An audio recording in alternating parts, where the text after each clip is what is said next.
Are you? It's Friday somewhere. Yeah, it's Friday somewhere. I'm great. I'm fantastic. Fantastic. Yeah, I've got a weekend planned of doing absolutely nothing. I didn't realize when you move to a city, a big part of it was I'm never in the apartment that I'm paying rent for. Yes. Always something going on. I was at a Real Housewives pickleball tournament on Wednesday.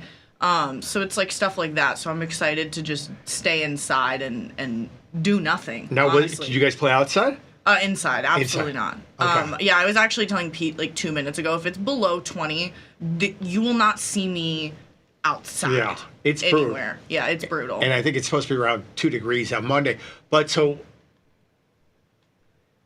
which housewife were you then? No, I guess it sounds like that. It was Real Housewives of Salt Lake City playing on screens, and then you could play pickleball.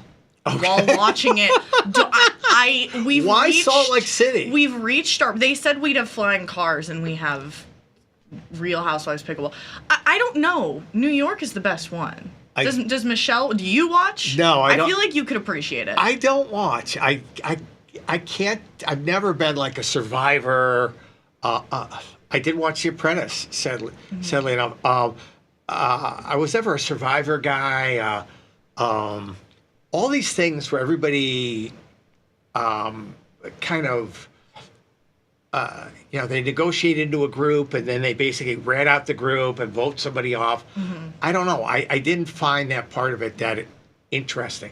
This is just basically the drama, right? Yeah. Drama, hypercharged it's drama. Pretty much a lot of ladies, and it's funny, some of them are married, a lot are divorced, but it's a lot of drama. And it's a lot of women going on vacation and drinking in excess and arguing with each other. So it's like it's a dry dock version of Below Deck. It's the same general theme. I know our boy Frankie likes Below Deck. Really? Yes. I'm not. See, I am not huge. I can take reality in small doses. I think after a while, when I start to feel like a character on the show, that's when it's time we take a break. Before I'm like having a glass of wine at the work happy hour and like yelling at Glenn about something he said the other day. It's like that.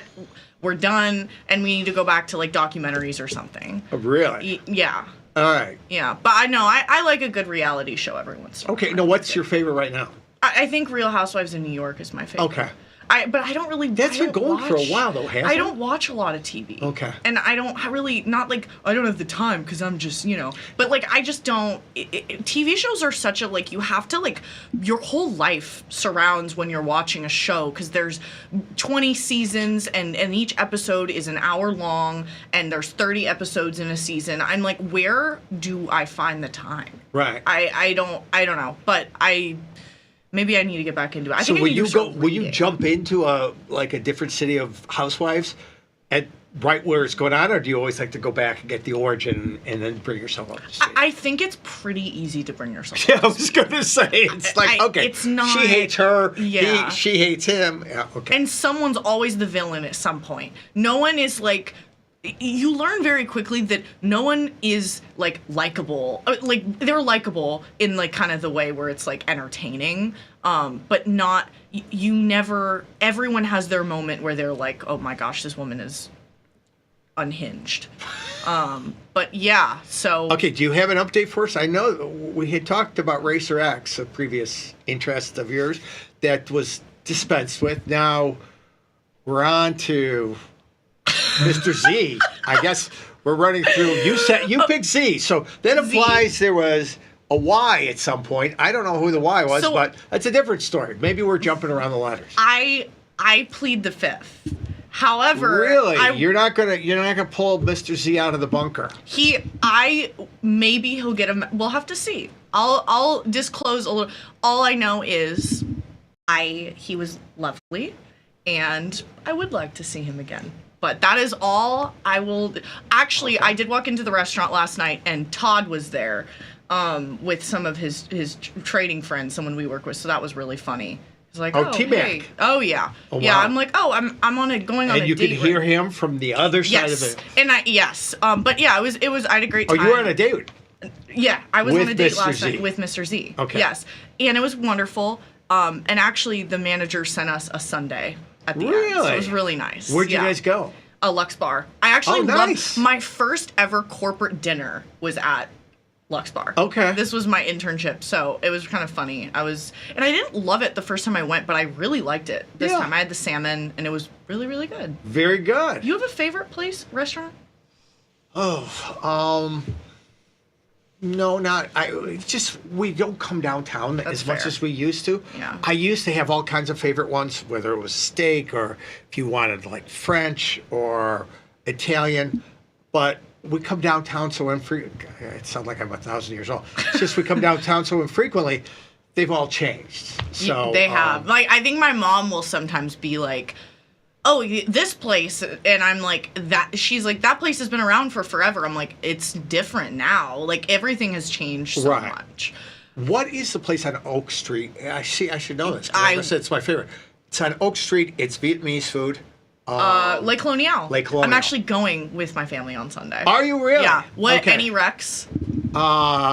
Yeah, the shaking beef is fantastic. Okay.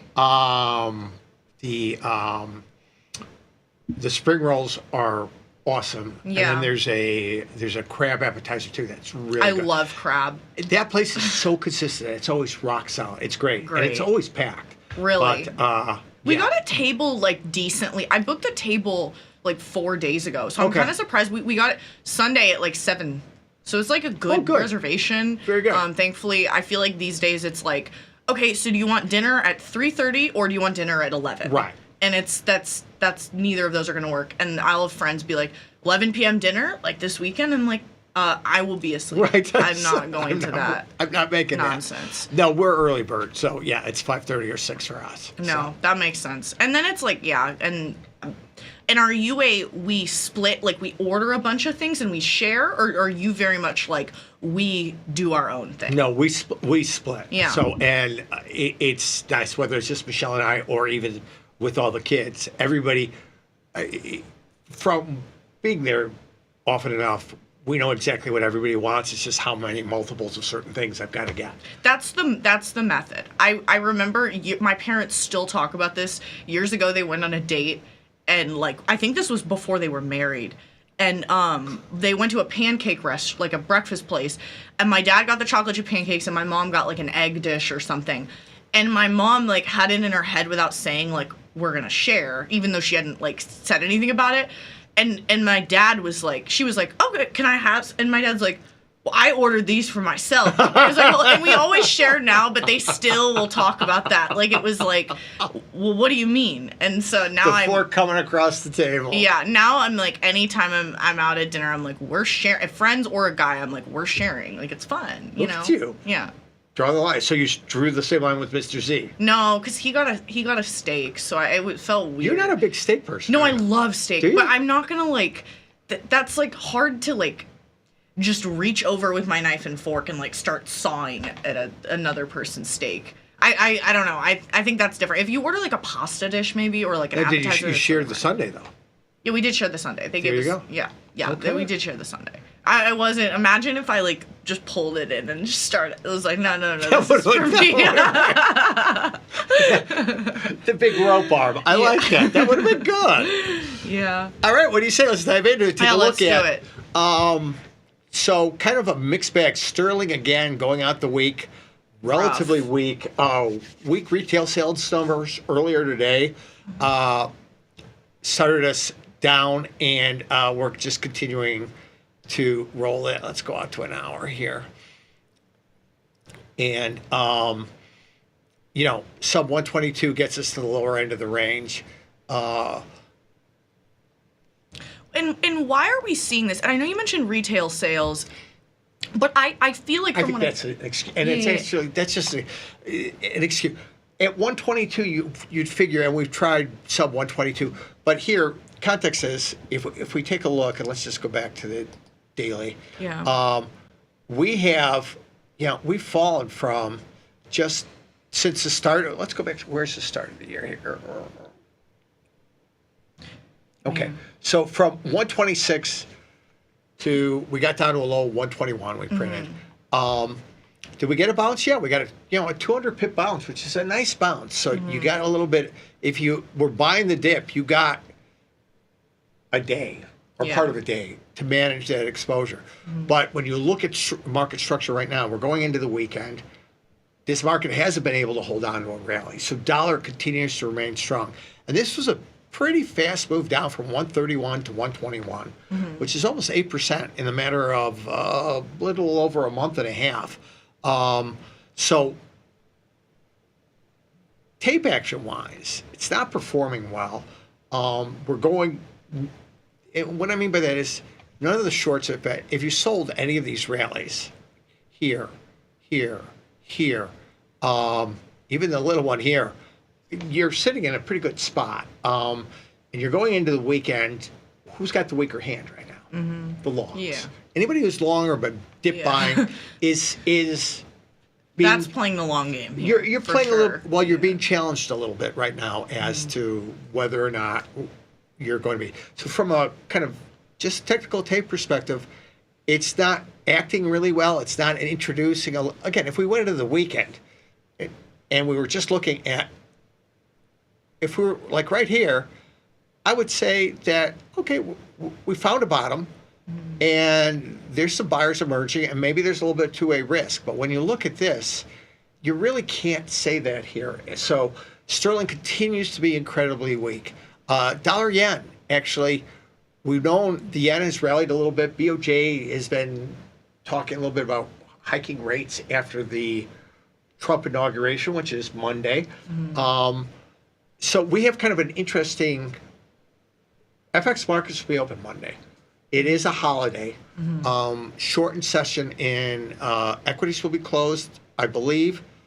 Shortened session in a lot of other things. So it'll be a little bit thinner. We've got the inauguration. The president will, I'm sure, give a speech outlining what his priorities are. The new president will.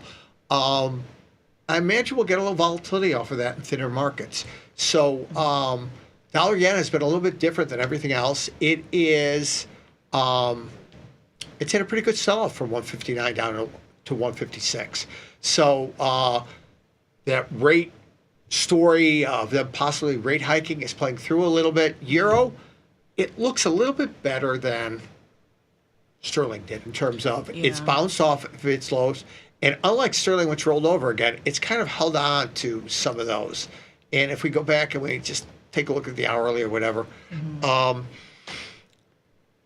It's hanging in there. it is. But And that's a sharp climb from when was this, Wednesday? yeah, and that was when we got the, I believe it was this, either the PPI or CPI numbers. We got a bounce, but so you could say it stopped falling a little bit. Tape structure going into the weekend, a little bit better, but we're not, what you'd love to see is a couple, and you could argue almost, Pete, you want to see kind of a exhaustive low and a couple of days of building green bars where you're closing a little bit up on the day. We are ever so slightly, but it just doesn't feel like it's got a lot of upside momentum. But when a market bottoms, it doesn't go from boom. And again, sub 102 was, remember, we were flirting with 110 just back at the start of November. So sub 102 is a pretty cheap level. Markets tend to not just rip off of that and go straight back to 105. We tend to bump along the bottom a little bit. And we do a little bit of what we did here. Put in a bottom, we bounced to 104. Put in another bottom, right around the same area, wrapped around that 102 level, either side of it, and then bounced a little bit. But what you'd love to see is a little bit of this kind of stealth move back up to 3-4 days where we all of a sudden, okay, now we're 150 points off the lows. And this is the case where you don't always need to pin the low, but that is indicating a little bit more constructive tape action in terms of building. Maybe there is a bottom here and we can extend a little bit and kind of revert back into the middle of this range. And as an experienced trader, do you have like certain price levels in your head for each currency, or do you kind of evaluate more based on where the market is or where it was a couple days ago or a couple hours ago? It's a great question. I think for each market, you're going to kind of develop levels where you want. The fact, again, I reference 102. Not because 102 means anything. What I mean by that is big round numbers don't mean anything. Yeah. Par will mean something. So there I immediately contradict myself. trading below par, which is 100, 1 euro to 1 US dollar, will be kind of an inflection point. But again, when you look at spot, the big round numbers don't mean quite as much. But I looking at where did we bottom and where are we going? For me, going out the weekend, you want to think about, okay, do I want to carry positions through the weekend where I can't manage them on Saturday until Sunday afternoon? And if I'm long, and the market closes kind of weak on a Friday, 9 times out of 10, you're buying them. If you don't want that event risk, you can take that position off and you're buying them at the same level or better Sunday night. So those are some of the decisions I'll make in terms of where I would want to hold on to positions and maybe manage them and be a little bit lighter going into the weekend with the idea that it's going to be thinner. We've got the event risk on Monday. And when I say event risk, it's just, we don't know. We kind of have a sense of what the new president is focusing on. He's focusing on immigration, tariffs, taxes. It'll be interesting to see what he says, though. It'll be, I think his last inauguration speech ran over an hour, so he covered a lot of ground. So it'll be interesting to see. But when we look at this, I would have to say, too, when you look at, let's take a look at Aussie. Same, kind of sharper than the euro, like worse, honestly. It is, and that's a great observation as a new trader. The euro seems like a bottom and is holding a little bit better. This isn't. We're 30 pips off the low. Kiwi looks even sadder. Even sadder. Yeah, I mean, I feel like we've seen this. This has kind of been a tale as old as time at this point for the dollar. It's like every time I check the news, it's like dollar coming out on top. It's like it's been that, for a while now. Absolutely. And, we talked about, U.S. rates continue to rally. Well, the last 3 days, U.S. rates have fallen. Yeah. Yields have fallen, bond prices have rallied. And they're rallying as we speak right now. I think we're above 113 in the long bond ZB. So, you think, okay, the dollar's softening. Why isn't the currency, why isn't the dollar softening and the other side of the pair here, New Zealand, rallying? It doesn't always work tit for tat like that. I think what that actually tells me is what's going to kickstart this. If we see a 2-point rally in bonds, which we've seen the last 2 days, and we can't get, and that's where we got this little rally here and this little rally here. If we can't get a rally off of that, China overnight, good numbers on GDP, PMI, and again, I'm not a numbers guy. All I'm saying is some of the legs of the stool that should cause a little bit of reversion at cheap levels for New Zealand, for Kiwi, are the positive correlation to Chinese markets. So we're seeing Chinese markets bounce. I've got a feeling FXI and some of the Chinese stocks will be higher when they open this morning. Pre-market, it looks like they are trading a little bit higher. Who knows if that'll follow through. But some of the legs of the stool, okay, we're seeing lower U.S. rates. It's not helping soften the dollar. We're seeing China perform well. It's not helping the commodity currencies. Right, and we talk about China also being, like, pretty heavily related to the Aussie dollar pair, correct? Absolutely. Yeah. So, and dollar Canada continues its, when we looked at dollar Canada, when it first took out 142, right at the end of the year, and we traded up through the end of the year to, the 144 level, we had sub $70 crude. We had interest rates higher. Now, U.S. rates are a little bit lower than where they were. Crude is touched $80 basis the front month. Midweek, it's come off just ever so slightly here. But here's another case. What's going to help Canada right now? Canada continues to, I'm sure there is concern how aggressive this tariff stuff will be and how quickly it'll be rolled out. But, and the new, after Trudeau stepped down, who's going to step in and win that, election? Because it has to be before October, correct? That's right. Yeah. No, whoever that will be, it makes me wonder, too, if they'll want someone kind of with a more aggressive or kind of hawkish stance when it comes to, like, foreign policy, especially with economic stuff. And so we're seeing here Canada actually in the last hour actually trade up from and this is what's a little bit interesting too is it at new highs? Yes, but this huge bar is really only 30 pips. It's still 30 pips. It's a move to new highs, but no risk buy for dollar Canada right now. So we're going into the start of the U.S. day. I don't think we have a lot of macro event risk, but there is nobody being. It seems like traders in the markets are not uncomfortable buying more Canada into the weekend as we print new highs here. So the idea that this is going to get a little bit softer is a little bit troubling as we go into the end of the weekend here.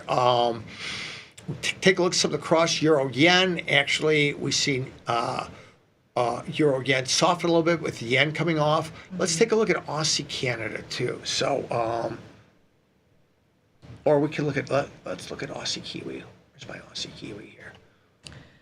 I mean, I do think it's really interesting too. You guys were talking about commodities yesterday as well, and how those are kind of connected too. But yeah, nothing really major this week in terms of economic events. It's been kind of boring. Right. But, I mean, boring's nice sometimes, right? It has been. So here is Aussie New Zealand dollar, and we're seeing that actually soften up a little bit too. So Aussie selling off a little bit against the New Zealand dollar. So Aussie continues to soften relative to what's already cheap, which is the New Zealand dollar. So we're seeing this market, again, Aussie underperforming its antipode counterpart, Kiwi, New Zealand. And when we look at that, Aussie actually was performing a little bit better up to recently, but that's giving back some ground. So we're seeing soft Aussie, soft Canada, right as we go into the Friday afternoon. Does it look like we're going to open the markets and you're going to Canada's going to be on sale again, Aussie's going to be on sale again? It does. Then you just have to think about, okay, is it cheap? Yes. Nothing that usually kicks it to the upside is quite working right now, whether that be good news out of China, whether that be better news out of U.S. rates. When the only thing you can say about something is it's cheap, it immediately makes me think, yes, it's interesting, but I'm going to trade it a little bit smaller. Because it doesn't seem like anything is getting it to move here. And on the relationship business, honestly, to go into the weekend, I would probably take a look at, rather than just buying cheap Aussie, I would look at something that might give me a little bit more insulation, like the cross pairs, whether that be Aussie, New Zealand, or Aussie Canada here. Same thing too. This is giving you the exposure to relative commodity currencies.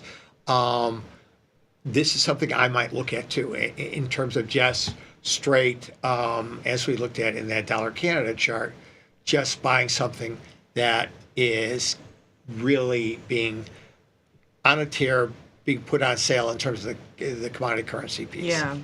So it'll be interesting to see if we can, again, it's not too far to get to these 144.60. We're at 144.30 now, tacking on another 30 pips here. Yeah. So should be an interesting day. Will euro continue to hold in relative to that, or are we just going to see this dollar bid come into the markets going into it? This January has turned out to be a great month because we've had both sides trade here. Anybody who is the contrarian is getting challenged a little bit here, whether you're contrarian long euro, long sterling, or again short Canada. Dollar yen, again, breaking out a little bit on its own. Very different. We're not sitting here going into the weekend. We're actually comfortably off the highs. This is giving you a little bit more corrective tape action. Right. Where, again, you're not going to trying to pin the highs on this move up here. You would have thought, well, we just ripped from 150 to 155. That's high. It was until we printed 156, 157, or 158. Right. So sometimes, sure, playing those inflection points is interesting. I like the market to do a little bit of the work and see a little bit of two-way tape action. This is giving you that. We're having a hard time finding it everywhere else. Yeah, totally. What are your thoughts? Are we going to see a higher dollar on Monday, or do we see a little bit of correction? I think, maybe I'll just go against what I normally think. And I do see maybe some softening in the future, or maybe a little, more kind of weak sentiment around it. But I think overall there's going to be prevailing dollar strength. I think it also depends a lot. Trump said a lot of things to kind of softened his statements too in months following of like 100% tariffs for everyone. Right. And then it's like, well, maybe not. And so it kind of also depends too, like after the inauguration speech too, I think we'll see kind of that. What actually happens. Yeah. Exactly. Couldn't agree more. Guys, coming up next, Tom Sosloff, Tony Batista, Vanetta Logan, Bridget Laszlo, thank you so much. We'll look forward to the next update on Mr. C, see how that works out. Guys, have a great weekend. We'll see you back here on Tuesday. Take care.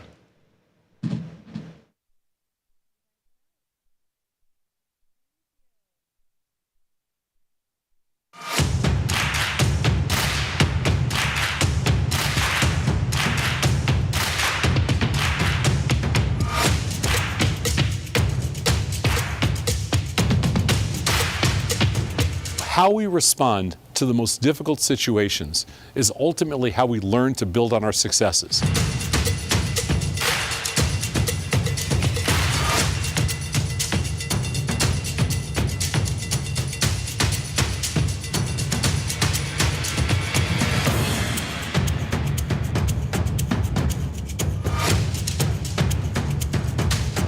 It takes the guesswork out of retail trading.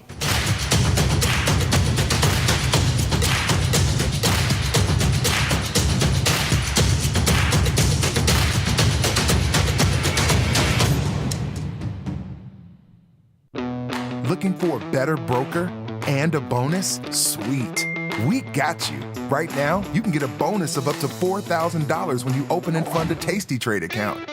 Plus, low rates, smart tech with the analysis tools you need, and award-winning support.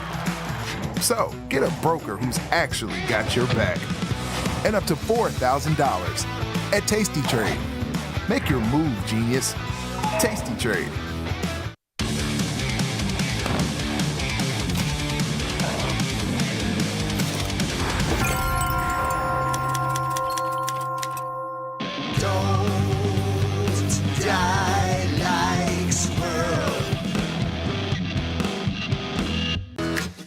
tastytrade is now on TradingView. Trade stocks and futures directly on TradingView charts with tastytrade's low commissions.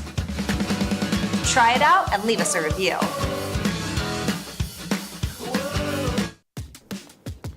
Look who's back testing. tastytrade now has options back testing for free. Test your trades with over 10 years of data for the most popular symbols. See how your trades would have performed in the past. Look back at profit and loss and take the guess out of guesswork. Oh, did we mention that it's free? Get back testing at tastytrade.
Called us best online for options trading. With stockbrokers.com, we're number one for options and futures trading. So what else can we say other than boom? Trade like a trader. tastytrade. Make your move. Woo! Get tasty, free market. Come on, you know it, can you feel it? We got some things to talk about. Free market, it's early, but not coffee. Come on, wake up now. Pour that coffee down your throat hole. It's hot. Now you got a hole in your throat. Oh no, just call your boss. Take a crust from out your eyes. So tasty, not a coffee. Good morning, you knuckleheads. I am in a Stockholm situation. My name is Vanetta, and I am joined by the incomparable Mr. Tom Sosnoff. Tom, how are you? Special. You are very special. Special today. Yes. Literally, before we went on the air, you're like, this is not my first time rodeo. I'm like, that is not how that phrase goes. It's close enough. Unless you're like the foreign exchange student in my class. It is not my first time rodeo. Okay. But the Bat is traveling. We wish him and his family safe travels. They're headed to Madison for a youth hockey game. Ute hockey game. Youth hockey game. Ute hockey game. Ute hockey game. Yeah, Ute hockey game. So, yeah. It's just you and me, baby. Oh, God. This is going to be the longest day ever. It's going to be the best day ever. Beth was kind enough to bring in donuts. I know. She's trying to fatten me up for the kill. She's trying to keep me from stabbing you, and it's working. It's working. Hey, those are the best donuts. They really Those are do-rights? Yeah. I'm a Stan's girl. Oh, my God. There's no comparison. There is a comparison, and Stan's is superior. Anyway, You went right for the chocolate. No, I didn't actually have one. Really? I only took a corner. Okay, so I just nibbled. either you had donut in your mouth or you didn't. Did you have a donut in your mouth? This is a yes or no question, counselor. Should I answer it like Pam Bondi? You had a piece of donut. You had some donut. Like I had a crumb. Okay, I didn't say you had an entire donut, but you had some donut. I had a crumb. Yeah, but chocolate's your go-to? Oh, yeah. Yeah. Yeah. I just didn't want to start off the day like feeling disgusting. And then because we have a lunch today that is... it's one of my favorite lunches. It's a little heavy. Yeah. Yeah. You eat the whole thing? I do eat the whole thing. Okay. Yeah, yeah. We get these like little mini pot pies for people that don't know. And the one I like, it's like a curry chicken sort of I don't like that one. situation. And it's good with mashed potatoes and gravy. I like the mushroom and kale, believe it or not. Oh, mushroom. And I don't even kale. like kale, but for some reason... No one likes kale. I know. For some reason, their mushroom and kale is great. Yeah. Yeah. So anyway, I'm looking forward to lunch. What'd you do last night? I went to a female founders event. Oh, that's right. You were hosting it at your Bad Coffee. Yeah. And it was for female founders here in Chicago. It was for female founders in the Ravenswood area. Oh, that's very specific. Yes. It was for female founders for small businesses. Okay. And so let me tell you the story. It's great. So I go over there and we're just hanging out beforehand, because just hanging out with the team there. And I go, how many people are coming tonight? And the girl that's running the whole thing, this girl named Jo, she goes, well, I got 200 people signed up. Wow. And I'm like, 200 people? She's like, yeah, but I think we're only going to have like about 100 people. Sure. There's 8 founders. Okay. And I didn't know any of them. Okay. I mean, Christy's company was there. Yes, our But former. she wasn't yes. There. Oh, okay. So Christy wasn't there, but her company was there. Okay. She was the only one of all the companies that I knew. And she was also like sponsoring the event and stuff, which is really nice. That is really nice. Huge shout out. And it's U3 Coffee. You can check them out on huge social. shout out to Christy Ross. Yes, huge shout out to Christy Ross. So an icon here in Chicago. She's an icon. So that's the only company I knew. The other ones were like, there was like one baker and there was you've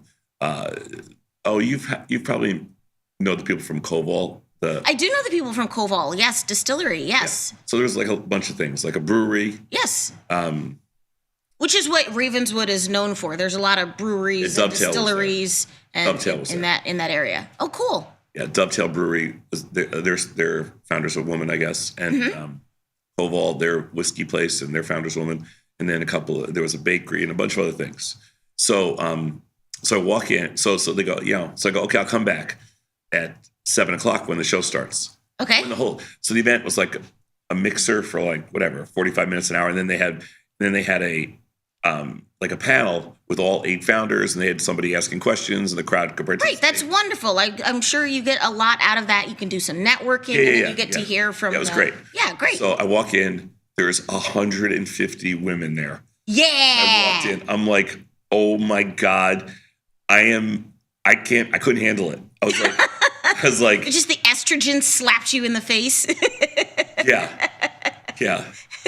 There's this one woman that works for us. Her name's Bree, and she comes up to me. She goes, "You're not going to make it." I love Bree. Oh, that's so funny. She goes, "There's no chance you're going to make it." And I look around, and I'm like, "There's no chance." So before the show, you guys, I just want to be very transparent here. Tom was like, there weren't any men there.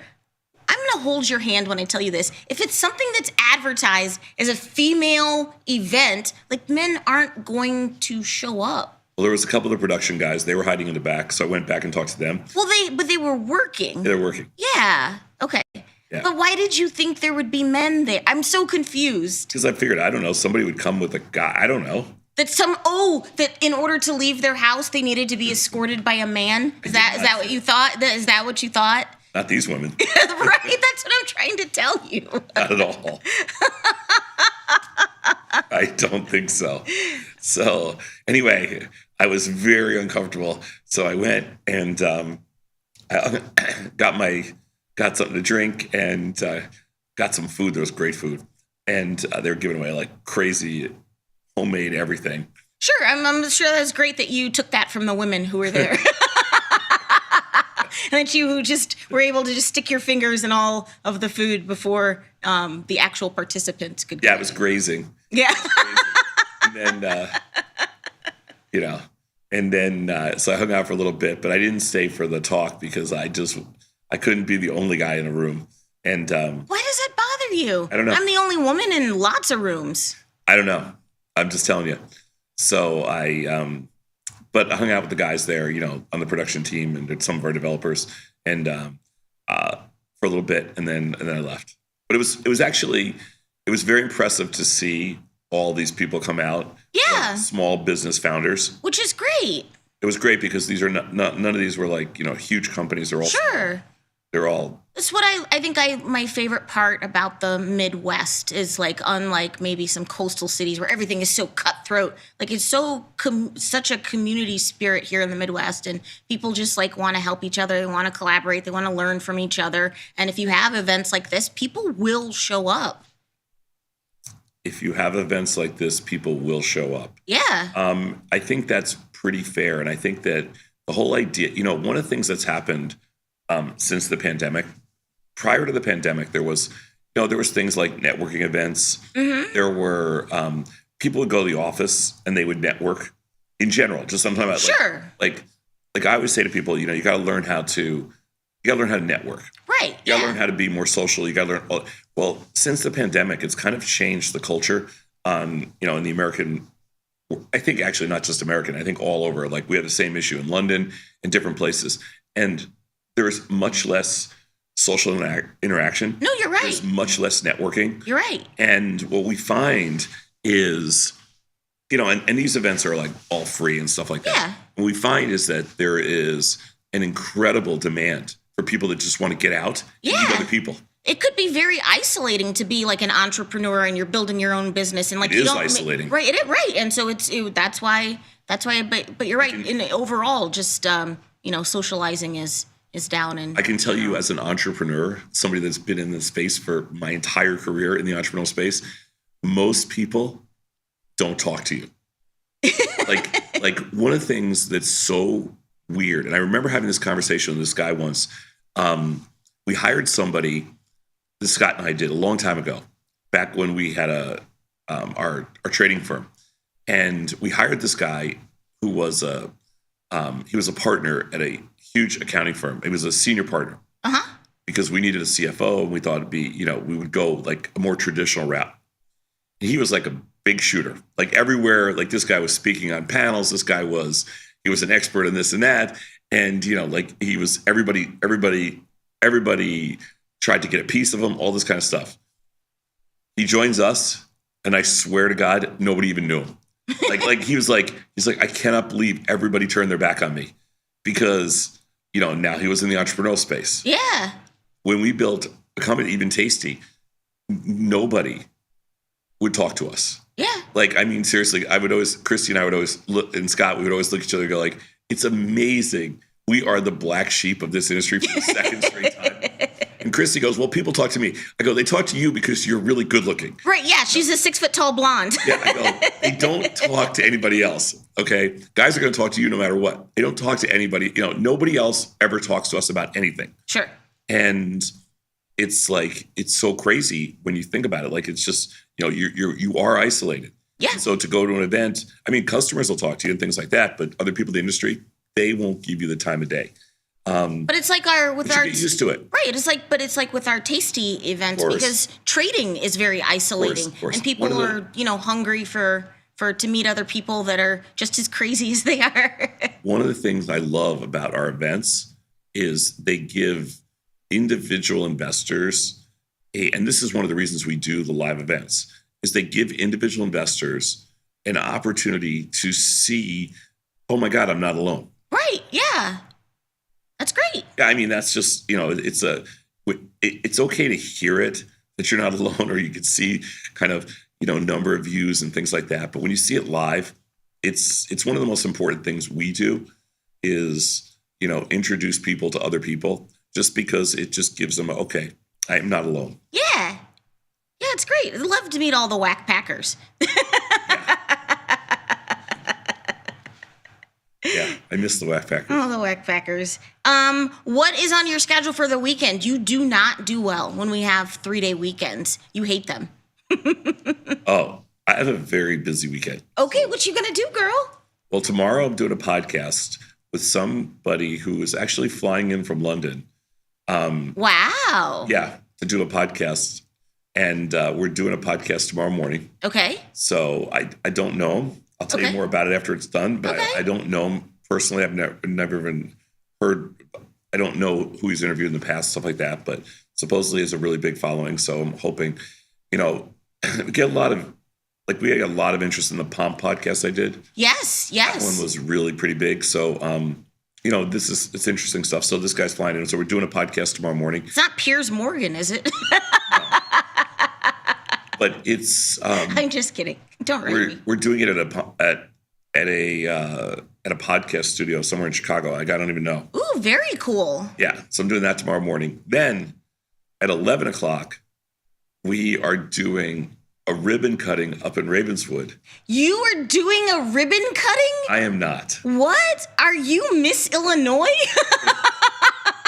Is this part of your service? If you cannot complete your, were you the runner-up and then the, no, wait, what? So. Do you have a sash? where the coffee shop is, that whole area is like small businesses. Yes, it's a business corridor, yes. And so they decided, like the alderman, and I'm not doing it, Jamie is, and the team there is. And they're all they have a team at Bad Coffee. Yeah, they have a whole ribbon cutting. They have a band. Wow. And it's your grand opening, too, technically. Yes, tomorrow. We've been open for months. Right. Illegally. Okay, well, no, we're not. This is being recorded. But no, we're all good. And so they're doing a ribbon cutting. So I want to go watch that. Okay. Because give them, for all their hard work. So it's good. And then I don't know.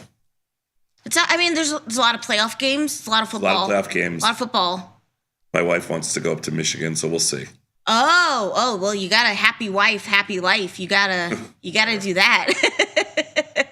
We'll see what we're gonna do. I don't know yet. Depends on a little on the weather and stuff like that. Yeah. I think it's supposed to be kind of cold on Monday. Yes. So, I do okay up until. No, you don't. I'm just going to stop you right there. I'm going to just stop this right here. You do not do okay at any temperature, more than... I don't do good. That's less than, 32 degrees. I don't like single digits. And I think on Monday we're supposed to be in single digits. Yes. We are getting an Arctic blast. But just so you know, There'll be no show Sunday night. We'll do the show Monday night. Okay. Yeah. Congratulations. First call will be Monday night. Okay. At 4:55. Okay. You're going to go up against the national game, the national championship game? It doesn't start till 7, right? Okay. Well, all right, that's cutting it close, but still. No, there'll be no first call the night of the Super Bowl. Okay. That one's canceled. That makes sense. Because the Super Bowl starts at 5:25. Yeah, who knows? Okay, so we're not doing it the night of the Super Bowl, but Monday night we're going to do first call. People will be in position. Okay. JJ will be all Notre Damed out, just so you know. Yes. But I'm rooting for Notre Dame also this time. Sure. I've got my bets with Scott and Tony on because they're taking Ohio State. Yeah. Okay. Notre Dame plus the 8.5. Okay. And I think the game's 7 o'clock. I'm really looking forward to national championship game. I think it's gonna be great. Yeah, I think so too. I like that they finally, went this way with the playoff system. Yeah, I mean, I think it's these gonna be teams great. have played the most games that they've ever had to play. They're But kids, they'll be fine. okay, well, But, they want to play. kids are not getting tackled by a 250-pound man is still getting tackled by a 250-pound man. Trust me. Like it doesn't tickle. They want to play. These kids they're going to be jumping out of their skin to play this game. I know. So can't wait for a Monday night game. And then this weekend there's some football on. There's playoffs on Saturday and Sunday. Yeah. Gonna watch my Chiefs take on the Texans. So Yeah, I'm looking forward to the playoff game. So one way or another, we'll watch a little football. So I got a big schedule. Big schedule. All right. Well, we got a big schedule for you today.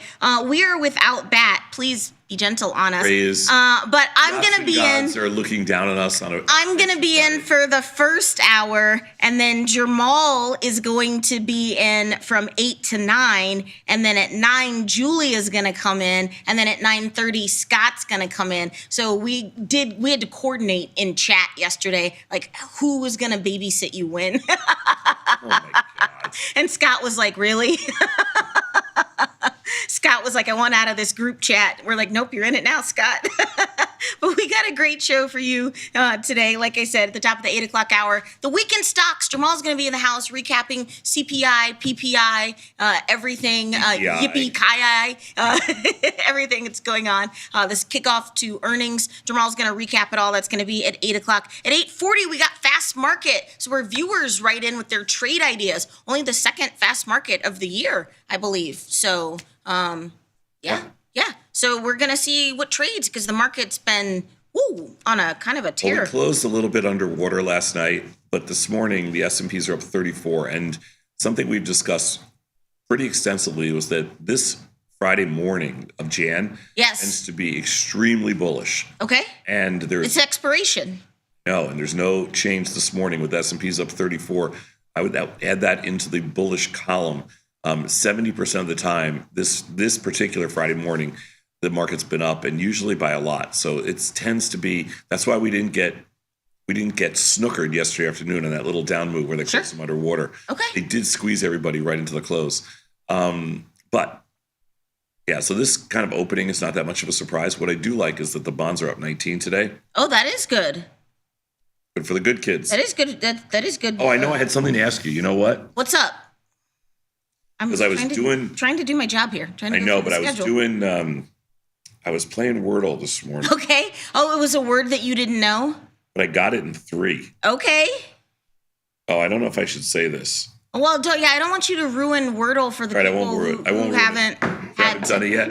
I won't ruin it. I'll take it offline. Hey, I don't like when I don't really know the word, but I got it. Okay, but wait, you have an opportunity now. Like if they ban TikTok, you put down your phone, you pick up a book, you start to read. Read, Jerry? Yes, books, Jerry. And then at 9 o'clock, we got a market measures.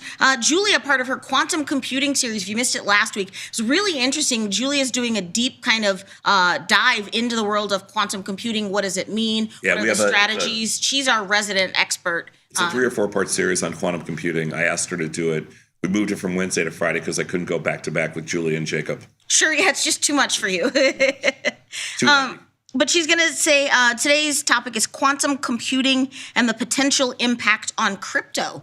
So bringing together kind of two areas that are real hot right now. Well, I mean, everybody says we're 10, 20 years away, whatever it is. But the question is, so there's two kinds of crypto, right? There's proof of work and proof of stake. Yes. And proof of work is Bitcoin. And so the question is, it's basically a math equation. Yes. So can quantum computing solve the math equation?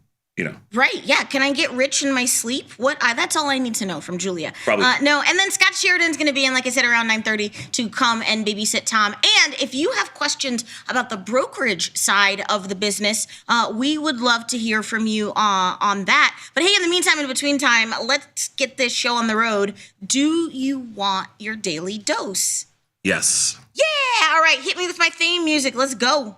Our leading story, breaking news, coming news. across the wire. Our leading story, top story, jump in. Today's headline. This just in.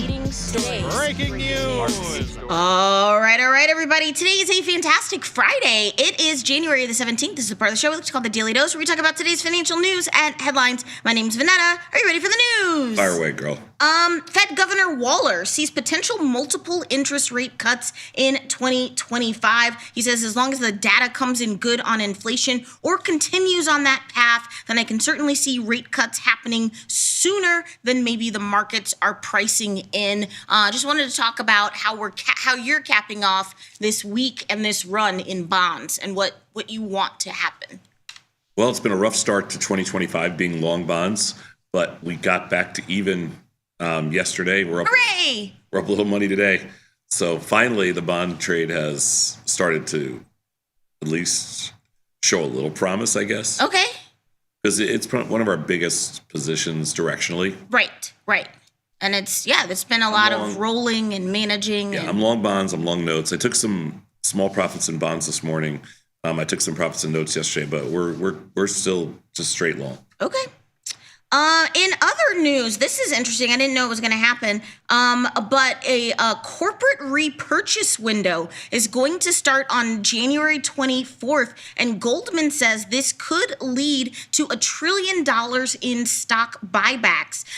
Companies that make up 45% of the entire value of the S&P 500 could be buying back shares. Wow. I wasn't aware of this repurchase window. Yeah, I'm not exactly aware of what that is. But Goldman estimates companies could spend $1 trillion buying back their own stock this year. Is that the move? I mean, again, the challenge when you have S&Ps at 6,000. I mean, if you're going to buy stocks in Europe or something where they haven't had a move, sure. Fine. If you're going to buy stocks in companies in other places that still seem undervalued relative, fine.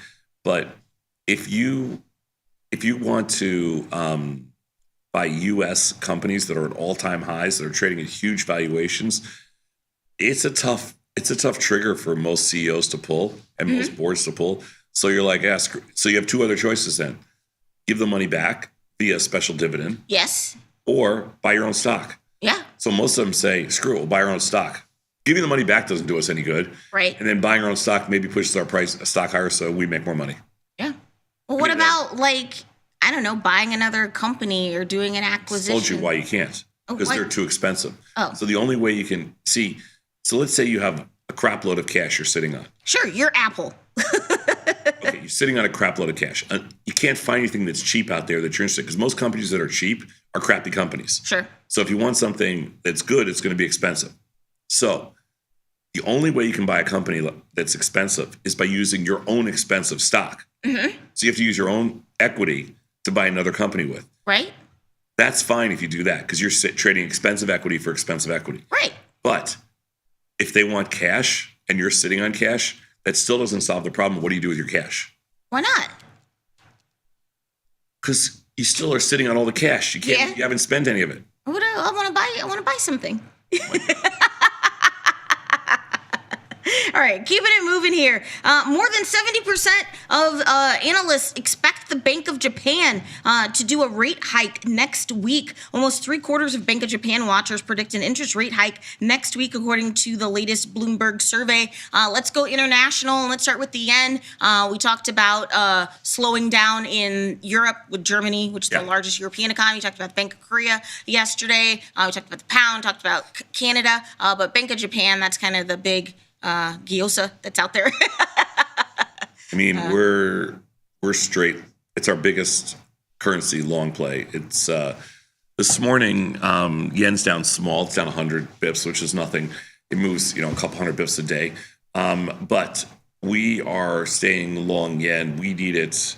Well, I've already rolled. So today's 21 days. By the way, if you have a currency position on, today is 21 days. Okay. So we're long British pound, Canadian dollar, euro, and yen. And all of them, we've rolled all of them to March. So the expiration date now is March 7th. And that's the active month. If you're rolling from 21 days, and we're just sitting here long them all, and they're no bueno yet. Okay, we will see what happens. Do you think there's going to be a rate hike in Japan? I don't know. What do I know? Well, you watch Japan all the time. I know, but I don't know. What do I know about a rate hike in Japan? Okay, all right. I'm going to keep it moving. Hey, let's talk commodities. Let's talk oil. Oil retreated from a 5-month high as the market adjusts to new sanctions. Sorry. On Russian crude. Let's talk about oil as we head into a new administration. We do not have an oil position. We closed it yesterday. Why'd you close it? Just because? Because we took profits. All right. For the best reason in the world. That is for the best reason in the world. The best reason to ever close any trade is because you're taking profits. That is, I'll take it. Winners. We were short strangles. We made about 35 or 40 cents on them. We took them off. Okay. Speaking of oil giant BP is planning to cut more than 5% of its 90,000 strong workforce as part of a cost-cutting drive. The British oil giant told employees in a memo that it would slash around 4,700 jobs this year. I know you don't trade BP, but we are sort of getting the ball rolling with a lot of companies announcing their performance layoffs or other reductions or cost-cutting as we start the year. I definitely do not trade BP. I don't even know. Does it trade in the U.S.? See, this is a good question. This is why Bat is here. This is a good question for him. No, it's not a good question. No, it is a good question, and you respect the work that he brings to the show. BP is an ADR. Okay. It's an ADR, and I think it trades around $32, but we never trade it. Okay. All right. The options don't trade. Hey, keeping it moving, the crypto-friendly trading platform eToro has confidentially filed for an IPO. The IPO might be worth more than $5 billion. When I told you this yesterday at the big table, you're like, weren't they only worth like 2 or 3? But yeah, in 2023, they were worth $3.5 billion when they raised $250 million, but now they're worth $5 billion. I'd be shocked if they are, but I wouldn't buy them there. But still, interesting company. I like the CEO a lot. Okay. Founded in 2007, which I did not know. They've been in, I thought they were like, I don't want to say a flash in the pan. I thought they were just newer than they were. They're an Israeli company, run out of Tel Aviv. They are global. Mm-hmm. They have an interesting share trade feature. I've spent a lot of time with those guys over the years. I like the CEO. His name's Yanni. Oh, okay. He's an interesting character, man. I like him. Okay, good. And I don't know him like that well. I've just talked to him a bunch, and sure, seems like a really smart guy and interesting company, interesting guy. I don't really like their platform. It's not my thing. Sure. But if you're trading crypto or if you're trading stocks, it's not bad. Yeah, they their U.S. crypto offerings would include multiple tokens such as Bitcoin, Ether, and XRP.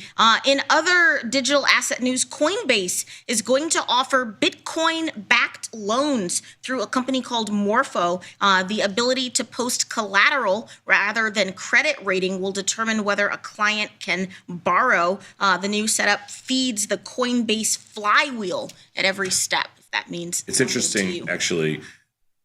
We cannot do that. Sure. We're not allowed to because reasons. Broker dealers in the US can't. They're not a broker dealer. So it's interesting. I kind of like that. It wouldn't appeal to me, but I think it'll appeal to somebody, but it's not something that we can do. And I can check for myself. Look at me doing this. Coinbase up around $10 this morning if I am doing this right. You're doing it right. It's up $2.91. It's up $10. Yeah. All right. Look at me. Look at me go. Not just it's a pretty face. Okay. What are you doing in Bitcoin in general? Nothing. Okay. It should be up a little bit today. Let's see. Bitcoin, it's up 2,300. It's 103. Ooh, that's nice.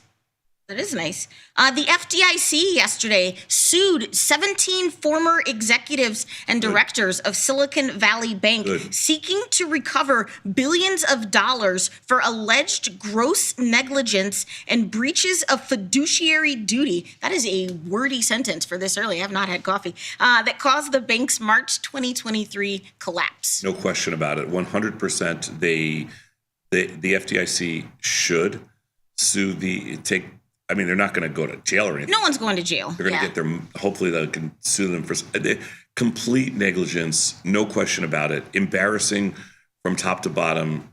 I don't even know what you can say about that except complete negligence by every single person there. Okay. All right. Well, at least hopefully there will be some accountability. NVIDIA is releasing 3 new microservices or small independent services to help enterprises bring additional control and safety measures to their AI agents. If you thought AI was the big phrase last year, this trend of AI agents, I think, is going to be huge in 2025. And this is a piece of AI that acts as like an agent for you that could book like your travel and make reminders for you, set your schedule, and do other things in your life. It's an agenetic AI is what they're calling it.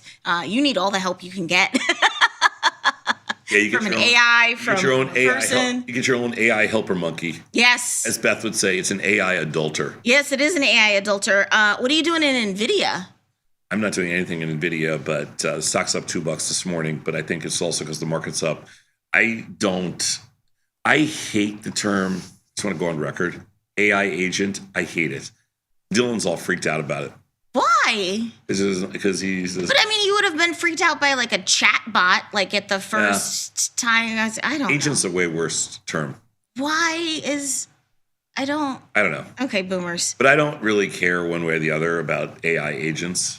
Did you read that story in the New York Times about this 28-year-old woman who made ChatGPT become her boyfriend, and his name is Leo? But then the twist of the story is that she has a husband, and she told her husband, she's like, I'm in love with my AI boyfriend, Leo. And he's like, that's nice. It was a weird story, but she's spending like hundreds or thousands of dollars a month to like keep, because after a while, like its repository of like what it knows about their relationship, it times out like after a certain amount of time. So she has to keep paying more and more premium. So she says that they break up like 20 times because it has to start over. I don't know. It was wild. It was interesting to read. I don't know. It was in the New York Times. You should check it out. Anyway. I don't know why anybody would do that to themselves. Why a woman would want an AI boyfriend? Let me break it down for you. Because it says the right thing all the time. And it doesn't owe DraftKings $20,000. Well, I can tell you for sure that no guy wants an extra AI wife. No, but guys want AI girlfriends. There's a huge market for AI girlfriends. Why? Come on, why not? Everyone's lonely. It doesn't matter. Like, everyone's lonely. Anyway, I gotta keep it moving. But speaking of AI, Apple is pulling its AI-generated notifications for news after it just keeps generating fake headlines. Apple stock closed down 4% yesterday, its worst day since August 5th. The stock price is down nearly 12% from its recent peak in December. They're having some issues of sales decline in China, and again, this whole AI kerfuffle where their new Apple Intelligence, well, it was just making up headlines. It was saying people had been confirmed by the Senate when they were still, having their hearing. It was bad, and it was not good for Apple. But what do you do here? Lowest lows in a while. Lowest lows in a while. I don't have any position. I have a small position on an Apple. I just basically flattened out yesterday. Okay. All right. That'll do it, pig. Here. Let me see here. No, I was trying to figure out what Apple was doing this morning. It's up $3. All right, there you go. See, that's very helpful. Thank you very much. I'm trying That's what to I'm do here so for. much here. Here, this is interesting. After 2 years of relatively muted investment activity, VCs are starting to pour capital into startups at pandemic-era levels. In the fourth quarter of last year, investors funneled almost $75 billion into startups, a substantial increase from the average $42 billion that was invested in each of the previous 9 quarters. Why do you think it's ramped up? Like it went from 42 billion to 75 billion. Because the stock market went to all-time highs and people have more money. Okay. But weren't we at all-time high? Like, haven't we been at all-time highs? We keep making all-time highs. Yeah, I know. It's like, When you get to all-time highs. you decide, okay, well, now I got more money to spend. Yeah. All right. Well, what do you think of this current environment for startups? Like, how would you rate it? Well, I haven't built a startup in a while, so it's hard for me to say, but I would say that's... But I'm sure you have people coming to you and pitching you things or doing other things. Right, yeah. So we haven't done too much, but what I will say is that I feel like it's probably a pretty good environment. Okay. Yeah. I don't know. Because I know you normally like it when companies are sort of chugging through the slot, like in a really hard time, like in a 2008, let's say, or in a 2000. I personally prefer the slop. Right. That's what I was. So, Yeah, right. So, but now that all of the Congress is aligned, now that the market's all-time highs, now that all these things, like I'm a contrarian. I like to raise money when and build stuff when we're in a slump. Right. But to be fair, I don't think about the world like that. And also, I haven't built a startup in a while. Sure. No, I know. And it's a completely different environment. By the way, it's my favorite environment. It's your favorite. Building a startup is absolutely the greatest thing in the world. It's so hard. It's impossible. It's almost impossible. And you're like, it's really challenging. I would take that over anything. Sure. Well, you're a crazy person. So I'm going to just leave that but there. I would do that for the rest of my life if I could. Startups. EV and hybrid sales of vehicles reached a record 20% of U.S. vehicle sales in 2024. Tesla continued to dominate sales of pure EVs, but Cox Automotive estimated that its annual sales fell, that's Tesla, and its market share dropped to around 49%. I don't know. Okay, well, you do know. Tesla this morning up around $5. Yes. Yes. What are you doing in Tesla?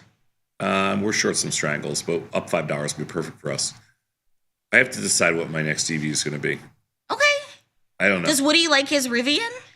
He does, but I don't like the Rivian. Okay. Well, we'll have to take this offline. I mean, you're talking about the truck? Yeah. Yeah. Did they make an SUV? I know. Okay. Well, it doesn't do anything for me. You have a hybrid Range Rover. What's wrong with that? Like, you want pure? Does it have to be pure electric? I want pure electric. Okay. Well, that's for another day. I'll help you out. I like Range Rover, but I want a pure electric. I gotta find. I don't like the Rivian. I mean, I shouldn't say I don't like it. I like the Rivian. It's okay. It's not my favorite car. These are rich people problems. It's not. I'm just saying. I just want to, get rid of my Tesla soon. I want to get something I don't. Well, one thing you might not want to buy is a GM. GM, in a settlement with the FTC, has agreed to a 5-year ban on selling drivers' data location.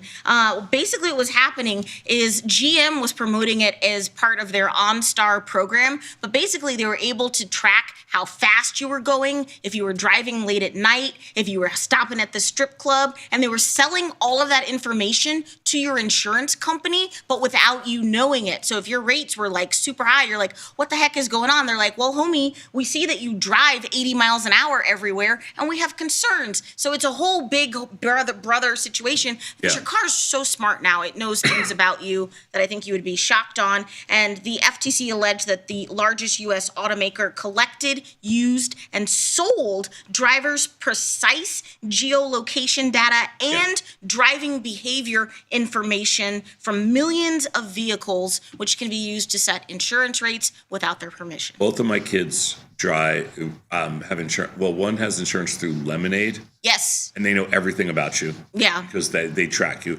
And the other one has it through Tesla, which she says is the absolute worst insurance ever because you can't talk to anybody. Oh, yeah. Well, I mean, it literally says the absolute worst, never do it again. But it says never, ever, ever buy insurance through Tesla.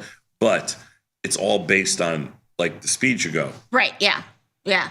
Yeah. Well, that's one way to affect it. But it's different, like, because you can get like the little plug-in things like from Progressive. I did it to lower my rate. It's like a safe driver thing. And you plug it into your car, but you know that you're being tracked and watched. And then you do it for a period. It's not like for... I just think we should just put a chip in everybody and just make it so much easier. They can track everything. But again, that's you being aware of this, though. GM was doing this behind people's backs. That was the issue. Hey, the U.S., I love that the Biden administration is just like, we're just going to do what we want to do because it's like we're leaving. And so they finalized billions of dollars in financing for Rivian and for Plug Power the other day because they just felt like it. That's it. That's the story. The Department of Energy announced $6.6 billion in financing for Rivian to construct a plant in Georgia, and they also said that Plug Power would get $1.6 billion to make hydrogen plants. So, okay, yeah, you do. I'm sure those are loans, but sure. Yeah. Well, I mean, do you really have to pay back our government? Rivian pretty much unchanged, maybe up around 30 cents or so. It's at 14. I don't have 84. a Rivian position on right now. And or Plug Power. Yeah, no, plug is super cheap. But what are you gonna do? Hey, in other news, this is funny. We have the Battle of the Billionaires. I don't know if you've been following this. For the first time ever, just a day apart, Jeff Bezos launched his New Glenn rocket, and it reached orbit for its first test flight. It launched from Cape Canaveral, named after the first American to orbit Earth, John Glenn. No. The New Glenn rocket blasted off from Florida, and then last night, SpaceX's Starship, it did explode in a flight test, forcing airlines to divert around it. But what Elon is trying to do, he's trying to work on delivering his Starlink satellites with his Starship rocket. The funniest thing, though, that I heard was on NPR, and I don't know if the reporter meant to say this intentionally, but I was putting my makeup on and I almost poked myself in the eye. So he's literally said with a straight face, he's like, well, Musk's rocket is bigger. He's like, but Bezos's is wider. I am 12. So which would you rather have, bigger or wider? No, okay. Anyway. That's good. He was being sincere in, their functionality, but I just thought it was funny because they're literally space penises. So you do that's you. Good. Yeah. Yeah, that's fine.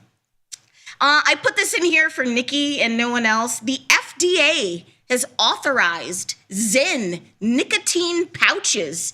The smokeless nicotine pouch has now been backed by public health officials for the benefits of helping smokers quit cigarettes. So the Food and Drug Administration okayed 10 Zen flavors, and it's the fastest growing segment of the U.S. tobacco market, even though there's not tobacco in Zen. What is it exactly? So it's just a pouch of nicotine, and so I think Beth's husband uses them. Nikki uses them. There's no tobacco. There's no tobacco in it, but you can get them. Kirkland Signature makes a version, so you put it in your mouth, and you get like the hit from nicotine because nicotine is a drug, but you're not smoking anything. There's no tobacco. There's no. And what does it do? Just get you all. You could some say it helps you focus. Some say that it's. I've never smoked in my life, so I don't know. But I'm pretty sure it keeps Nikki from stabbing you. But I'm like, these are okay. I'm like, they're gonna ban my gummy bears because of like red dye number 3. But Zen is okay. Like, make it make sense. But whatever. But Philip Morris though, you can trade it. It's Altria. So no interest. Thank you. Well, that's it. Here's something interesting. Progresso. You know, the soup company? Sure. You a Progresso guy or you a Campbell's guy? No, Progresso. I'm a Progresso girl, yeah. So they're making soup you can suck on. It's a chicken noodle soup flavored hard candy. It resembles a cough drop. The savory drops are arriving just in time for National Soup Month and right at the height of the cold and flu season. It tastes like broth, savory veggies, soft egg noodles with a hint of parsley. I would have thought you would have been all over this. No. Like if they made like a cough drop that tasted like a soup dumpling? No. Soup you can suck on? Who thought of that? If you go to progressosoupdrops.com, Soup you can suck on. It's such a good slogan. Insane. It's such a good slogan. The quantities will be released every Thursday for the rest of January while supplies last. That is insane. Soup you can suck on? No? Okay. A popular company that endorses several NFL players is pulling their highly anticipated commercial from the Super Bowl due to extreme backlash. Whoa. And that's State Farm. Whoa. You and Dylan dove into this, talking about insurance, but State Farm, which does sponsor several NFL athletes, will not proceed with plans for a commercial. So obviously they can get someone to fill that spot, but it costs, billions of dollars for it. But they were like, you know what? Now is not the time. Millions, we can, not billions. Yeah, millions.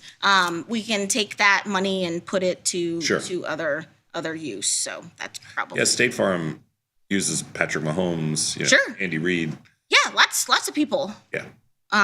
So anyway, hey, finally today for my viral video of the day, we've been talking about it ad nauseum, but I thought I would show everyone a video because if you haven't been to New York, or now if you haven't been to Chicago, we have a Prince Street pizza. We were talking about yesterday. And yeah, we were talking about it yesterday, but what I did not know is they have a pizza flavor that is only available here in Chicago. What do you mean? I watched this video. It's got to be Spots is Jordanaire. opening in Chicago this week on January 16th, and I got a sneak peek. Prince Street Pizza is one of the most well-known New York City-based pizzerias in the country, famous for its massive lines and their pepperoni-packed square slices. And now they're opening right here in Chicago's West Loop on Randolph Street. Here's what I ordered. First up, their famous spicy spring slice. This is a Sicilian-style square pizza that has a thick yet perfectly airy and crispy crust. The slice has a spicy Fra Diavolo sauce, and then there's the spicy pepperoni, an almost absurd amount of it. Next, their Chicago exclusive Fra Diavolo, the yeah. Chicago Supreme. It has their rich pepperoni paired with hearty Italian sausage and a pop of tangy, crunchy Jordanaire from Caruso's. The combination of flavors are perfectly balanced It's on always the iconic Jordanaire crust. in This is Chicago. definitely a must try.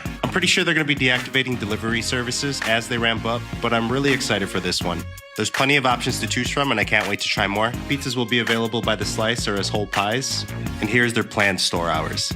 So let me know in the comments what you're planning to order when they open on January 16th. And don't forget to follow me for more things Chicago. That's good. Yeah. Yeah. I But mean- I didn't know there had only a Chicago flavor. Thought that was good. Yeah, all right. There you go. Hey, we're going to take a quick break, and then you're going to get some more of me. Yeah, I know, I'm sorry. But you're watching Tasty Live. We'll be right back answering viewer questions on Confirm and Send.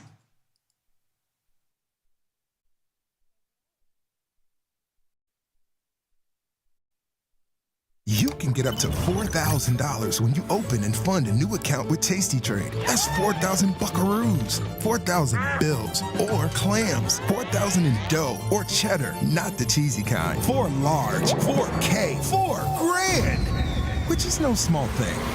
Open and fund a new Tasty Trade account and get on the platform for traders who just want to trade. And did we mention a bonus of up to 4,000 smackaroos? Tasty Trade. Make your move.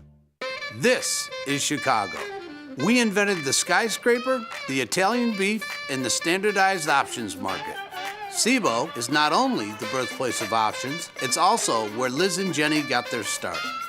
In an industry first, 2 female former floor traders broadcast live from the floor. Hear the sounds of live market action and feel the electricity as they present real-time trade ideas and research-backed market studies live from the SIBO's SPX pit. Watch Liz and Jenny live from the SIBO, only on Tasty Live. Looking for a better broker and a bonus? Sweet. Get up to $4,000 when you open and fund a Tasty Trade account. Plus, smart tech and a broker who's got your back at Tasty Trade. Make your move, genius. Tasty Trade. So I've been trading for about 5 years, maybe 8 to 5 years, and I got in the options world because I wasn't making enough with just holding long equity. You know, there's not a lot of strategy. It's just sort of like buy it and then pray it goes up. I found tastylive from my friend, and I started looking at the YouTube videos. My favorite part about it was just that there was math, there was probability, it was something you could consistently rely on. Once someone gets the right information, which they provide on tastylive, they can really change their financial situation for the better. Consistently, not, oh, I bought a stock and it went way up one time, but how can you do it consistently, over and over? And with tastylive, I was able to do that.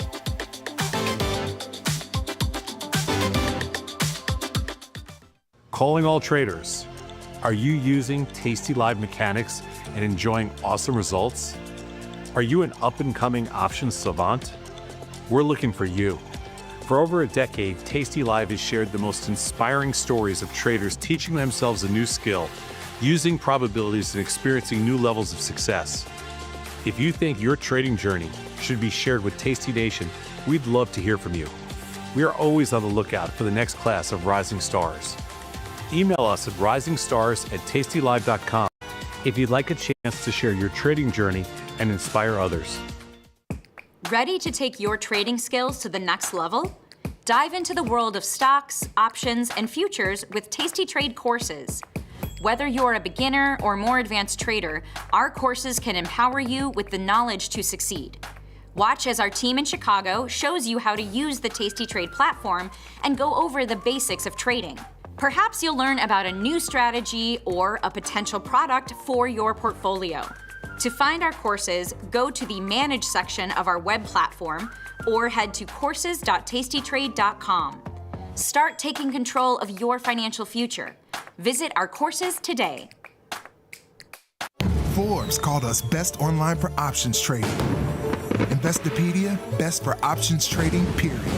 With stockbrokers.com, we're number one for options and futures trading. The Motley Fool really likes us. And so does Business Insider. So what else can we say other than boom?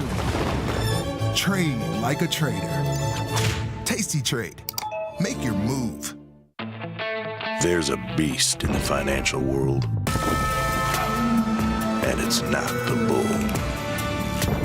If that's you, join us on Tasty Trade. Genius loves company.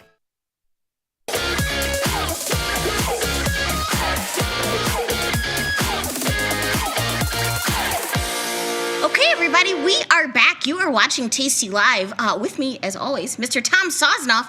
Tony Batista is out today, so please bear with us. But now our segment Confirm and Sends, where viewers write in with emails, and we do our best to answer them. So you can put it on the board. Yes, first question. How would you describe... I like these reverse roles. How would you describe what Tasty Live is?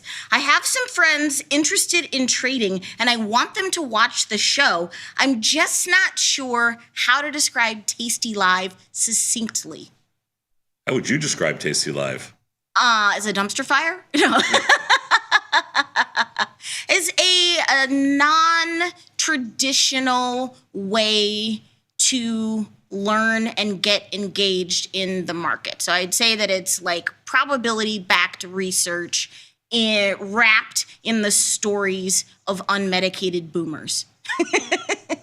When we first built Tasty back in the day, it's a long time ago, and Vanetta was here. I was here. And the initial, like the whole genesis behind it was, I just didn't like financial media the way it was traditionally. Right. I couldn't watch CNBC.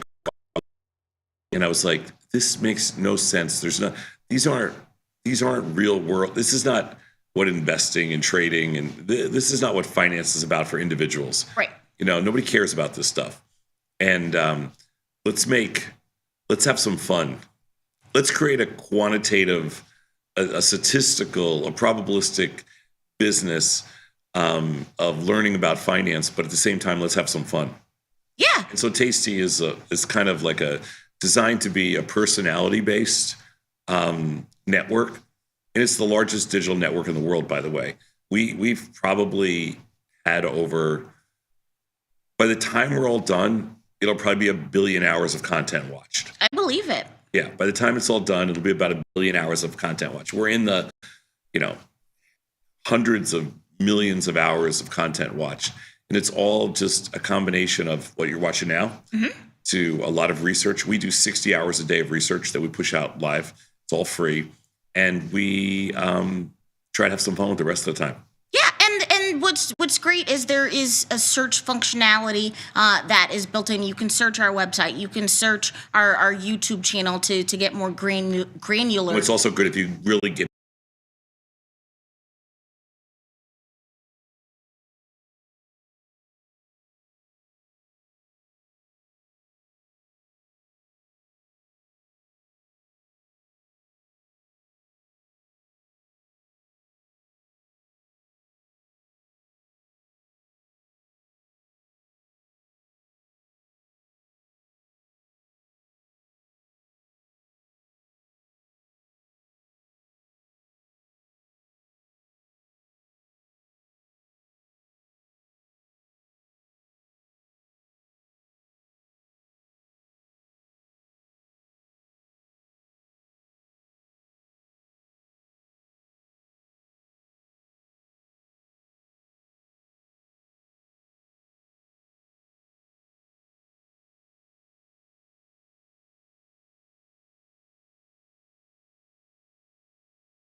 things in the same trading cycle, but I believe that will always result in a debit. That's correct.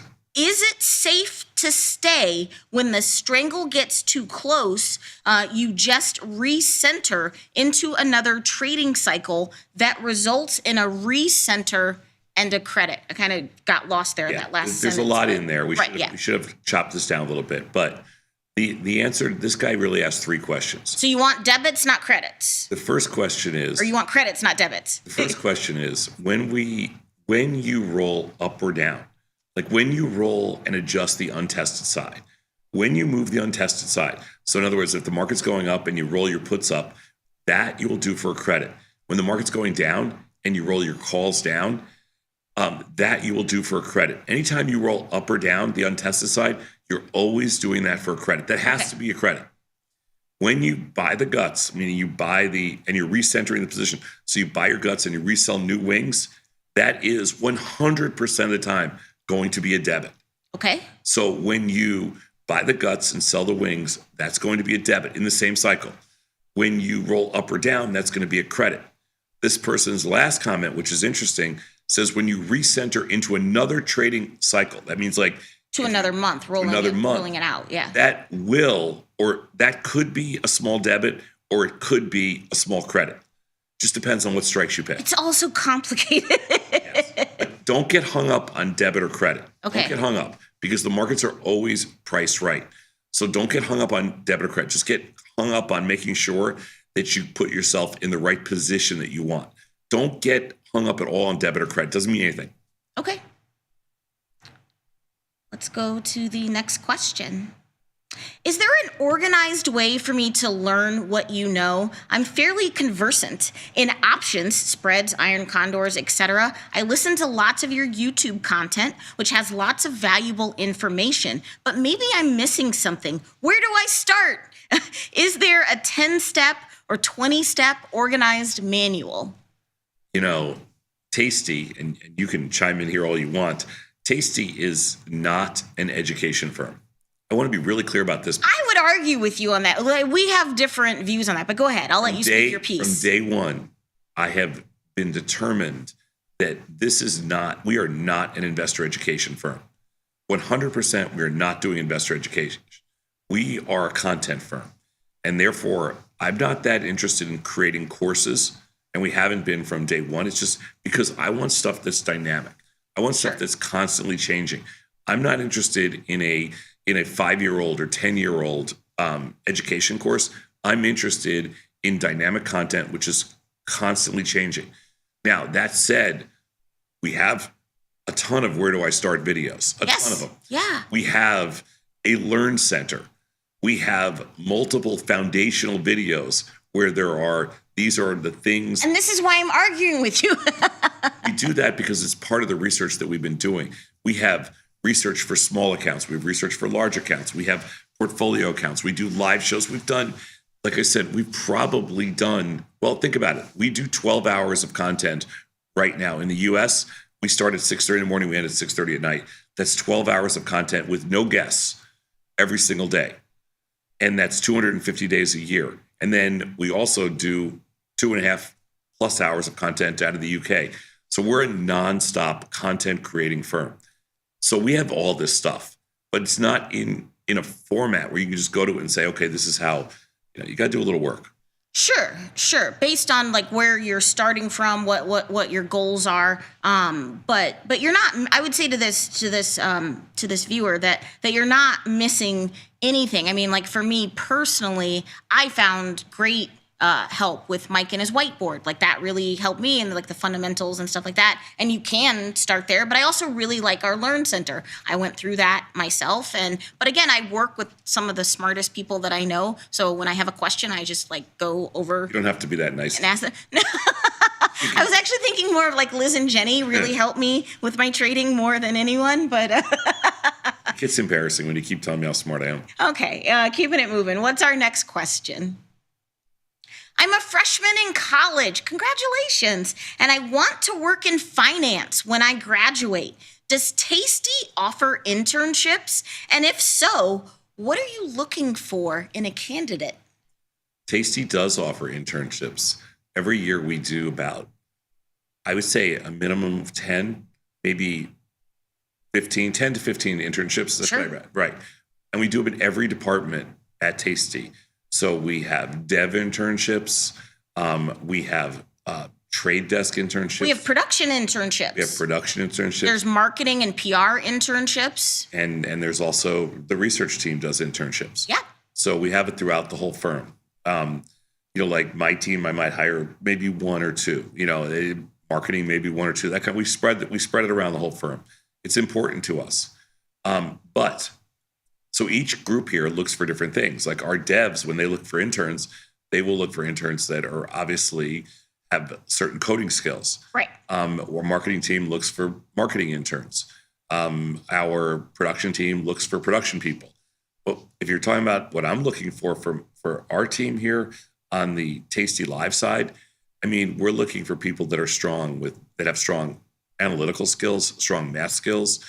They have some coding skills. They have, it's pretty much STEM across the board.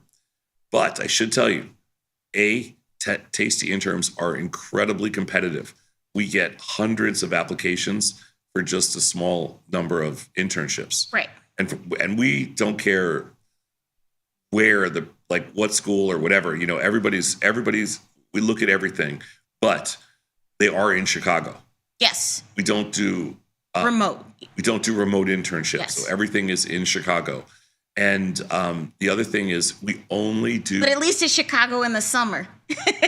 Chicago's the best city in America. Let me tell you, anybody can argue. I'm not going to go back and forth, but Chicago's the best. I've traveled all over this country. for the last 25 years nonstop. Okay, you're going on a tangent. All right, what else do you look for? Chicago is the best city in America. But Tasty internships, you have to be a junior. Okay. So if you're a freshman, you have to wait 2 more years. You cannot apply for a Tasty internship until you're in your junior year. Okay. And there's a reason for that, because if we like you and, if we like you and we want to hire you, or we want a certain type of person, we're looking for somebody that's had some experience in college, that's done some networking. We want people that have made up their mind what they want to do. But so you can apply only as a junior. Okay. That is helpful. And we had a lot of really wonderful interns. Really, solidified my faith in the next generation. These are some really bright kids. Yeah, last year I think we hired 3 or 4 interns and it's great. Yeah, the kids are great. Next question. On Thursday morning, you said you were once asked to manage money for a firm that wanted a bearish position back in 2008. No, it wasn't 2008. I said it was in, I did for Mesero Financial. It was 1999. Okay. In the 1999, 2000. Okay, for the 99 and the 2000s. Okay. I'm curious as to whether or not when managing large sums of money, firms use Tasty mechanics, or is there a threshold at which Tasty mechanics no longer work? Like how scalable? So it's interesting that you say this, because when we took this role on to manage, we were managing, Scott and I started managing money in the late 80s, early 90s. Now that was a business that was not our trading business. We had a trading business, but on the side we managed money just for we wanted to branch out a little bit. Sure. So when we took this position, when we managed money for this particular firm, the short fund, there was no such thing as Tasty. And right. There was no such thing as Tasty mechanics. Right. And there wasn't even index. There was indexes, but there wasn't even ETFs yet.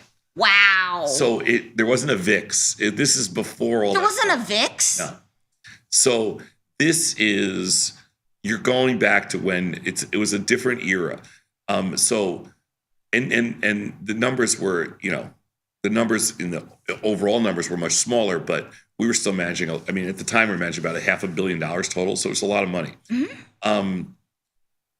Is there a threshold when Tasty mechanics no longer work? Yeah, I think that's fair. We have some customers now that have, $50 million plus. Mm-hmm. So I would argue that, yes, Tasty mechanics get very difficult if you get into, because it is very hard for the firms on the back end, the clearing firms, to take the risk for somebody that has a certain amount of money. So I would say that I like to say 25 million is a good number. Under 25 million, we do have some people with, 30, 50, or even more than that. So maybe 100 million would be my max, but I think 25 million is probably a good number. But it's interesting that you can even delineate that. So, good. Yeah, well, I've been doing this for a long time. Sure you have. Anyway, if you have a question that you would like answered, you could just send an email to Tom@tastylive, and we would love to hear from you. We'll answer your question and confirm and send. Hey, we're going to take a very quick break. Thank you, everyone, for your patience this morning. And when we come back, the weekend stocks with Jamal. Ooh, we'll be right back. Piece of cake today. Piece of scoop of chocolate, scoop of vanilla. We'll be right back. You're watching Tasty Live.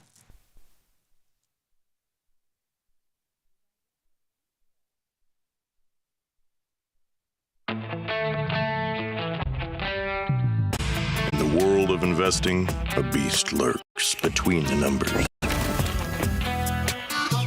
Some watch from the safety of the sidelines, but others saddle up and ride that 1-ton rowdy ribeye for all he's got. If that's you, join us on Tasty Trade, named best online broker for options trading. Genius loves company.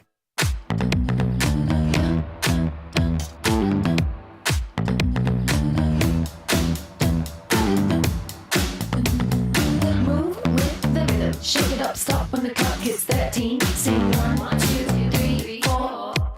Cause no one can do it like we do it, like we do it, like we do it. Cause no one can do it like we do it, like we do it, like we do it. Know someone who needs a better broker? earn $250 for each qualified person you refer to Tasty Trade. Because friends don't let friends trade on a bad platform. Terms and conditions apply. Join the club, genius. Tasty Trade. Look who's back testing. Tasty Trade now has options back testing for free. Test your trades with over 10 years of data for the most popular symbols. See how your trades would have performed in the past. Look back at profit and loss and take the guess out of guesswork. Oh, did we mention that it's free? Get back testing at Tasty Trade. Looking for a better broker and a bonus? Sweet. We got you.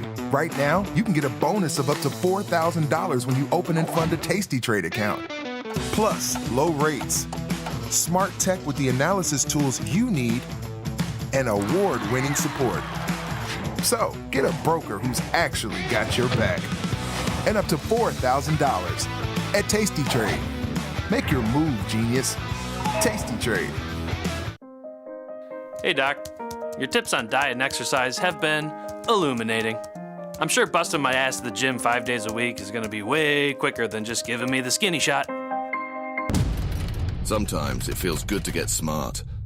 Get even smarter with live trading insights and some live taunting. Batten down the hatches, everybody. He's going on the skinny bitch diet. He's going to be hangry. From the smart mouths at tastylive.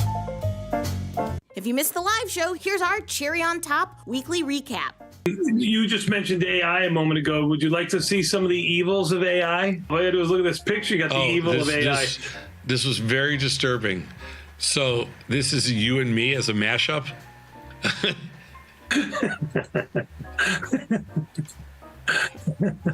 I don't know who did that, but whoever did that should be fired.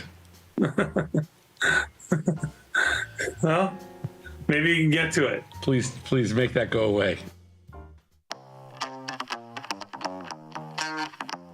We just ripped higher up to 50 points, and I just thought we would stay there, but... The thing the market does best is it keeps you very humble. You get paid a lot for being right, and you lose a lot for being wrong. So give me, I don't know, a couple hours, and I will give you everything that you need to start trading options. See you inside. Got the need for speed? No problem! At Tasty Trade, you can turn smart ideas into real trades with just a few clicks. Wow, that's fast. Tasty Trade, make your move.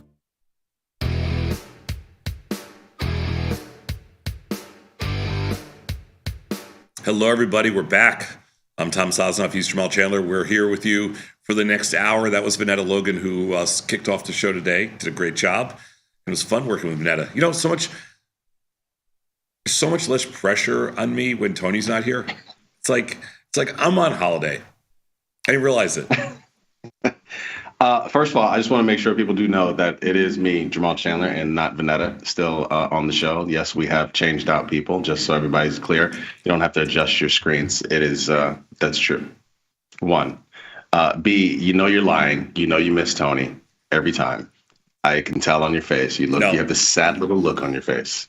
Listen, Vanetta, pipe down, okay? But no, you guys look good together. That was good. Nice job. Yeah. No, I actually like working with Vanetta. Just one-on-one. It was good. All right, let's do it, man. We got a lot. When I woke up this morning, the S&Ps were they were up about 16, 17, and most of the night they were up around 20. And I'm thinking to myself, because they marked him down on the close yesterday.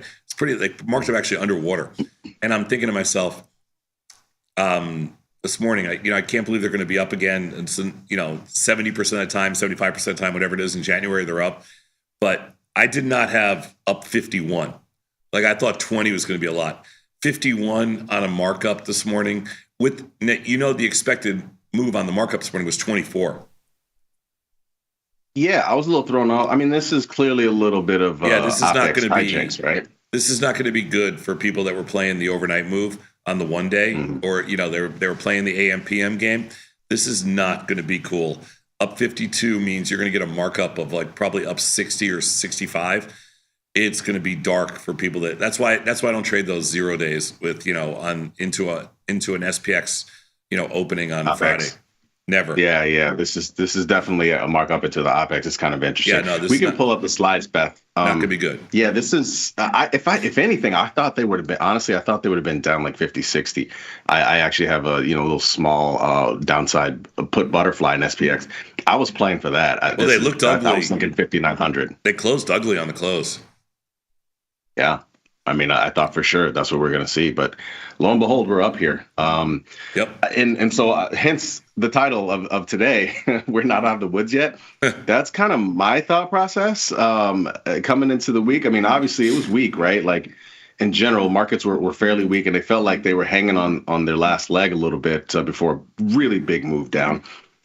CPI and PPI saved the day, if you will. Markets kind of bounced back after that rough last Friday. Just a week ago, we were sitting here and it was looking really rough and it ended really rough.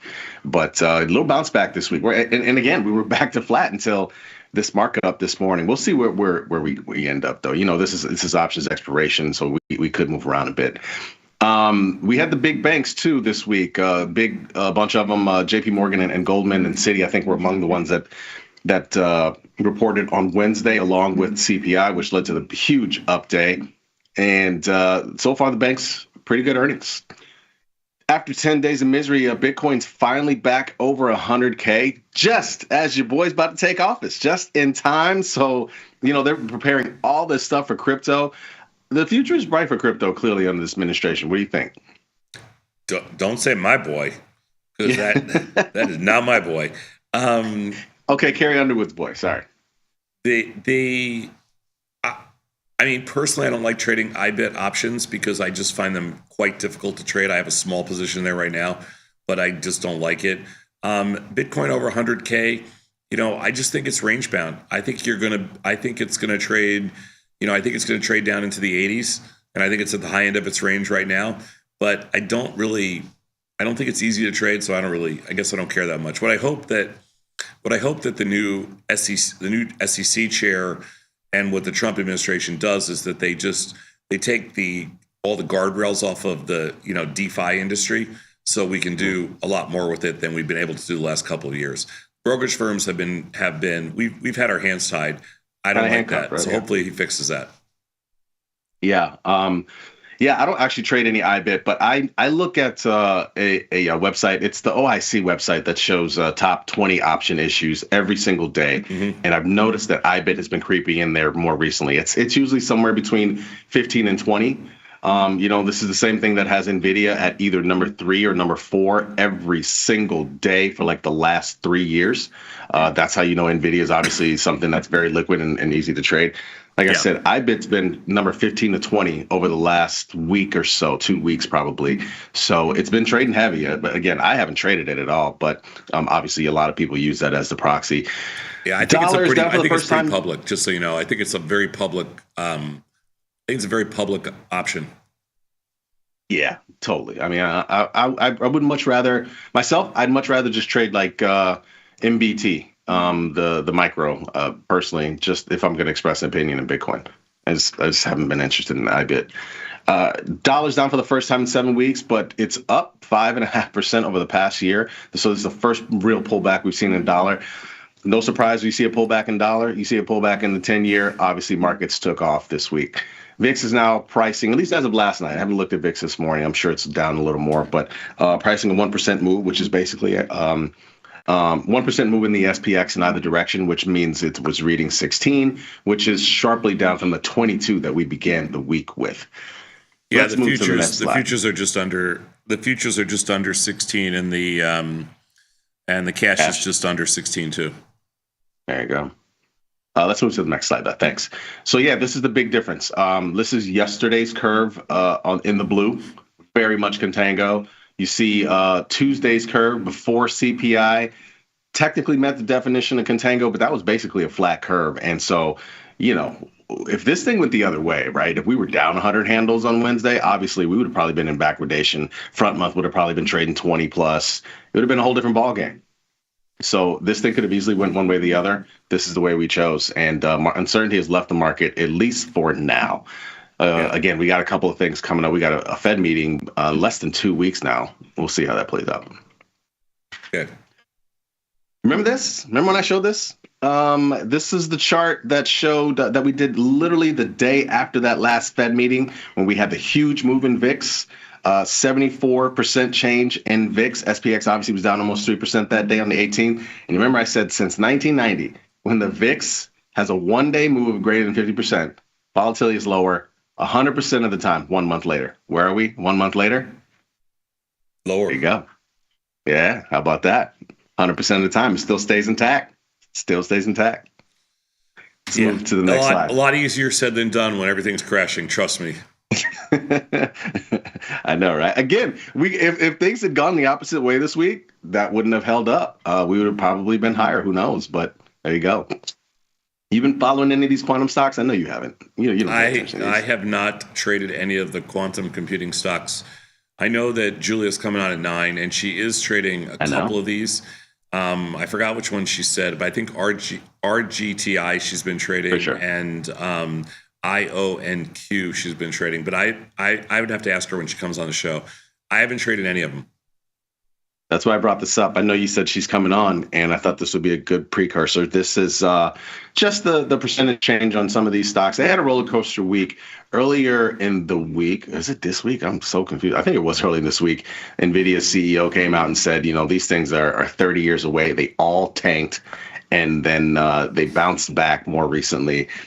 RGTI is another one that people probably, I bet a lot of our people have been trading it, probably a couple of these, but RGTI for sure, because again, this is another one that has a lot of options trading in it. It's usually been in the bottom 20 of higher option issues across the whole market. So that tells you something. A lot of volume going up in there.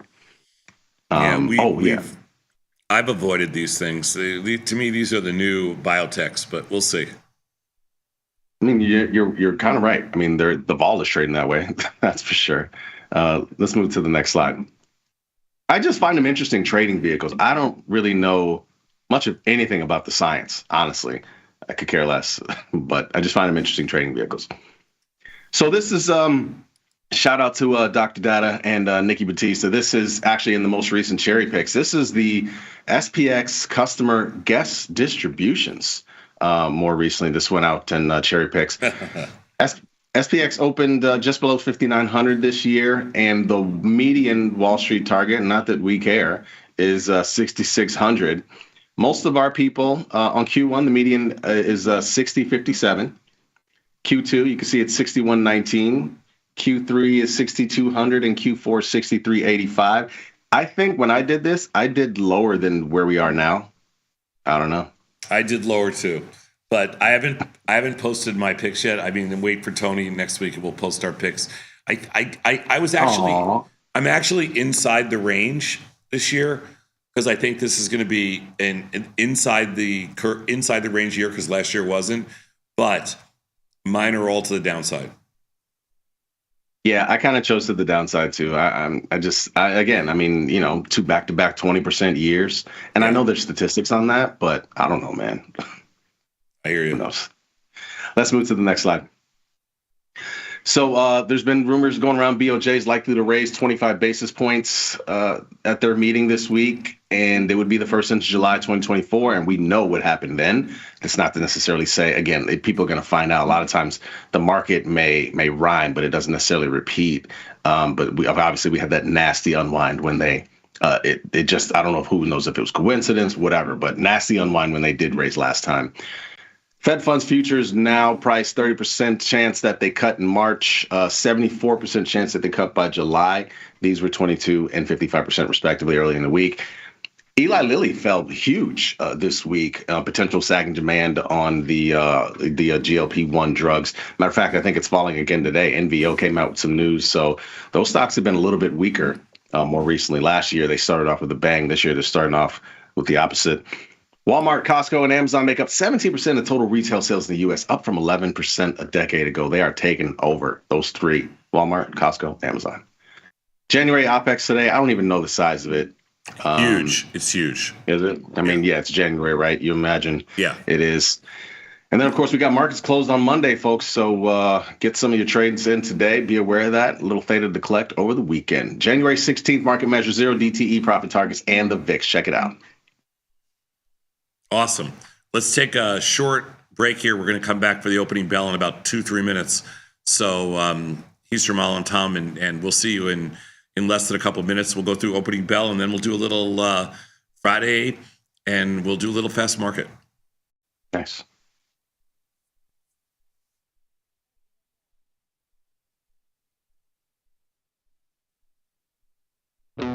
Looking for a better broker and a bonus? Sweet. We got you. Right now, you can get a bonus of up to $4,000 when you open and fund a Tasty Trade account. Plus, low rates, smart tech with the analysis tools you need, and award-winning support. So, get a broker who's actually got your back. And up to $4,000 at Tasty Trade. Make your move, genius. Tasty Trade. The beauty of Thinkorswim was that we were different. From the name to the front end technology was clearly what we wanted as traders. Second time around, I think we did a better job. Yes, we are known for our ability to support complex derivatives traders, but we also have the tools for somebody who's brand new who wants to come in on the first floor and work their way up to the top of the building. The amount of time I spend interacting with our customers via email or anything else is pretty much my entire life. To be so powerful and so valuable, and then to be that approachable, just amazing. Where else are you going to be able to email a CEO, get response back? But you know what? Before he even knew who I was just some idiot trying to learn how to trade. And he still would email and help me learn and everything like that. Some people say it's nuts, some people say it's insane. You know, that's what I do. What's up, everybody? Check out my new series, Life Cycle of a Trade, where I show you my real-time trades with insights into strategy selection, adjustment mechanics, all the way to the closing order for all of the tastylive core strategies.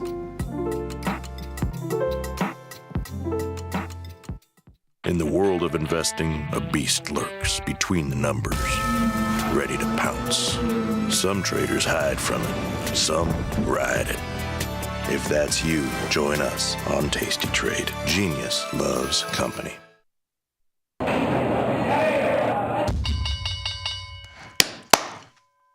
All right. Hello, everybody. We're back. 2 minutes, Jamal, to the opening bell. And they just sold bonds off a little bit. They were up almost 20 before. They're only up 6 right now. Notes are actually down on the day. S&P's up 56. That's the high. I mean, this is still kind of crazy to me. I don't know if this is just the opening thing. I feel like we're going to whip around a little bit after the actual open. You know what I mean? I so want to sell this opening. Well, what's stopping you? Nothing. I'm about to. I mean, what stopped me is that we still have a minute and a half before we open. But yeah, I haven't sold anything yet. And up 56.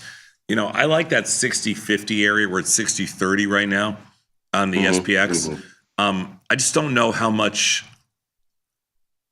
I'm not sure. Well, I mean, of course I'm not sure, but I don't know how much on an expiration Friday they're going to turn around type thing. Yeah, I mean, I know we've seen it all, right? Like we've seen the expiration Fridays where you get this move, and then as soon as the market opens, it starts to fade, and then before you know it, it's flat. And we've seen this expiration Friday where it leads to another 20 handles, like you said. 60-50 is an area. So I mean, I'm ready for anything, honestly. Yeah, me too. I'm just looking at positions I swear pre-market. This surprises me, though, man. I'm going to have a few adjustments to make this morning, that's for sure. But I don't know. We'll see. We'll see. I'm ready. Like we talked about Bitcoin ahead of the bell. Bitcoin's up 2.5%. It's a nice little move here.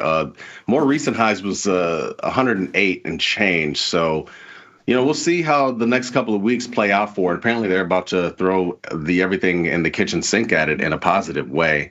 Like I said, that IBIT, there's been a lot of, I don't trade it, but I agree with you. A little public, but that thing's been trading heavy options more recently. Oh, we got a little opening bell here, and we'll see what's happening. Just a quick scan. Apple up $3, which is after being down 9 yesterday. That was ugly. Coinbase up 10, Tesla up 7, Amazon up 4. Man, I got a lot of stocks that are up this morning. Meta up 10, Microsoft up 7, Netflix up 12, Nvidia up 250, Costco up 7. Oof. Coming for the Netflix, of course, has earnings when we come back from the holiday. You got any Netflix earnings trades? Any ideas? Or are you done with earnings trades?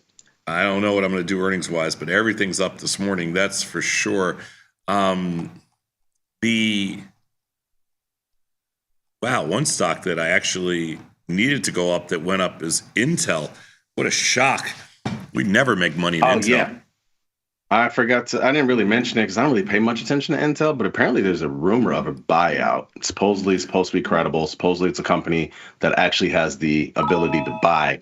What I mean by that, a lot of times, like we hear, and this is not for you, you know this, but other people who are watching, sometimes you hear rumors about a buyout that just don't even make sense. I mean, size-wise, I don't remember how big Intel is. I'm looking now, actually, their market cap. But just so you guys know, when you hear buyout rumor, it's got to make sense. Intel is $84 billion. So it's got to be something big enough to actually absorb that. It can't be something that's $50 billion just because you think it makes sense. Oh, no, trust me. I got that. I mean, Intel, I just rolled up some Coinbase and MicroStrategies just because, those to me seem like kind of the trouble spots. I'm trying to figure out if I've got any other. I got maybe SMH is a little bit of a trouble spot today. Let's see. Yeah, you're a trouble spot, SMH. But I don't know. What do you think here? They're going to hold this rally? I don't know. I would be inclined to. I wouldn't be surprised if they drop. Honestly, at some point in the day, it's expiration, right? We've seen this so many times. I got long deltas, so I would be playing for a drop personally. I do it in a very simple way. I'm actually looking at a SPX butterfly 25 wide with 59.50 the center. SPX is currently 59.90. So, $40 drop would not surprise me, I would say. That would surprise me, but because so let me tell you about expiration because I got a bunch of emails and people were like, difference between AM, PM, and this and that. Let me just get my last adjustment here in Tesla, and we'll. I tried to adjust Tesla. Didn't do it. I didn't. What's funny is that I don't think I fully comprehended the difference with why there was an AM. I don't think I fully knew that existed like that. The opening print, SPX, the difference between the weekly and all that, until I worked at SIBO, and so that was like more than 10 years in the game, honestly. I just never understood why there was even, I don't even know why now there's still an opening print. Why don't we just, what's the point of that? I mean, I know that there's obviously a lot of options that trade around it, but it was weird to me. It's still kind of weird to me. It should be. It is. It's not actually. It's not weird. It's been this way since the beginning of time. But but why do we still do it though? What? Why do we still do it? Why do they still do it? Why? Yeah, like why is there still a SPX AM and then the SPX PM, especially on the expiration? Because that's the only way to settle all of the ARB positions. So what happens is, I'll explain it. So over the course of a month, or multiple months, it could be anything. All the people that keep, all the arbitrageurs that keep the stocks, options, and futures in line using stocks, they create these baskets of stocks, right? So you push a button and you can buy 500 stocks. You could buy 482 stocks. The same thing as 500. Yeah. And so what happens is it's just an interest rate play, right? You're either long or short a future versus long or short stock, or long or short an option combo versus long or short stock. And it's a pure ARB. That's all it is. It keeps everything in line. There's hundreds of billions of dollars that trade that just keep all the ARBs in line. It's very hard to make money doing that, but there's plenty of people that do it because, if you have a second edge over somebody else, you think you can lock in some money. So that's the game that everybody plays. But it always sets up the same way. So there's no way out of the trade, right? Because if interest rates are moving a certain direction, because if you're buying a ton of stock, let's just say as an example, and interest rates are going higher, it's going to cost you more money to hold that position. So it's a losing position. Right. So you can never get out. The only way you can get out is on expiration. So on expiration, you put a market on open order in, and everything settles at the same price. So it doesn't matter what price anything opens at. The AM settlement is the composite print, which equals the cost of that basket of every single stock that trades on the opening. So nobody cares what the opening print is. That's why the opening print today is probably going to be up like $60 or $70, because it doesn't make a difference what that opening print is, because whoever had the ARB position on, everything just settles to the exact same price. The options in the stock are all the same. So what it does is it gives a chance to free up all the cash and everybody gets out. Otherwise, there'd be no way out of all the ARB positions and the markets wouldn't be as efficient. So that's the game that everybody plays. The PM settlement's different because that has actual risk. The AM settlement doesn't have any risk because all the positions are all offset. For individual investors, for retail investors, you don't want to trade the AM settlement because you have no control over it. None. It's too risky. Right. So interesting thing here. Well, just some things that pop up on my screen. I mean, this is a NASDAQ up 300 on the opening is a strong opening. The Russell's actually kind of weak. Bonds have given it up. It's not the greatest day for the good kids. That's for sure. Most of the things are up 2%. Nvidia's up 2%. Amazon's up 2%. Tesla has been all over the place in the last several weeks. Yeah, Tesla's an incredibly difficult stock. I mean, I have a bunch of positions on. Tesla's it's kind of feast or famine in Tesla for me. Like I'll put a position on it one day, it'll be my biggest winner, like yesterday. And then today it'll be my biggest loser, early on. I don't know how we'll end up, but early on. Just taking a look here. I mean, some of these stocks are, they're not cooperating. Bid, to say the least. They're not cooperating today. They're not cooperating. Bonds, currencies, bonds, all that stuff's not cooperating today. Yesterday they cooperated much better. Today they are not cooperating. Have you? There's a little weakness here in energy, by the way. Oil's down 0.5%. Oil's been down a couple days in a row. Sure. Yeah, they're starting to be like the counterculture, right? Oil names compared to the rest of the market. I'm kind of noticed starting to notice a little trend. I'm not ready to call it a trend quite yet, but I've noticed a little something with oil moving a little bit opposite from the rest of the market more recently. We'll see. I kind of feel like oil has not been correlated with the rest of the market for an awfully long time. I kind of also feel that like oil is almost, with all the other stuff that's going on, oil has taken a backseat as far as, level of interest from customers. I just don't think energy stocks are that, I just don't think there's that much interest on the customer level right now.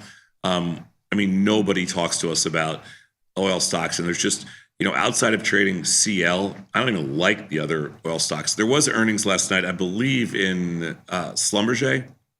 Yeah, there was. I didn't check it. I saw this morning it was up like $1, but I didn't trade it. I don't know if you. I almost worked at Schlumberger. Did I ever tell you that? No. This is back when I was still an engineer, and it was one of the interviews I went on. Went down to Houston. I'll never forget because the guy, I was still living in Madison, but I flew out of Chicago. And so the guy who was interviewing us, he was like, yeah, man, Chicago, he couldn't stop talking about Fogo de Chao. For whatever reason, he thought it was the greatest restaurant in the world. It's funny. But anyway, it was like Fogo de Chao is not the greatest restaurant in the world, just for the record. I know, right? And so, we did these interviews. There's a bunch of us. It was like for these manager positions, I was basically going to be working on a rig, 3 days on, 2 days off. Yeah, it was one of those. And the money sounded great. And I was kind of halfway in. I was like, cool, I could live in Houston. You know, that sounds good. Oh, you could. We go to a sample. What? Houston's not a bad city. I like Houston. Yeah, I was like, I could live in Houston. I'll do it. One of my boys lived there at the time. I was like, this will be cool. We go to a sample rig that was on land. I don't know what it is, Tom. I put on the hard hat. Dude, I was like, I'm not feeling this job. There's no way I'm coming here. It's not. No, I'm not taking it. That was it. That was all I needed. I put on that hat. I was in the control room. It was so dark. I was like, nah, this is like a lab. And I'm trying to get out of work in the labs anyway. I'm done. No, you're too delicate a child for that. You're not. That's not your thing. You're an intellectual. Okay. This is. You didn't get your master's degree for that. It's too that's real work. That's manual labor. No, it really kind of is. I mean, even though it was really like I'd be at a computer all day, be managing a team, but I don't know. I wasn't. It felt similar to working in a lab, and I was trying to get out of a lab anyway. So I've been in finance ever since. That's when I got out of college. I went to my first job was at Drexel, and one of the first things they did to all like the new people. They sent us for some learning thing. They sent us to Midland, Texas, because it was the middle of the oil boom at the time. Yeah. They sent us to Midland, Texas. I have the same thing, man. Not even 2 days, one night in Midland, Texas. And I was like, okay, take me home. Bring me back to New York. Nice little northern boy like you going to Midland, Texas. Oh, my God. To show you how crazy the oil boom was, I think they told me when we landed our plane, I flew TWA. I remember that flight. TWA to Midland, Texas. But the crazy thing is that we got there. I think the person that was driving us said, we got 2 Rolls Royce dealers in town. Like, that's how crazy that boom was. Or something like, wow.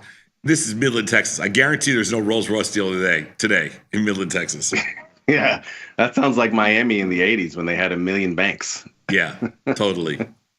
All right, Jamal, we've got to do a little fast market. So let's take a break and we'll come back and we'll do fast market. I'm going to try to put on 10 trades. Let's see what happens.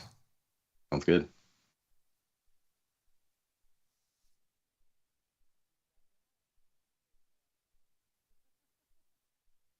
You can get up to $4,000 when you open and fund a new account with tastytrade. That's 4,000 buckaroos, 4,000 bills, or clams, 4,000 in dough or cheddar, not the cheesy kind. 4 large, 4K, 4 grand, which is no small thing.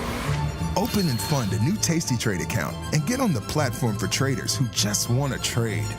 And did we mention a bonus of up to 4,000 smackaroos? tastytrade. Make your move. Forbes called us best online for options trading. Investopedia, best for options trading, period.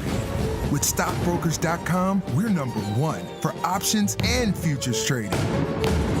The Motley Fool really likes us. And so does Business Insider. So what else can we say other than boom? Trade like a trader. tastytrade. Make your move.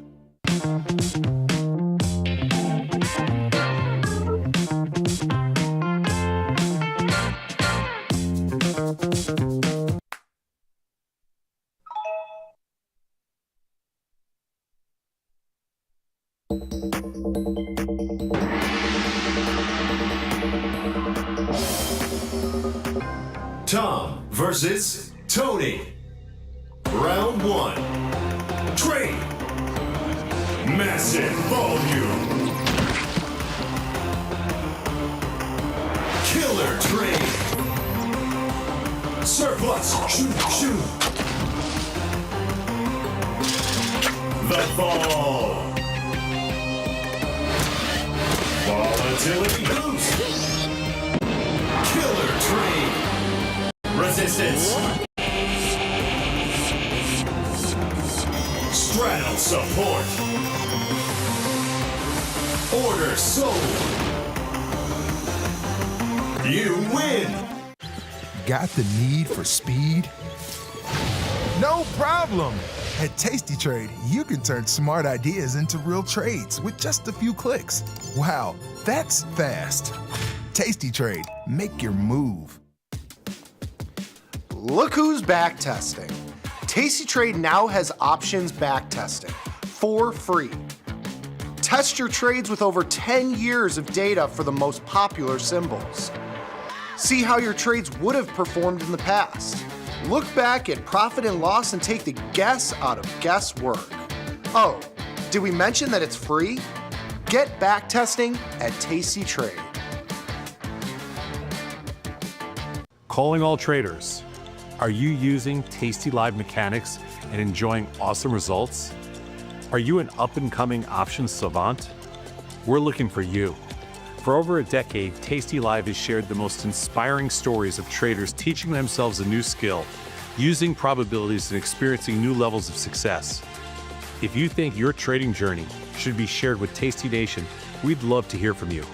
We are always on the lookout for the next class of rising stars. Email us at risingstars@tastylive.com if you'd like a chance to share your trading journey and inspire others. In the world of investing, a beast lurks between the numbers. Some watch from the safety of the sidelines, but others saddle up and ride that one-ton rowdy ribeye for all he's got. If that's you, join us on Tasty Trade, named best online broker for options trading. Genius loves company.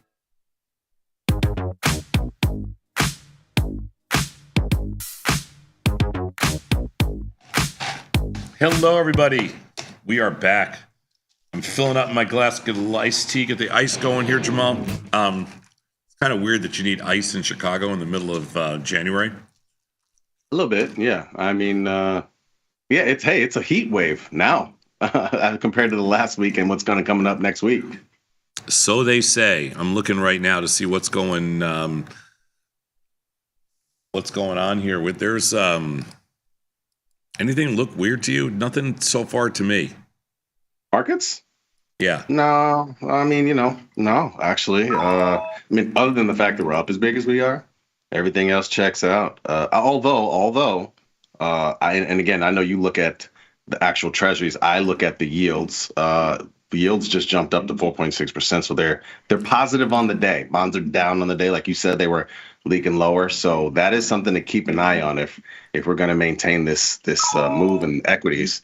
I don't know how much longer that keeps up if bonds keep falling. Yeah, agreed. For me this morning, I don't know what's going on in Intel, but like you said, maybe there's a rumor. Maybe I missed the fun little Intel rumor. I can't imagine somebody's actually going to take over Intel. I know that's the rumor this morning, but I mean, is that even possible? Again, just if we want to speculate on who could do it size-wise, I don't think NVIDIA is interested. Obviously, they have the ability to do it. ABGO is $1 trillion dollars. They could do it. Taiwan Semiconductor is big enough, but do these guys care? Yeah, right. I mean, why would you want somebody else's, why do you want somebody else's problems? Yeah, I mean, do you think Intel's not going to exist at some point? No. I don't. I think Intel's. No, I'm generally asking. I don't know. No. I mean, I just don't know if Intel is the chip version of Ford. You know what I'm saying? I'm not sure. Yeah. That's probably more accurate. Yeah, it probably is going to exist, be around. Intel is probably my biggest long, so I'm not complaining today. I need the winner in Intel because we haven't had one in there. I mean, I'm short the 20 and 23 puts, and this is the first uptick I think I've had in Intel this entire year. So I'm not complaining. I'm Tom Sosnoff. He's Jamal Chandler. Jamal's sitting in for the bat, and we're going to do a little fast market. You ready? Let's bring it. These are trade ideas that have come in from individual tasty traders all over. Jamal and I have not seen them yet. And we come into this blind just because it's more fun. And we'll try to do the trades as long as they kind of fit our position a little bit. Let's take a look and see. Let's see what we got. So Aaron, as we like to say, Aaron. We got a lot of Aarons out there. I think I can watch the Aaron skit 12,000 times. It never gets old to me. That thing's hilarious. Aaron from Eugene, Oregon is looking at the 85-100 strangle for Feb. Plan to manage it before earnings. You know, I don't have a Walmart position on. This stock has been, well, it's actually unchanged today. IV rank of 40, not horrible. I would say with 35 days to go, I'm still open to this. What does he want to do? The 100? Yeah, 85-100. 85. It's not quite enough primo for me, but I wouldn't fault him for doing it. It's not enough premium for me either. The 85s puts are 75 cents, and the 100 call, well, let's at least go down to the 97.5 calls. That's a 23 delta. Oh, I see. He just did a kind of delta neutral. You know what, Aaron? Yeah, sure. I'll switch the calls to the 97.5 calls just to give myself a little bit more premium. Maybe what you wanted to do is better. You know, it's really weird that on the 97 and 100 calls, there's zero volume. I know. It's kind of strange. I don't know why there's no volume in Walmart. Yeah. I think there's a ton of open interest. Yeah, there's a ton of open interest, and obviously there's plenty of liquidity, but that's one of the reasons I don't love trading Walmart. Mid price is $1.70, and in a stock like Walmart, you can't give up too much. We'll try $1.69. We'll leave it in there. Let's go to the next slide and see what happens. Mark from La Jolla, California, MSTR. So we got a ton of stuff on in MSTR. I shouldn't say a ton. We have a bunch of stuff, Mark. And what do you want to do? You want to sell 2 March straddles, buy 1 April straddle. I don't get this. People like this sell 2 straddles, buy 1 straddle type thing. I got $97 at the 630 at the 360 strike. Pick the strike closest to money. No strangles. They lower premium. They lower premium in theta. Fills easily. MSTR. I just don't want it to mess with my other positions in there. Yeah. Which I don't think it will right now. Let's take a look. So MSTR, he wants to sell. Well, it's not going to be the 360 strike. Right now it's. Oh, I got filled in Walmart. Indeed. 169. Nice. So if you want to do a straddle, you're going to do. You have to pick. If you don't want to do strangle, he says no strangles. The problem is the strangles are better equipped for this. You got because it's in between the strikes, you know. Yeah. Well, if you're going to do a straddle, you're going to do the 90. So I'm going to sell the 90 calls, sell the 90 puts in March, and then in April, he wants to buy the 90 calls, buy the 90 puts. Okay. Mark and La Jolla's got some balls selling 2 straddles in here to buy 1. He's got some balls. He's got some balls, and then he makes me do it because I don't want to. So this one, it's got this spread, Mark. If the one I want to do has $109 in credit. Oh no, that was too easy to fill. Yeah, it was way too easy. You know what that means. I got to remember where I did this. 100. Hold on, Mark. 109. Okay, I put it in at 109.49, and they filled me at 109.71. So they filled me 22 cents better than where I put it in. That means I definitely mispriced it. 100%. 100%. Yeah. All right, Mark. I'm in. I got to remember this. 109.71. Let's see how much we can make on this, if we can make anything. Who's next? Marcus from Greensboro, North Carolina. I'm trying to think of No, I've never been to Greensboro, North Carolina. Oh, I lived there. I lived there. Yeah, that's actually the way. So I went to North Carolina A&T right out of high school. I went there for 2 years. Yeah, I lived in Greensboro. Yeah. Marcus, what's up, man? I'm neutral to slight. You know what? What? They're not as good anymore, but this place called In-N-Out Burger, they used to make these huge burgers with chili. I mean, it was. How could you have a place chili, called onions? How could they have a place called In-N-Out Burger? I'm sorry. I don't mean In-N-Out. I'm tripping. Cookout. It's called Cookout. Cookout. In North Carolina. They used to be good. They've gotten commoditized now. You know how that goes. But they were, I mean, this was like, dating myself 30 years ago, but they were incredible, man. There weren't too many of them. And you literally would go in there and pick up your food and come out smelling like you were at a barbecue. I mean, it was like that. It was good. Never heard of it. I'm neutral to it's local. bullish. Netflix has only had 2 downside earnings moves in the past 2 years, selling the Jan 31 weekly ratio spread. 2 of the 730s, one of the okay. Stock's trading 850 and change, so he wants to do a ratio spread. I'd feel that. NFLX. Earnings are Jan 21. What is that, Tuesday? Yeah, it's Tuesday after the close. All right, well, I got to keep it in Feb because Jan expiration today. So let me keep Feb because it just keeps my things easier, Marcus. What do you want to do here? You want to buy 1760 put, and you want to sell 2 of the 730 puts. Mm-hmm. Now, let me check one thing first before we do this. So I set the trade up first, okay? That's cool. Now, let's look at the expected move. Let's call it $100. Does that put me outside the expected move? $100. Yeah, it's right. Yeah, it's right at the expected move.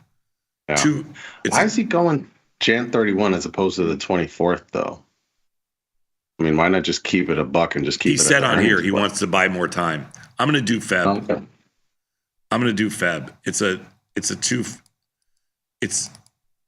It looks like you can do it for about 240, but I'm not 100% sure. Mm-hmm. Maybe not. Actually, it looks lower. All right, It's Marcus, close, but yeah, we're working it. We're working it, dude. It looks like I'm a little off. I think I had it priced too high. It's like 230, something like that. Yeah, around 230-ish. Oh, 235. All right, Marcus, don't take me down. Diego from Miami, FLA. Bullish play in Beyond Meat? I have not traded. Right? Okay, so I have not traded this in at least a year. I didn't even know it still existed. It's a $4 stock, dude. Is that what he wants? BYND, right? Yeah. Yeah, that's what he wants. He wants buy to 3 put. Sell a put spread. I mean, no, he wants to sell a put spread, right? 40-cent credit. I mean, technically that meets the definition of of what we do. I mean, he's selling for more than 1/3 the right width of the strikes, but you know. Diego, here's my problem, Diego. The 4 puts are 50, 65. I don't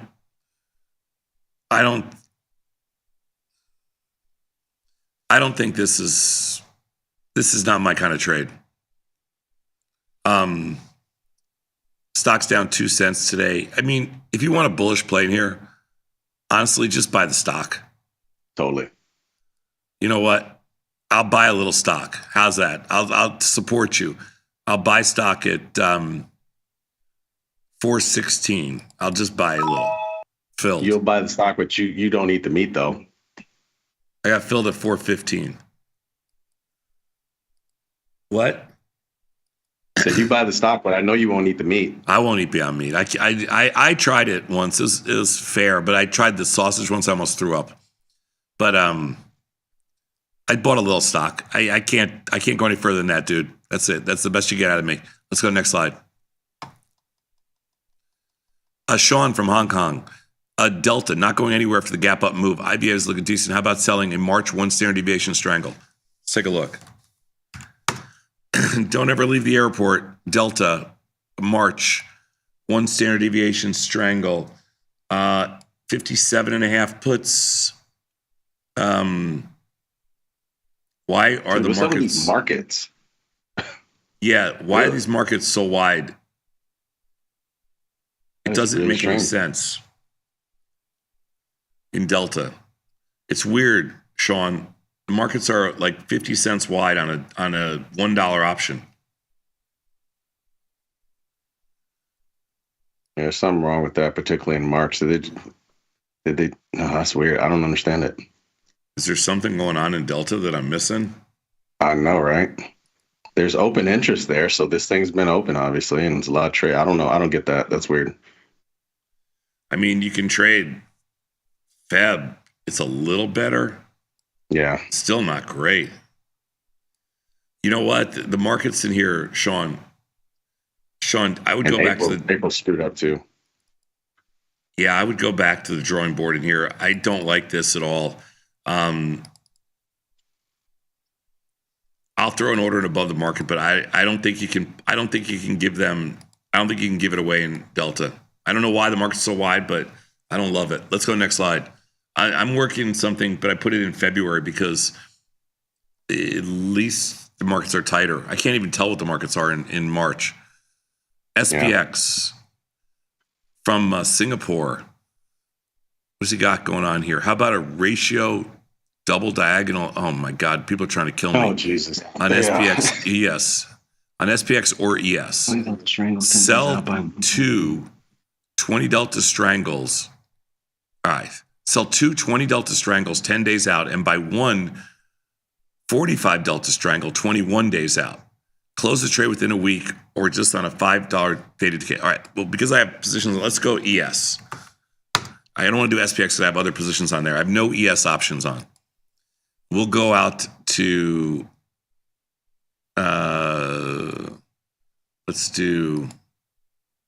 should we do Feb? How many days in Feb? 10 days out.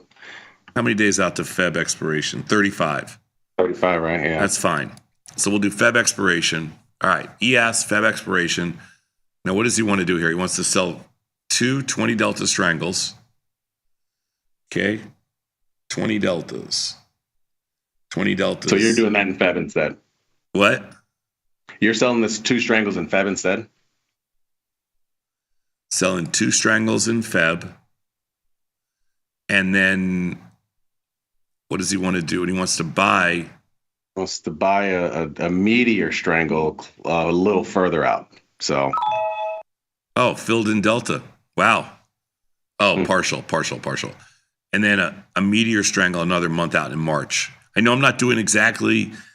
I'm not doing exactly the strikes you want 10 days apart. I'm doing a little different, but I'm close enough. And then you want to buy the 45-day strangle, 45 delta. 45 delta, 21 days out. This is, you're going to do 40. We're going to do 40. Delta filled. I don't know how I got filled in Delta. I don't know how neither. It's crazy. Killing me from Singapore, by the way. This is murder. Yeah, say what's up to Victor for us. What? I told him, say what's up to Victor for us, punished pixels. I know. This is like, all right. So what they want to do here is sell 2 Feb strangles, buy 1 March strangle, but double a delta. So it's delta neutral. And it's $69. Let me leave it in for a second, see if we get filled. I'm awfully close.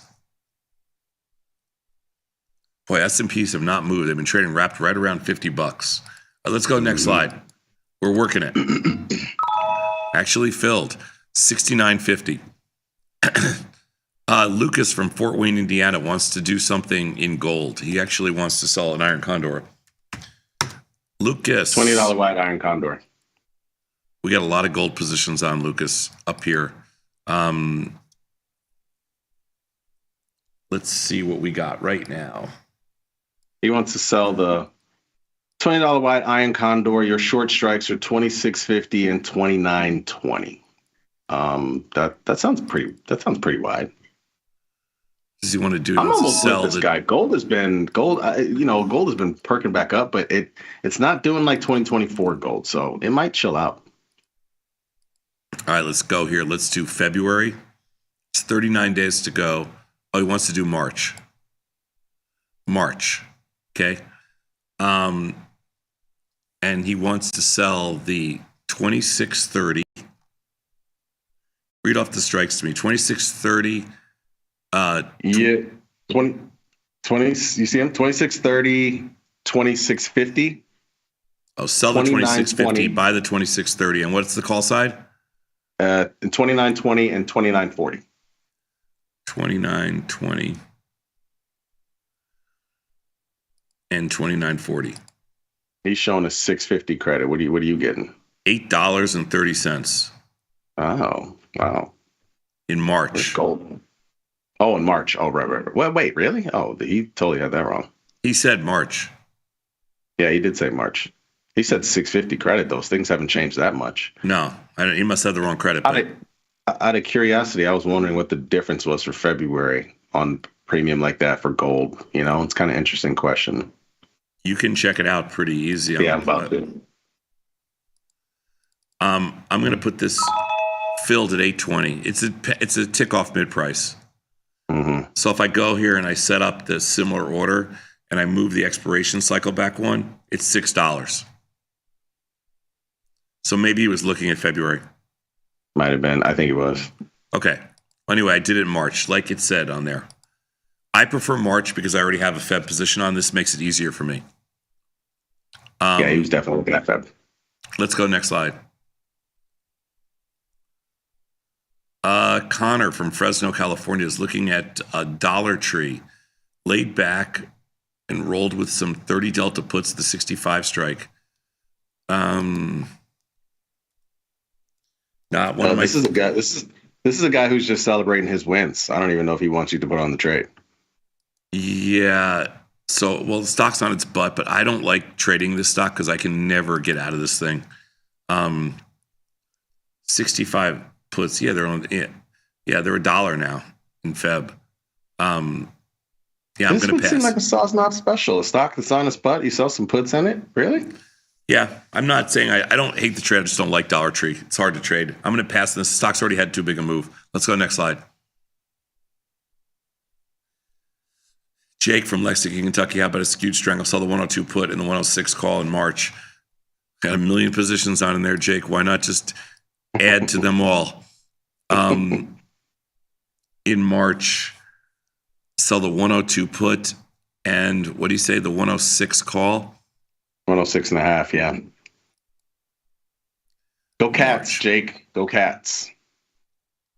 Kentucky's not the same since Calipari left. But sell the 102 put.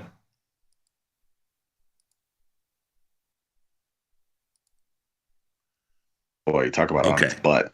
Sell the 102 put. And what call do you want to sell? The 106 and a half? 106 and a half. Going way out of the money on that one. Yeah. All right, let's see what happens. We'll leave it in for a second, see if we get a fill here. Let's go next slide. I'm working it, Jake. Let's go next slide. Oh, Mike from Boston. Lulu. Haven't traded Lulu in a while, Mike. What do you want to do? Poor man's covered call. IB ranks low. By the March, let's take a look. Is Lulu? Oh, it's up $5 today. Has it been killed? Not really, just down a little bit. I can't believe the stock is I still can't believe it's $400+. Crazy. I know. Why did they cancel this order? Let's see. Poor man's covered call. Yeah, buy the March 360, sell the Feb $440 difference. Filled in that on that funky skewed strangle in Euro. Lulu. You know what, Mike? I don't love this trade. This one's all yours. Stock's up $5 today. I'm going to pass on this. If the stock goes down, maybe, but I'm going to pass on Lulu. Let's go next slide. I think that's it. Here, go back for 1 second, Beth. Just go back to that Lulu now, because I didn't realize it was the last slide. Picking up Lulu. Poor man's covered call. Buy the March call and sell a Feb call. So he wants to do a diagonal. Mm-hmm. Let me see this for a second. Don't hate the idea of a diagonal. When's earnings in here? I don't see it on the board. You see earnings? I don't see earnings. I don't see it. So it's, it must be in May. Let me look it up real quick, see if I can find it. I don't see it. Yeah, I don't see it. Did it just have earnings? Yeah, it had earnings on, what's that date? It had earnings on December 6th. So, oh, okay. Did it have earnings again in March? Mike, I'm going to pass on this. I don't love Lulu like you do. I'm not a fan. Let's see what we did here, Beth. Okay, perfect. So Walmart, we sold a strangle. MSTR, we sold 2 straddles, bought 1 straddle. Netflix, we did a put ratio spread for earnings. BYND, we just bought some stock. Delta Airlines, we got filled on a March strangle, or a Feb strangle. I'm sorry, Feb strangle. SPX, we did. Actually, we didn't do SPX. We did /ES, Beth. /ES, and it. Let's just make sure what we did here. Look at her. She's so fast. She's just so on the ball. Thank you, Jamal. Of course. You know I love you, Beth. We did a... No high fives. We did a ratio swap. We did a strangle swap. A strangle swap. Yeah, diagonal's fine. Same thing. It's same thing. It's okay. Yes. GC, we did an iron condor. In DLTR, we passed. In 6E, we sold a skewed strangle. And in Lulu, we passed. 8 out of 10. All right, we'll see. We'll see. It's a start. Thank you. Jamal, thank you so much. I know we went long, so I was taking some of Julia's time, so I gotta work my way back. But thanks so much, and we'll see you next week. Yes, sir.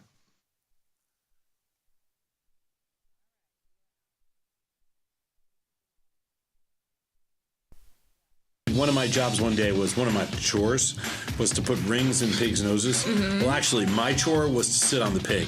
Somebody else put the ring in their noses. That seems you sit on the pig, okay? You be good at this. You sit on the pig. There's 3 jobs.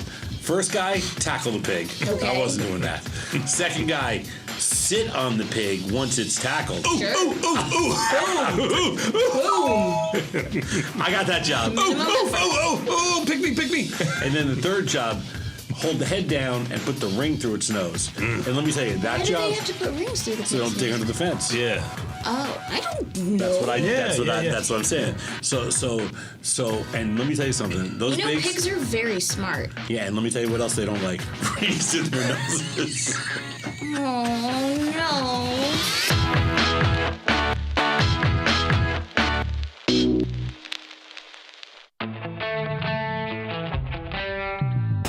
In the world of investing, a beast lurks between the numbers. Some watch from the safety of the sidelines, but others saddle up and ride that 1-ton rowdy ribeye for all he's got. If that's you, join us on Tasty Trade, named best online broker for options trading. Genius loves company.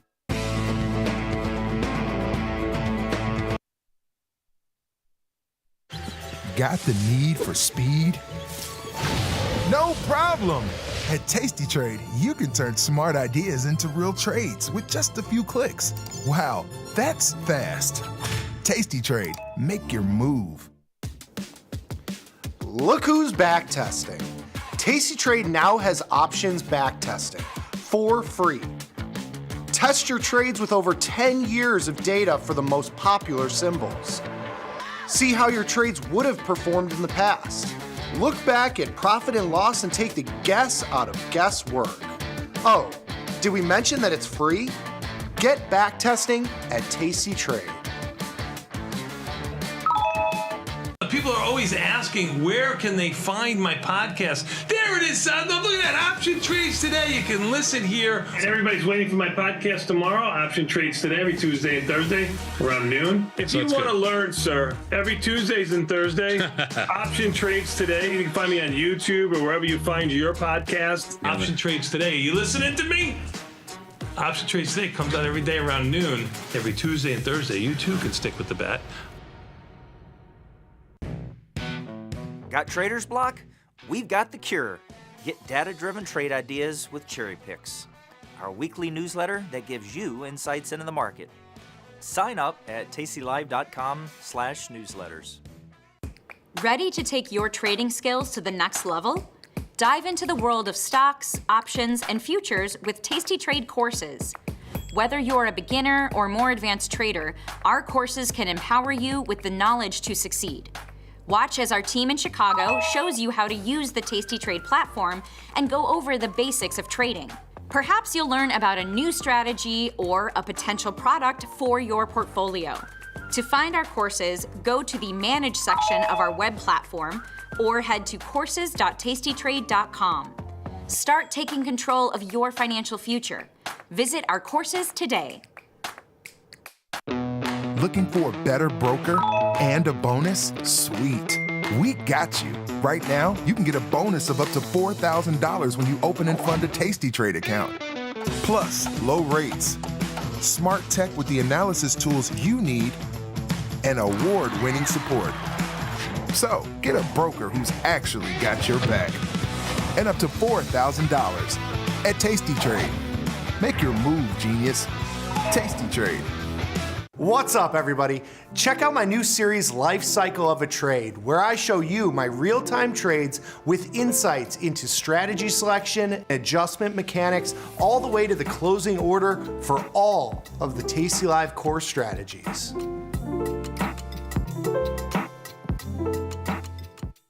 Today's episode of Market Measures is brought to you by SIBO. SIBO is partnering with tastylive to provide educational opportunities for traders at all levels.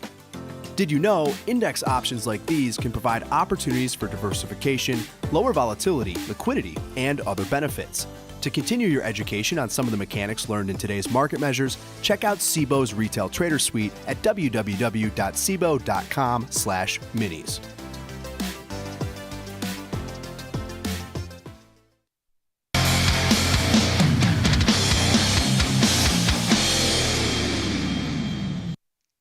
Hello, everybody. We're back. I'm Tom Sosnoff, and now I'm joined by Julia Spina. Hello, Miss Spina. How are you? Dude, I'm great. I'm excited today. We're going to be talking about quantum computing and crypto on travel Wi-Fi. So if I go out, you get to take it away. I'm excited to see how that goes.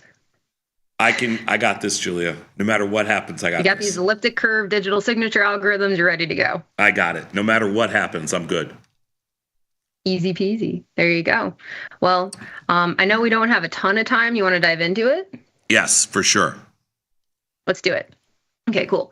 So today I wanted to talk about quantum computing and the potential impact on crypto. This is kind of a part two to the piece that we had last week where we were talking about the history of quantum computing and a little bit more about like how it might impact the market as a whole.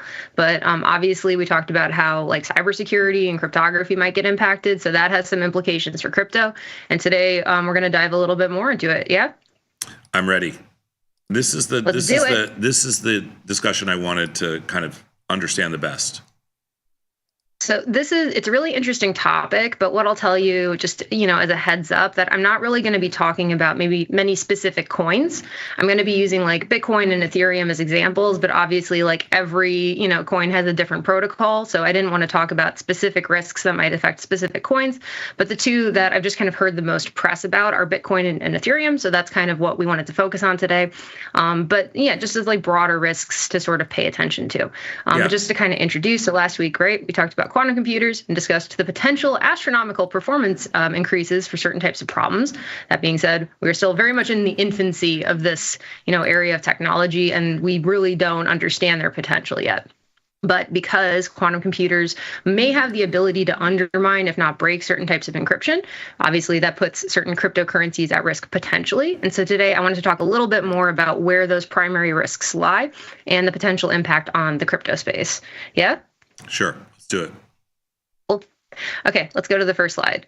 So a bit about Bitcoin. I'm ready. So we've talked about Bitcoin. Actually, there was a very cool skinny on it, a 2-part series a while back, if anybody wants to go check that out, that dives a little bit more into the cryptography of Bitcoin. But effectively, cryptocurrencies work without having the centralized authority to sort of ensure integrity and security by using cryptographic algorithms, basically by using math to ensure that transactions are valid and that people don't get their stuff stolen. And a lot of this, like for Bitcoin, for example, is based on this concept of public and private keys, which I'm going to call secret keys because I didn't want to use something with a P as well. But secret keys that are only known to the user and public keys that are mathematically derived from those secret keys and may be visible to the rest of the network in certain circumstances. Is this bringing back some memories of when we talked about this? Yes, I'm very clear of this concept. Very nice. Okay, so we have secret keys and public keys, and basically users in this network are assigned each of those. Let's go to the next slide. So when a user initiates a transaction, so for example, if Alice wants to send 1 Bitcoin to Bob, they're going to use their secret key and this sort of transaction message, this information about what transaction they want to execute, and they're going to use a function to generate the sort of digital signature, basically to sign off on it. And this is all happening, again, within like the Bitcoin blockchain, as we've sort of talked about. Make sense? Pretty easy so far? Yeah. Right? Okay, so let's go to the next slide. So the signature actually has some pretty interesting mathematical properties. So basically, anyone in the network can take the signature, the transaction, and then the user's public key, and then use that to determine that the signature and the transaction message came from the person with that secret key, without having to know the key itself. Remember that the secret key and the public key, those are mathematically linked, but we want to keep the secret key hidden from people on the network for security reasons. But because of these interesting mathematical properties, users can verify this signature using public information, right, without having to know that secret information, again, because of that link between the secret key and the public key. And they'll know that conclusively without having to know the secret key itself. Make sense? So far? Yeah, it does, but now you're starting to get complicated, but yes. This is hopefully the most complicated that it's going to get. All we need to know is that this is the basis for these mathematical relationships basically form the basis for how we can execute transactions securely without needing a centralized authority to validate them. Right. We're using these principles of math and these mathematical relationships to basically validate that transactions are valid and that people's holdings are basically valid and secure. Make sense? Are you explaining proof of work?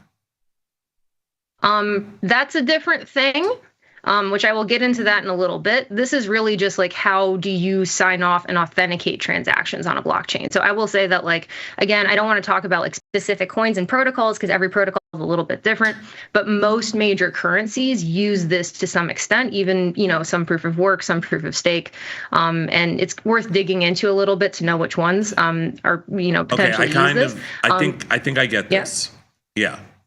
This is also used for a lot of regular financial transactions is the secret key public key pairing, and these sort of, again, mathematical relationships to ensure a certain degree, oh my goodness, of validity. Make sense? Yeah. Okay, so let's go to the next slide. So these functions that are basically used for validating the signature or generating these signatures and then validate them, these are called elliptic curve digital signature algorithms. They're basically used to generate the secret key from the public key. They're used to generate the signatures. They're used to verify the signatures. Is this class of algorithms that are effectively used to make sure that there's mathematical integrity across this entire process. Okay. Yeah. Go to the next slide. So these are cryptographic algorithms that are designed to be one-way functions. Basically, these algorithms will always produce the same output for a given input. So when I put in the secret key, I'm always going to get the same public key, for example. But they're designed to be computationally infeasible to reverse engineer. If I have the public key, I shouldn't be able to computationally generate, for example, the secret key with, a classical computer. That's where this is kind of going. Make sense? Yes. Okay, so let's go to the next slide. So for example, right, basically breaking this type of encryption with a classical, computer would require brute force guessing. So on blockchain, this is like a 256-bit secret key. So that's 2 to the 256 guesses, which is a gigantic number in the worst case scenario. That's like the worst case loss number of guesses that you'd have to do on a classical computer. But for a quantum computer, they can effectively, basically leverage elements of Shor's algorithm, which we talked about last week, to derive the private key from public information, which would effectively allow a user, with a quantum computer, a sufficiently powerful one, to forge the digital signature and steal a user's Bitcoin potentially, or forge transactions, right? So 2 to the 256 guesses, how long would that take on a computer? It's longer than the age of the universe. It's a really long time, right? So it's longer than the age of the universe. Computer, yeah, okay. On a classical computer, which is why, again, this forms the basis for a lot of different transaction protocols, not even just, cryptocurrencies, but some regular financial transaction protocols. A lot of cybersecurity is sort of based on this idea that some algorithms would just take an infeasible amount of time for a classical computer to do, which is part of why, these sort of risks of a quantum attack, as, bearing in mind that quantum computers are still, very much in their infancy, but, pose potentially a long-term problem, again, depending on their actual capabilities that we'll realize with time. Make sense? Yeah, I mean, it does make sense. It's hard for me to put a lot of time. I don't really understand the timing of all this, but sure, I understand the principle. I understand the concept. For sure. We don't know the timing yet. I think it's something that I always want to make sure that that's clear. I would draw a lot of analogies actually to machine learning.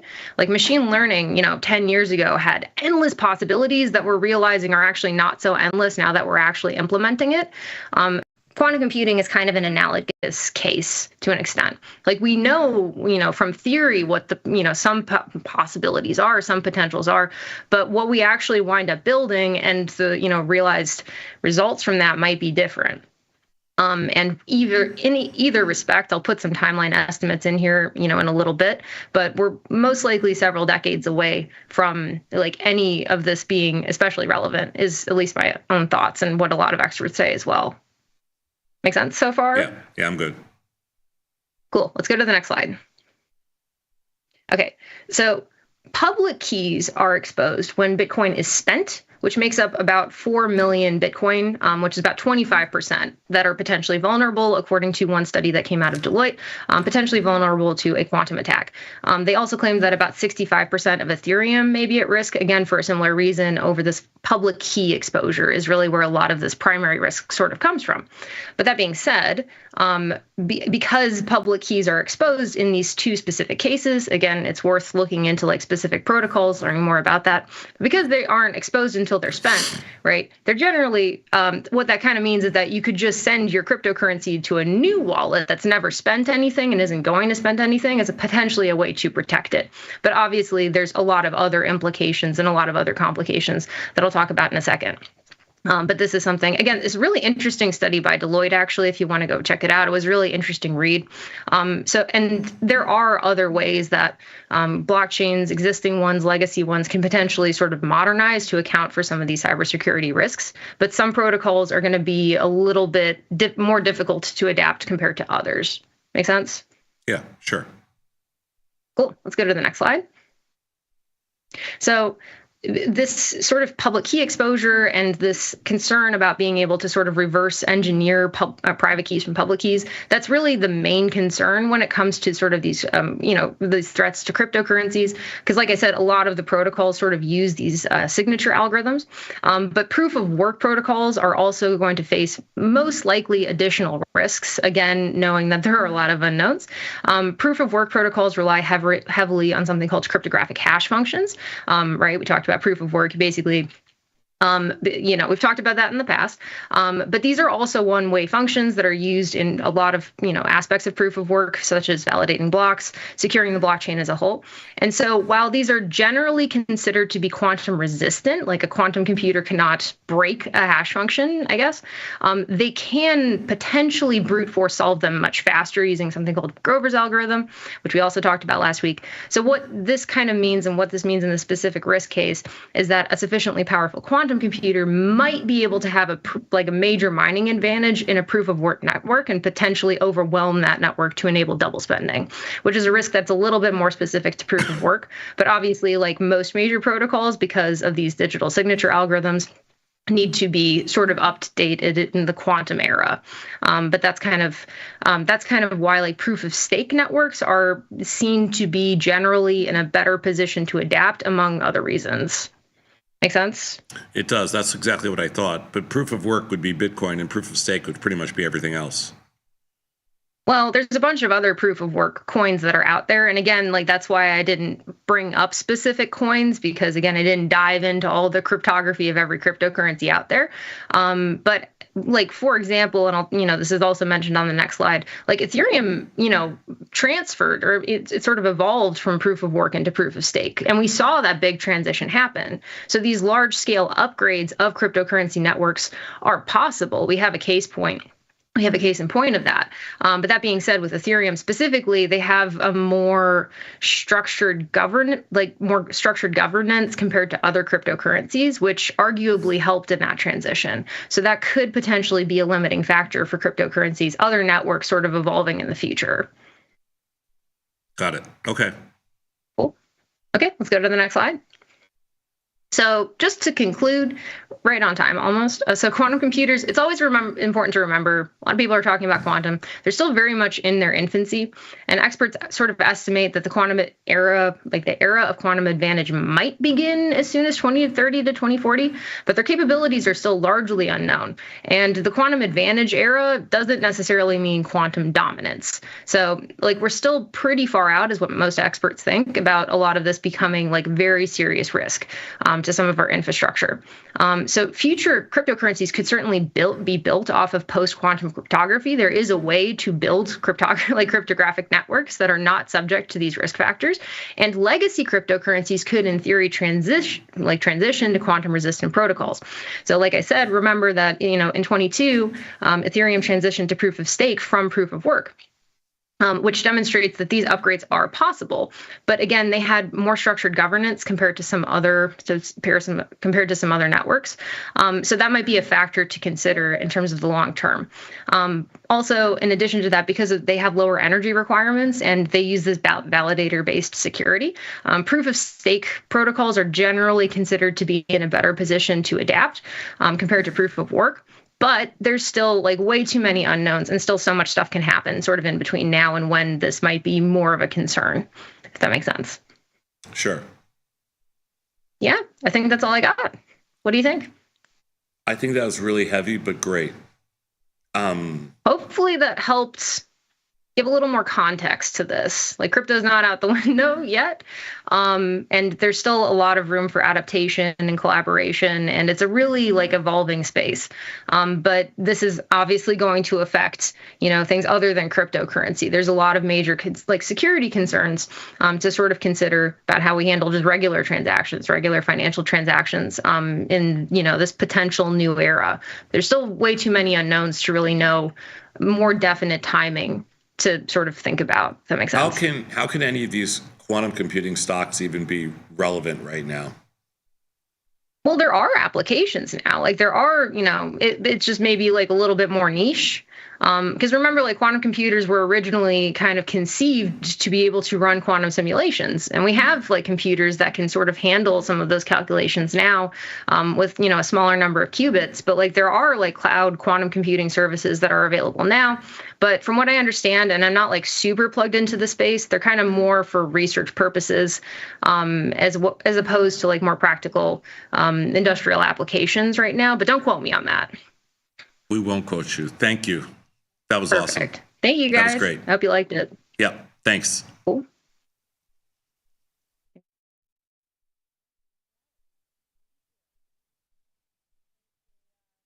Dear Chad, thank you for trusting me with the workload of 5 people this week. It was an invaluable learning experience. All 97 hours. Sometimes it feels good to get smart. Get even smarter with live trading insights and some live taunting. You made me print out something for you in 40-point font. From the smart mouths at tastylive. If you missed the live show, here's our cherry on top yearly recap. So, we're doing the show on Friday, and the bat, he's doing the show in the morning, then he's going away afterwards, right? Yeah. He's all packing up the car, he's doing his stuff. RV. Packing up the Packed RV. up the RV for a 6 to 8 day trip. We're supposed to be there about 4 48 days. hours. I bet him $20, and I said, you'll be in a hotel by either the first night or second night. Oh, and then I vociferously stood up for you. Of course you did. You should have, because that was the smart move. I appreciate you. You're Yeah. Saturday morning, I look at my phone, and it says Venmo, $20. I almost had to pay him $40 because there was a little stipulation. If I didn't sleep there one night at all, I'd have to double the bet. I almost had to send him $40. What happened? See what happened? Here, what happened was we're driving up there. It's absolutely beautiful. It's like sunny as can be. Because you were tweeting pictures. Oh, yeah, it was The beautiful. girl It was on beautiful. Instagram, you're like, oh, I'm here in the woods. Absolutely beautiful. Absolutely beautiful. Amazing. It was gorgeous. We were gonna make a slight right-hand turn. We got about 10 miles to go, and up ahead there's like this dark cloud, and it's raining. It started getting muddy, and dogs are getting all muddy. Wife's having a little problem. Bugs are everywhere from the rain. And I realized at that moment that my wife was not a camping gal.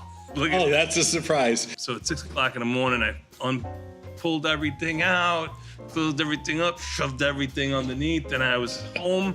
We actually left because we did the show at 10 o'clock in the morning. Let's say we left at 10:30. I was home at 10 o'clock in the morning the next day. Look at him. You were just Jumped in my pool, looked back at my house, and I said, why would I ever leave? Why? He was going to go fishing, catch. He's hurt on this one. Muskies. Some bass. Very quiet. I left Friday at 10:30. I was back Saturday at 10. AM? Yeah. You didn't make it 24 hours? No. Who broke down? They all did. They all did. I rented a boat for Saturday, but the boat was broken. It rained for 5 hours. When we got there, it was... Now the RV on rvtrader.com. No. Yeah. Whoa, wait a minute. How do you get to Florida now? I don't care anymore. Oh my God. First of all, I'm sitting in the captain's seat. I've never been invited to come sit in the new captain's seat. But what I'm concerned with is the size of these screens. And he's still doing this. No, let's take a look. They did not hold that rally at all. Phil, you got a partial. 973.75. I'm looking at this like I have to move my head to get through the top, the top symbols. I thought he had like a little computer and he was getting down. He hasn't learned that he could swivel his head. He has to see the screen. He has to go like this to me. And then, you know what? Money goes to money. You did it. Good job out of you. Yeah. I just drove with him twice. Now I'm really concerned that I was just in the car with him for 2.5 hours. Okay, I need help understanding. This is the largest monitor that I've ever seen. I have to move back in order to see everything. And somehow when you're on air, you're looking at this. You need some help. Nope, I got everything fine. The problem is I just have a lot to do. You see, because in your job, here we go. Really, all you have to do. Get the full scoop by checking out the archives at tastylive.com. In the world of investing, a beast lurks between the numbers, ready to pounce. Some traders hide from it, some ride it. If that's you, join us on Tasty Trade. Genius loves company.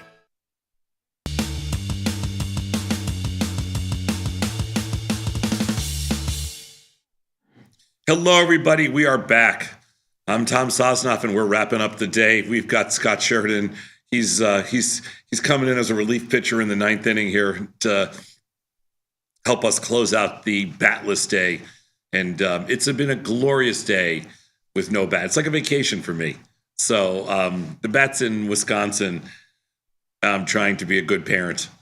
And we're here. Scott and I are wrapping up the show today. All right, Scott.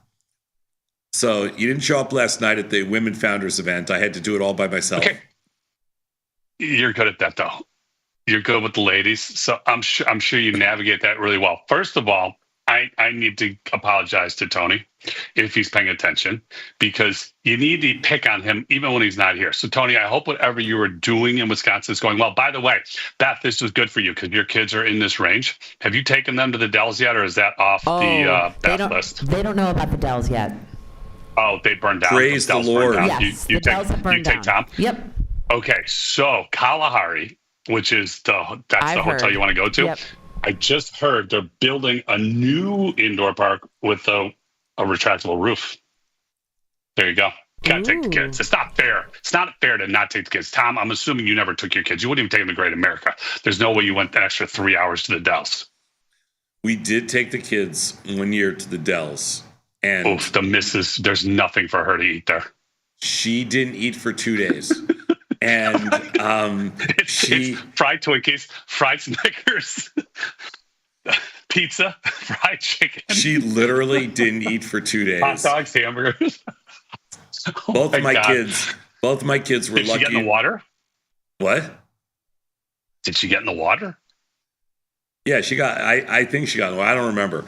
But both my if she was in a bikini in the water, she elevated the talent by like 100-fold. Oh, she did. There's no question about it. Yeah, but then the talent.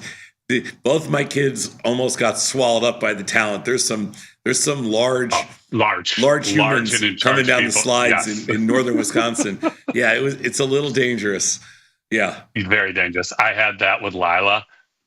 She was probably, I don't know, 1.5. She goes down the slide. This person came down behind her. She was large and in charge. I had to dive in and scoop her up because Lila might not be here today had I not done that. Flattened her like a pancake. Yeah. But for those who don't know what the Wisconsin Dells is, it is, I think, isn't it it's the epicenter of water parks? I have no idea. I don't think there's any place that compares if you want to go for water parks. It's fun. I just remember the boats, the duck boats. No, those are horrible. Those are dangerous. Yeah, horrible. The ones that go from the road into the water, and then you die, and then there's a little bit of, and then you die as you get trapped on. Yeah. Don't go on those things. No, I know, never. Yeah, don't do that. I'm agreeing with Tom. That's a bad way to go. I will say, talking about water in a boat, when we were by a waterfall in Iguazu, down in South America. The boats don't even go close. So you can't get close because it's even from a distance, the water coming off and spraying and bouncing and hitting. We had covers on. It was hard to breathe at some points. Like crazy the amount of force that comes off those things. So Tom, don't do it. Not good for you. I don't go near waterfall. There's certain things I don't do. Well, there's a lot of things you don't do. Yeah, I don't go to waterfalls. I mean, I don't go. If I'm near a waterfall, I'm not going in the water. Well, if they're a little waterfall, you can go in. Yeah, I went to a waterfall. It's a little waterfall. I went to a waterfall last summer. We went to a waterfall in Bosnia. Of course you did. Go ahead. Tell us how the Bosnian waterfall was. You wouldn't get in the water. Your Crocs. You have Crocs. That's good. You go in the water with Crocs. Oh, I wouldn't go in the water if you paid me. But I went to a waterfall. Did the missus? No, she didn't go in the water. We both went. How big of a waterfall? How big a waterfall was it? I don't know. I don't know how big waterfalls are. I don't know. Not like Niagara Falls. I mean, yeah, they can be big. And I haven't been in Niagara Falls, but I don't think Niagara Falls compares to some of the other ones. They're big. They're awesome. I mean, it's just Mother Nature. Like, it's crazy. But anyway, yeah, I'm not a big explorer. Like, here comes Mother Nature. Nature person. I'm not a Mother Nature person. You know, like you know, what's the old? You're city folk. Yeah, I'm city folk. Don't mess with Got it. Mother Me too. Nature, mother-in-laws. Don't mess with Mother Nature. Remember that line? That's a good one. Don't you remember that line from... was that City Slickers? No, The Italian Job. Don't mess with Mother Nature, mother-in-laws, and mother effing Ukrainians. That was the whole line at the end of the movie. It's one of the greatest lines ever. It's true. You got to be careful with mother-in-laws. They can be a challenge. Beth, should we bring some callers on? Let's get to business, great. and then we'll take some calls. All right. What's our over/under on Tom being able to manage the phone calls? Because Tony does it so elegantly. Oh my God! Seamless. I mean, honestly, be careful. A monkey can Don't manage pick the on phone calls. Hey, you haven't done it yet, so here it comes. When I've done make it a mistake, before. let's This say is just your first time. I've done it many times. Okay, let's see how we do. The question is, so Beth, how is Tom give the phone managing? number, Tom. The question is, how does Tom manage phone calls when the Spoos are up 56? Tom can manage phone calls. You call, but wait a minute. In fairness, you said you thought it was going to be down early and strong into the end of the week. Oh, yeah, You yeah. called it perfectly. No issue. I totally called this a whole week. Perfect. You called it perfectly. Yep. No It's question. hard for me to say that, but you did. They just went a little bit too far today for me. You mean almost record highs is too far? Yeah. A little bit higher than I needed them to be. Got it. Okay, fair enough. I agree with that. All right. What's the number, Tom? What's the number? 1-855-238-2789. Come on, Beth. I've been doing this for 14 years. 1-855-238-2789. Good job. So far, you get gold star. You get two gold stars so far. All right. Now, let's get to some business. Top 15 symbols going through the system. First 40 minutes today. No broad-based indices or futures. Tom, for you, number 15, Mara at a 12. For everybody else, Tesla to 79. NVIDIA at an 8. MSTR to 42. Apple at a 48. Intel at an 87. AMD at a 46. IBIT at a 67. Coin at a 45. Meta at a 51. Microsoft at a 40. Amazon at a 54, PLTR at an 83, QUBT at a 32, UNH at a 26, and number 15 for Tom, Mara at a 12, rounding out the next 10. TQQQ at a 32, Goog with an L at a 49, GLD at a 61, SoFi at a 61, Hood at a 70, TLT at a 41, SOXL at a 33, and BABA at a 30. 7. Because Tony's not here, I will say it. What say you? Well, Chinese stocks are a little... There's some stocks today that are... We talked about the S&P's up 57, but Chinese stocks are strong today. Intel's strong, which has never been strong. The bonds gave it up a little, unfortunately. And obviously all the cryptocurrencies, all the crypto stocks with Bitcoin at 104, they're high. They're higher. Okay. I gotta ask because I know other people are wondering the same thing. Your voice is a little raspy. Yeah, it's a little raspy. Which means that something happened last night that you're not sharing with us at the women's event. No, I had the raspy voice yesterday too. It's been 2 days. Kind of sexy. Were the women all over it? These women weren't really guy women. Don't say anything else, please. Yep. We have one caller. We're going to leave it at that. Thanks, Beth. Thanks for taking control. Oh, my God. Okay. So who's the caller? We got Bank from Pennsylvania. Tom? Hey, he's a long time. Bank has been around forever. Mike, what's going on? Hey, Scott, I realized not too long ago you have people giving you the answers. There's a screen up there, right? I mean, I want to know who's giving Tom the answers. No, I have to email Scott the answers. Oh my gosh! Listen, remember, Bank. There's nothing Tom can't do. So he knows. He's got all the answers. So what do we got? Yeah. There's a guy that runs the podcast. He calls his wife the COE, Chief of Everything. So that's what Tom is. Couple platform technology items. So I'm taking a futures class with one of your affiliates, and it involves bracket orders and scalping, and I put into the chat, anyone using Tasty Trade. And through that, I found out you've got this alliance with TradingView. I haven't looked into it further. The gist I get is I can go on their platform and trade my Tasty money. Yes, you can. I believe it's stock only. It's stock only. They are moving, my understanding. And again, I'm not on that side of the business. That's a separate business from ours. But my understanding from our support team is that they are looking to add futures in short order, and they're scoping out options.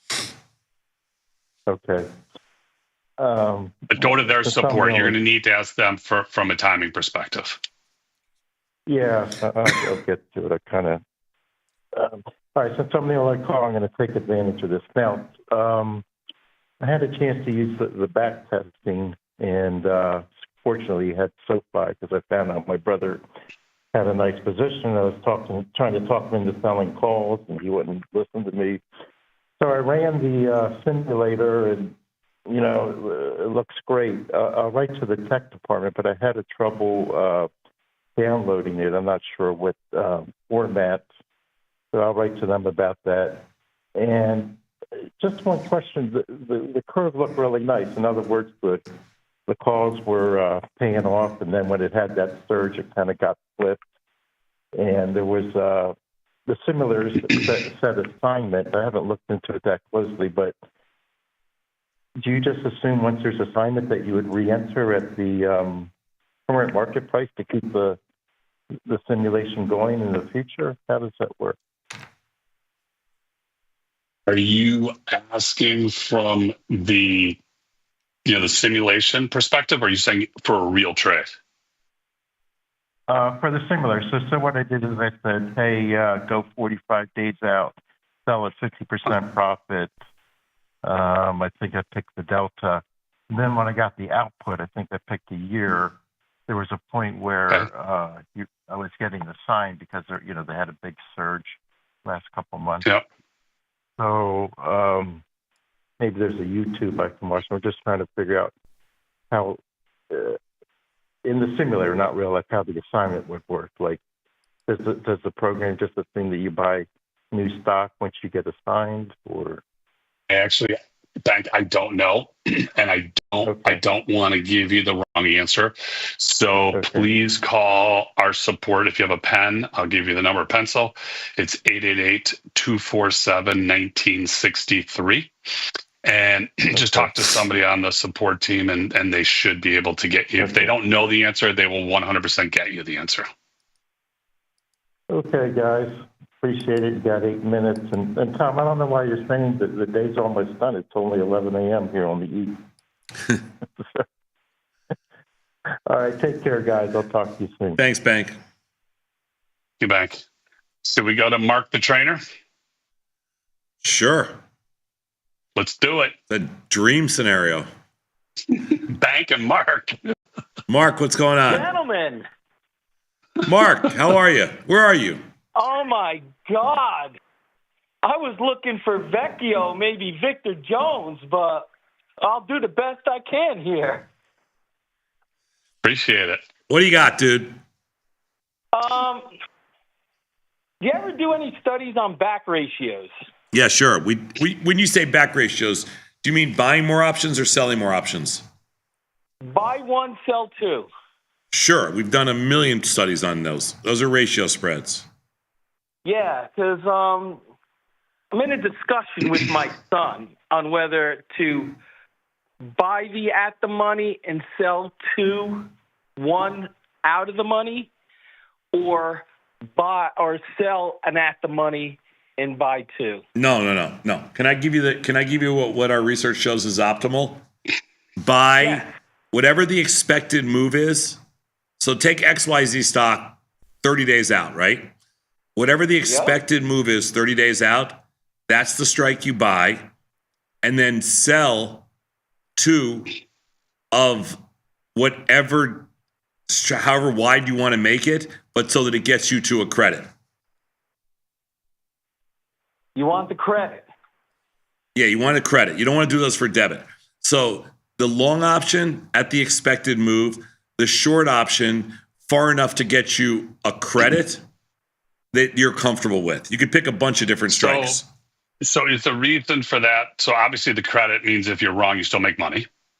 Wrong meaning it doesn't go up. The Obviously, reason for that, the reason for a credit, Scott, is because that way, no matter if the stock goes in the opposite direction, it's automatically you make a winner. money. Correct. So obviously, for anybody who's not used to ratios or doesn't understand what it is, the risk of this trade would be an explosive up move because you only have a long vertical and then you're naked short a call. So the question is, if it's the expected move, why wouldn't you bring it in a little bit from the expected move and then sell something a little out of the expected move? Do you know what the answer is off the top of your head? Yeah, because I was doing like 0 DTE, looking for a big move one way or the other. No, that's pretty good. Mark, that's different. You're talking about something different. You're talking about you're looking for a big move, then you're selling one and buying two. Right. Okay, that's different. That's called a back spread, not a ratio spread. Ratio spreads when you sell two, buy one. A back spread is when you sell one, buy two. That you're hoping for a big move. A ratio spread, you want a narrow move. A back spread, you want a big move. Okay, you learn something new every day. And your son, he should know that. He's amazing. All right, Scott, I believe in corporal punishment. So just so you know, you're not going to get blowback from me. Okay. And I got to tell you, I don't want to mess with him. I know he's a bodybuilder, so I'm gonna stay away from that one. No, he's a power lifter. He's power lifter. Serious. I mean, bench is 300, squats 400, deadlifts 500. Same as me. Wow. See you later, Mark. Just like Tom. All right, Goodbye, guys, Mark. be well. Thank you. Bye. Yeah, my pleasure. Tom, one more. We wrap up for Liz and Jenny. If you got a short one. All right, Giuseppe from New Orleans. Let's do it, but you got about a minute and a half, so talk fast. Hey, Tom. Hey, Scott. I'm not going to pick on anybody since I got real fast. Hey, Giuseppe. Tom, just real quick. Can y'all look at bringing back that study and doing a little show on scalping? Sure. Yeah, I was thinking about doing that, and then we just got sidetracked. I'm glad you reminded me. I'll do it for sure. Right, because I'm having problems with the calculation, how you calculate that range when you take the IV. Yeah. And you divide it. Real quick. It's kind of confusing. You say 1 day, and then in your notes it says 7 day. Do you do the calculation on the 1 day option chain or the 7 day option chain? No, you're doing it. It's a 1 day. When you're scalping, 7 day doesn't mean anything. You're doing 1 day.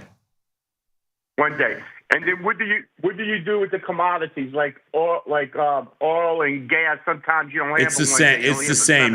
It's the same, Giuseppe. You're doing 1 day. Right, but they don't have an option chain for 1 day. Yeah, that's the challenge. So you have to use the implied volatility. Essentially, what you're doing is you're taking about 19%. You just have to, whatever the volatility is, you have to assume that every 19% is a 1% move on a daily basis, and that's the easiest way to do it. I'll do a piece on it because you asked. Appreciate it. I'll do a piece on it and I'll explain it because I understand exactly what you want.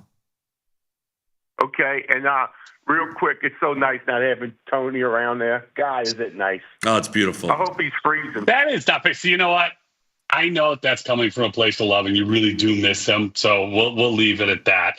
And unfortunately, we had one more caller, Rob Marie. I'm sorry we're not going to be able to get to you, but we got to go. We got to make way for Liz and Jenny. I won't do this justice, but I'll try to do it in as much of a bat tone as I can. Wish everybody a good weekend and peace.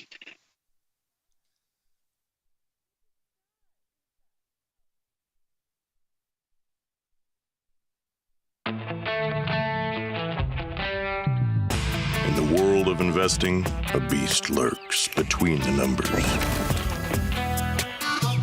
Some watch from the safety of the sidelines, but others saddle up and ride that 1-ton rowdy ribeye for all he's got. If that's you, join us on Tasty Trade. Named best online broker for options trading. Genius loves company.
Road trips, my family, it was like whoever could get the captain seat was it.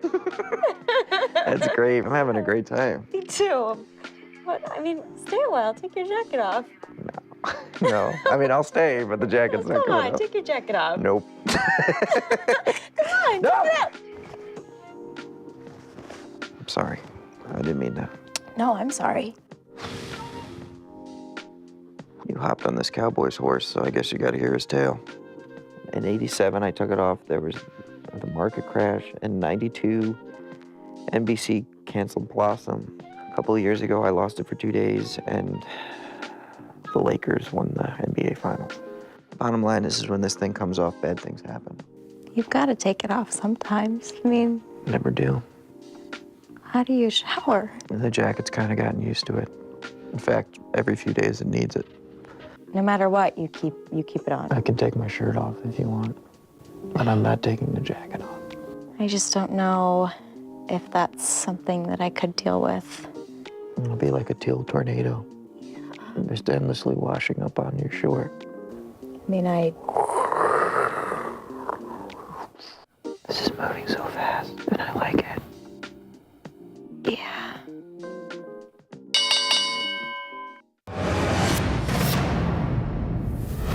Wolf!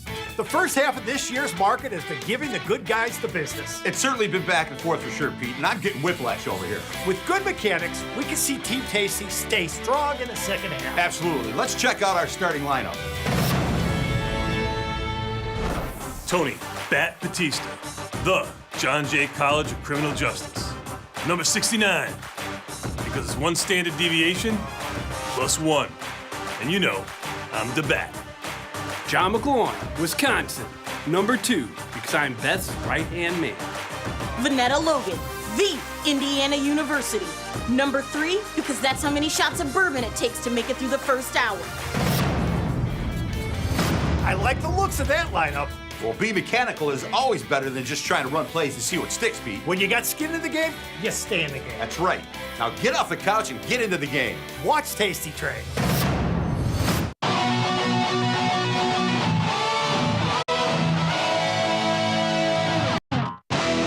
I had to rewatch that market measures from this morning, Bodacia. Our raid really distracted me. I was like, get away from me, uncontrollable fire. I told you, Tasty Grax, you can't plunder with headphones on. Light pillaging, maybe. Sometimes I'll hide in a gross peat bog in the middle of a raid, just so I don't miss market measures. I'm only recently comfortable admitting this, but I think I trust market measures more than I trust my savage hell horse, Arbitrageur. God, I forgot to tell you guys that I slaughtered a horde of conformerons this morning. Did the whole terrifying row of severed heads on pikes as a warning thing, but you never know with those idiots. Okay, thanks for the heads up. Ha ha ha! Goblets of hot blood for everyone. Nice. Thanks, you guys. Normally I hate puns, but that one was okay.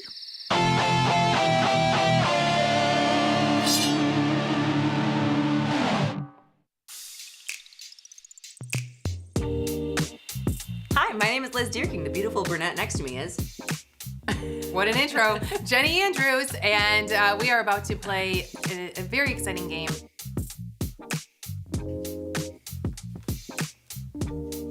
No. Hold on. No, you're wrong. Hold on. She's wrong. I'm right.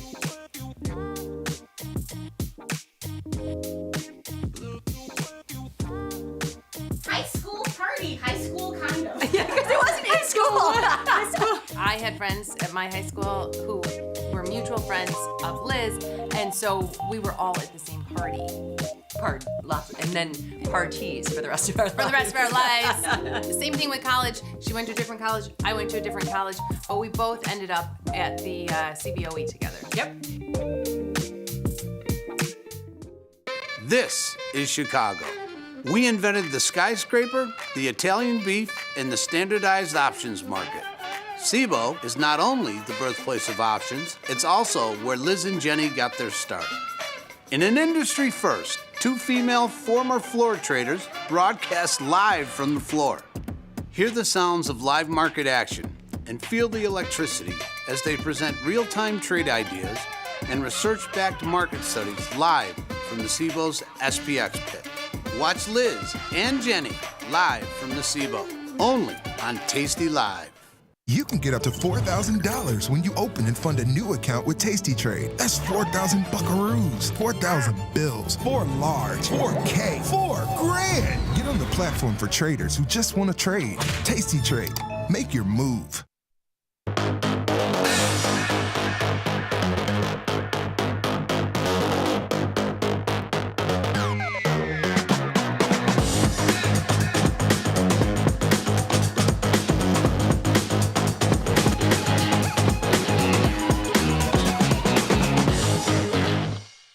Hello, everybody, and welcome to the Friday edition of the Liz and Jenny Show. My name is Liz Deerking. That beautiful brunette in pink is Miss Jenny Andrews. Happy Friday. Hello, Liz. Happy Friday. Happy Friday. Crazy day for us, like crazy market day for us. We had a position on. We have been on the phone since the market opened at 8:30. Crazy morning.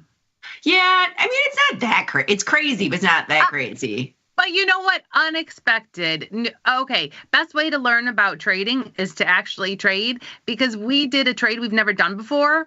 And if we didn't do this trade, we wouldn't have learned what we learned today. Well, the silver lining is we didn't do it in this account. Thank the Lord. Thank God we didn't do it in this account. Thank God. Let's jump into the platform so everyone can see what we are looking at. We've got Spooz up 64. Okay. Spooz up 64. Let's take a look. Hold on. Jenny, we have a lot to do in this account today. We will be taking hashtags, live tweets, put the hashtag LIZJNY. You'll see all those red little in the monies. It is expiration Friday, ladies and gentlemen, meaning everything is a 0 DTE right now. Every option on the board is a 0 DTE. Well, anything that's expiring today. That's anything what I'm saying, on yes. Every product has a 0 DTE option. Every product, because this is your standard January expiration. Now, if you're following the rules and rolling out when you get to 21 days till expiration, you're not going to have too many of these red in the money signs, but we have a lot of different types of trades on. So we do have quite a few red in the money signs. We have a lot to do today to clean up this account. But I do want to talk about what we've been doing all morning, watching a trade that we talked about yesterday in SPX. So today in SPX on expiration, you have the AM settlement and you have the 3 p.m. or the end of day settlement. Yep. So we thought, like yesterday, we were like, oh, look at this calendar. We'll sell the AM and buy the end of day, and maybe this will really come in. Wasn't that expensive? Brilliant idea. Kind of. Not really. Brilliant idea. Well, I gotta tell you, so I know the settlement price, so you have to wait until the AM settles, and it's usually about an hour after open, anywhere between 30 to 60 minutes after the open, and the settlement price was extraordinarily exorbitant, in my opinion. So when we opened at 8:30, we were trading around 59.90. Our calendar was the 59.80. So we had, I'm going to just do a few strikes here. I'm going to do like 8 strikes. Do you see that? 59. Do you see how weird when I did just 8 strikes? It's gone. It's gone, Jenny. They're gone. Yeah, that's what I'm saying. They're gone. You can't look at this anymore. You can't show real life example in this because this is gone. Yeah, because they are not even, if I hit all strikes, let me see. Right. Did you see that? Our strike isn't even there anymore. No, they're gone. It's fine. I mean, we can just talk in theory about what happened. We had the 59.80. We had the 59.80 call calendar, one expiring in the AM, which would just expire to the settlement, and one expiring in the end of day. And that 59.80 is trading for about $25 right now. But on the open, we opened around 59.90. So it was trading, we saw a range from 17, 18, 19, just right around between $17 and $20. But the problem was, in order to sell out the end of the day long, that calendar, because the morning didn't settle yet, in order for me to sell at the end of the day long, it was going to use $120,000 in buying power because it looked like I still had that AM short. Yeah, which, I mean, honestly, I didn't expect that. I didn't expect that either. I thought, because remember, we said, whatever happens, we sell this on the open. Whatever happens, we sell this calendar on the open. Because we thought the settlement price would be right around the opening price. And when we opened around 59.90. Well, we knew it would be a little bit later. We knew it would be a couple minutes later, but we figured it would be wrapped around the opening price of 58.90. No, the settlement price was, if you type in SET, it was 6,009. We never traded there. We never traded. I never saw a SPX trade up to 6,009. Now, this is based off of every product's opening price. So lesson learned, like the settlement price wasn't anywhere near, we were trading 59.90. That was about the highest. It's crazy. So if you go to SPX and you look at the day's chart and look at the high or the open, so you can see. Let me move over on the day. Yeah, you're going to have to read that to me because those are small numbers for me. Hang on. Keep going. No, I'm not getting it. Do you see that? And it looks like you're in Tesla. That's kind of weird. Oh, it's not updating. Yeah, hit SPX again. It's not updating. That's what it's like. It's stuck. Yeah, you're in Tesla, which is very bizarre. No, sometimes that chart doesn't update. Uh-oh. Hold on. I'm going to look at something for you. I did tell our super producer Josh that we didn't need anything, but I lied. Okay, so I can do it on mine. You're sharing your screen. I will tell you the open for SPX today's was 5,995. That's the open. With the settlement said it was going to be 66,009. The high for the day is 6,004. We never traded there anywhere. That's where the settlement price was. No, I know. Oh, sorry about that. Will you do me a favor, Josh? And we told Josh we didn't anything. No, but I need to stop sharing my screen for a minute. Or not stop sharing my screen, stop showing, just focus on the two of us, because I'm going to log out and log back in to get my platform updated so my charts are actually working. Mine are working. So if I could share, if Josh can pull you down. Okay. Just go back. Right. Jenny, while you're there, just go to the platform so we don't have to look at your team's room. But no, so I can't, Liz, you're gonna have to let me know because I can't see what is being shown, if it's us or the platform or what. Oh no, it's fine. You can take it down and I'll share mine. Okay, I'm gonna stop sharing and then you can share. Yep, and I told them we didn't need anything, and we lied to you, Josh. We totally lied to you. So here we go. Okay. So yeah, the day.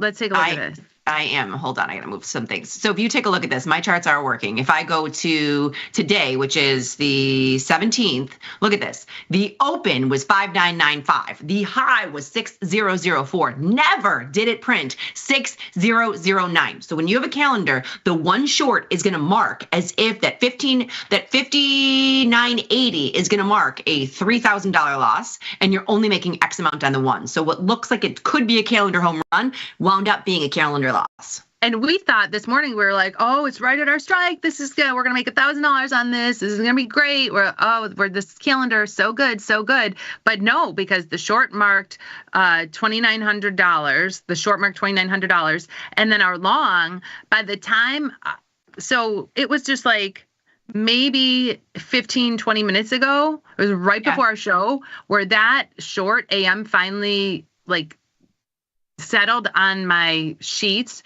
where I could then sell out my long without using $117,000 in buying power. Okay, so let's talk about, we're just going to give some takeaways here. Number one, the AM settlement is the wild, wild west. Okay. Number two, you cannot close unless you have the capital to back it up before that, you can't close it. Now that wouldn't have benefited either way. Even if we closed it earlier, it wouldn't have helped. But that being said, those are the two takeaways I have. Wild, wild west is the AM settlement. Number one, I might be buying it next year or next. My lesson is that at the end of the day, on the day before expiration, if I'm going to buy some out of the monies on the AM settlement, if they're cheap, because anything can happen. Yeah. Agreed. Agreed. Okay, so inquiring minds want to know, Jenny Andrews, did you or did you not watch Die Hard yesterday? Oh, with all the crazy commotion going on this morning, I totally forgot about my evening last night. Popcorn, glass of wine, couple appetizers. I was completely solo by myself, lit the Christmas tree, and watched Die Hard.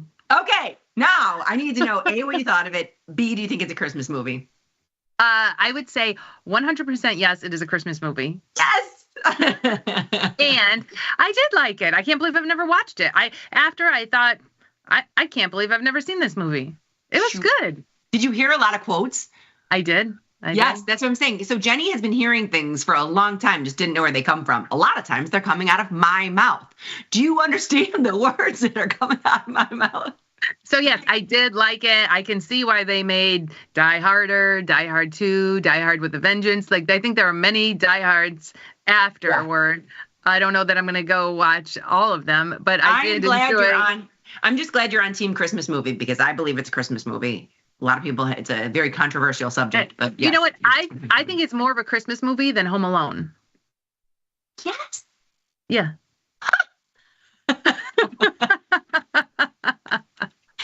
Yes, I love it. I love it. Okay, Jenny, you and I have to buckle in. We've got to lock, as my son likes to say, we got to lock in here. Okay, we're gonna lock in, and because we have quite a few in the money signs. We have a lot of in the money signs. We're taking live tweets. If anyone has a tweet, send it. Include the hashtag LAZJNY. We've got Josh running the show today, which is great. Love to hear from him. Love to see him out there. It was great. We're wearing matching colors too. But the funny thing is I told him, I promised him, I was like, we don't need anything. Don't worry about it. And then Jenny's like, Josh, I need to be taking. Well, I just logged in my platform, but sometimes we'll have that little glitch where the chart will stay on the previous symbol you were looking at. So then you have to log back out and log back in to get that chart updated. So I think we have to go shake down Woody and get that problem resolved. I don't think it's Woody anymore. I know. We just like to say we're going to shake down Woody. I did just kind of glance in here because on a day like today, a lot of GTCs got hit in my account that I was looking at. We didn't have anything get hit. That's fine. We've got a rather large up move. We're going to go through each of these positions individually and see what we need to do. So we didn't have any GTCs get hit this morning. Not a single one. That seems crazy to me. Yes. Why are you looking up in the air? Because I wanted to, because I'm now running the YouTube chat and the teams and pushing things out. So you can just sit there and look into the camera. I can, you know what? I look at everything. I'm like this. I will push everything out onto the follow page. You don't worry about that. I will take over pushing out onto the follow page. Don't you worry. Okay. So let's take a look at, Baidu. We've got the 80-85 put spread. We were saved, by the way, today. We made $215. The P&L open is, we are down 36. We're up 12 year to date. I'm going to just roll this. Yeah. And you know what? I'm not a huge fan of trading the Chinese stocks, honestly. So when we take a look at this, we've got this year to date. How long have we been in this? 37 days. So we've been in this for 37 days, and this is a golden nugget miracle, kind of a gift from the gods. I'm closing this position. Yeah. Okay. The crazy. Okay, so yeah, we're out of that, and I don't know that I need to jump back into Baidu. This should make you happy. Intel, your baby of choice this year, is up. We have a zebra that we let go this long, but thank the Lord, because Intel, we were long the stock. We have got to do something with this. I'm going to close this position, and we're going to put on something new in Intel. With the move today, I actually cut my Intel position. I cut my TLT position in half. So this morning, I cut my TLT position in half. I cut my Intel position down a little bit.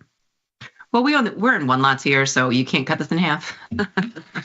What did you just get filled on now? It was a zebra. You have to let you while you're pushing stuff out. No, I thought you were reestablishing it. It was a 0 DTE, so I just closed it. It doesn't necessarily matter. Like, we shouldn't have let that zebra go as long as we did, right? So It was in 0 DTE, and I think the reason probably is that Intel has earnings coming up, and it looks like the earnings are going to be in the 14-day cycle. So do you want to? I don't care if we just sell puts in Intel. If we don't need to.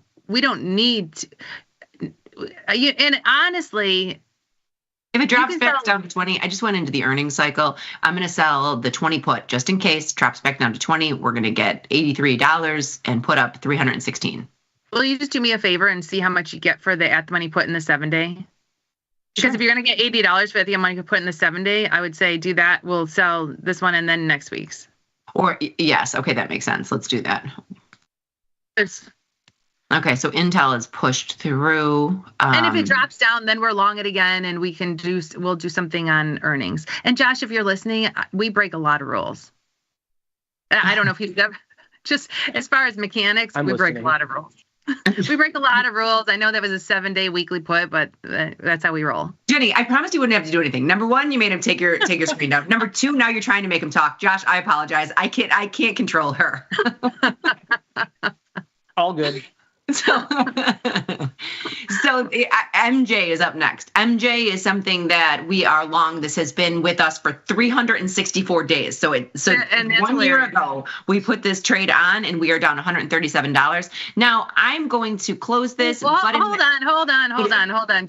Okay, I just want to show 1 year ago we bought that and it was $1.52, which means a year ago MJ was trading about $3.67 or so. Yeah. We know this right here. You can go right to here. And at $2.15, I took off every option position I have in MJ and just bought the stock because the stock is as cheap as an option. The stock is as cheap as an option right here. You can let yourself get assigned, and you would come in at $2.14. Yeah, let's just take assignment. I just wanted to show something though, because you can. I mean, this is so moot point, but if you wanted to, you can spend 30 cents instead of $2.15. If you're giving up a dime in extrinsic value, just buy 100 shares. So you can. Let's just let ourselves get assigned. Yeah, you can get assigned or buy. Yeah, just take assignment. Then we'll have MJ. Speaking of 100 shares or not 100 shares, when I logged into our account, I was like, why the heck do we have Blaze? But then I opened it up and remembered we only have one share. I bought one share just so we keep an eye on it. Blaze was the IPO this week, and that was IPO'd around like $13 in the beginning of the week, dropped down to $6 yesterday, and now it's back up to $8.93. So I'm glad we have one share of it in here to keep an eye on it because it's kind of fun. It was also halted this morning, so you can take a look at the news in there. It was halted. Well, no, that was yesterday, so I don't know. It doesn't say when it was halted. It was halted this morning, but I think because it's all over the place. It was. You could see we bought it at $13.10. Yesterday it was $6, so it's been cut in half. Now back up to $8.85. It's so funny because one share can't hurt you no matter what. We never would have opened this had you not had it in your account. But my account now is loaded with anything I want to keep an eye on. I throw in one share, and then I'll never forget about it. Never forget about it. And like you said, one share can't hurt you. One share can't hurt you. Okay.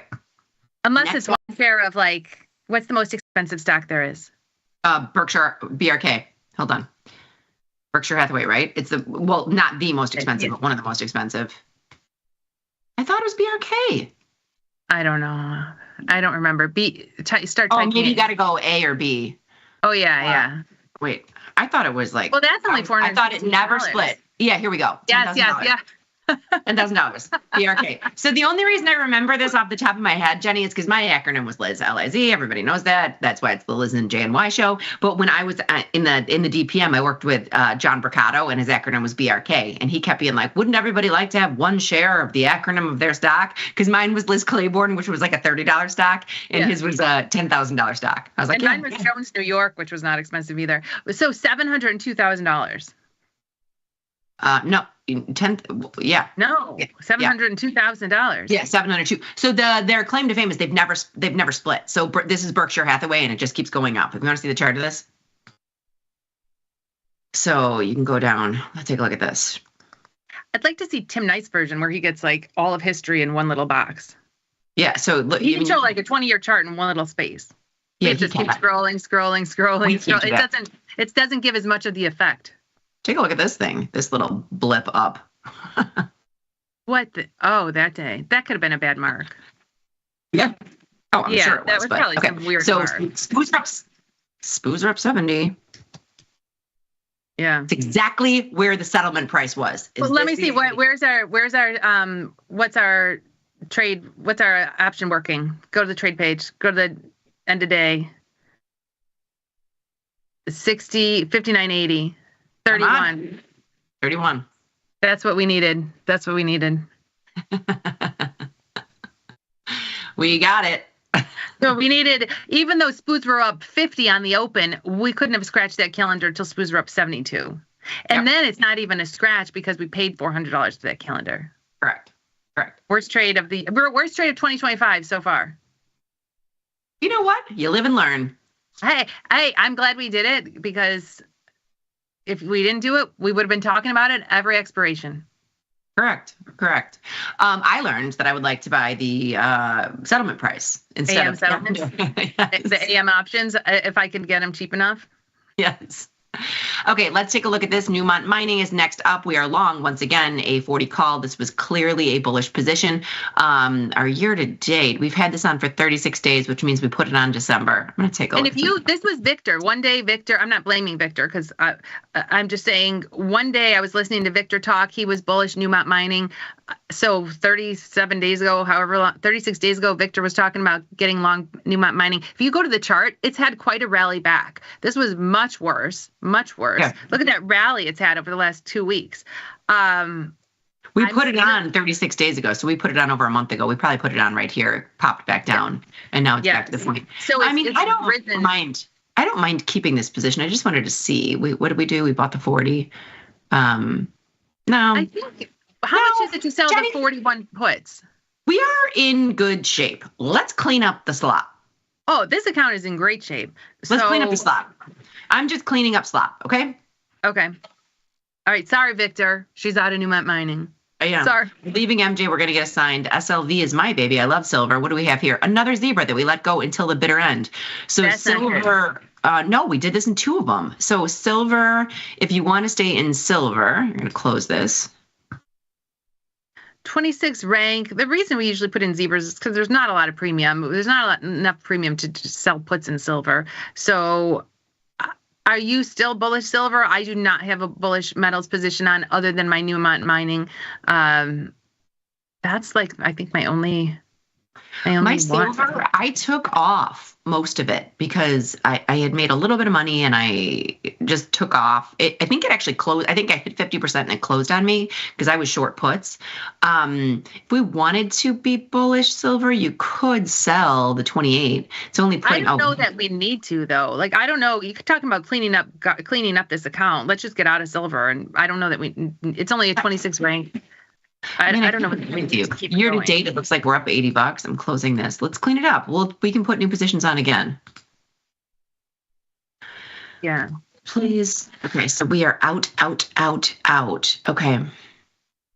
So let me get onto my job of pushing everything out. I promise. Okay, so we've got everything in there. We're going to take the assignment in one. IBIT, we are short the 55.50. It's up 64%. I'm going to close that. 65%. Is that this week? Is that today? It's 7 days. Next week. Okay. I think did we just put that on yesterday? Yes, and it's up 65%. Okay. But IBIT is only up a couple dollars today, I think. Okay, so that's the one. Okay, IBIT, 65 cents out of there. It's up 250. Let me take a look. CCJ is going in the right direction, but that is a bit of a loss. Anything else that we can clean up real quick? I'm going to pop into Tesla's up 20 bucks. Tesla's up 20 bucks. I'm going to pop into Twitter. I thought of JD, your son. How did he as I'm pushing these out before you go to Twitter, how did he feel about the move in the market? I know Tesla's back up, but what did he think and learn from the down move? And now we've had this big up move this week. What did he think of everything? Well, this kid, I've created a monster. I've literally created a monster. So every day he comes in, he says, how is my account doing and how do I do this? And so he's trying to learn options very rapidly. And I keep being like, okay, just pump the brakes. Like, let's learn the basics. He's like, I'm just going to put it in tomorrow. Because I do think he has to learn by doing. So he said he was going to find something and put it in tomorrow. He goes, but what if I lose a lot of money? I go, listen, I've got a line on your account. You can't do anything without me seeing it. So do whatever you want to do because I can always undo it. Is kind of what I said to him, just because I feel like he will learn by doing. But he's got a bunch of kids in his class who are trading options, and I was like, just learn with people. It's a lot easier if you're learning with people than by yourself. I think it's great that he has so many friends at school who are all trading. Yeah, they are. They're all fun. And I know if you have friends trading and someone to talk to about everything, it's much easier to push that button to place that trade because you feel like, okay, we're doing this together. So what's interesting, and I mean, I'm not profiling, I'm just speaking, and I hope they're not watching this in podcasting because they're in the podcasting class together. But the kid that is doing the best, I believe, is also the kid that has a very heavy appetite for risk. Okay. Is that fair? Do you see what I'm saying? The kid that is doing the best and is learning most and the fastest is the kid that has a very heavy appetite for risk in life. Okay, I think that is a very common trait among traders. But I will say that can get you in trouble, and you have to be super cautious. So, like during COVID, they're only buying options. They can't get in trouble right now. I mean, they can if they size up, but they can't get into trouble right now.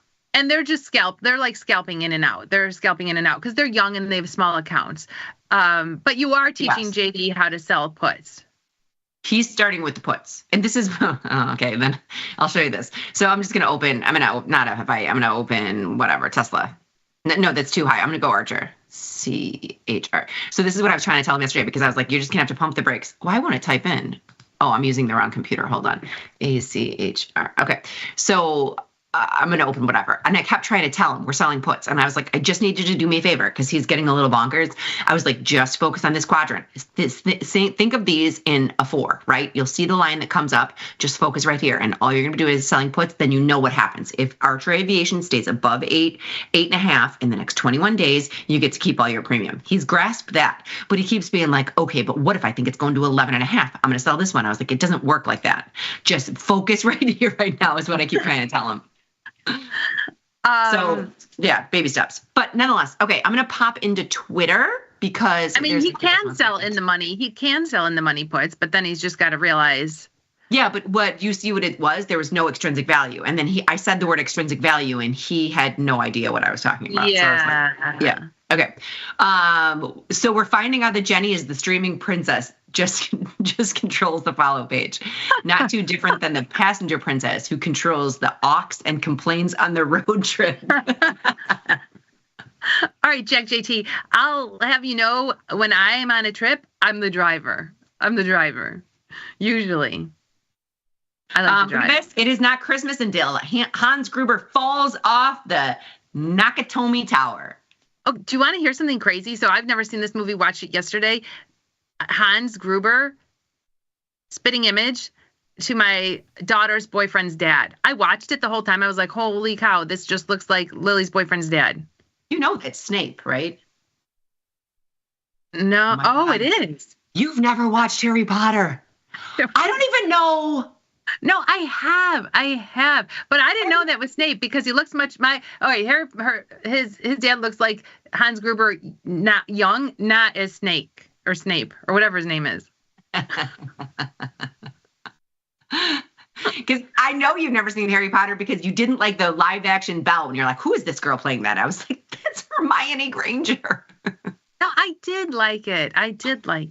Oh, look at those two. Lady H and I off to DC family first, and then the inauguration on Monday. Whoa, going to inauguration. That's crazy. Not sure if I can get a Jejune trade off from the plane, but good luck to you if I do. I love this. I love it. I love it. I love it. You guys have a wonderful time. That's nuts. That's going to be crazy. Now, I've heard of people having inauguration parties, but I have not been invited to any. I have not either. Yeah, I have not either. What was I going to say? So my son sang. You weren't at this trip with us when the first time they sang at Carnegie Hall. You sang at you sang at the Kennedy Center with us. So when the kids sang at Carnegie Hall in New York, Trump was there at Trump Tower. So we were. I remember that. So my son got a selfie with Trump, and he's so proud of it. I'm going to see if I can tweet that on Monday. I will tweet that on Monday. Yeah, I do remember that. Yeah, because what are the chances you get to see a sitting president? So JD took a selfie with President Trump, and Melania is Slovenian, and my sister-in-law is Slovenian. So I remember calling her, being like, "Give me Slovenian words I can yell," and I don't remember what the words I was yelling were, but so she turned around and started walking towards us, which is why. JD got the selfie with Trump. I mean, that was a long time ago. It was a long time ago. It was first presidency. So yes, he was little. Okay. Yeah, you'll have to post that.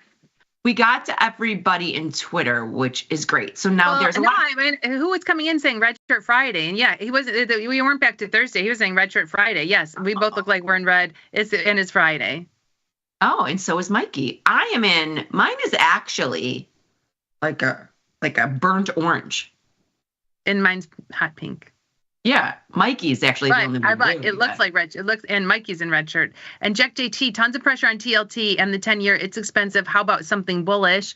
I'm long many 10-year bonds at 4.8% and many short puts in TLT in the money at 89. So I can't follow. I led this time. So Jack JT, I don't feel like you got in before everyone else. We've all been in long bonds or long TLT, way above where it is right now. I did cut my position down in TLT though today.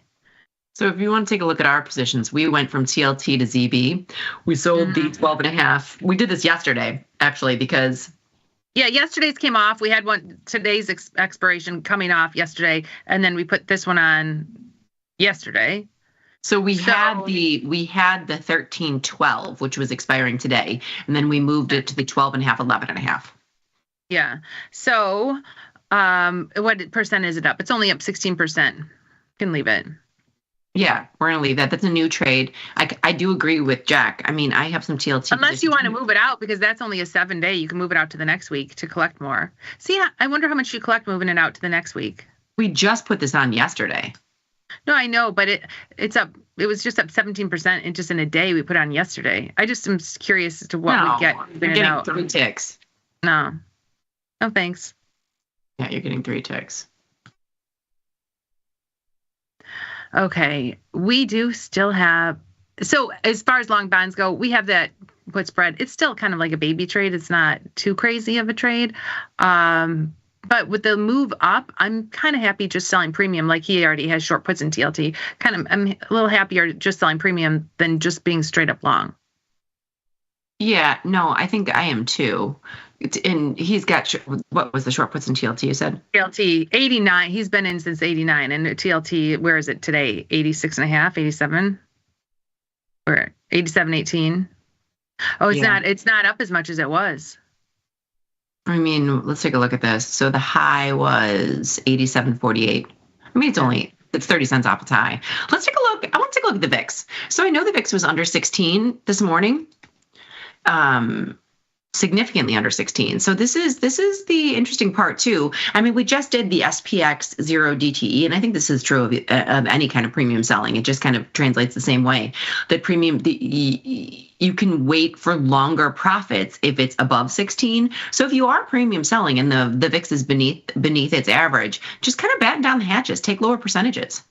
Take lower percentages. That was Jacob's study this week. And it referred to the 0 DTE. If you're selling 0 DTE and VIX is below 16, take lower percentages. But I think it can be like across the board. If you've got lower vol, take lower percentages. I mean, we're in a weird spot where we have so many earnings coming up. So most underlyings, we probably don't have positions in because there are earnings coming up. So I think people's accounts are probably, they probably have more cash on the sidelines because we're leading up into earnings season. Yeah, that is true. We are leading up into earnings season. Well, you know what I think is insane here, though, Liz? With the VIX at 1566, yesterday's close. So if you looked at yesterday's close and the settlement this morning, SPX. Like if you look at yesterday's close of SPX and the settlement this morning, the difference, it probably blew the expected move out of the water. So the close yesterday was 59. So yes, this is the problem because we had the 59.80. Yesterday's close was 59.37. 59.37. 40 points under our strike. 42 points. And the settlement this morning, the AM settlement was 6009. So you're looking at what, 60, 70, 73, 74 points above the close? No way the VIX. That was, what kind of standard deviation move from where the close was?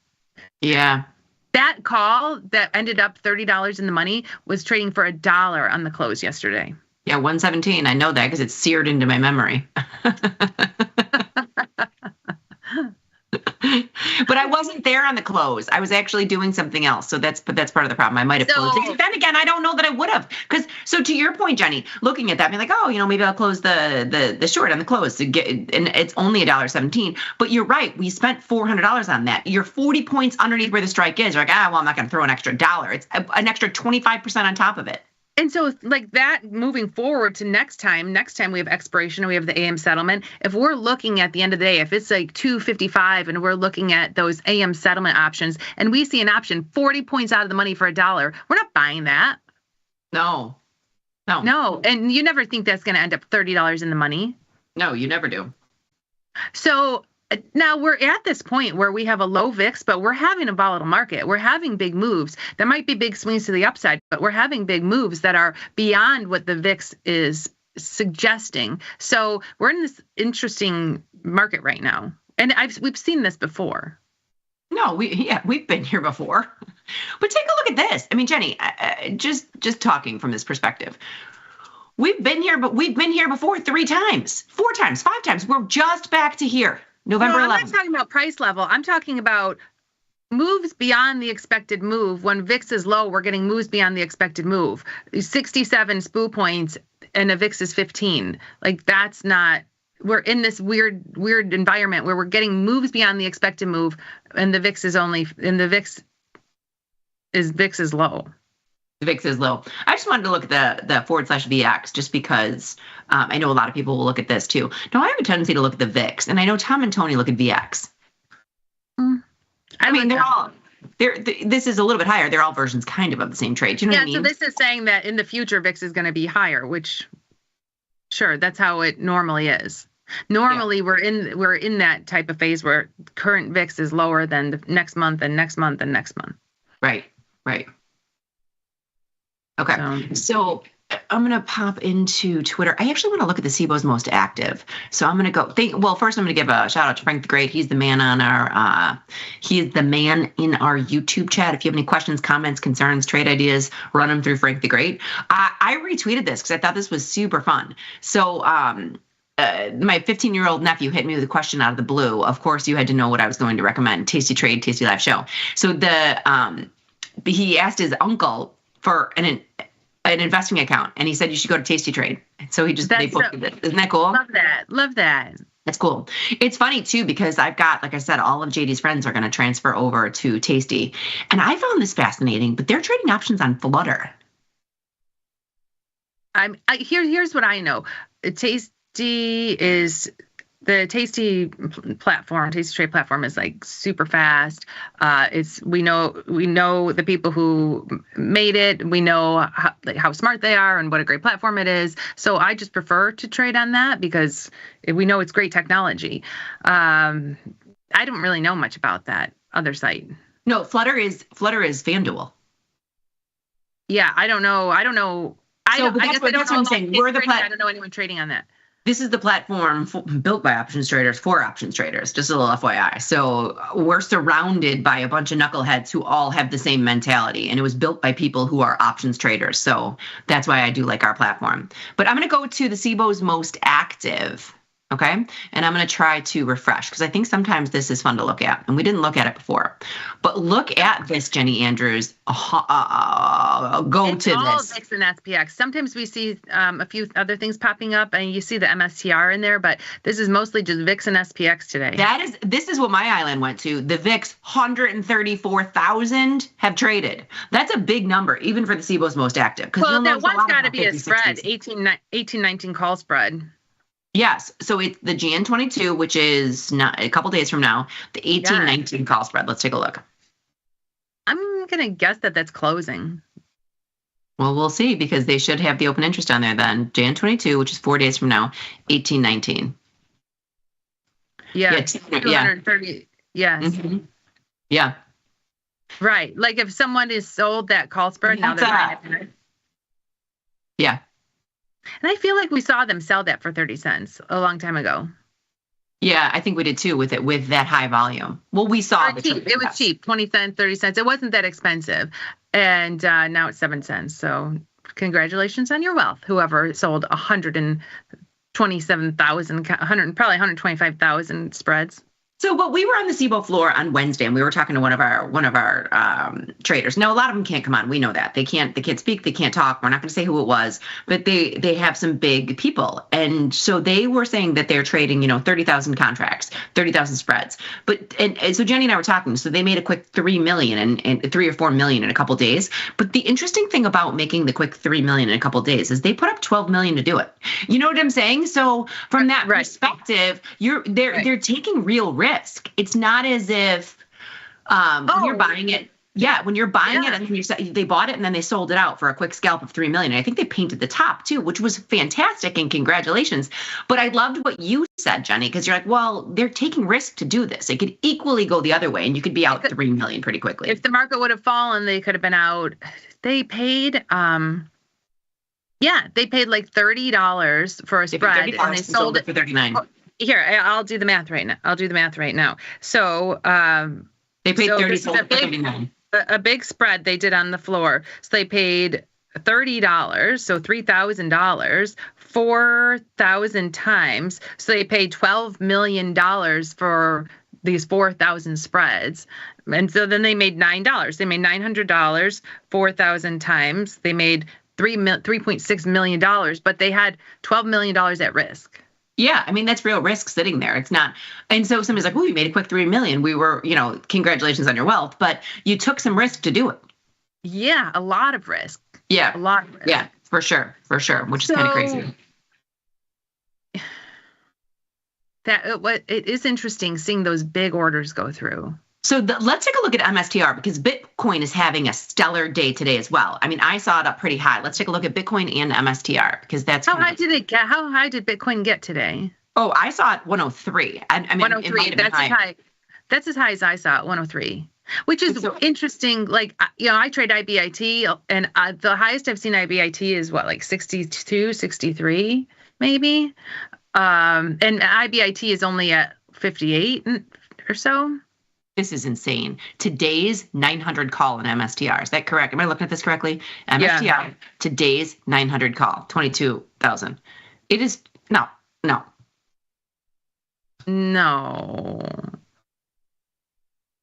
Yeah, I guess so. Yeah, look at that open interest. Yeah, they're closing it, right? I guess, right? Okay, now I'm going to look at Bitcoin. Better close that in case it ends up in the money at the end of the day. You might as well. Okay, so Bitcoin's 105. So I mean, it's really, this is the high for the day is right now, we're painting the top, but the high overall, and I didn't see this print, I did not, was 110,650. 110,650. No, this does have. And where's Ethereum today? Ethereum was up big too. I guess not as much as Bitcoin, but a big move for Ethereum. No, but it doesn't. It's never had the same kind of rally. I don't feel like it's had the same kind of rally that Bitcoin had. Yeah, Bitcoin's up 5%. Ethereum's up just under 4%. But just even when Bitcoin went from 70,000 to 105,000, we haven't seen Ethereum have that kind of rally. No, you really haven't, which is kind of crazy. I have equal amounts. I do not choose a favorite child. I have equal amounts of Ethereum as I do Bitcoin. I just sell my weekly puts in IBIT, and I'm going to see. I'm very curious to see at the end of the year how I fare selling just weekly puts in IBIT versus just holding long crypto. Yeah, I mean, I think you're doing a better. It's interesting, because it is a dead asset when I'm holding the crypto. You're just holding it to hold it. You're just holding it. Now, I had Tony from Mexico on a long time ago, and Tony from Mexico was talking about how it's an asset, and he just takes little bits of money and puts it in each time, kind of, like your gold. If you would have done that with gold over the lifetime of the asset, you're up. You've done very well, right? And it's that same concept. So he looks at it like as if it were an asset. He's asset gathering.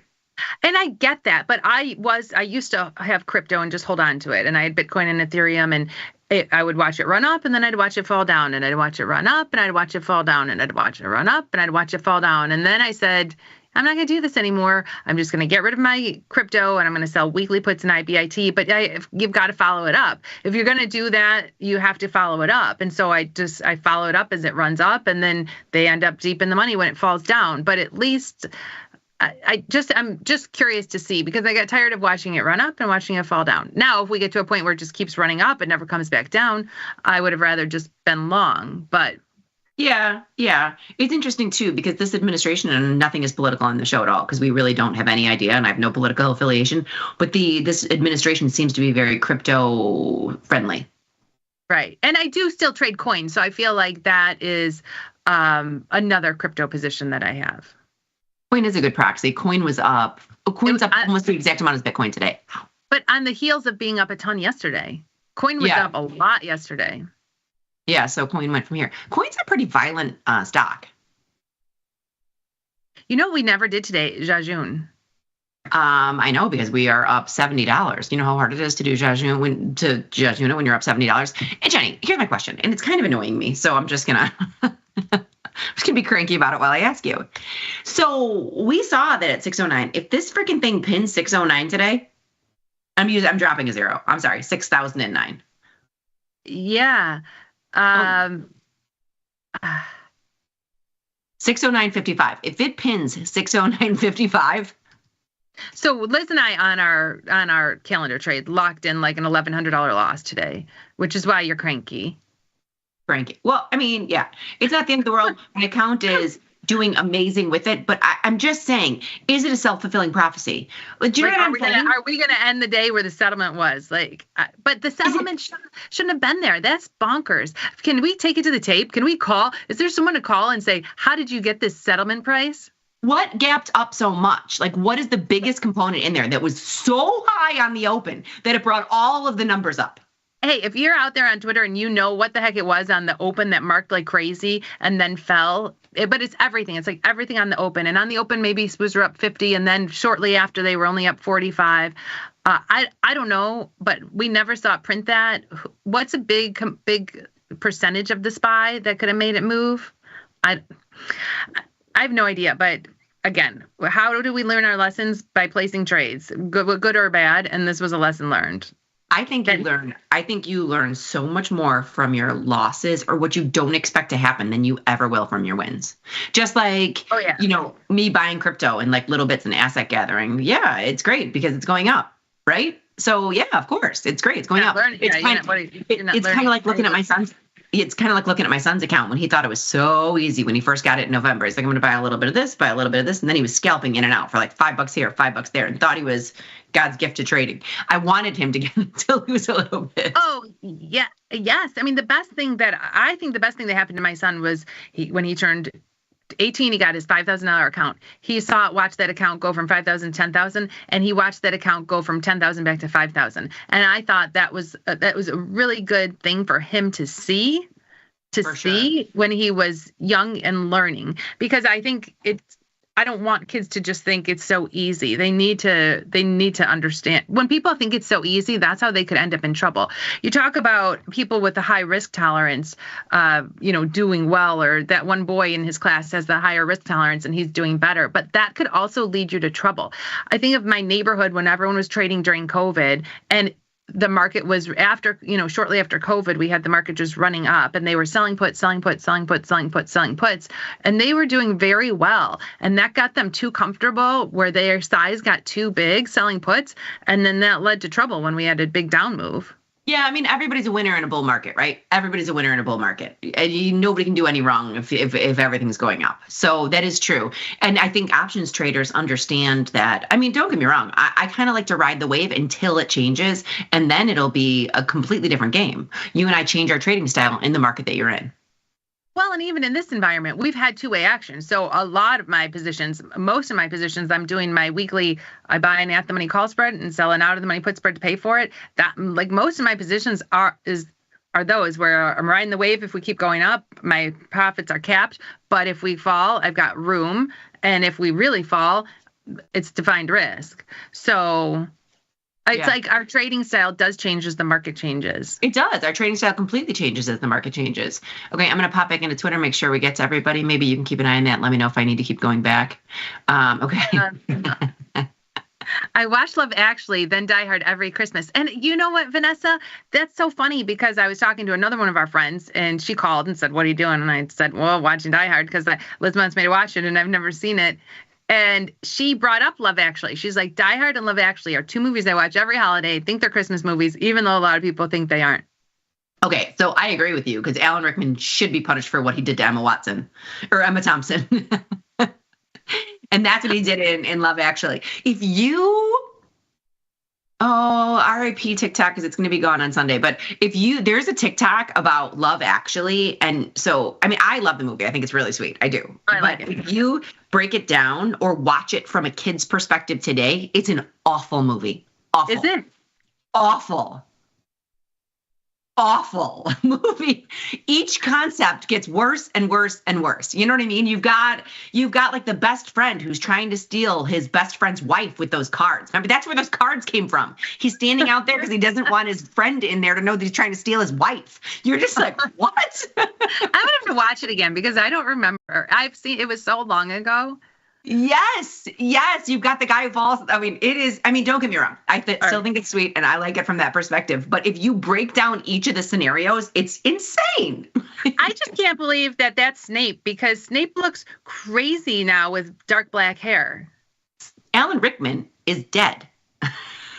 Well, no, but in the Harry Potter movies, he looks so different with that dark black hair than he did in Die Hard. Yeah, that's Snape. Severus Snape.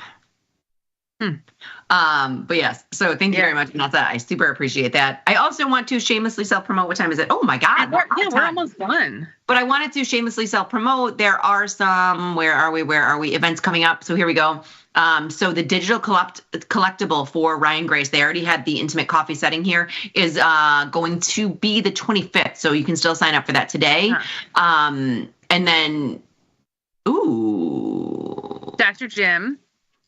Yes, I'm going to try to. This is very interesting for me, because maybe he would have a better chance of getting through to an 18-year-old, because I'm the world's worst teacher. I was like, I don't know, JD, it's extrinsic value. Figure out what it is, go learn it, and then come back to me. Okay, maybe I should come over and help JD, because I used to teach the classes when we were all young back at the trading floor. I do not like to teach. I don't like anything about it, clearly. So that's what I keep telling him. I was like, you're going to have to learn the basics. When you learn the basics, you can come to me. And that's exactly what I told him. Life goal is to live on a cruise ship and just teach covered calls. They can let me live on a cruise ship. I'll teach weekly beginner. I'll teach daily beginner option classes. I'm nothing. I enjoy nothing more than teaching covered calls. Worst nightmare ever for me. So I need somebody who's a little bit more elevated than that. That's okay though. But yes, so let's talk about what we did today, only because we are out of time.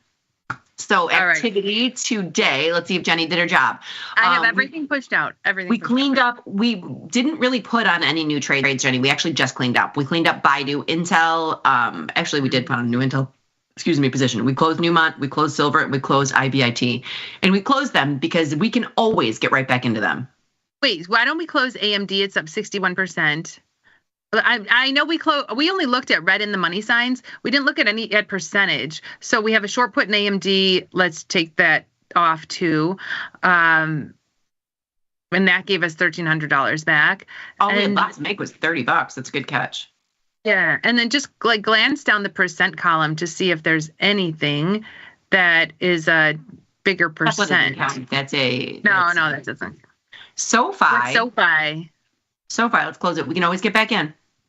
Sure. We have earnings. We're going to be back into everything with earnings. Hopefully next week will be a busy earnings week. But we're off. So here's the thing. We're off Monday. We're off Monday. Tuesday, Logan turns 21. So that's pretty much, that's going to be a bit. We'll have the show and then it's going to be a crazy day. So Wednesday, we'll be doing the show in sunglasses. On the SIBO floor. On the SIBO floor. Okay, can you see that Nikki wants to get in? Can you see that? That's not for us to worry about. No, I know, but I didn't know visually you could see it on the thing, and I don't think you can. Yes, but that just tells us that our time is up. Everybody have a wonderful weekend. Remember to trade small, trade often. Laugh with us, learn with us, and watch the Liz and Jenny show. We'll see you on Tuesday, everybody. Tuesday.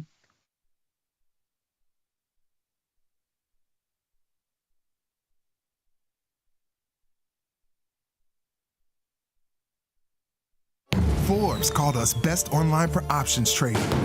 Investopedia, best for options trading, period. With stockbrokers.com, we're number one for options and futures trading. The Motley Fool really likes us. And so does Business Insider.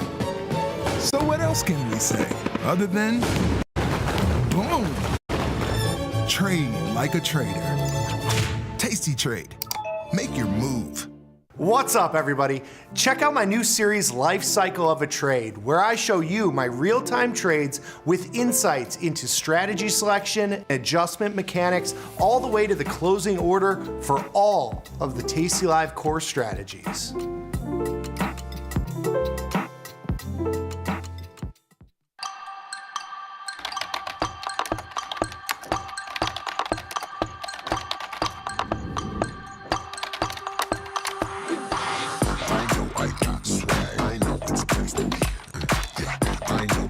How much does it cost you guys to do simultaneous hair flips? Years of practice. Everybody wanna be like me, yeah.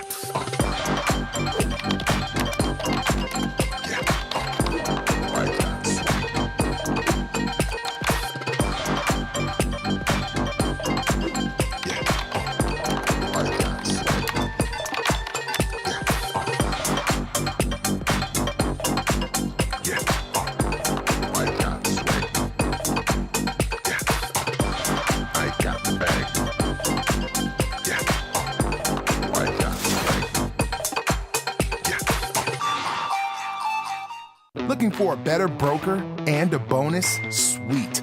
Get up to $4,000 when you open and fund a Tasty Trade account.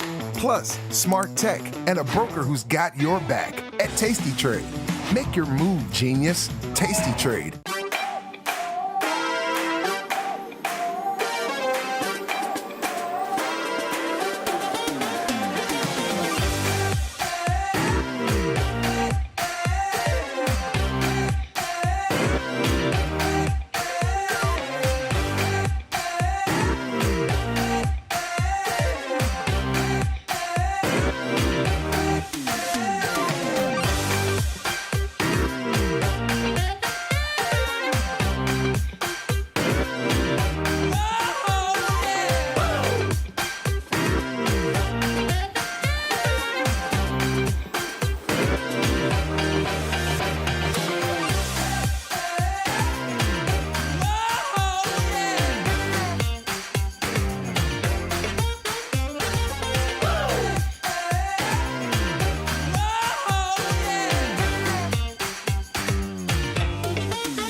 Explain pot odds.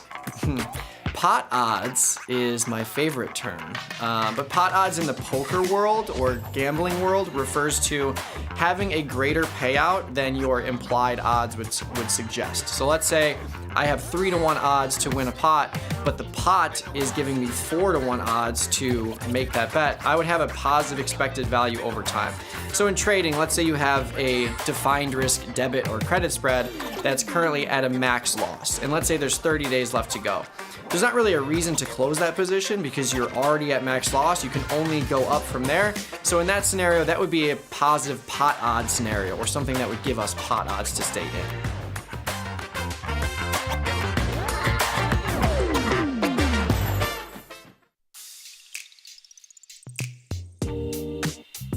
Me and Mikey, Valentine's Day. HR. Ready? 8 years and you say 9. Yeah. It's 8 to 9. Yeah. It's same thing. It was right there. Right when we So started. He was my friend first, clearly. Met at work. Yeah, Tasty. We met here. Mike interviewed me for a support role right when I was starting off. So Mikey was here. That was where Mike and his whiteboard came. He's nervous. He gets nervous sometimes when we're this close together. What I remember about Nick was his beautiful brown hair and brown facial hair, which no longer... Say it.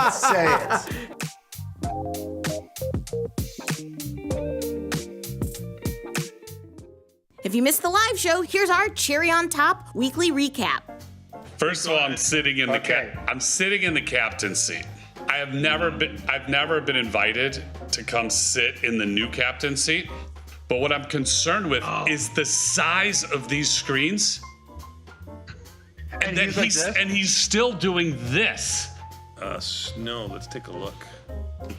They did not hold that rally at all. Phil, you got a partial. 973.75. I'm looking at this like I have to move my head to get through the top, the top symbols. I thought he had like a little computer and he was getting down. He hasn't learned that he could like swivel his head.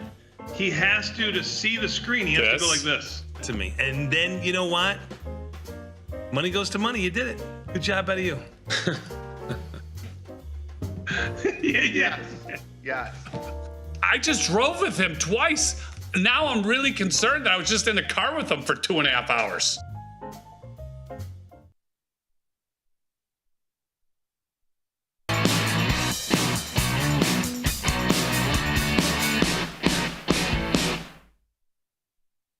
Good morning, everyone, and welcome back to the show. This is Option Trading Concepts Live. My name is Nick Batista. I've got my man, Mikey Butler, with me as always. And if you want to come join us, hop over to YouTube, type in tastylive, come to our channel, give us a like, and subscribe to our videos because that helps us immensely. But more importantly, just come chat with us live because we'll be taking questions throughout the show. Whatever you got questions on, from strategies, concepts, trade ideas, trade management, whatever. Just come hang with us for the next hour of the day, my favorite hour of the day. Get to spend it with my buddy, Mikey Butler. How's it going, sir? Everything's great. This room is brighter than it used to be. I lived in my place for 2 years, and I know I told you this, but the overhead lights were dim. And I was like, okay, I got to figure this out. I got to figure out the brighter bulb, blah, blah, blah, blah, blah. Randomly, I clicked on the remote button for the light, as you can maybe see here. And what you may not know, if you have an overhead remote light fan, if you just hold on the light button, it's a dimmer. So it goes down all the way and goes up all the way. So what I realized was all these lights in my place were at like 30% capacity. And now every single room is significantly brighter. This projection we're looking at here is got to be brighter than what it used to be. So that's my fun story for Friday. And I also got a new phone this morning. There you go. The old iPhone 16 Pro Max. And I'm just, thriving. I'm ready to go. Getting now all the passwords back, updating all the apps, doing all the authentications. It takes about 24 hours to really get it back. I literally had to message Lester because my authenticator wasn't working. So Yep, that we have to do that as well. Yeah. Takes some time, but glad you got that figured out. Welcome. Thank you. To the Thank iPhone you. 16. It's much better. I don't know if it's much better. I just noticed that the battery is better because they are not zapping the new phone batteries. It's all the old phone that gets zapped. So. Well, it was an incredible setup process. I'm very impressed with Apple. I'm glad I'm long Apple after yesterday. But it's just so funny because I had the iPhone 11 and the storage was like 64 gigs. And this phone, the minimum default is 256 gigs. So I'm using like 40 gigs out of 256. Zero reason for an upgrade. And yeah, it's significantly faster. And the setup process was crazy because you just put your phone next to it and it goes through the whole thing. But what I didn't realize is that it would port over all of my folders because I don't like to have like multiple pages. I like to have one page and different folders with all my apps. And it just like completely ported over as if the phone had not changed. So my phone looks exactly the same on the home screen. Same background, same folders, everything. And it took like 10 minutes to set up. So. I mean, that's not an Apple long, I don't know what else is. Yeah. If that's not a Apple Moon setup, I think we're on different worlds. But yeah, Apple up today after its little hemorrhage yesterday. Well, pretty much everything is up today. We've got E-mini S&P 500 futures up 65. We're near the high of the day. I think we got about 5 or 6 points higher. Yep, 60.49 was the high of the session. We've had obviously a massive rally back through this week into the inauguration next week.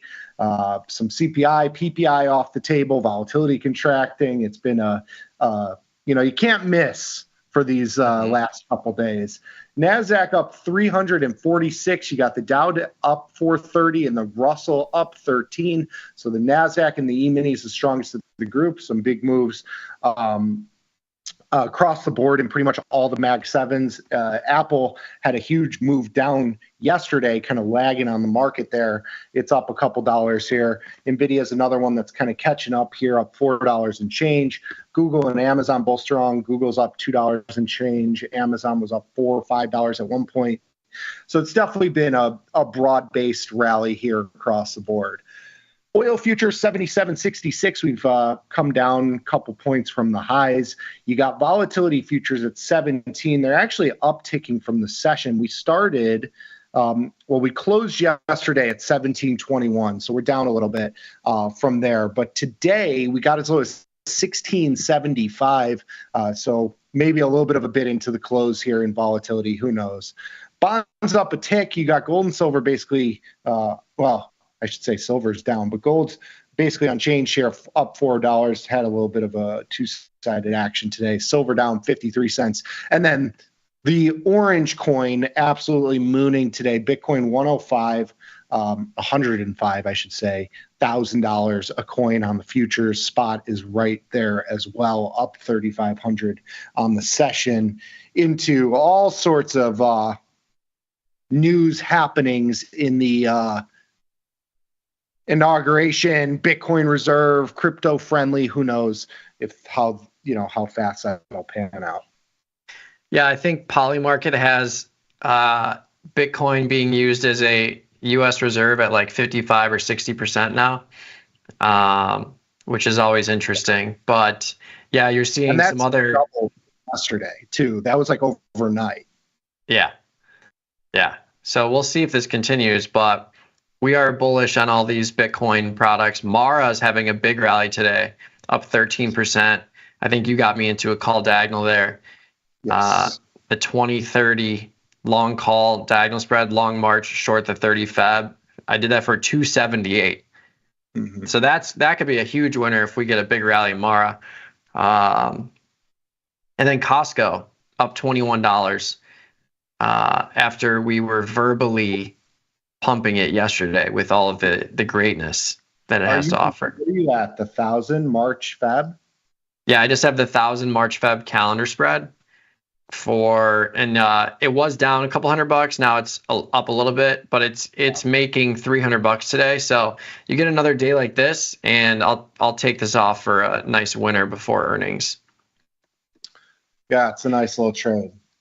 Yeah, I did close 2 trades this morning. I got rid of the Microsoft call diagonal spread. I had the long March short Feb, long the 420, short the 435. Closed that for a $150 winner. And then I closed AMD as well.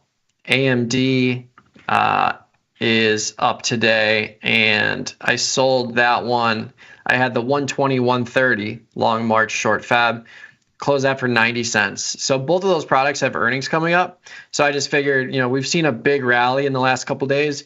I'm just going to take these off, book the winners, and then come back for earnings.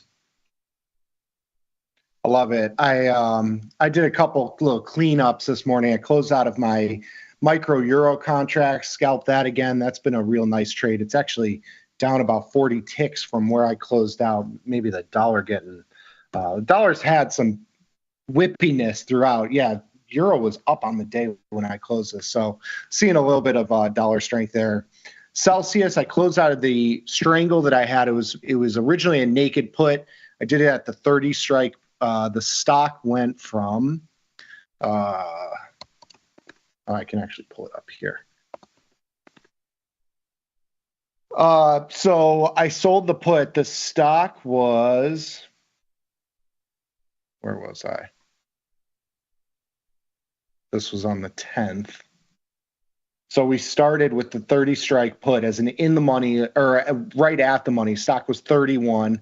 You had the swift sell off over the next, 2 or 3 weeks. Stock went all the way down to 26.93. That was when I sold the call against it and rolled further out in time. Anyway, got back some dollars on that, closed it out for pretty much a scratch, small win. And then DraftKings, I closed out of a strangle that, again, was originally a short put.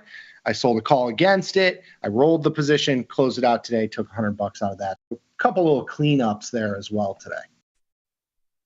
Beautiful. Yes. Beautiful. I got some capital freed up, ready to rock. If you got some ideas, please give it to us in the chat. Yeah. Same here. I've got a couple of positions that are close to being taken off, but yeah, plenty of capital to deploy. That's for sure. Cool. Market's mooning. Yes. 68. Everyone's happy in the YouTube chat, it seems. We were scared for a while. Yeah. All right. If you want to join us on the YouTube side of things, we are streaming live on tastylive. You can throw your trade ideas and questions along the right-hand side chat. I've got the Cherry Picks newsletter pinned to the top of the YouTube chat. You can sign up for free. You can also get the Tasty Crypto newsletter, tastycrypto.com. Sign up for free for that as well. Everything is free. Quantitative newsletters. You get a newsletter. Everybody gets a newsletter. Yes.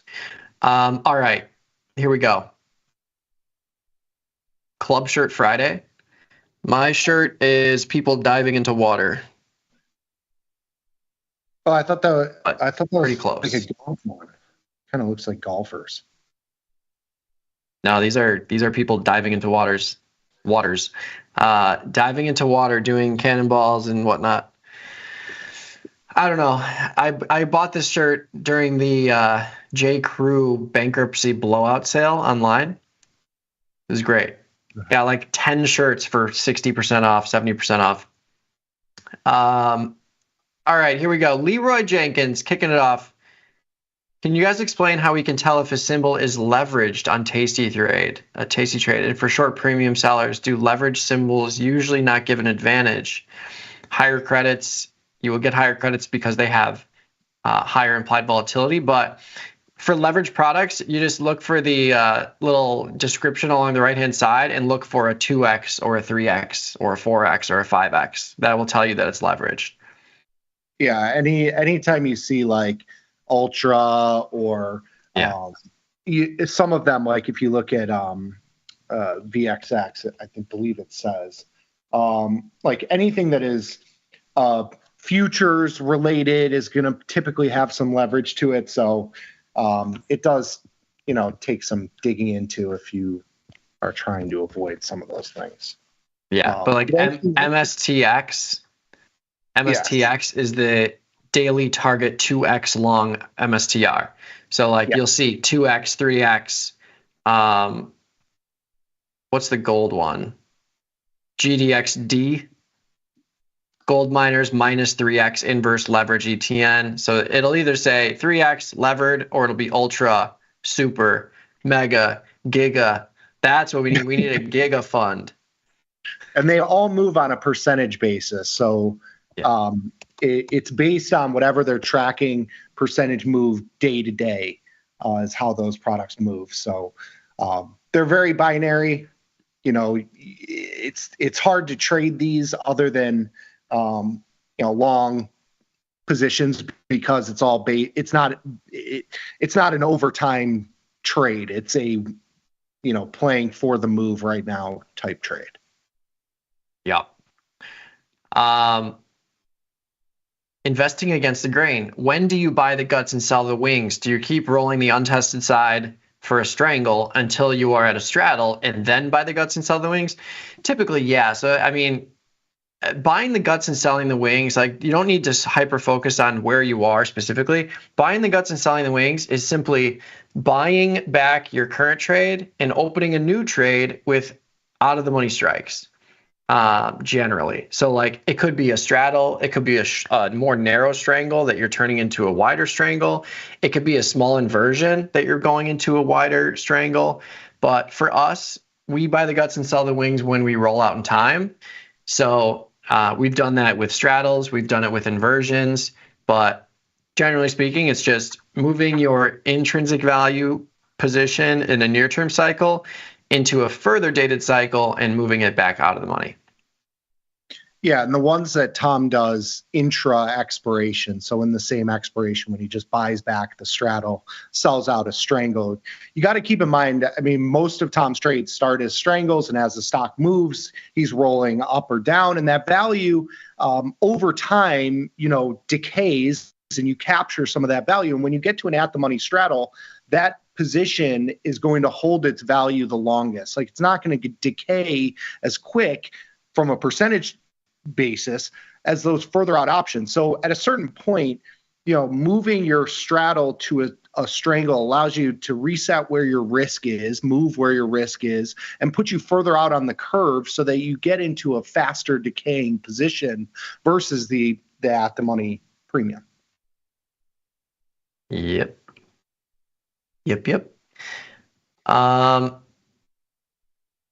When you're managing strangles, is it better to do a more frequent delta adjustment or wait for one of the strikes to be breached? Will I get more credit by rolling often, or will it be the same? You'll get more credit by rolling more often, but you will be narrowing your profit range. So if you start with a strangle and you're constantly adjusting, you will almost always end up with a straddle. But if you start with a strangle and you don't and you allow yourself to absorb more volatility and have a wider range of deltas that you can deal with, you're going to keep your profit range the same. You're not going to make it more narrow. So for us, we typically wait until one of our strikes is breached, or if a lot of time passes and we're closer to one side or the other, and we realize that our untested side has lost a ton of value, like 70, 80, 90% of its value, then we'll make an adjustment. But generally speaking, as long as the untested side still has plenty of value, we're not going to do anything, because we would rather have a wider profit range than continuously adjusting the deltas and narrowing the profit range. Yeah, and it's subjective too, because sometimes you just want to lean directional. When you're rolling up or down the untested side, you're reducing your overall exposure. So, if you start with a strangle, it's okay to lean a little bit directional into those moves. At a certain point, we do look to roll those up because it's the only way to reduce your exposure without adding any more risk. So, rolling up the put, it doesn't use any more capital, and you're getting those deltas that you need to hedge your position. So it's a game we play. I know that we tend to lean a little bit more directional than what Tom does. Tom is kind of agnostic to direction, is just looking to reduce delta, reduce overall exposure, collect premium.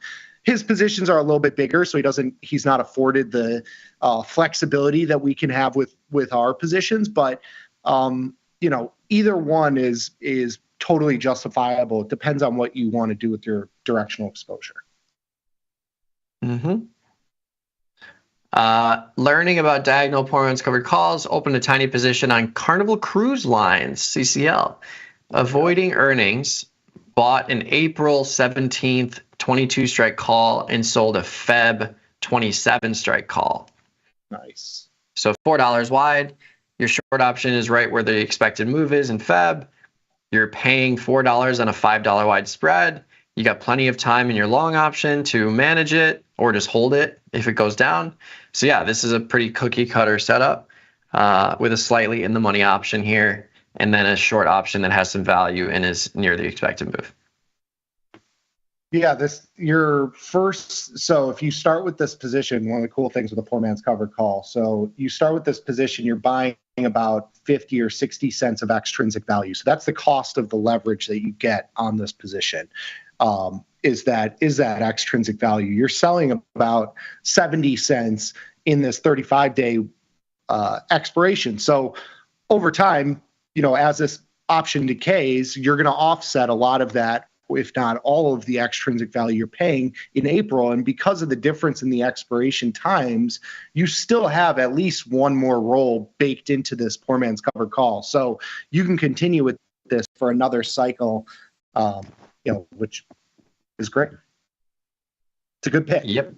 Yeah. And the stock's near highs, so that's one thing to consider. But if you're bullish, I like it. Sure. Yeah, I think it's a fine setup. Can you explain when you would roll an untested side of an iron condor? Do you roll at 21 days or just before one side is breached if you're rolling out in time? So I personally don't roll iron condors up and down vertically. And that's usually because if I'm in iron, it's because I can't afford to be in a strangle. And if I'm in an iron condor, it's usually like 5 or 10 points wide. And the problem that you can run into with rolling iron condors up and down is just that you're not collecting nearly as much premium for that roll, but you're moving your risk in a similar way as if you had a strangle on. And the reason why you're not collecting a lot of credit is because you're rebuying your defined risk wing. So you could be rolling up or down like 10 points, 15 points, and you're only picking up, $1 or $1.50, but you're moving your risk 25 points or 30 points closer to the stock price. So for me, with an iron condor, I'm just going to set the iron condor. If one side is about to go in the money, regardless of days to expiration, if my intention is to defend the trade, I'm going to roll that tested side out in time for small credit. And then usually I just get rid of the untested side or let it expire or let it decay more. But one thing to note, if you do roll a spread out in time and you have two different spreads and two different expirations, you'll use buying power for both. So if you want to avoid that, you got to close the untested side when you roll the tested side out. Yes. And yet, days to expiration matters less for iron condors. What matters more is where the stock price is relative to your spread, because a strangle you can roll for a credit at any point in time because you're pushing that out in time. You're collecting extrinsic value premium, more extrinsic value premium in the next cycle than you're paying for to buy it back in the near term cycle. With an iron condor, if you have a spread that's in the money and you try to roll it out in time, you will not collect a credit. You will pay a debit. So that's not a situation we want to be in, because now we still need a directional move. We're increasing our max loss, decreasing our max profit. It's just not a fun situation to be in. So we just roll before it goes in the money to make sure we collect a credit, which will reduce our max loss, add to our max profit, give ourselves more time, a less sensitive position, et cetera, et cetera. Yeah, it all comes down to extrinsic value. So when you're looking to roll an in-the-money spread, the reason it trades for a debit is because the short option that you're selling less extrinsic value than you're buying in the long option. So that's why it's important to roll either when you're tested or at the most when you're like halfway between your short and long option. That's kind of your last chance to roll for a credit. But when I'm looking at my Tesla position, I'm not looking to do anything here. But even if I was tested at the money with 35 days to go till expiration with a spread trade, I'm not looking to roll this out to to March just yet. I would lean a little bit directional into that position because it's a defined risk spread, and you're putting your hedge in place on entry. And that's even more so the case if you're doing a $5 wide or $1 wide spread. There's just not much more value to capture from that roll, even if it's at the money. Yep. Ooh, Wendy got an iPhone 16 too. Nice. There you go. Nice. Yes, we are solely responsible for the Costco pump. Go hot dogs. Yes. Everything is correct. What about time the to chicken? get long? Have you gotten into any of the other items? They got the pizza, the chicken bake, the hot dog, the cookie. Have you done any of the other ones? No. Every time I go there, the food court is absolutely jam packed. I did get a. Actually, no, I didn't get the shrimp cocktail there. I'm gonna have to get the shrimp cocktail there. I really do love a shrimp cocktail. Yeah. But the big platter, they sell that. They don't sell that in the restaurant thing there, do they? No, they sell it it's near the fresh fish area. But yeah, the big platters. But the one on the south side, they have sushi. They have a whole sushi area. Dude, Tom's a big supporter of that. I gotta check it out. I gotta try it. But yeah, I'm a newbie to the Costco realm. I wish I wasn't, because I would have pumped my bags full of Costco stock and options if I had known sooner. But that's on me. Let's see. FTAI is an interesting play. FTAI. Well, we know it's AI, right? It's aviation. Maybe it's AI and aviation. You got no FTAI. You got no weekly expirations, which is usually not a great sign for the options. Did this have earnings or something? No, 27th. It had a huge move here. So this stock has gone 180 to 100. That's scary. That's a 50%-ish move. The options don't look horrible here. Let's see if they trade very much volume. Apparently, FTAI allegedly manipulates its financials. Well, that's what I'm reading on Forbes.com right now. So maybe not. I would say if you're going to dabble in that sort of situation, keep it defined risk. But for me, I don't think that's one I need to have. Yeah. And Feb 65 put. Yes. Do you have it? I do. Are you managing it? Leaving it? So I sold this at. What did we sell this at? So we sold it on the 7th at $3.40, currently marked at $6. Let me see where the stock. I think the stock was significantly higher. Yeah, it was at 70, 75 and change. Stock's dropped $10 since then. I'm going to lean long here for the moment. I do, of course, have the call that I can sell against it without using any additional capital. If I sold the, 75 strike, which looks to be about a 20-ish delta. 30-ish delta, I could sell that at $2 and change. I'm fine with that. I would prefer to just lean long here into the lows. If we get a bounce $5, $6, $7, maybe I can either sell the call or just close the position and move on to something else. I guess I could sell a call spread against it, but that'll use additional capital. for the moment, gonna hang in there. We got 30 some odd days to go, 35 days. So I'm hoping that it doesn't continue to make new lows. There you go.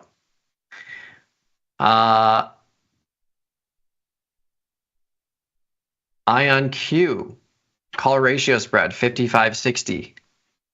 Oh, I have so much FOMO. I had this butterfly that somebody put me in a ratio, and I rolled it into this butterfly, and I had this on basically for free. The 30, 40, 50 that expired today. I closed it 2 days ago into like on the 15th, 2 days ago. I closed it for 316, so I missed out on $600. Ugh. Pain. Classic. All right, so let's trade. What are we looking to do here? 55-60 ratio in Fab, I assume. I don't mind it if you're comfortable with the undefined risk to the upside. Yeah. I think I just sell the 60 call. Yeah. If you're trying, it's. Yeah, the IV is so high that for you to get value out of that 55-60, you have to hold it to expiration. Yeah. In which case, you're going to make more if you just sell a call. Yeah. If it's below there. A diagonal might help too. If you go out to March and buy the 45 and then sell 2 of the 60s against it, you cut your cost basically in half of that long option. And if you get that move higher, you'll get paid on it because that skew will continue. Yeah. Maybe like the 45-55. Yeah. That's interesting at $2. Could work. You got certainly could work. Your break even is like up at 60. This is at expiration. But as you pass time, this will help. Certainly could work. So this is just going into time. That's an interesting one. You're going to come back to it? I don't know. I think I'm going to just do it. $900 in buying power. So you're using, it's $700 to be naked here. Mm-hmm. Why not? Yeah, we'll do this at 280. See if we get filled. Got to support the people. Yeah. I'll let that sit for a minute. Beautiful. What are your thoughts on NVO? I've already rolled a put spread twice and it keeps going down. When do you decide to take a loss and move on? I'm in that same boat. I had a short put at 100, part of a strangle that I've been rolling, and I got assigned on the 100 strike, so I'm long at 100. And yesterday we were sitting at 83-ish, and I was like, okay, just give me like $2 more, $5 more to the upside, and I'm ready to rock and get out of this position. And now I'm sitting here like a bag holder. Yeah, it's tough. However, if you have a put spread, there's no reason to close it because, if you have like the 195 or, the 95, 90 or something like that, there's 50 cents of risk and you can make back $500. So, and the assignment risk is low here because there's still 50 cents of extrinsic value in these options. So if it's a spread in Feb, then, I would just hold it. But if it's something more near term, then it's basically done. Yes. I've been trying to do SPX butterflies 1 day to expiration 30 points wide. Haven't been successful because of 1% moves on the open. Suggestions on what strikes on the sell side. Even 30 points wide, I'm missing the mark. Yeah, you're going to catch these moves every once in a while. For this part of time and this part of time and, this part of time, it worked perfectly. But sometimes, that's just 1 day trades. Like, it's a coin flip. Yeah. And really, you just have to, I think you have to think even more broad. So, if you're doing these every day, 30 points wide, you have to have a general market assumption. Like you have to think that the market's either going up or it's going down. And I would just wrap the butterfly around the expected move to the upside or downside every single day consistently, regardless of what's happening. Because like that way you can still make money even if you get an upside inside move, but your max profit is going to be if you get an upside to the expected move for the day.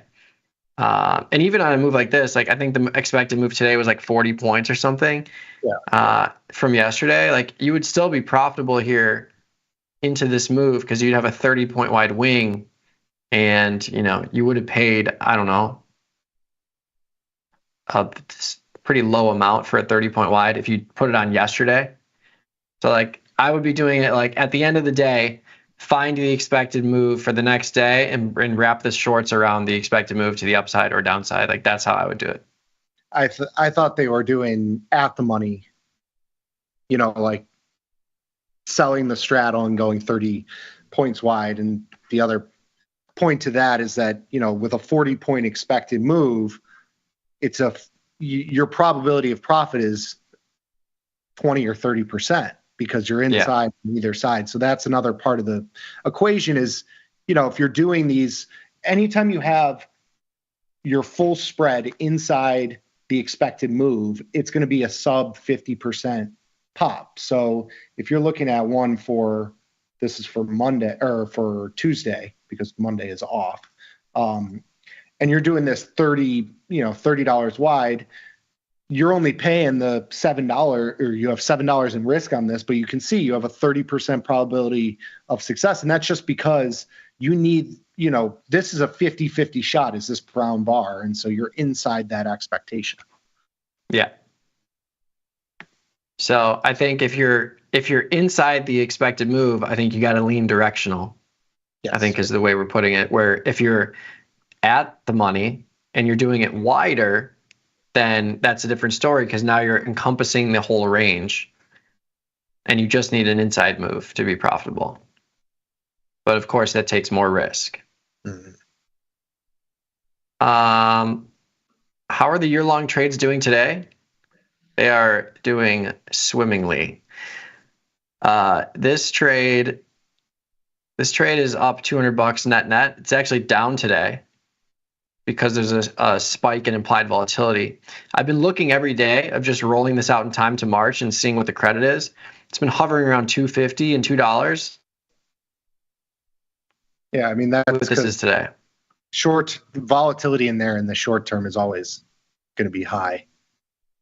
Yeah, we're looking at 244 to roll the same strikes, but I would not roll the same strikes because I must be bullish.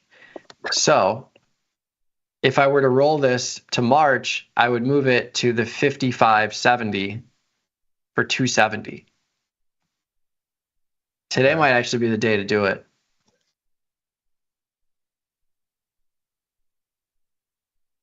The 55.70, the 70, yeah. Yeah. $6. Or what I could do is wait and see if we get a move up to 65, and then I would do it, because then I would go to the 60-80. Something like that. Yeah. Just wait for another 10% upside move. Yeah. Yeah. It'll probably happen on Monday. Yeah, exactly. I love it. But yeah, I'm going to lean bullish in here the whole year. So I have to make the roll before my call goes in the money, pretty much. We're pretty close. I mean, the put only has $1. I'm actually going to make this move right now. There you go. Let's do it. Might as well. And why not? Volatility is up 4% in there, which is not atypical for Bitcoin, because when you have these big moves, the upside volatility tends to increase. So that's something that is helping you. If you had the unforgivable event of a sell-off in Bitcoin, you'd probably see volatility come in a little bit, which would help your position. Yeah. 272. Good. There you go. So I went from the 50.65 to the 55.70. So I moved it out to March and up 5 points. Beautiful. My SoFi position is wrapped around right where I need it to be. I really synthetically have a straddle on because I'm short 2 at-the-money calls against 100 shares of stock. So those at-the-money calls are roughly 50 delta, which puts me at 0 delta there. And then I have a kind of junky put that's down at a 20 delta. So my overall delta on the position is 20, but really the value of it is right here at 16. So ideally over the next week or two, we get some chop back and forth. Stock stays within this expected move, hopefully below like an 18. Right now, if it rallied to 18, the position really wouldn't change all that much. But ideally, we'd sit right here, and then I could take this position, roll out to February. That is the plan here. But this is a good move. Happened a little quicker than I needed, but it's a good move. Love to see it. Yes. What do you think of PayPal? My Feb short 92.5 call was breached on this run up.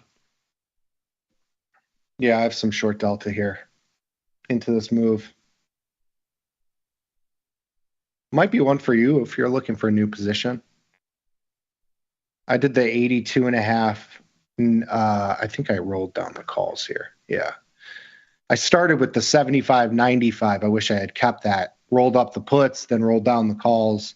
So I got this position on. I'm out about $200. I have it for $594, and it's marked at $790. But you could do the 82.500 or 8,500 strangle in February. You got earnings coming up, but let's see.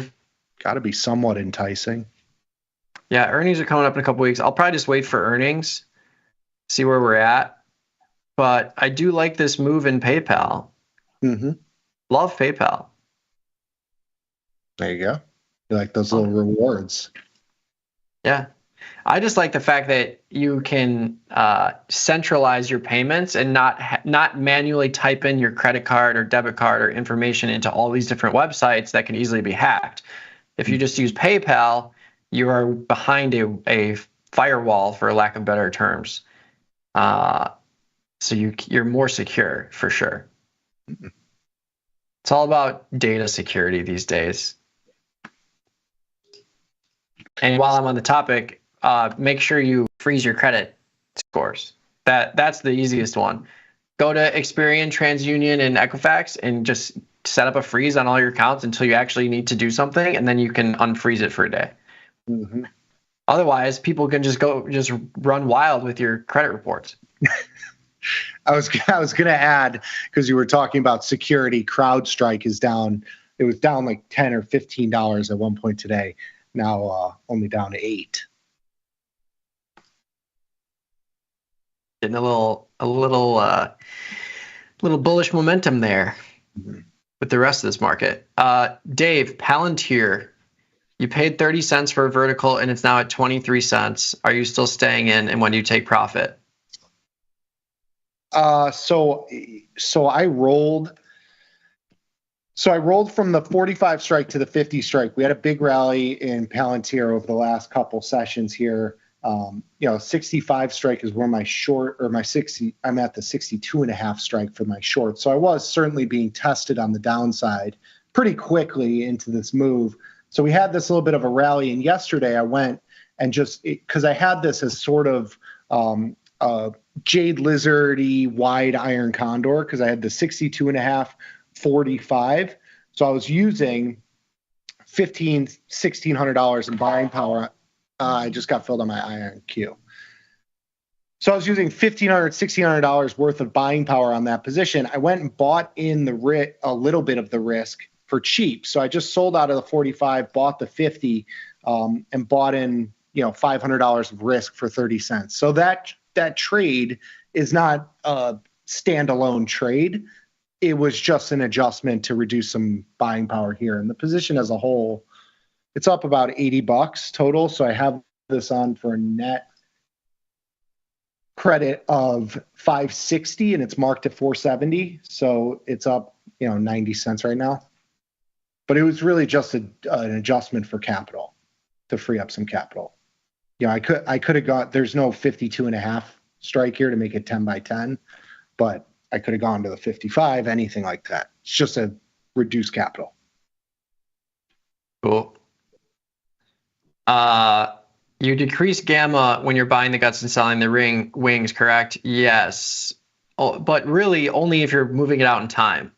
Because if you're buying the guts and selling the wings in the same cycle, you still have high gamma, because gamma is just a function of how much extrinsic value you have relative to intrinsic value risk. And that's why when you push trades out in time, you reduce gamma risk because you're adding extrinsic value to the position. If you are still in the same cycle, if it's like a 14-day or 21-day cycle, you still have high gamma risk relative to a 45-day cycle. So that's another reason why when we're buying the guts and selling the wings, we're pushing it out in time so that we are really softening the trade and reducing gamma while moving our strikes without paying a debit.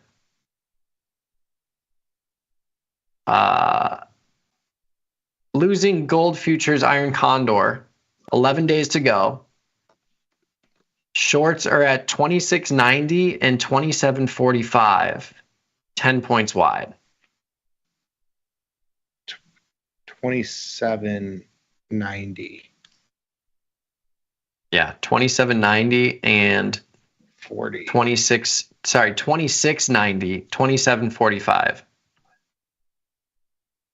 So you're just in the money on the 11-day. Yeah, so you got a junky put spread. You know, a nothing put spread here if you're in the 26. Mm-hmm. It's a tough call. It's a 50-50 shot for the next, week or so. It's a hard one. It is what it is. Yeah. I mean, if you want to be conservative, I would close the position and start. I mean, overall, you got to be out maybe like $200 or $300 into this move. So, you could get that back with a new position. Yeah. Roll to the next contract is after the 11 days. So you're rolling into, if you rolled into a new contract, you got to adjust the strikes. So it's hard to do that. But if you wanted to buy it back and move it to the 39-day cycle or 38-day, you just need to match your credits. So you can buy back your current one, 27.45, 27.55, 26.90, 26.80. So you have $6.60. So if you buy this back, you would just want to set up a new iron condor in the next cycle that gives you more than $6.50. But yeah, either way, you're barely in the money.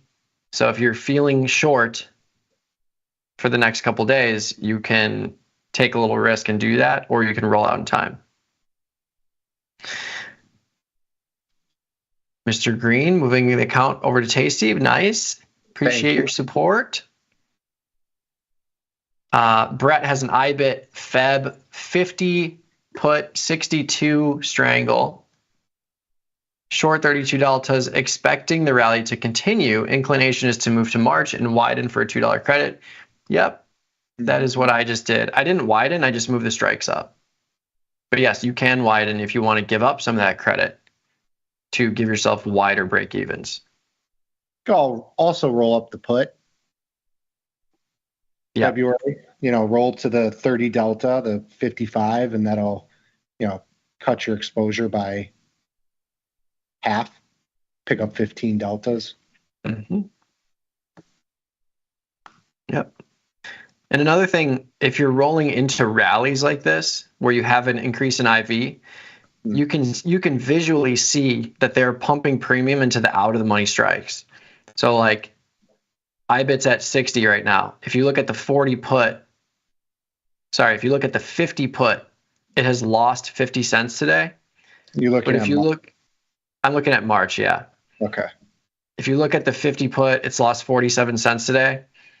But if you look at the equidistant out of the money call, which is the 70 strike, it has gained 62 cents today. So you're seeing a slight increase in the premium to the upside versus the downside. So this is another reason why I think rolling into upside moves, if you're trying to maintain a bullish structure, you can get a little bit of a boost in terms of premium because you're rolling into the increase in IV and the increase in call premium. Mm-hmm. And you could see it too in the even further out of the money options here too. The 80 strike went from $1 to $1.30 move on a $2 up move on an option that's 40% out of the money relative to where the stock is trading. Yeah. Poor man's covered call and diagonals. Is there a difference between the two strategies? They're the same idea where you're buying a longer term option, selling a near term option against it. The only difference, if we're going to pick hairs, is just that a poor man's covered call is with an in the money option, and a diagonal we usually set up at the money. So diagonal is going to be cheaper or out of the money. Yeah, diagonal is going to be cheaper. It's going to have a higher gamma, but a poor man's covered call is going to be more expensive and have a higher starting delta. Mm-hmm. Stock Messiah, did you get greedy and miss the corn man boat? Yes. Oh, you did. I didn't. Oh, you're in. I was waiting for a pullback, and we're just looking at vertical bars. Hey, you can't do that, Mikey. Come on. What was I thinking? What's Natty Gas doing? That was his other one. I mean, I had a big move yesterday. I think he gave us the go ahead if we had a little bit of a pullback, like below the 4 handle. Yeah. So we're right there. Yeah. Natty Gas is aggressively backwardated. 4.005 in the 11-day, 3.547 in the 39-day.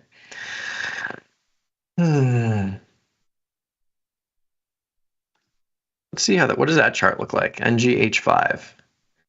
I guess that chart's mooning too. Similar pullback though. I'm so scared.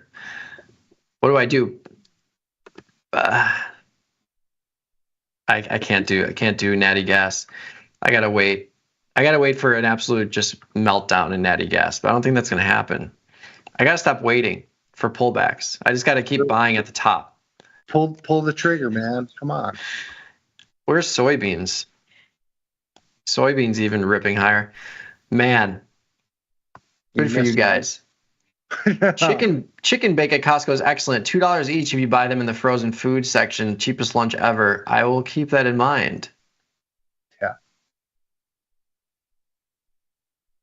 On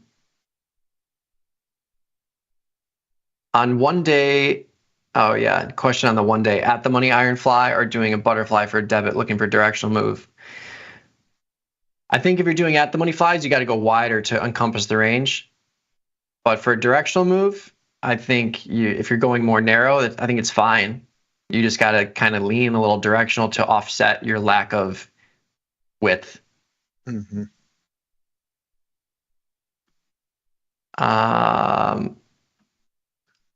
Back up and load the truck with long NVO delta before February. Well, I got it. I'm here. Could sell this 5-strike puts, Mikey. $1,200 in buying power, a little expensive. Dronin's looking at an 80-88 call diagonal, March Feb 7. Yeah, go for it. I'm already choking on 100 shares of stock, so. Yeah, Dronin, remind me on earnings. I will do that. I'll do that strategy, but I like to wait until the earnings report. There you go.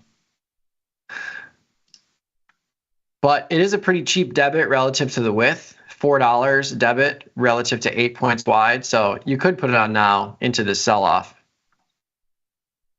You know what? I'll do it. There you go. Fine.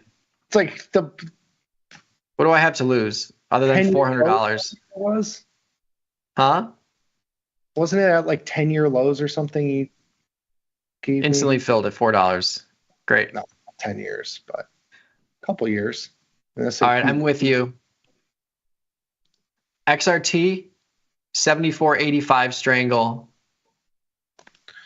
XRT. For $1.74. It's a little light on the capital efficiency standpoint, but you're also dealing with a 25% IV stock. What were the strikes? Did I get them right? 75.84? 74.85. So yes, basically. Oh, in March? Yeah.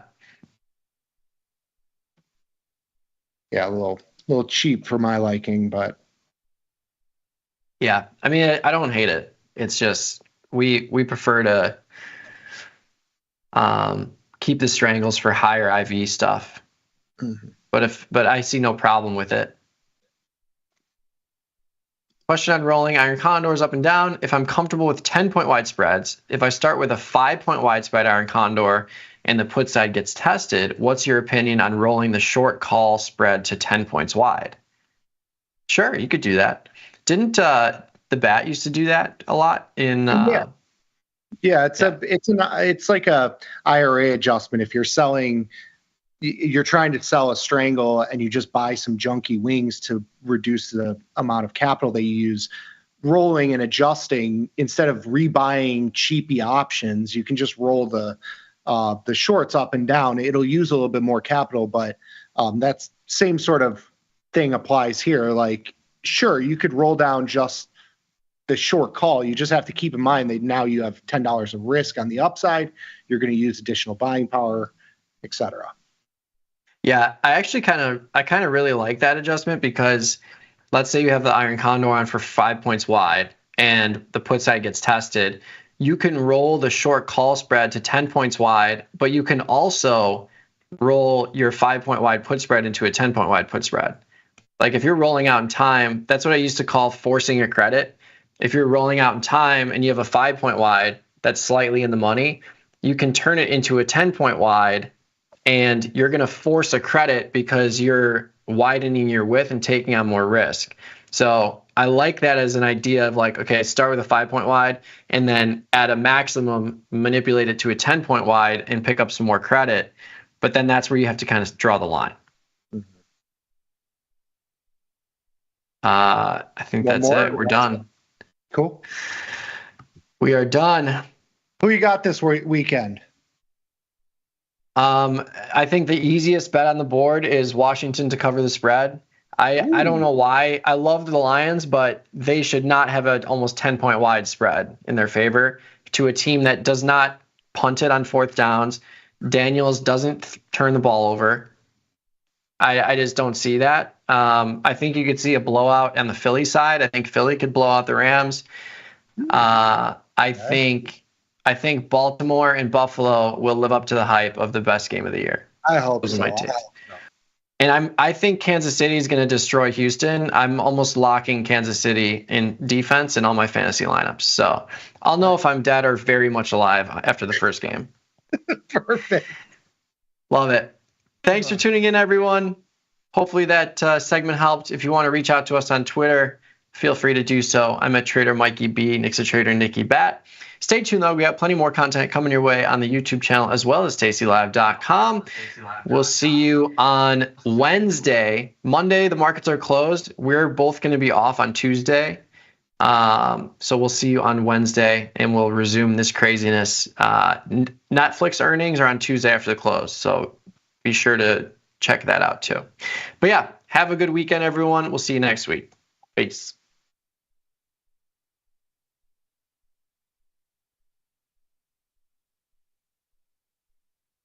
You can get up to $4,000 when you open and fund a new account with Tasty Trade. That's 4,000 buckaroos, 4,000 bills, or clams, 4,000 in dough or cheddar, not the cheesy kind. 4 large, 4K, 4 grand, which is no small thing.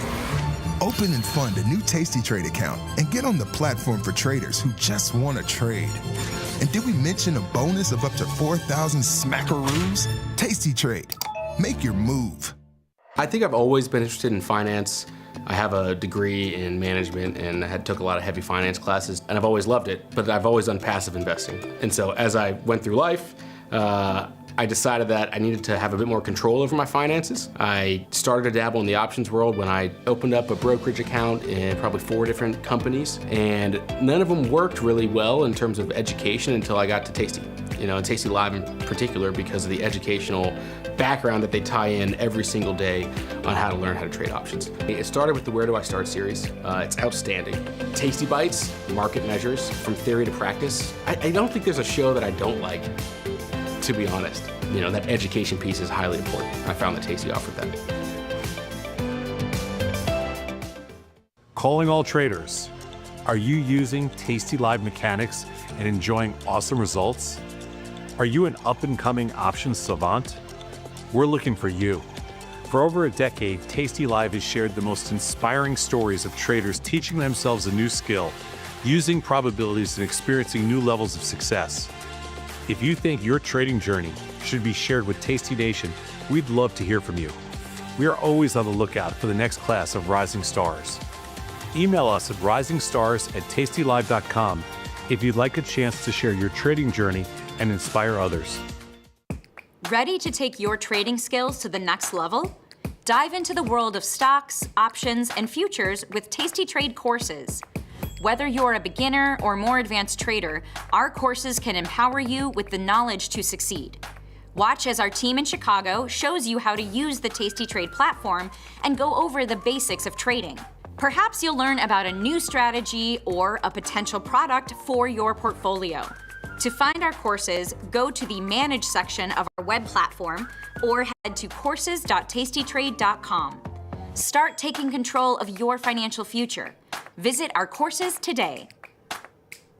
In the world of investing, a beast lurks between the numbers, ready to pounce. Some traders hide from it, some ride it. If that's you, join us on Tasty Trade. Genius loves company.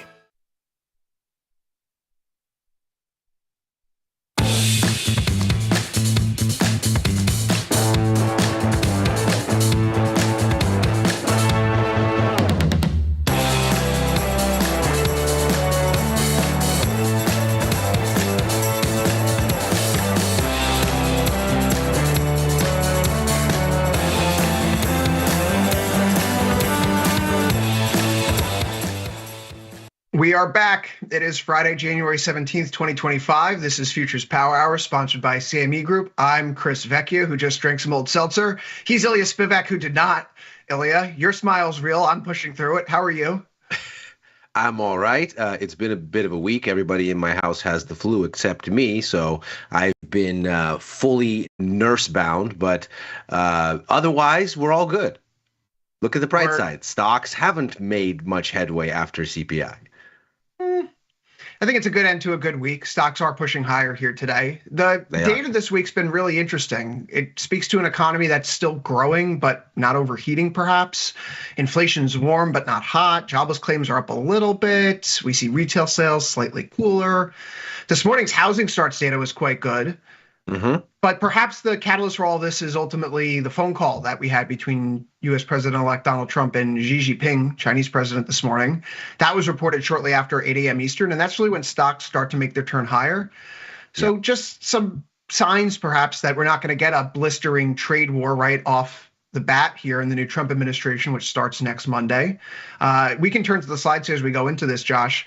Ilya, I want to point out that if we think about now the fact that there's going to be a Chinese representative, vice premier, I believe, Han Zheng, is going to be at the inauguration as a representative of the Chinese government. There's something going on to try to smooth things over, and we see that Donald Trump may not enforce a TikTok ban, seeing to invoke an executive authority to delay it by perhaps 28 days. Small things. Small nuggets, green shoots that perhaps we're not going to get a 25% tariff across the bow come Monday afternoon. But the macro calendar next week, Ilya, it's a week where we see a Fed communication blackout window take place. The Fed's meeting is January 29th, so next week they will be quiet. We've also gone through the majority of major U.S. releases, CPI, NFP, PPI, retail sales. While we'll still have the weekly jobless claims, next week is a decidedly non-U.S. focused week. What is the most important event for you next week? And not just that one, what are the top 2 or 3 events that you'll be watching for markets? The BOJ rate decision is one. The one that I care about the most comes at the end of the week, which is where next week becomes an interesting sort of dance. The markets are going to have a lot of room to figure out their own bearings. And that's actually an interesting exercise in and of itself to kind of see where the path of least resistance and the immediate default is, risk on, risk off, sideways what we ultimately do. But it's Friday's PMI numbers that I'm watching most closely, because that'll be a growth check on the economy worldwide. UK numbers, Eurozone numbers, US numbers, Australia numbers, Japan numbers, all of that is coming out. So that'll be interesting to watch, and that'll give us a sense of where we are in this sort of balance going into this year. Much like last year, we have a single point of failure, the U.S. economy. And if that stops growing or takes a significant leg lower, or even a regular cool-off leg lower after the very fast burst of growth that we had last year, and especially toward the end of the year, we really don't have a plan B. China, and this is probably why they're trying to smooth things over, they have been for a while with other countries as well, they haven't grown for 6 consecutive quarters, going on 7. And that is notwithstanding that the numbers look positive at the top line. We, in fact, just had Chinese GDP numbers overnight, but the gap between real and nominal GDP says there is no demand because the inflation coefficient is negative. And so we're in trouble there, and Europe has no growth to speak of. So they're essentially approaching recessionary conditions again. We'll see if they've rebounded some. So the stage setting in those numbers will be very interesting for what then comes next. And the BOJ kind of wrote up the end this week with some commentary. You summarized it yesterday when we spoke on Overtime. The idea that Governor Ueda came out and basically started to maybe tease a rate hike as soon as next week. So it won't be a big one. The rates aren't high, but it'll be interesting to watch. Nevertheless, the yen is certainly up against it. Volume. About that. Yen is off a little bit here today as we see U.S. Treasury yields at the long end of the curve move lower, which that hasn't been typical. Gold and silver a little bit mixed, so some of the metals-related yen proxies, if we want to call it that. Also, stocks are up. So do we really expect the safe haven currency to be doing well on a day like today? Maybe not. But a 25 basis point rate hike is basically priced in now. I was looking at the overnight index swaps markets, and it's over 90%. We'll see if that disrupts too much for people, if only because going into this year, the market wasn't expecting a hike until perhaps October. So getting one right off the bat sets the stage quite differently. But for now, stocks are liking it. I don't know what to say about the housing starts data today. Housing starts, to me, going up by that much would be a hawkish sign. But this feels like a lot of the unpinning, the sticking that we've seen around this being the January OPEX week. We filled the gap from the election on Monday in ES, and ever since then, we've been trading higher. I wonder, though, we're starting to see some signs of potentially emerging bullish momentum. Yesterday was a MACD buy signal. Today, we see a break of the downtrend of the December and January swing highs thus far. Ilya, this is almost enough for me to say, let's buy some calls for all-time highs again. I have a feeling that you're thinking a little bit differently, though. I am. I think when you look at something like this today, in the context of things we've seen the last time we've tested this resistance, both yesterday and the prior week, it behooves one to let the thing close and see what happens. Because we tried to break out yesterday. It didn't work. We tried to break out last week before the ISM data. That big red bar rejection from that line, that's the ISM report. So what happens here into the close could be another of a series, and we could run away from these highs. We've struggled here before. So I am suspect of this move. And of course, as you know, I am also a stronger believer in horizontal levels, yes, because they are less subjective. And I see us coming into that previous swing high, virtually a hair off it from that spike before the ISM numbers. And I'm inclined to wait. I think basically the line in the sand runs underneath December's range. That was the break of that is what got me short. So like 6,100. Basically. Yeah. Yeah. The break of that got me short. That's my kind of across this line, you do not level. What's most interesting about the price action here is that even as someone who's bullish, we haven't set a new yearly high yet. And the beginning part of the year calls for a lot of chop. So we're still very much in the chop zone. While we set a new yearly low this week, if you've been playing this long or short, it's been very frustrating on both ends because it's been a sine wave. So I'm looking to the unclenching of these potential consolidations as maybe we see a year more like last year in 2023 than the average first quarter. The average first quarter is nothing happens until March 15th. You go up a little bit, you go down a little bit, you exchange blows for the first 10, 12 weeks of the year, and then things start moving directionally. But in bull years, the market tends to make its way through January OPEX week and then goes, right? And that's what happened last year. That's what happened the year before. We also see during around presidential inaugurations, of which there is one Monday, the weeks after have tended to be positive for stocks. Doesn't really matter if you're a Democrat or Republican. Not a huge deal. The only time that we've really seen a significant downturn is Obama in 2009, but that was in the midst of a market crash. So I don't know if you would put this on the same footing as what we were experiencing in markets in January 2009. In any event, if we're seeing a compression in vol, and I know the VIX, I don't want to commit a sin here. I wouldn't want to draw the ire like Ben Eifert on Twitter, but VIX is down 5% today. We never quote the VIX in percentage terms, I know, but vol is down again. We're looking at a 15 handle on the VIX. And when we get to 15 in the VIX, the tried and true playbook is just be long the market. So I'm certainly have my blinders open right now to see if we can get any little more price action that's accretive for the bulls. The NASDAQ is very much a similar situation, right? That downtrend is breaking, but have we broken the horizontal levels? There's still the evening star candlestick cluster and this bearish piercing candle that mark up resistance. And we have to close today. This thing has tended to wick up here.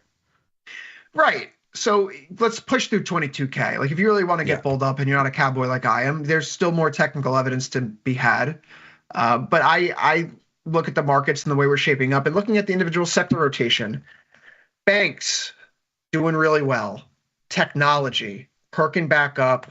Semiconductors starting to break out. We had that first failed breakout attempt. Now maybe a second one.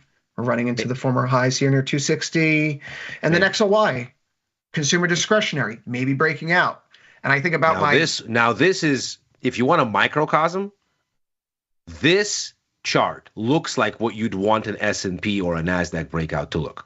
Oh, ideally, yeah. This is it. If you want like the perfect triangle breakout, your ideal scenario, the scenario where I would say, you know what, I got to pack my bearish tools and go home. This is it. This is a strong move. Right, it is looking like a strong move, and I bring all this up because I've shared this chart elsewhere. I think we did it on Overtime, or maybe it was Futures Power Hour earlier. But like when I think of the sector rotation, where we are in the market cycle, when you're looking at a market cycle that has finance, tech, cyclicals being consumer discretionary, acting as leadership and holding up better than other portions of the market, that's not market behavior historically speaking, and this is obviously a very let's boil this down into a single chart type of view. But that's the type of leadership you see when the market's going into the early stages of a run. So I put all these pieces together right now and I go, you know what, this thing, we've talked about the risks, the December 23rd episode of Futures Power Hour. Valuations are too high and economic growth with the tariffs and all these other things. Maybe we have another swing to the upside before those fears are realized. Maybe they've never realized, and it's like a 2017 market where volatility just starts going down and stays low all year round, and the bell never gets rung. It gets rung in the fourth quarter of 2018 for unrelated reasons, but it took a while for the fears to actually percolate to the surface. So I'm relying on the sector rotation here. The sector rotation looks really good.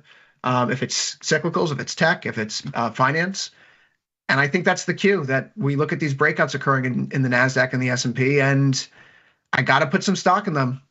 I'd be much more concerned if it was like healthcare and utilities and energy leading the way higher while the indexes are moving up, right? You don't want to see defense be the leadership group. No. And to some extent, the sector rotation certainly is a reason to look at this and go, okay, the makeup of what's doing this is the encouraging version. Right. But too long didn't read version of what I just said. yeah, the thing that concerned me this week, and maybe we'll undo it today. We'll see. If you look at the S&P, the big move obviously is CPI. Everything happens as it should in CPI. You get a core disinflation. The reason you come up to 2.9% on the headline is energy. That's not anything the Fed has any agency over, nor is it anything the Fed is concerned about, because on net, energy is still not a contributor to the headline. It's just become much less negative as a contributor to the headline. So before, we were shaving off 20 basis points, 30 basis points a month from CPI because energy was actually negative year on year. In this instance, it was basically a scratch. And everything else had a little bit of this and a little bit of that, but not much changes. Maybe about a 10 basis point disinflation in the core. And of course, we saw that in the lower core number than expected. So everything happened here as the markets might like. No catastrophic decline in CPI that would suggest some sort of a recession or something, and no jump that would get people to think the Fed is completely out of bounds. What are they even talking about cuts? They have to change the whole strategy. None of those things occur. Yields bounce, obviously. They come off their highs. Bonds rally, finally. All of that makes sense.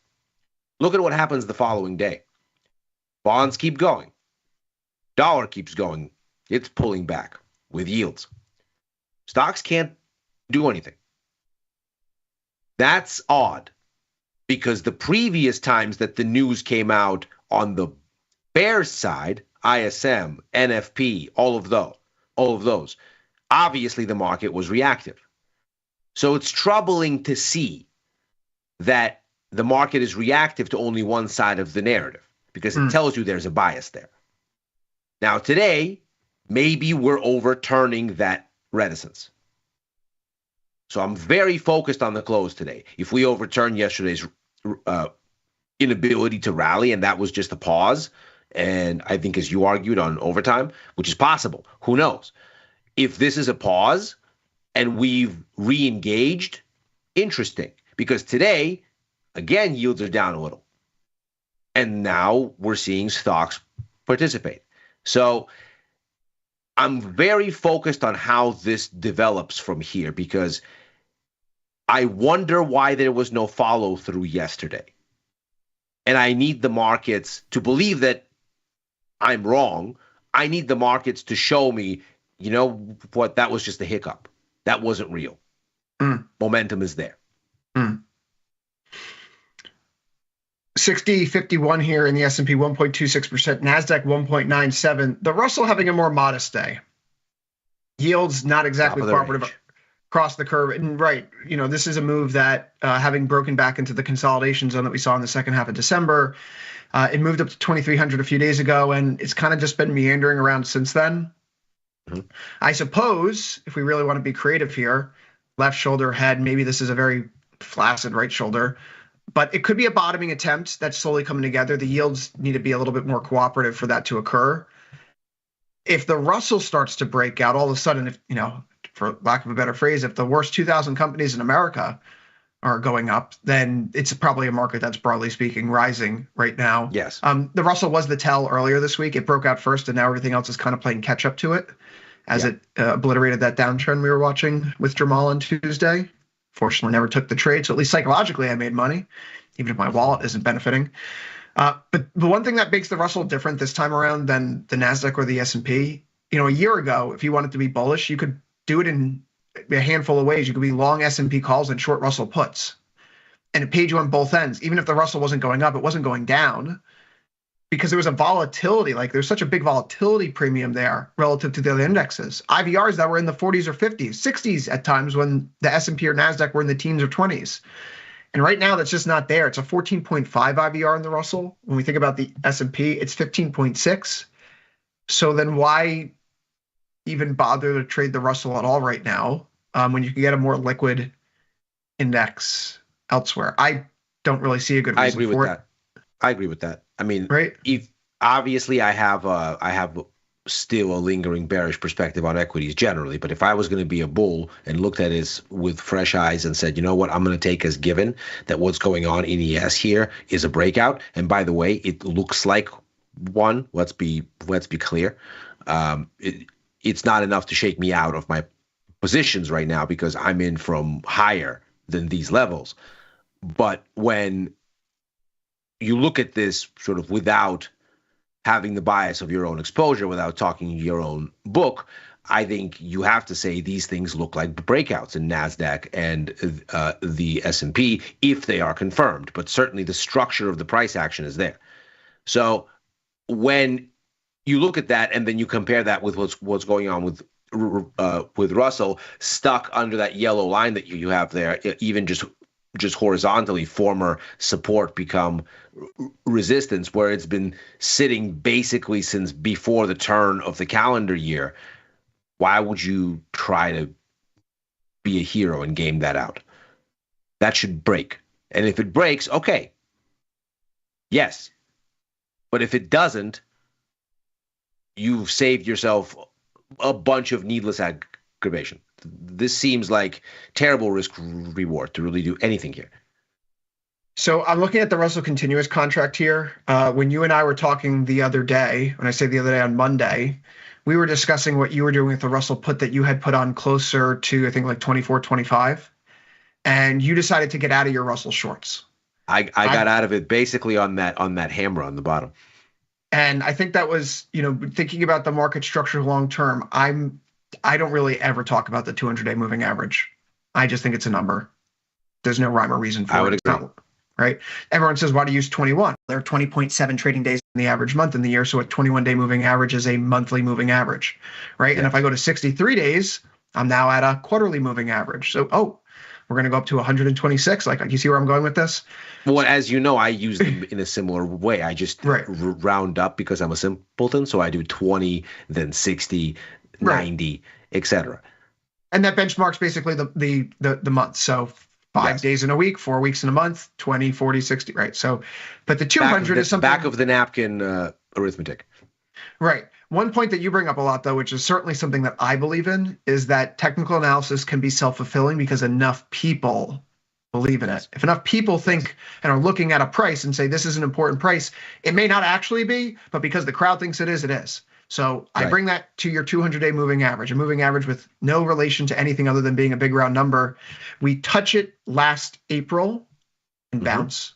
We touch it last August 5th and bounce. We touch it last September 11th and bounce. And here this week, we touch it on January 13th. And each of these subsequent bounces have been occurring at higher and higher and higher levels over the past year. So it's been a meandering market, but it's been a market that has reliably said, we are still pointed up. And if we can buy at the 200-day, we think that's a great opportunity. So for bears, having just seen this price action down here, seeing a kind of like a V-shaped rebound off of the 200-day, as we've seen in previous episodes, does this give you a little bit more pause, perhaps, that maybe what we just saw in December and January was the correction, and now it's time for the next leg up? Because that was 10%. It's possible. That was 10%. It's possible.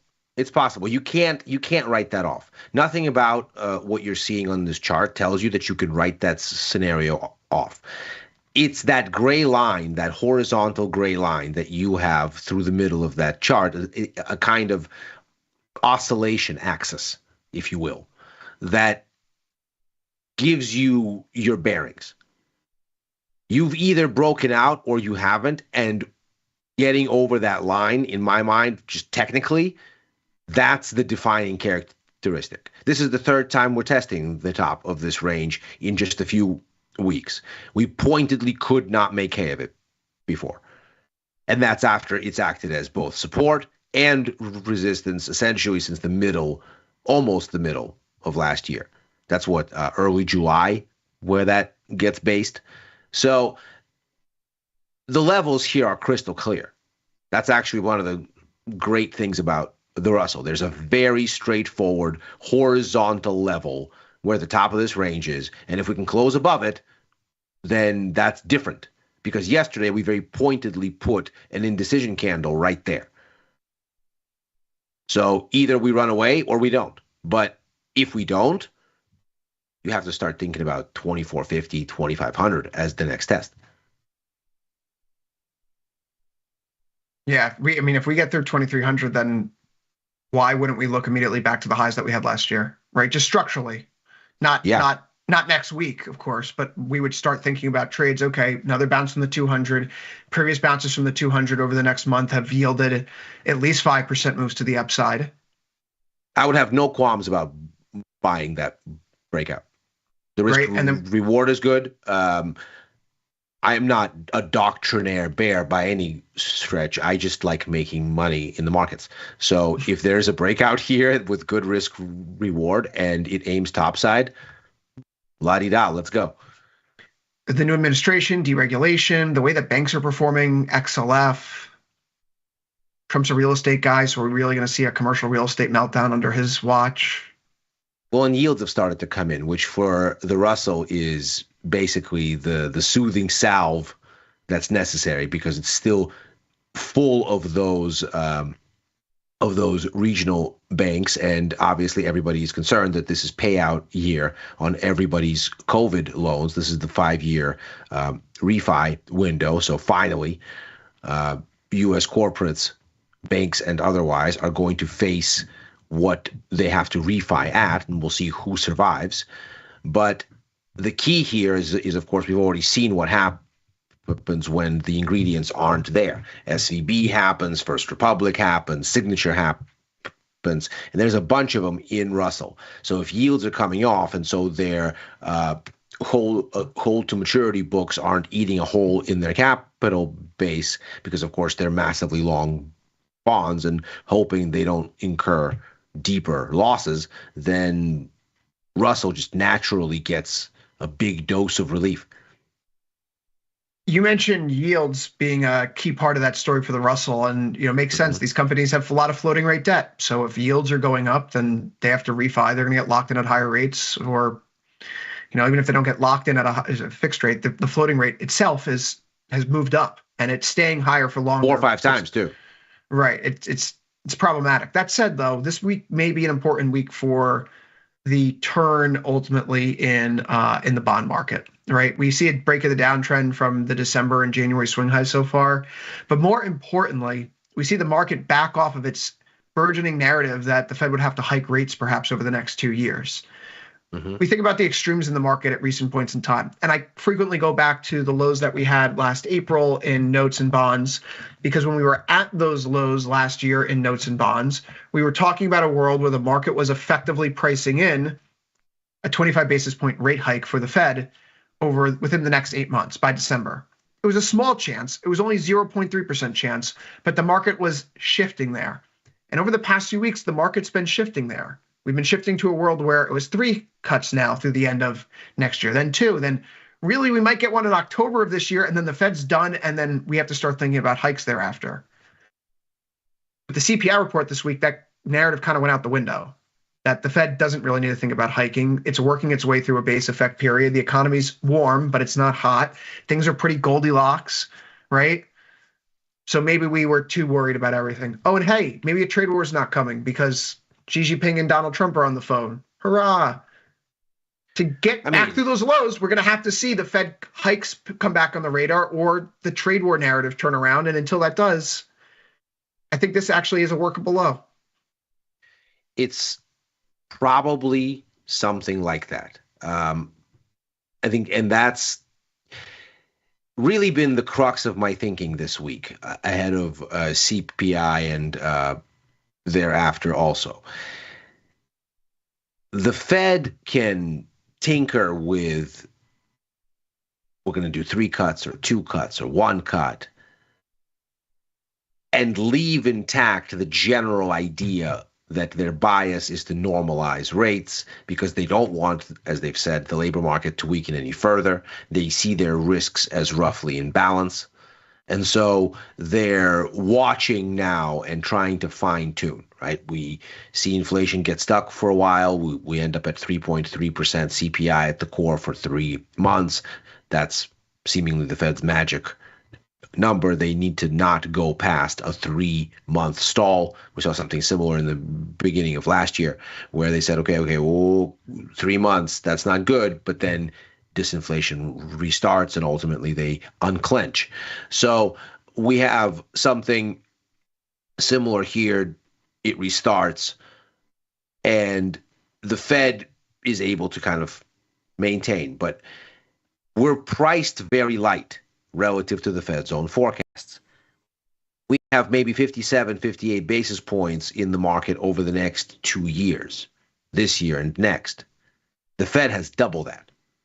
And so we have a situation where the Fed can tinker internally with the dovish bias and say it's 3, it's 2, it's 1. But if the Fed has to actually change bias, if they have to say, you know what, we're not cutting, that's a wholly different mindset. That's something the Fed has to set the stage for. That's a big, big difference. And so if the markets are not going to price in radical change in the whole strategy, looking out months and quarters, because that's what it would be to say, you know what, we're abandoning cuts for this year. Never mind hikes, just abandoning cuts.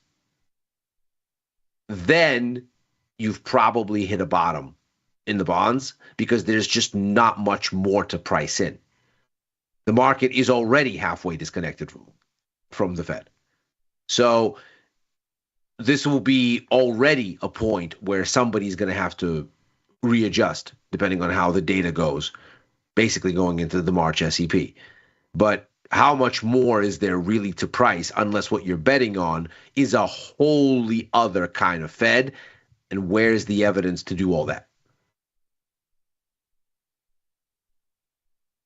Where's the evidence indeed? ZN here, that's a nice little bounce off of the last April lows just a few days ago. If we're going to make any further progress, probably through 109 and maybe 5 ticks, the swing highs that you have here on December 31st, 109 and 6 ticks, lines up neatly with the swing low that you have on November 6th, the election reaction.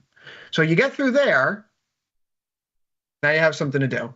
ZB right now is starting to poke through as well. My exposure is out here in the 63 days to expiration, ZBM5. Oh, God, it's January. I'm already talking about June expirations. That's horribly depressing. Moving fast. It's not a very liquid contract, or hasn't been trading that long, I should say. 202 contracts traded today, so I think that speaks for itself. But I'm going out here only because I think that if this is going to bottom, this is kind of the turning point. And so if I'm going to be wrong, I like to hold a lot of intrinsic value in the position so that I can get out at a small loss. Going back to the ZBH5, looking at the price action here on the 4-hour time frame, we see that yesterday morning the low was 112 and 2 ticks. And so if we are below that level that occurred as like the CPI reaction swing low before we then made a new high above the CPI reaction high, if we're down through 112, then I'm just going to cut this position, as it were. Right now, I like how it's structured just because of the risk to reward. It's 108, 110 short put spread. And given the market dynamics that you and I have just discussed, forget the rally, right? To get back down to the lows, we need to see a shocking development on inflation, on the tariff front, on something that we haven't already covered. Like when the Fed's going to have to go start talking about hikes. And I don't think we're going to be talking about hikes in the near term. So. No. But if we get below 112, I can get out, and there's enough time where the short strike is well below the yearly lows already. So there's enough time to operate. To me, the biggest risk here, and full disclosure, I'm with you. I'm long. I've been long. I got long earlier and sort of held through CPI, and it's been working. It was not a dissimilar kind of pot shots kind of an idea than my S&P short in December, where it looked like it was idling in a range. It looked like that there was some inside day price action, and it looked like it was getting ready to turn. this obviously now is the bigger question. Can it survive this move? Because what it's also testing over here are the swing bottoms from April on the continuous contract. These are major, major levels. So it's really deciding time. What strikes me here is we're about to have this new administration take over in the U.S., and I know we, as sort of preternaturally forward-looking markets people, look at some of these proposals and go, right, so there's the call with Xi. A few weeks ago, there was the call with Claudia Sheinbaum. There was lots of reporting about Trump's representative in the ceasefire talks in the Gaza-Israel theater being a game changer, somebody that accelerated the move toward that ceasefire. Maybe we have it, maybe we don't. For some reason, that there seems to be some kind of a holdup, but it's due to be implemented Sunday, so I guess there's room to have a holdup and still have it.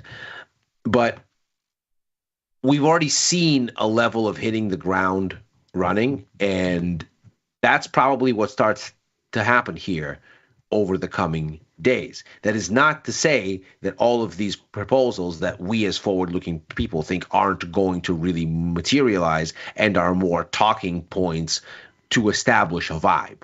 Things like we're going to buy Greenland, or we're going to make Canada a state of the U.S. None of these things have a snowball's chance in hell of occurring, in my opinion, much like the wall that Mexico is going to pay for. They're more rhetorical clues and signals of mindset, as it were.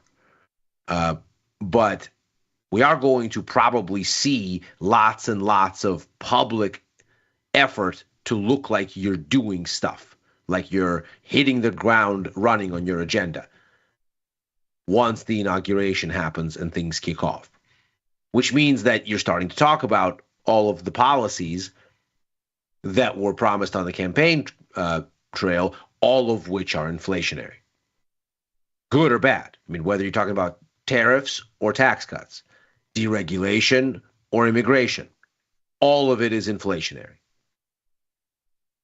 And there is a tendency not to look like you're compromising on day one. There's a tendency to look like we're here to do the thing that we said on day one. So how much does this rhetoric hurt the bond market? We'll see. But that's a meaningful risk here, that all this chatter in the next week, 2 weeks, maybe even month, out the gate where everybody wants to look like they're really doing the thing that they said before they start to, well, maybe we'll water it down a little, maybe we'll compromise, maybe this or that. Before that happens, there's that sort of day one on the job vigor. We'll see if the market sees through that, but that's a risk for bonds here, because if that's going to get yields back up, even episodically, then it might be hard going for now.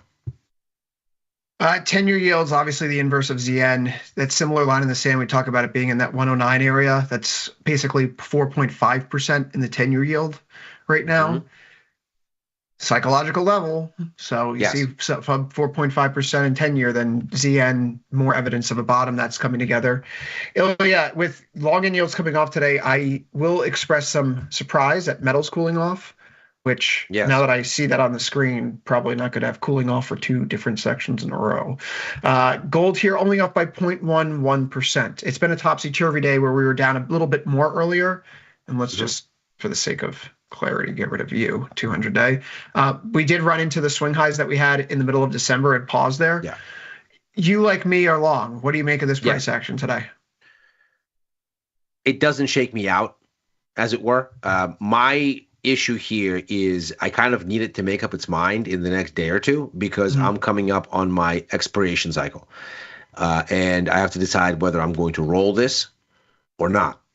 And that decision is basically contingent on what happens at the top of this range. And at this point, I need for the market to kind of do whatever it's going to do one way or another. And if it ultimately continues to meander here, I'm going to roll off with essentially a scratch, almost. So it'll be just time spent in a position, market time, as it were. 7 days is what I have left for this thing to figure it out. And so at this point, I'm not doing anything. I think the bullish bias is there. I think all of the ingredients to a gold rally should be there, at least for a run at the highs, because what you have is China that's seemingly buying again. And we'll see what happens in the next set of figures, but November's numbers were encouraging. They seem to be back in the market, and yields are bottoming, and the dollar is starting to weaken a bit, if only in a slow and begrudging kind of way. And that would make sense. If you think bonds are going to bounce and yields are going to come in, then the dollar ought to join the pullback in yields, and that all should be supportive for a gold rally. But as with a lot of these assets, we're on the deciding line right here. I'm still retaining that exposure. There's still plenty of time to go. GCJ5. Volatility is holding up nicely, 59.4 IVR. Looking for a move back to the highs, long 2850, short 2900. I'm liking the way this is poking up here right now. And if we continue to break out and we get a decisive close through the swing low that we had on the 5th of November, 2780, right? The swing low prior to the election results. For buck 2780, I think I'm going to change the structure of this trade to give it a little bit more convexity to the upside. Stay long the 2850, but maybe go short the 3000 call. And I'm, like these, it's a strategy that's worked out well for me in recent years. So don't fix what's not broken, as far as I'm concerned. And I think a lot of people who trade feel that way. If you have something that works for you and see the market set up there, really, we've tried to put a lot of creativity into this. Most traders should just find a system, and your job is just like an execution trader. If the conditions are met, place your trade. Hopefully it's one of the times where it works out, because not every system's perfect. But if you can get into a place where you have good risk management and, like in the baseball world, you're hitting 300, as long as you can work out your risk management, then you will be a profitable trader over time. So you got to find your system. You got to find the high EV plays that work out, where distribution of 1,000 trades, net, you're a winner after transaction costs and taxes and yada, yada. And this is what's been serving me well. So I'm not going to try to fix something that's been working.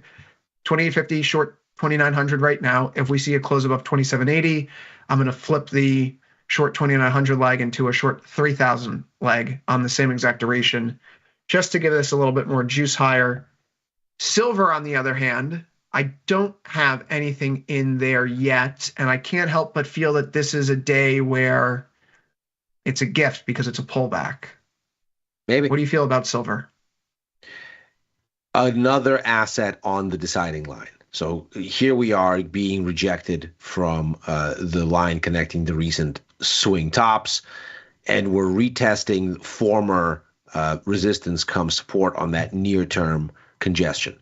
So we're going to have to see what we do here, because if you look at where we essentially anchor is that the January 10th close, let's say, and then the underside of the longer term range going back to mid-September, around, let's call it, just above the 30 figure. I mean, if you wanted to call it the 30 figure, you could, but it's maybe a touch higher, and running a similar, by the way, axis to what we saw in the Russell, going all the way back to maybe August. And so you have a situation here where you're right on the deciding line. This is where you have to make up your mind. And so does that outline of the recent bounce hold? We'll see. But near term, you have a series of higher highs just off the lows in late December. In fact, the 31st. You have this narrow bound for an upswing. The low is the basing low, the 31st. The next one may be something like January 13th, 14th. That's your line in the sand. So if you can get under that, something different is going on. Alternatively, if you can get over that line connecting the recent tops, much as we're trying to do on the S&P and the NASDAQ right now, very similar setup, and much as we've already done, we were mentioning earlier on XLY, where that kind of a breakout looks like it's been fully confirmed. That's what you're looking for here. And you don't have it yet. You're kind of in no man's land. So this thing's got to decide what we're doing. But like a lot of these assets, it's basically on the cliff's edge, and it's going to either jump or not. Volatility is slowly perking up finally. A few days ago, we'll just go back to the beginning of the week. Low in IVR was 21.819. The low today is 24.5. Not a huge difference, but we want to see volatility in the metals perk up if we're going to break out to the upside. And gold has seen that as well in recent days, where you're looking at IVRs in the low 50s coming into the year, 40s even, and we're slowly grinding higher in our vol profile as the market's trying to break out. Hand in glove, beautiful progress. What's not working today? Copper prices. Copper prices are, to me, at a decision point as well. As someone who's had those short put spreads on for the majority of this year. Two things that I'm thinking about. One, the 1 week moving average has held up every day on a closing basis since we moved above it back on January 6th. So that hasn't changed. We tested it today. We're bouncing from it. That momentum structure is not different. On the other hand, that is a bearish engulfing bar. It's a key reversal. We moved above yesterday's high. We're now on pace to close below yesterday's low. That is a topping signal.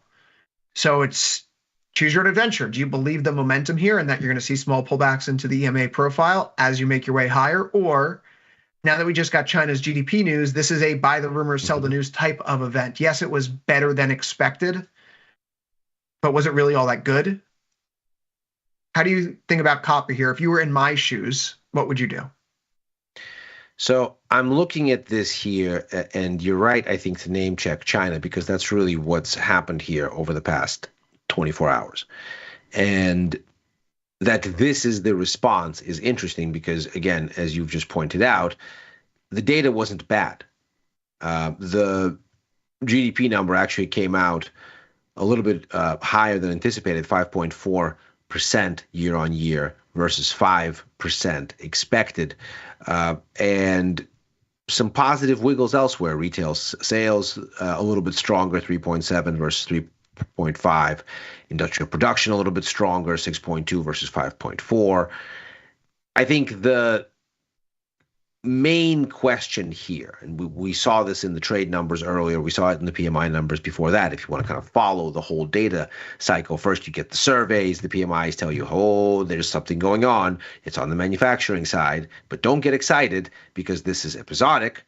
Then the trade numbers start to show it. You go, okay, there it is in the harder data. And now we get GDP, which sort of pulls it all together and says here. If the message in the PMIs that sort of got us here and started this thing is to be taken as it was offered, and indeed it was written up as such in the releases, including the official ones, but also the S&P Global and Caixin version of China's PMIs, the private sector sort of counter narrative, they all were talking about a push in export demand around expectations of U.S. tariffs. That there was a melt up in demand as people tried to stock inventory, mainly U.S. importers, because while there seems to be a debate in the public square about economic basics, there is no such debate amongst business leaders who understand how this works. And so they know that tariffs are levied on U.S. companies importing things from abroad. And those importers said, well, if the tariffs happen, we're going to have to pay a lot more to stock our inventories. Stock as much as you can now. And so there's been this rush to buy things.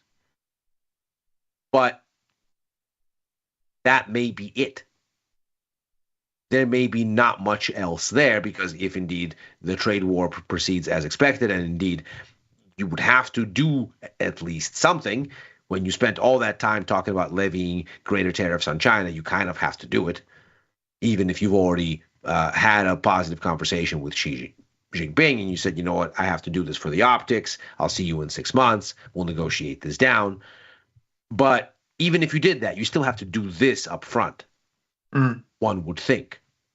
And so, not to mention that China had its annual target to live up to in these numbers, and they haven't exactly been beyond shading things this way or that when they need a target met. So when we're looking at the price action in copper today, it should be worrying, I think. Now, in fairness, it has not evenly responded to China news recently and has been more about a squeeze from a different aspect of the tariffs. The idea that maybe what the tariff regime is going to look like is, and the Washington Post reported on this, a targeting of specific materials, which you could do on national security grounds and then wouldn't need to really fuss about how to get the authority. The president could just write that down, much as we did the aluminum and steel tariffs on Europe in the first Trump administration. So that's been a reason for the melting up in copper that's made the most sense recently. You wonder if now that you've basically hit the horizontal resistance around of 4.5, we've seen ourselves stall there before, if maybe this is now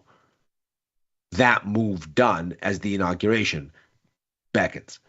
I don't think there's a reason to get out of any long positions, but it certainly is a worrying sign that you're this down today with stocks up.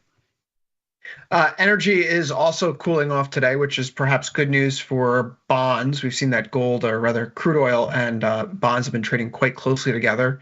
We've run up into some of the highs that we saw throughout last year, back in April and again at the beginning of July, at least in the CLH5 contract, closer to $79 or $80 a barrel. We are backing off, but the momentum hasn't broken yet, and it kind of reminds me of what we saw here at the start of the year, where we moved up, traded sideways for a bit, and then momentum continued to carry us higher. Wednesday, Thursday, Friday, all putting in moves where we find that 1 week moving average as support. Although yesterday we don't clear the Friday, or rather the Wednesday high or low. It's an inside day. Today is likewise an inside day. I think that means we need to look down to like an hourly chart to get a sense of what's going on, because that would seem to be a bit of a triangle forming up here. I'm not saying that we're going to be playing it out of this, but if we think about the consolidation, is this continuation or is this the top? And you were trying to place trades around that concept, I would probably be looking a little bit lower first, because you're going to see the 1 hour time frame respond on that. If this breaks, the 1 week moving average is going to give way. And then that's characteristically different than what we've seen in recent weeks in this huge surge in oil to the upside. Likewise, natural gas prices, on the other hand, they're getting slaughtered, down 7.1%. I myself see this as a good opportunity to look for an opportunity to get more long, because this has been trend support. I already have my short puts on, and those continue to work. But I would be looking very much at this momentum profile right now and thinking, have we started to break out? Have we started to potentially put in a longer term bottom? The answer may be yes. 60.6 IVR, and natural gas is just so uncorrelated with any other asset we're talking about. There's no China story, rate story. There's no Fed story here. Maybe AI. It's the Leroy Jenkins of assets. No, but I wanted to move over to currency real quick so we can get some final thoughts in here with this dollar topping story. This morning when I was writing futures, 5 futures, we were looking at a dollar that was up across the board. By the time I got to submitting it into our content portal here, our CMS, the dollar was mixed. It had given up all of its gains across the board. Yeah. Obviously, that's not the case. Well, it's becoming the case again here, where the dollar is now pure, straight green against everything. But very modestly so. What do you make of this? I mean, I know that you think that the dollar could be turning. We've talked about the daily sentiment index for DXY and for TLT at extremes, yet it's not materializing yet. Is this just a function of be patient, get enough time on your side? I think it is. I don't think the structure of the bottoming has really been overturned. We're not setting a lower low, let's say, on euro. We're not setting a lower low on yen, on pound, on Aussie, on the Canadian dollar even, which is probably the weakest of the bunch today. So we're looking at this, I think, as a process that's ongoing. And the fact that it's not pushing through these key levels tells me it's just a matter of time. I would be really interested to see actually how what I think looks like a head and shoulders on crude oil resolves. If we look at the 4 hour there, I think you can see it. It's not clear at all that it's necessarily going to happen that way, but it's possible. And so I think as you look at this, and I would say CLG5 probably shows it the cleanest, but I digress. The key here, I think, becomes the inflation story, the rate story, and which side of this argument wins next week when the data is quiet and there's room for markets to think. This Friday price action could be Friday price action in the final analysis. It could be the end of a volatile week and a kind of reset back to initial break levels. If we come back next week without much data, there's a path of least resistance to be found. We'll see what that is. But all of these major markets, we've just rattled off a lot of them, seem to be standing right on the edge of making a decision. And that actually makes next week quite exciting because they will have no smoke screen to hide behind. They will have to make a call. What's next on the calendar for next week? Well, we already talked about the week ahead. Monday markets are closed, so you're not going to see us here on air. Futures markets obviously have their own unique rhythm and rhyme. So if you're trading cash equities, enjoy your day off. Otherwise, you're going to see some flicks across your screen Sunday evening. Be sure to check in, of course, with First Call. That's going to be Monday night. First Call, 6 p.m. Eastern, 5 Central, the typical Sunday show to start the week off. As it were, we do a typical brief bit of education at the end of every one of these shows. Today, we're not going to go into it too much because we're pressing up against the clock, but I'd encourage everyone to go check out tastylive.com, top banner, Learn Beginner Futures, where you can find a coursework put together by the fine folks on the Tasty Live research team. Or you just click the blue link here at the bottom of this slide. It takes you there directly. Go learn about products and markets in the futures market. It's an interesting weekend read at the earliest or latest or whatever, but we'll go through this in totality on Monday. So for Ilya Spivak, I've been Chris Vecchio. This has been Futures Power Hour. We'll see everyone later today. After a brief break, you have Dr. Jim Schultz with From Theory to Practice coming up next.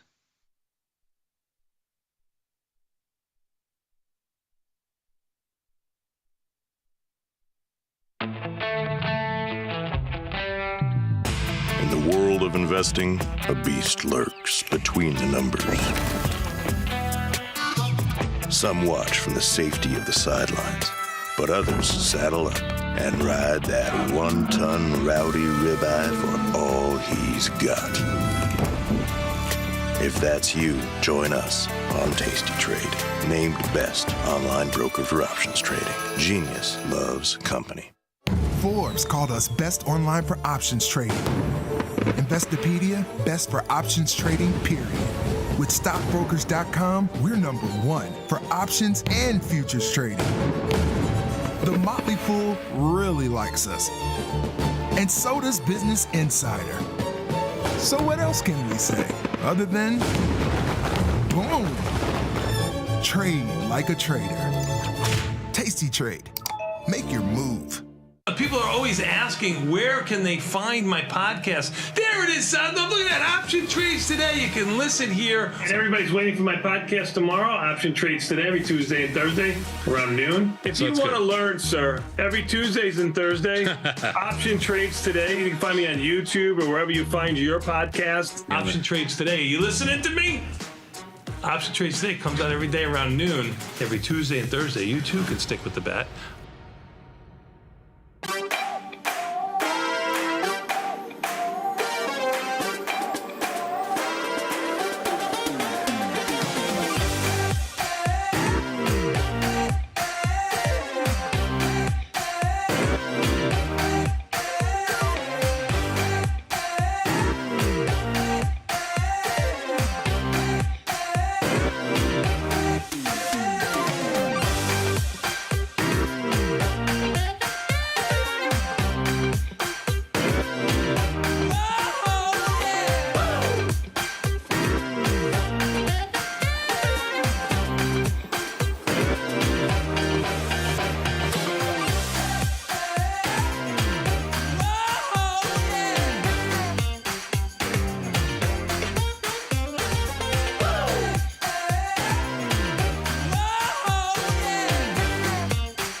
Boys, from theory to practice, welcome to the show today. Welcome to the broadcast. Welcome to the Friday edition of what it is that we are trying to do, guys. We are standing on the precipice of greatness. A 3-day weekend awaits us. The only thing standing in the way of you and 3 days off is me. So thank you guys so much for being here. And of course, Jamal, and then the last call, guys. I mean, Tony already got out of here. Like, Tony knows what he's doing. He's already gone, man. And so we hope to join him very soon here to enjoy the holiday weekend. Or like, is it a holiday?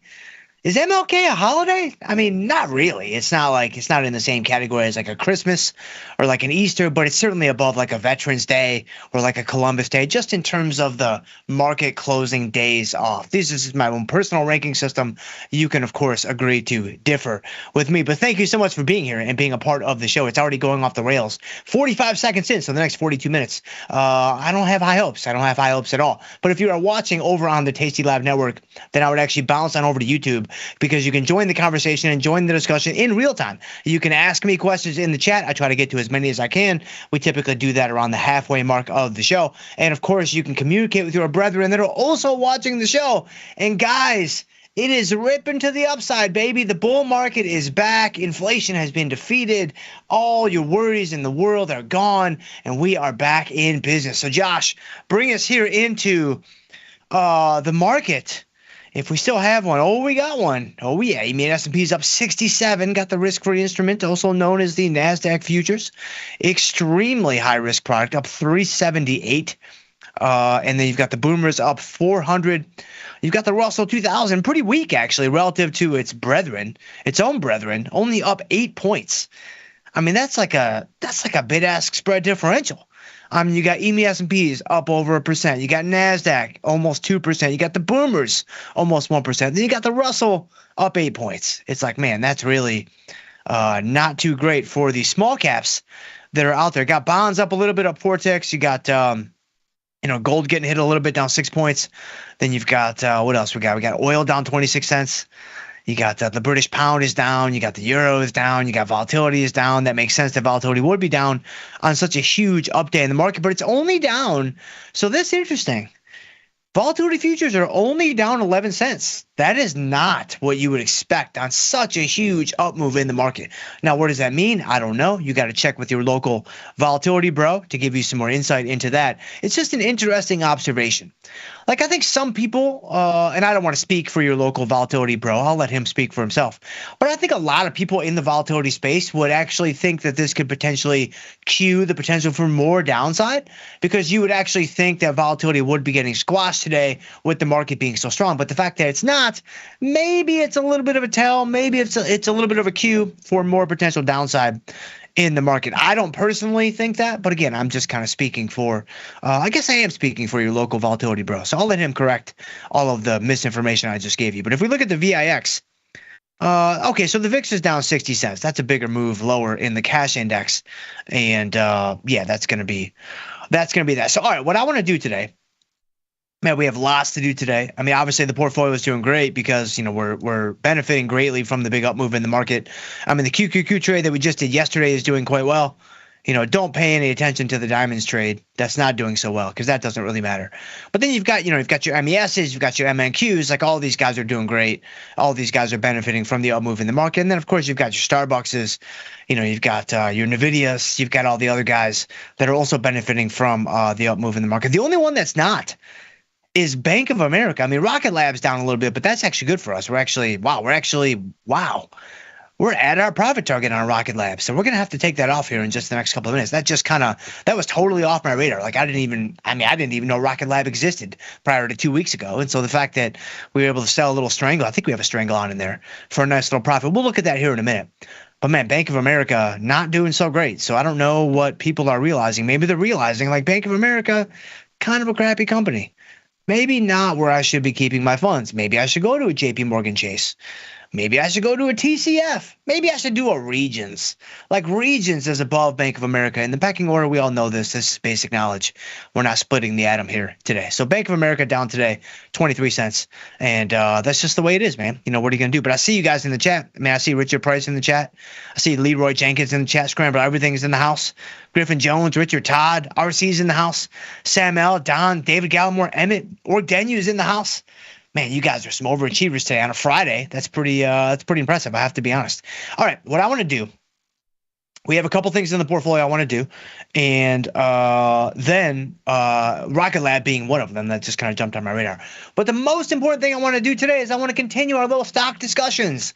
Let's continue our Friday stock discussions. Now, if you've been following the show on a regular basis, hey, thank you so much for your continued attention and your time and your investment. I do not take it lightly. I really try to give you guys value on the show, whether the value actually comes with instructional stuff that you can use to make you a better trader, or it's consistent B- humor that doesn't really help you too much, but it does kind of keep you right in kind of that B- lane where I personally like to live. So maybe there's a little bit of hidden value in there that you can extract. But the last couple of Fridays, as we've been doing this for maybe 4, 5, 6 weeks now, I'd say, we're talking about stock ownership, and we're talking about why you would own stock. Like, why would you, buy shares in a given company? And then, of course, my ultimate objective is to kind of woo the stock investors, to kind of court the stock investors into considering, hey, maybe I should add more of a strategic component to my portfolio. Like, maybe stocks don't always go up.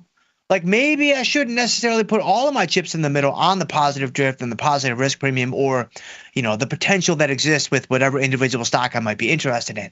And so we're just kind of talking about why you would own stock to begin with, and then we're just kind of gently trying to persuade our stock investing brethren to consider a short premium and consider what derivatives could do for you. Okay, so today I want to talk about non-dividend paying stocks. So last week, actually, I don't think it was last week, because last week we did market stuff because the market was crazy last Friday. Volatility was skyrocketing, the market was crashing, and I mean, we were asymptotically approaching zero very, very quickly. So we did that on Friday. Today, though, so 2 weeks ago, I think we talked about dividend payers. So buying stock in dividend payers, that really makes a lot of sense for a lot of reasons that we talked about a couple of weeks ago. I mean, you get the participation trophy of the dividend payment. Dividend payers historically have done, quite well when you look at, your IBMs, your McDonald's, all those kinds of things. I mean, stocks just in general have done pretty well. But it makes a lot of sense, especially if you are a more conservative investor that might be a little bit long in the tooth in your investing career, let's say, to put it very mildly and euphemistically. You might be interested in dividend payments for kind of a lot of the obvious reasons. Okay, what do you do though with a non-dividend paying stock? Now, again, my goal here is not to bring out PowerPoints. My goal here is not to have a formal discussion where we're breaking out discounted cash flow models and all those kinds of things. Let's just kind of talk about this like, one friend would talk to another friend. Like one bro would talk to another bro between sets and say, hey, let's talk about non-dividend paying stocks. I mean, these are the kinds of conversations I have at the gym in between sets. I don't know what you have at the gym, but it just seems like a natural thing to talk about while, the quads are on fire from a deep set of hack squats. And so if we talk about non-dividend paying stocks, this would be like two great examples here would be Tesla, right? This is like the perfect example right now. You've got Tesla up 6% today. Like, this is crazy. Right? Tesla up 6% today. That's a crazy move. And then another great example, and you can see right here in the overview, Tesla does not pay a dividend. Boom, right there. It's blank. Elon is not sending you any cash. He is not sending you any participation trophies for being part of the team. In fact, he's typically actively working against you if you are a Tesla investor. And you know this well if you are indeed a Tesla investor, but they're not paying dividends. Okay, another great example would be, AMD, which I was looking at earlier today. AMD also does not pay a dividend, right? And there's a million other examples, but these are two very relevant ones that, if you've been trading for a while or you've been in the market at all this year, you've probably, heard about or even taken some interest in one of these stocks, if not both of these stocks. Okay. What's going on with non-dividend paying stocks? Like, how do you begin to think about a non-dividend paying stock? Well, the basic idea is this. When it comes to stock ownership, and we talked about this was maybe a month ago now, stocks let me back up even before the stock. The company is basically trying to sell more stuff. That's it. Whatever that stuff is, right? It's a product, it's a service, whatever it might be. They're just trying to generate more revenue on the stuff that they sell. Then that trickles down to earning more profits. Then that trickles down to being able to return more cash to their shareholders. It's just a big trickle down effect. It's just a big, long kind of sequence of events that all really starts with the top line on the income statement, which is the sales and the revenues that the company's able to generate. Okay. If a company is not paying dividends, and again, this is a very informal way of thinking about this. If you get into a graduate level type of discussion that's related to something like this, then you'll get into some graduate level mathematics that are kind of underneath all of this that I've looked at many times before as both a student and a professor. But I don't want to do that today because that's not really going to help us that much as active traders in the here and now, to be perfectly frank with you all. To be Frankie Walsh with you all, I don't know how much benefit that's gonna give us. If I'm a company and I've decided not to pay dividends, what I'm basically communicating to the investing public is, hey, you can trust me. I am the managers of the company. You can trust me to use the capital in a very smart, strategic way to earn you a really nice return. In fact, you can trust me more than if I gave you the cash and then you've got to figure out what to do with it. That's the basic idea. Now, why would a company essentially make that choice? And oh, by the way, every company starts out as a non-dividend paying stock. I don't know if there's ever been a company in the history of companies that came out on their IPO day and said, all right, we're now a publicly traded company and here's a 4% dividend. Here's a 6% dividend. Maybe it's happened like in some blue moon somewhere, but it doesn't really make a lot of sense because when companies first get started, this would be Apple. This would be Microsoft. This would be, it's sort of Tesla now. They're not even paying a dividend. But all the companies that pay dividends now, Apple, Microsoft, McDonald's, IBM, they didn't pay dividends in the beginning because the growth potential of using that capital for the projects and ideas that they had was so great that they were like, we're not going to burn our cash giving it back to you because we could potentially do a lot better keeping it for ourselves and deploying it on these projects. And so when you have a company like a Tesla or like an AMD, what they're basically communicating to the public is, hey, we can use the capital more effectively than you can.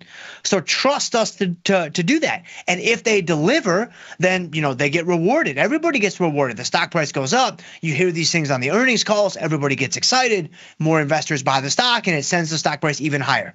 Like today, Tesla up 6% on the day. On the day, right? That's crazy. That's absolutely crazy. And so normally when investors invest in non-dividend paying stocks, like a Tesla, for example, they're not doing that for 8% returns per year, 10% returns per year, even 12% returns per year. They're doing that because they want astronomical returns. Now, again, that doesn't always pan out. You have plenty of companies that don't make it. You never hear about them again, whatever. But for the winners, for the survivors that actually make it through to the other side, you can have incredibly rich rewards. Like in the case of like a Tesla, this stock has doubled, tripled, quadrupled, over the last just few years, really. And so that's a remarkable return. And that's because people are excited about the projects. Like I just saw something. Did you guys see this? I just saw something come across my feed. It was like this morning or yesterday talking about SpaceX, right? Forget about Mars. Like SpaceX apparently is going to be able to do like domestic travel. Did you guys see this? Like SpaceX is going to be able to go like New York to LA in like 25 minutes. Like you're going to be in New York and you're going to be talking to your bro. You're going to be like, hey man, I'm taking this trip to LA. And he's going to be like, oh, how are you going to get there? You doing American? You doing Delta? Like, no, man, I'm just going to hop on this rocket ship. I'm going to be there in like 11 minutes.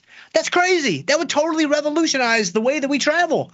That would totally revolutionize the way that we get from place A to place B. That's pretty wild. And so maybe that's worth 6% up on the day, right? But this is kind of what non-dividend paying stocks are trying to do. And this is kind of the unofficial unwritten agreement that investors have with non-dividend paying stocks. And again, most, if not all companies have started out this way because essentially when a company decides to pay dividends, that's sort of, I don't know what the best way to put this is, but it's kind of like an admission, not an admission of guilt. It's not guilt or innocence here, but it's like an admission of basically saying, hey, all right, we think that our growth potential has slowed down.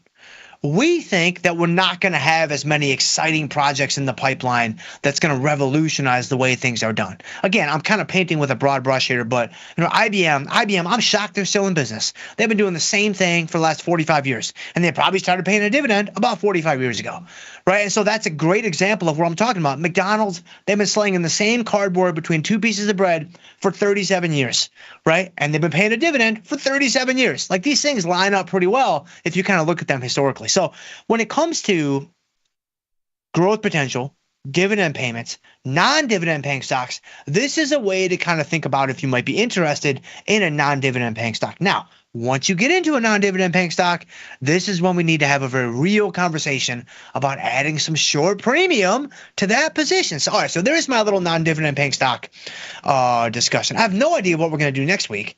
I don't know how many more things we can talk about when it comes to stock ownership, because that's another thing too. Like strategically, you're so limited. Like there's just not very many things you can talk about. Like somehow we've mustered up like 6 weeks of conversation, and so I don't know what's coming next, but you've got to tune in to find out. So, all right, there's some unofficial, informal, non-dividend paying stock discussion for my stock investing brethren that might be watching the show. Let's now, let's go to Rocket Lab really quick. Man, I can't believe it. Look at this thing. Wow, we got a nice little profit on this trade, guys. Like I'm feeling pretty good about this. I mean, there's not really too much to say. I mean, we sold the strangle. We were never tested on either side. We did not adjust any of the strikes. And I mean, we sold it for 210. It's marking at 94 cents. I mean, this is how you draw it up. Like this is how you would hope every position would go and every strangle that you sell would turn out. Sadly, they all don't, end up in this same situation. But this is kind of the textbook, the textbook example of a short strangle that can work. So let me buy this back really quick, because I think there's something else we want to do today, right? Oh yeah, I want to talk about MES for just a second. So let's buy this back, 94 cents. I'll do like 96. It's like whatever. That's a few extra pennies to get the Sosnoff Enterprises his second Range Rover. So there you go. So 96 cents we got out of Rocket Lab. Beautiful. All right, let's go into MES now. So this is very interesting in MES. So I've talked about MES a lot. I mean, we put this trade on here for the new people that might be tuning in. If you're brand new to the show, hey, welcome aboard. I have a special place in my heart for all the new people, all the new traders. Not just that you're watching my show, although I am a little bit biased. I'm just very excited for you. If you just started like actively trading and looking into options, looking into futures, and wanting to have more of a strategic component to your portfolio, man, you have a very exciting journey ahead of you. And by exciting, I mean it's going to be incredibly nerve-wracking a lot of the time, but it's going to be very exciting too. It's going to be very, very exciting. And so I'm very excited for you. But if you are brand new to my show specifically, I did this MES trade back on December 19th. So you can see it right here. So we're almost a month into this trade. So if you wanted to go back and watch the December 19th show, then you would see me talk about my thoughts and my aspirations for this position. And I was pretty clear on order entry where I said, hey, this is a trade that I'm willing to hold for a while. And you can see, I mean, we're at 14 days to go. We're well inside the 21-day marker. I'm not going to take it off yet because I want to carry this guy a little bit closer to expiration in the hopes that potentially we could hit more of not necessarily like a David Ortiz home run, but maybe a Jared Duran double down the line. Although homeboy's getting doubles on like bloop singles, so we don't even need it down the line. They just got to be right over the shortstop, and my man's going to be at second base before you even know what happened. And so that's kind of what we're going for on this position. The interesting thing, though, the interesting development is this. So again, think about a ratio spread and remember that all of your risk is with the extra short put here, right? So if I use my little blackboard down here, you can see that, we essentially have a +1, -1 long put spread, right? That's going to be, this long 59.20 and then the 58.70. But then we also have another -1 that's for the short option. This is the extra short put. This is where all of your risk is. This is where all the risk in the position lies, right? You don't have any risk to the upside because if it goes higher, you're just going to keep the whole credit that you collected on order entry. The only risk that you have is to the downside. The only risk that you have is if the market goes lower below that short put. Okay, here's what's interesting. I don't want to do anything today, but this is just something I'm going to put on my radar for next week because we got the long weekend. We've got MLK on Monday. We come back on Tuesday. There's a good amount of theta that's going to occur over the weekend, Saturday, Sunday, Monday. And so I'm thinking, man, what if, again, this is just a very informal conversation. Nobody's signing on the dotted line. The mark price of the short put is $18. It's a little over $18. I did this trade. I'm sorry, it's not even $18. It's 18 points. I'm so used to saying dollars because of the equity option market. You have to remember with futures options, it's multipliers, it's points. So you got to kind of keep that straight, which I don't always do a great job of. But it's 18 points. I put the trade on for 84 points to begin with. So one thing that we could consider, we could buy back that extra short put. We could leave the long put spread on. like leave that guy on, but we could buy back the extra short put for today for the one-time low cost of 18 points. So that would leave me with 84 points on entry, less the 18 points that I used to buy back one of the puts. I'm not buying back both of them. Buy back one of the puts, and then I'm left with, what is that, 66 points? 66 points becomes my worst case scenario. That becomes my worst case scenario. Now, some of you might be looking at that saying, Jim, that's crazy. You need to do that right now. Like, why are you not doing that? It sounds too good to be true. It's all this, it's all that. I think all of that is correct, but I'm just going to sit tight. Let's let this guy kind of just percolate in the back there for a couple extra days, mostly because the content doesn't create itself, guys. Like, I need something to talk about on Tuesday. I need 12 minutes of commentary, and here it is. So we're going to wait till at least Tuesday to do that. But that was on my radar, and it's very interesting to be able to take the risk off like that. We're not creating a free butterfly. We could do that too, actually. But I kind of like the idea of just going in and potentially retiring the extra short put and then kind of going from there. And if the market stays strong, on Tuesday, then the put's going to be worth even less. And then we're going to essentially have, a free quote unquote long put vertical spread that we can just hold. And if the market crashes, we have no risk to the downside, but that put spread could fill up to a nice little additional win. So that's the basic idea. All right. What I'm going to do now, though, we're right at the halfway mark of the show. Let's do it, man. I'm going to get to as many questions as I can. I see you guys. Man, look at you guys. You guys are amazing. I see Dave S. in the house. Man, I see Dav's in the house. Sergio's in the house. Man, you guys are amazing. Look at you guys. I see Ranch Rhythms in the house. Justin's in the house. Man, this is great. All right, so let's go. Let's get to as many as we can. Let's see what we got. So Orgdenu's in the house. What's going on there, Orgdenu? It says, greetings from Italy, Dr. Jim. What's going on there, Orgdenu? I appreciate you, my friend. You know that I do. I'm amazed that so many of you guys watch, and I'm doubly amazed that From Theory to Practice is international now. This thing is international now. We got Italy. We've got where does FinWest? FinWest is it Singapore FinWest? I might be botching that, but I know that you're like Singapore, Thailand, somewhere like in those parts. Those might not even be next to each other or even close to each other. But in my mind they are. In my mind they're very adjacent to one another. So you're somewhere around there. And so we got some Canada folks in here. Like, it's amazing. We got people. We got Australia, Junior Max in Australia. And so you guys are amazing. But Orgdenu says, how do you select stocks or ETF for a dividend portfolio? What is your thought process? Thank you and have a great long weekend. Yes, it's a great question, especially on a day like today when we're having the stock discussion. So here's what I would want to see. And we've talked about this briefly before, but just to kind of succinctly summarize my thoughts again here right now. I would want to see a track record of nice dividend payments that haven't been cut, that haven't been reduced. In fact, they've been steadily growing. They've been steadily growing. It doesn't have to be incredible growth, but I just want to see steady growth over time. And if there was a cut, there needs to be a really good reason. It's going to need to be, an October 2008 situation, which a lot of companies did have to cut their dividend because of that, financial market meltdown that we all had to absorb and kind of get through. But I want to see a nice, healthy growth rate of the dividends, and it needs to be stable over time. I would probably personally be looking at least 10 years worth. I'm not super interested in any new kids on the block that are paying dividends that just started this quarter or last year or whatever. I want to see a nice track record. And the main reason why is because there's no reason not to do that. There's so many great dividend paying substitutes out there. And dividend paying stocks know this. They know that, and this is why the stakes are so high when it comes to cutting dividends. Dividend-paying stocks know if they cut their dividend, their stock's getting gorilla smacked. They know that. Everybody knows that. It's like playing chess, right? Everybody can see the same board. And most of the time, like if you're playing a decent game against a decent player, which would not be me, of course, but in theory, I understand this. Everybody kind of knows what the next moves are going to be.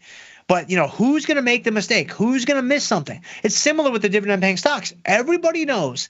The company, the managers, the investing public, the investors themselves, everybody knows if that dividend gets cut, I'm out of here, man. Incredible selling pressure on the stock. I'm going to find another stock because there's so many substitutes. So that's actually the main thing that I would look for. And then once you have that intact, then you can have, and there's a lot of companies that are going to fit that criterion. And so you're not going to have a shortage of opportunities. And so that's what I would want to see. And then as far as like a dividend yield, I mean, I haven't really done this in a really, really long time because it's not really my focus.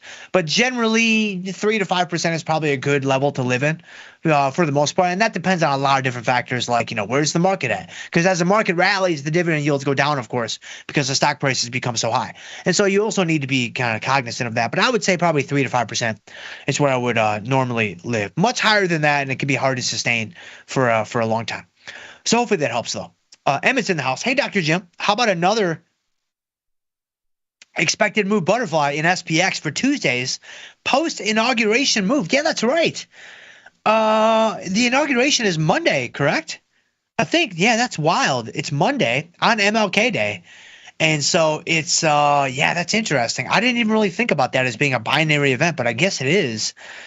I don't have any thoughts. I think we're probably going higher if I had to guess. Maybe I'll give you a little baby one there, Emmett. Maybe we do a little something. This would be for Tuesday, of course. Wow, it feels so wrong to do this thing 4 days away. But that is basically like an overnight move, because in market terms, it is an overnight move, even though it is 4 calendar days. I don't feel super strongly one way or another, so I kind of just want to maybe splash around just a tiny bit in here. Nothing really crazy. I think we're probably going higher still, though. That's just my guess, and I wouldn't put a ton of stock into that, but I see more upside before they finally flush them and just completely scare not only the children but the adult family members too. Like, everybody's going to be scared. I mean, you get ES under 5,000, it's over, man. It is absolutely over. And so which I could definitely see that this year. Oh, definitely. And so let's see here. If I go 60-20, 60-50, 60-80, 30 points wide, can we do this for like $4? $6? Man, they're driving a hard bargain. You got the Batista family controlling these prices? Man, that's crazy. My man used to sell jeans out of his trunk just to make ends meet way back in the 80s. I think they were like $50 a pair. That's crazy for the 80s. That's like $220 today with inflation and stuff. Man, Batista's going to get you. He's 100% going to get you. But 60-20, 60-50, 60-80, I don't know. And I don't want to go much more narrow than that, simply because it makes it really hard to make money. And so I'm going to have to pass on this, Emmett. I love the idea. I love the thought behind it, but I'm going to have to pass just because I don't like the pricing. That's a little too expensive. For $6, I want this thing to be 50 points wide or whatever. 40 points wide, like the one that we did on the other day. How much was that? How wide was that? Hold on. Let me clear that away. If I go to my activity page, where's SPX? Yeah, here it is. This guy was, that was 35. Okay. All right. Yeah, but it was 35 points wide and it was $1 less. So it was 5 points wider and it was $1 cheaper. And so I'm like, all right, man, I'm not bringing this guy in for an extra $1. I'm going to pass on those jeans today there, Mr. Batista, and maybe we'll try again another time. But David Galmore's in the house. Dr. Jim, this week you did a 1 DTE SPX trade. That's exactly what we're talking about right now. That made you $1,000. Yes, got super lucky. What are your thoughts about long-term doing this every day? I do it a lot for earnings. I do it a lot for binary events.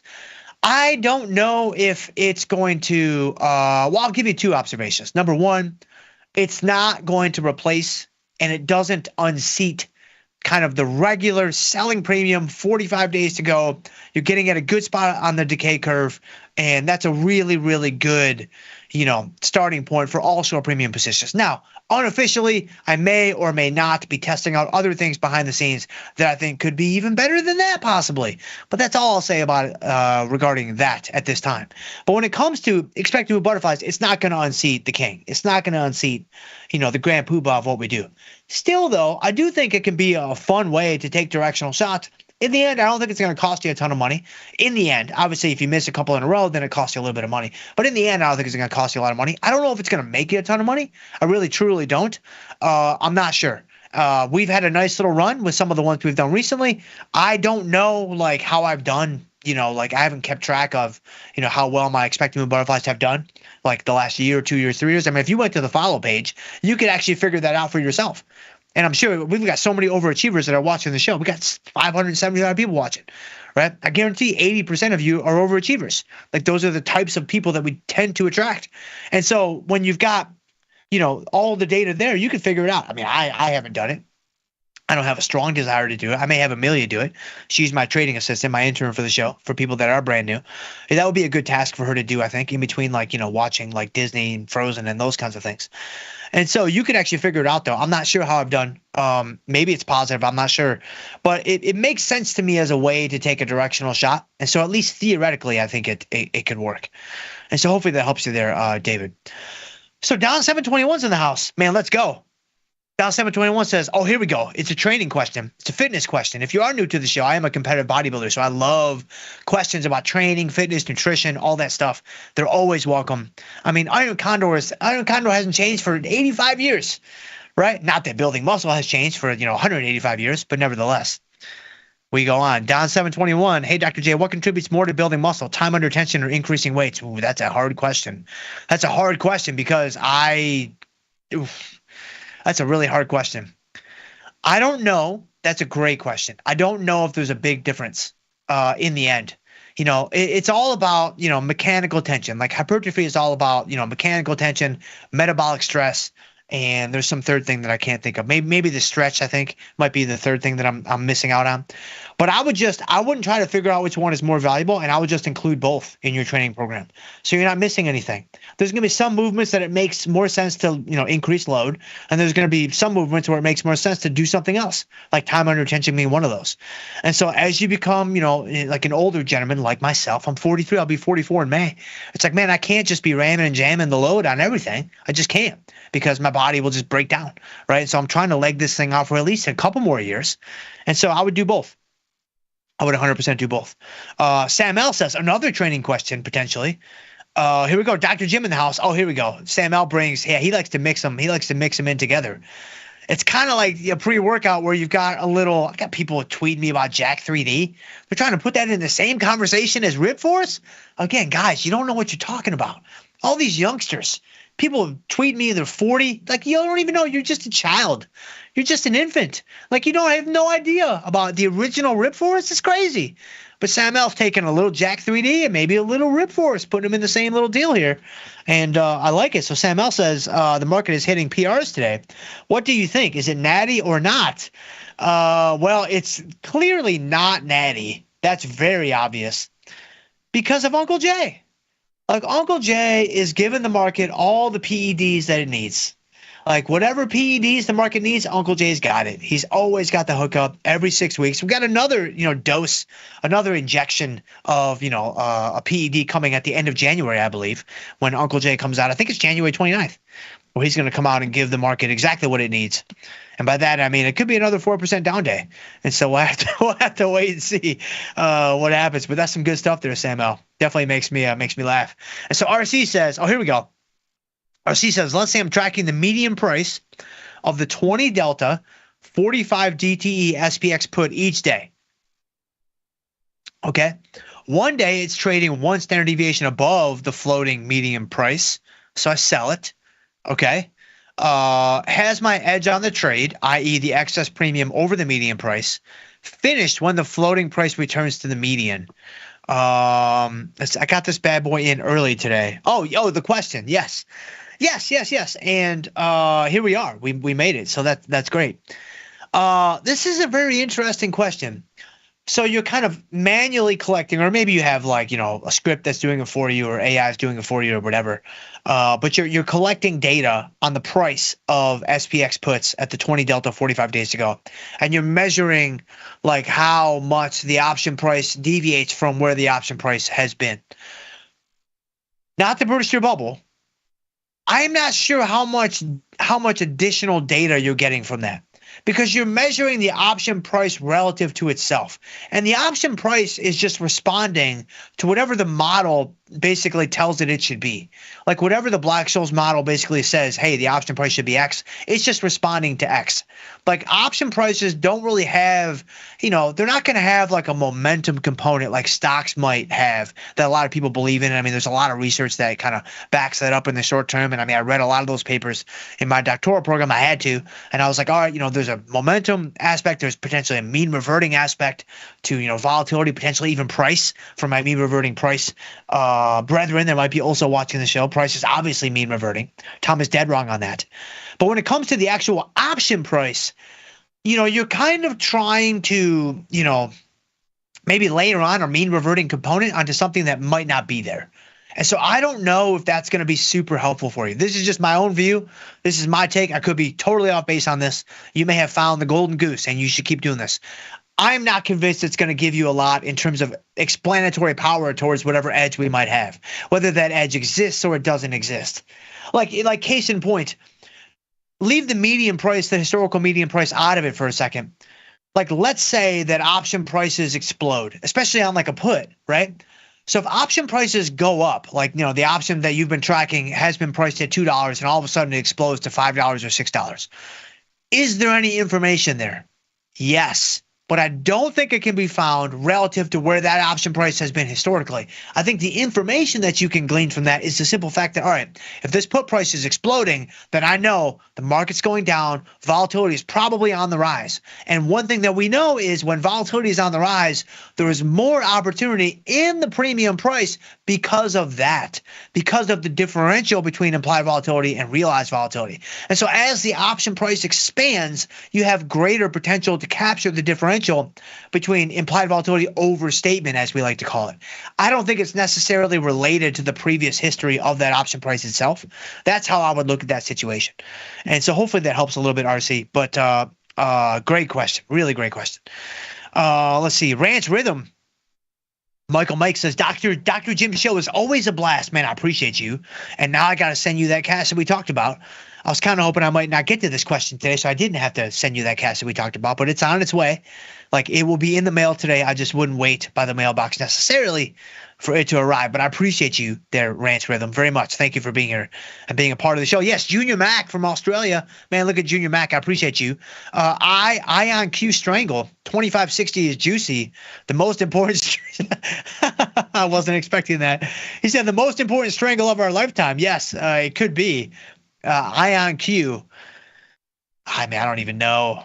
Yeah, I mean, they're not giving me anything. I don't know what they do. I don't know how long they've been in business. Ion Q. They have earnings on February 26th, so we could do a Feb strangle. What are you doing there, Junior Mac, at 2560? Okay, the markets, they're not amazing, but they're not terrible. I've seen much worse. I've traded much worse. I don't know. Wow, look at the buying power. $400. Man, Scott Sheridan and the boys hooking it up. Look at that. You're not even going to know that's gone. Wow, I don't know, man. Should we do this? Ivy rank 89? Man, I think I am going to do this simply because I can get into a 35-day cycle before earnings.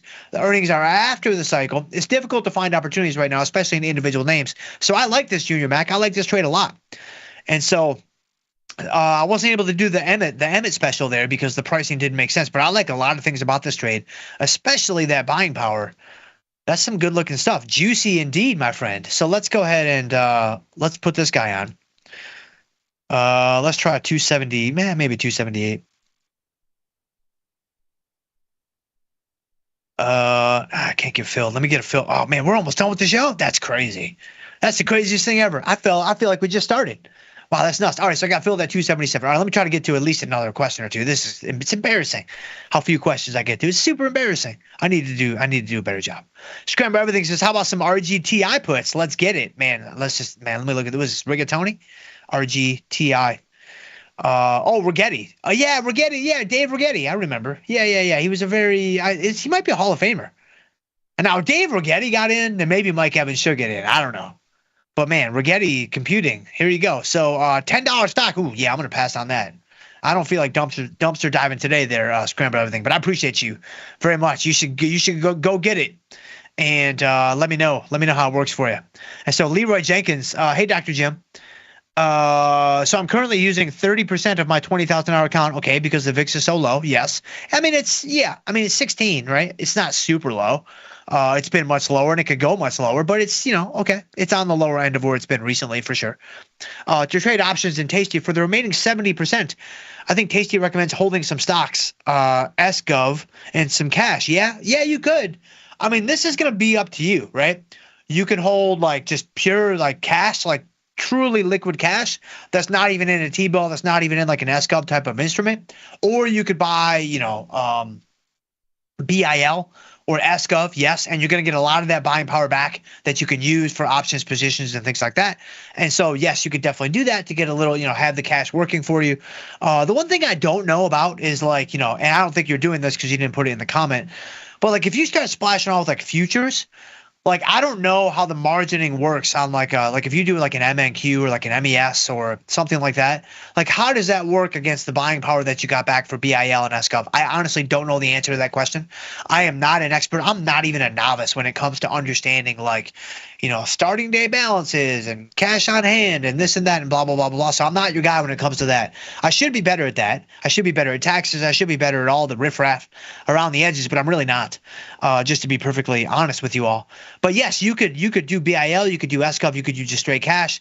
You could do stock, of course, but just understand if you choose stock, that needs to be kind of included with the rest of your positions because that has a directional component.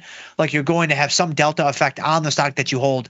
And so, you could be really in some hot water if, both your stock doesn't work and you've got a bunch of short puts because you're bullish on, your option positions, which might be what you want and it might be what you're going for. But again, you just have to understand what you're signing up for. It's not usually better or worse. It's just gimmies and gotchas. And you have to just be aware of the gimmies and the gotchas that you're going for. So RC's back, says it's literally a holiday. Thank you very much. And again, it's embarrassing that I don't know these things, but I just don't, when I think about these off days, I guess they are all holidays. And so there you go. But then of course we had President Carter's funeral that closed the market. That wasn't a holiday, but that was kind of an unusual thing, I suppose. And so, but thank you very much there, RC. Scramble Everything got some forearms done on Friday. There you go. Man, that's a surprise, I think. So Jason Tatum, TGI Pro, what's going on there, Jason? I appreciate you, my friend. 4 day Rezos has 4 days off if you took Friday off too. Yes, it would be 4 days off. Obviously not for me because I'm at work right now. Do y'all ever remember that? You guys realize that? I'm at work right now. Y'all might be at work too, and you might be yeah, I'm not really doing a whole lot of work. I'm kind of listening to you, which is great. That's a very strategic move on your part. Do enough so you don't get fired, but maybe not a ton more than that. But for me, I'm at work right now. This is crazy. And so, but anyway, it doesn't feel like work because I do love what I do. And so let's see. Ranch Rhythm says, I guess I could add to the RGTI position with the puts. Yes, you could. You could definitely do that if you want to dumpster dive with scramble everything there. But man, we're done with the show. This is nuts. I see Half on Lit's in the house, man. I see Theta Trader snuck in there at the end.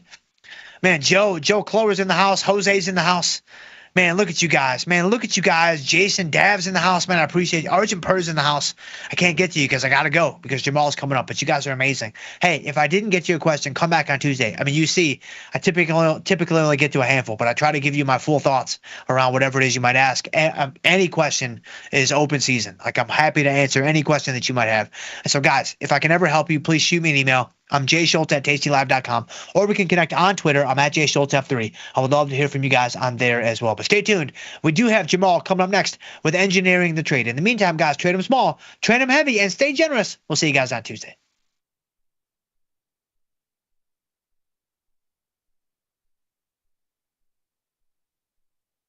At Tasty Live, we live and breathe the markets. But when the live show's over, are we out of breath? If you want to inhale the latest breaking market news, we've got you covered. The Tasty Live research team and on-air personalities post refreshing content updated daily covering earnings, economic reports, trade ideas, and much more. If you want a breath of fresh air and not stale takes, visit the News and Insights tab at tastylive.com. Look who's back testing. Tasty Trade now has options back testing for free. Test your trades with over 10 years of data for the most popular symbols. See how your trades would have performed in the past. Look back at profit and loss and take the guess out of guesswork. Oh, did we mention that it's free? Get back testing at Tasty Trade. Get a bonus of up to $4,000 when you open and fund a Tasty Trade account. Make your move, genius. Tasty Trade. You can get up to $4,000 when you open and fund a new account with Tasty Trade. That's 4,000 buckaroos, 4,000 bills, or clams, 4,000 in dough or cheddar, not the cheesy kind. 4 large, 4K, $4 grand, which is no small thing. Open and fund a new Tasty Trade account and get on the platform for traders who just want to trade. And did we mention a bonus of up to 4,000 smackaroos? Tasty Trade. Make your move.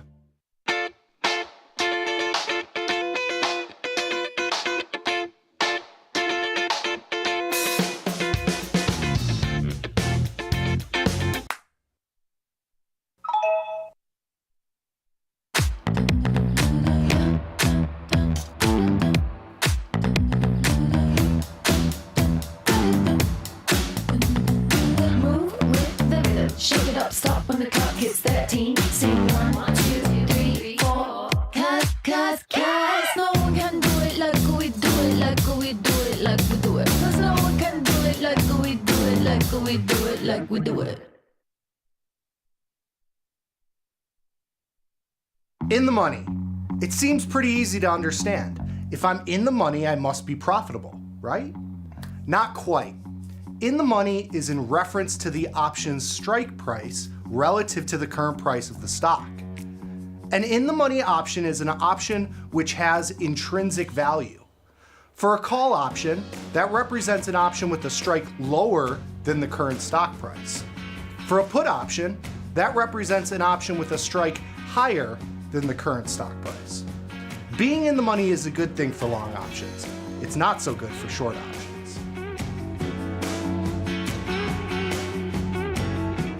Tasty Trade has crypto, and you can trade with zero commissions. Bitcoin, Ethereum, Litecoin, and more. Diversify in one place. Crypto, we got it. We get it.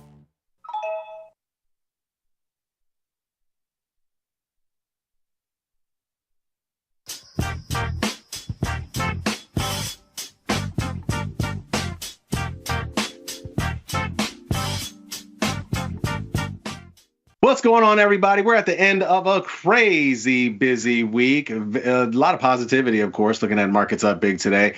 And we're going to talk a little bit about what's been going on over the past week. Welcome to the most dangerous show on the tastylive network. Folks, it's Engineering Trade. I'm your host, Jamal Chandler, and I got the main homie in the house, Errol Coleman. What's up, man? How you doing? What's going on, brother? Good. It's Friday. What are we? 2 weeks. Today is 17. 2 weeks into the new year already.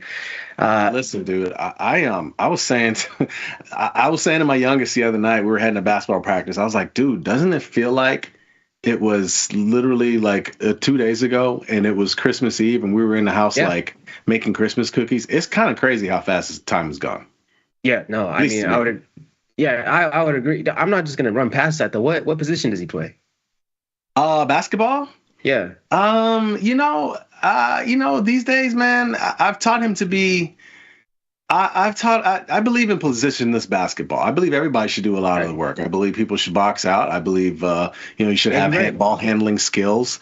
I mean, because he's like towering over most of the kids his age these days. Oh, really? So he's like 5'7". Yeah, he's 5'7". He's a big dude. Yeah, he's like 145, 150 pounds. Yeah. And but we've been working on his ball handling skills for like 2.5, 3 years now. Yeah. So he's got them, he's got them handled. I mean, he's not like crazy handles. I'm not going to sit here and say that, but he's, for a kid his size, most people would have been like put him in the post and make him play center. Nah, we ain't doing that. He can shoot. That always happens. Whenever you grow quicker than the other kids around you, like, that's every time. I didn't have that. I'll tell you issue, what, but that used to be a good thing once upon a time when you talk about basketball. But now the guard play is so crazy because, look, when I was coming up, obviously Michael Jordan transcended the game and everybody wanted to do reverse layups. In the last several years, who has transcended the game? Steph Curry, who I love, by the way. And everybody wants to shoot threes. So literally, you can watch games of young kids. These little dudes will not pass the ball. They will come up the court and they will jack up a three. Are they really pulling? Are they pulling green light every time? I mean, depends on the skill level. Sometimes, yeah. Other times it's just they over dribble. They're looking for their opportunity to shoot a three. So I think you do any tall kid an injustice if you don't teach them some ball handling skills. Because there's a lot of kids out there that just simply won't pass. Hey, if they're chucking up the threes, he's boxing out. He's going to be on the boards, double doubles. He's getting them boards. No doubt. And so that's it's funny you mentioned that. That's the number one thing that I taught him early. I was like, I want you to get rebounds. And I told him, whoever rebounds can control the game, can control the ball, and then you couple that with your ability to bring the ball up. That's your superpower. That's that. Matter of fact, it's funny. A lot of kids his age, they call him cheat code because he's just so big and he's so strong. He a cheat code. He can kind of dribble. Yeah. He's the cheat code. That's his nickname. You know what I'm saying? Clyde Drexler had the glide. He's the cheat code. You know what I'm saying? I like that. The Djokovic has the Joker. He's the cheat code. I like that. And Joker. Lastly, on the top of Joker, I mean, top 3 passers in the league, and he's a big man. But anyways, honestly, that's actually somebody who I tell him to watch a lot. I tell him to watch the Joker because he's somebody who gets the rebound, he'll bring it up, he passes to a guy, he'll get to the front court, and then gets the ball again. He's a big man. Yeah, Luka actually does a good job of rebounding. Yeah. I mean, he's not a great defender, but Yeah. But he could kind of do it all. So we're trying to train him to do it all. So to answer your question is he plays every position. Yeah, I like that. But it is Friday, Jamal, and I'm still thawing out a little bit from the beginning of the week. But no, other than that, I don't know. We're 2 weeks into the year. I was kind of hoping on seeing something different from VIX and volatility. I know it's still early. I don't want to speak too soon. And what do you mean that? How do you mean that? I guess an increase in volatility, just something different. So far, it still feels kind of like December to me a little bit. It kind of just feels like the same kind of season we've been in. And then, the massive rally overnight. I love the up moves, but it's like, man, kind of been, waiting on VIX a little bit here. But nonetheless, we're still getting some opportunities here and there. What is your perception or thoughts on volatility kind of been? Or do you kind of not really have any expectations? You kind of just take it as it is and whatever the market gives you at the moment? I layered into all these calendar call spreads, and as we were fading down to end the year, I did it it started out in just SPYs and diamonds, actually, because the Dow was taking a big fall. SPYs, and so I did it in those 2, and then eventually, before you know it, I had it in like all 4 of those of ETFs: SPYs, IWMs, Qs, and diamonds. And so I was riding the wave over these last couple of weeks as we were dipping lower, and then eventually we jumped back up on Wednesday, and then today I've actually taken a lot of it off. I'm basically back to I'm a little bit up on the year now. I'm up like probably 5. I'm up 5% in the portfolio on the year. Yeah, I could have done it all a whole lot better. I probably didn't have to lay into so much towards the end of the year and then the first couple of weeks of the year. But, these opportunities seem attractive. I probably should have, if I had, and this is the thing, last year I was trying to find every year, it's funny, as time has gone on, every year I try to think about what can I work on to get better as a trader, right? Right. And over like a couple of years ago, actually, it started like when I first got to Tasty, I wasn't always the most patient trader. I really wasn't. What behaviors did you recognize that you're like, maybe I'm not so patient? Like what in particular? Opportunities, jumping the gun. What do you think? Let's just say a stock drops 10%. Right. I would get like back when I used to trade this way. I would get long calls within and I would do it fairly fast, and I would do it in weeklies, right? Okay. Like I would do it like within weeklies or the first couple of weeks. This is actually why, when we did Bad Trader, one of the things I used to talk about was how dumb it is to get long week, because I had this couple of horror stories as far as like getting big, big meaning like 50, 100 contracts in weeklies. Right. I would do things like that on a down 10% move, and then the thing would either sit or would fall a little bit more, and then all of a sudden my duration is up, right? And so fast forward, I started to try to get better at doing, that's just an example, but fast forward, because I was so impatient. I'm like, this stock is down 10%. This thing hardly ever moves like this. So this thing's definitely coming back faster than normal, right? And we've seen those situations. And then sure enough, I'd probably be right, but it'd be like a month later. You know what I'm saying? Yeah. So I started realizing like I need to give myself more duration. I actually trade better in like a 3 to 6 month duration. Why am I even trading these weeklies in that way? I need to find, better ways. Fast forward now, you'll see the way that I do these things. Like that's why I kind of do these calendar call spreads. It gives myself some time, gives myself opportunity, gives me, the situation to allow something to happen, like the big Vanna situation of CPI with the move that we've had yesterday. And again, another surprising move today's surprising move to me, honestly. Massive move after market and post market hours. I mean, I mean, I did not have. If I had anything on my bingo card, it would be the opposite direction of this type of move. Honestly, that's what I would guess. No, so it was patience. That was one. And I've kind of gotten better with that. Last year, I said, I want to try along the same line. I said, I want to wait for when I hear everybody complaining about a trade, then I want to get in. Like, everybody, all of a sudden you start hearing, oh yeah, I'm long the euro. I'm choking on this euro, man. Oh man, this thing sucks. Or I'm short natural gas. I've been short natural gas 2 weeks. It just keeps going higher, I'm like, huh. And so one of those trades I did that with was Tesla in November, I think, when Tesla was going every day, like after the election.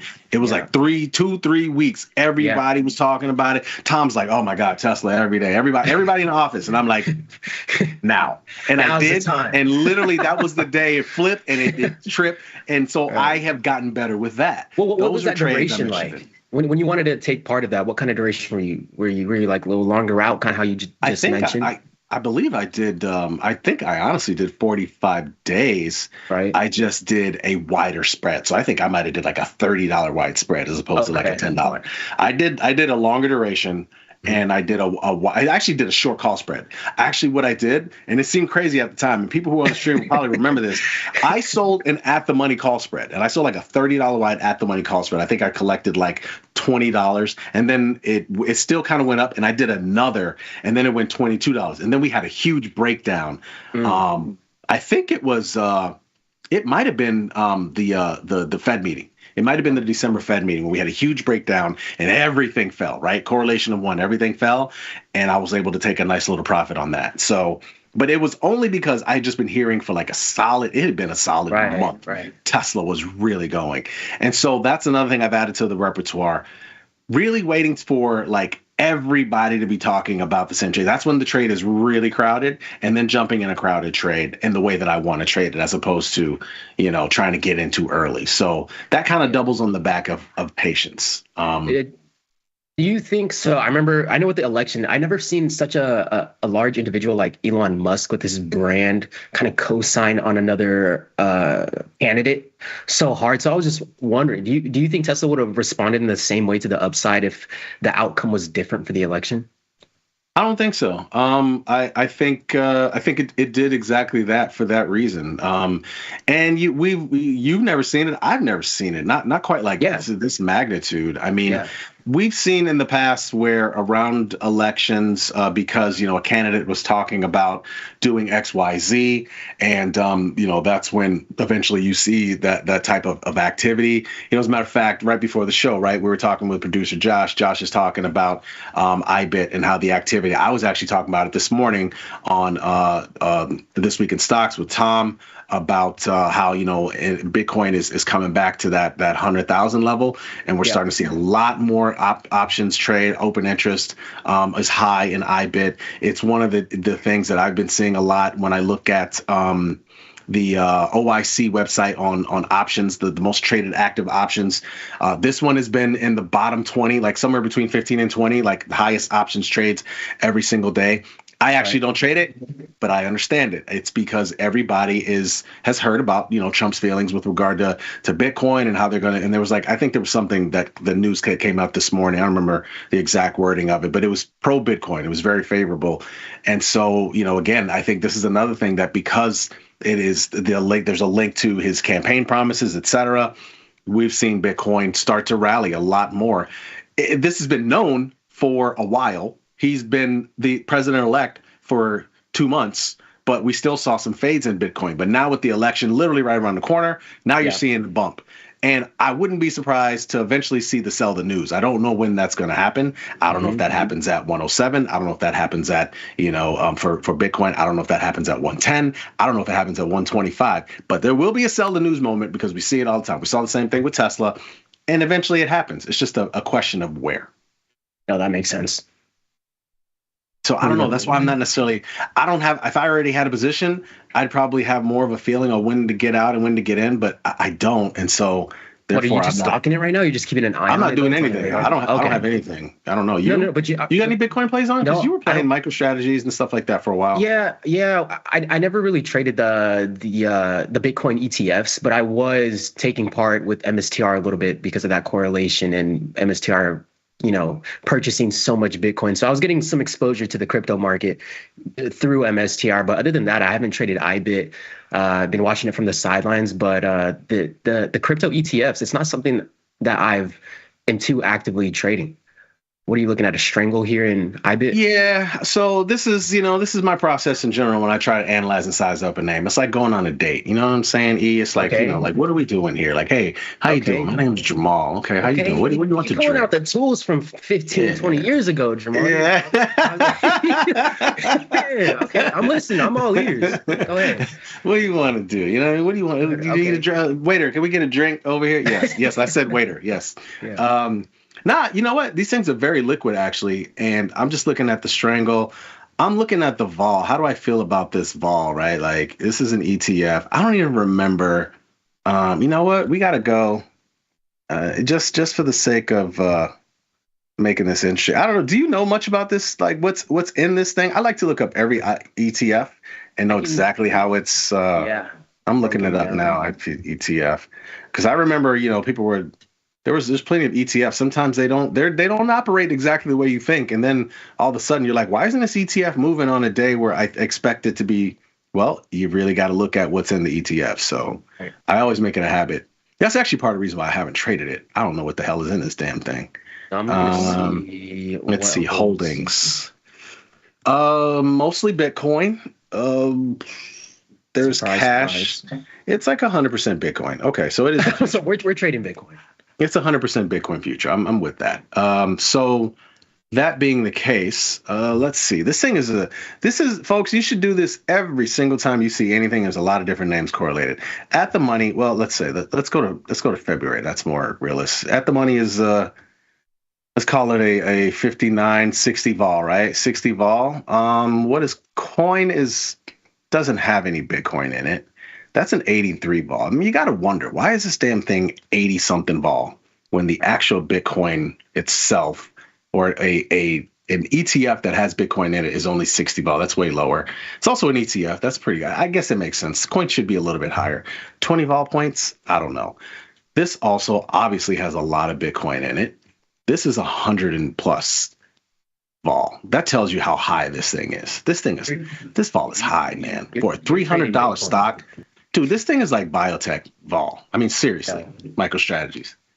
You are taking your life in your own hands if you trade this thing. Oh, you definitely are. That was one of the $106 move over the next 35 days. That's like, I mean, that's almost 30%. It's like 28% move over the next, probably a little less than that. But that's something else. Just, it's just something you should do every now and again. Look at different names, look at how you value it, how you look at it. So this thing, $8. What kind of range today? An $8 move. We had a $3 move today. So do I want to sell the strangle? This is how you use expected moves, right? Do I want to sell the strangle? I mean, maybe it'd be interesting. I don't want to do Feb. I would, I mean, I wouldn't be opposed to selling the strangle in here. I don't feel like it right now, honestly. If you're not able to put on a strangle, do you not even bother? It's not bad though. The iron condor. If you can't put on the strangle, are you kind of just like, I'll wait for another opportunity? Yeah.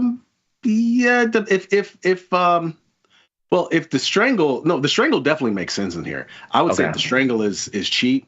Like if you're selling the strangle and you don't like that vol, you definitely ain't gonna be able to put on the iron condor. Definitely not. Definitely. Yeah, you're right. But I mean, this thing is actually like, this is just $5 wide. This gives you 1/3 the width of the strike. So this is actually, I mean, sellable. I would sell that. I almost want to sell that. 346, 70% pop. I almost want to sell that. At the same time, let's see what next week calls look like. 61.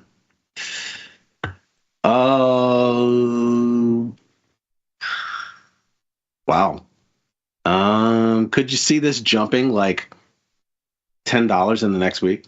I mean, what is Bitcoin at, right? I mean, Bitcoin, let me see. I think Bitcoin is it's at 105, 106. 105, 106, kind of teetering around today. there.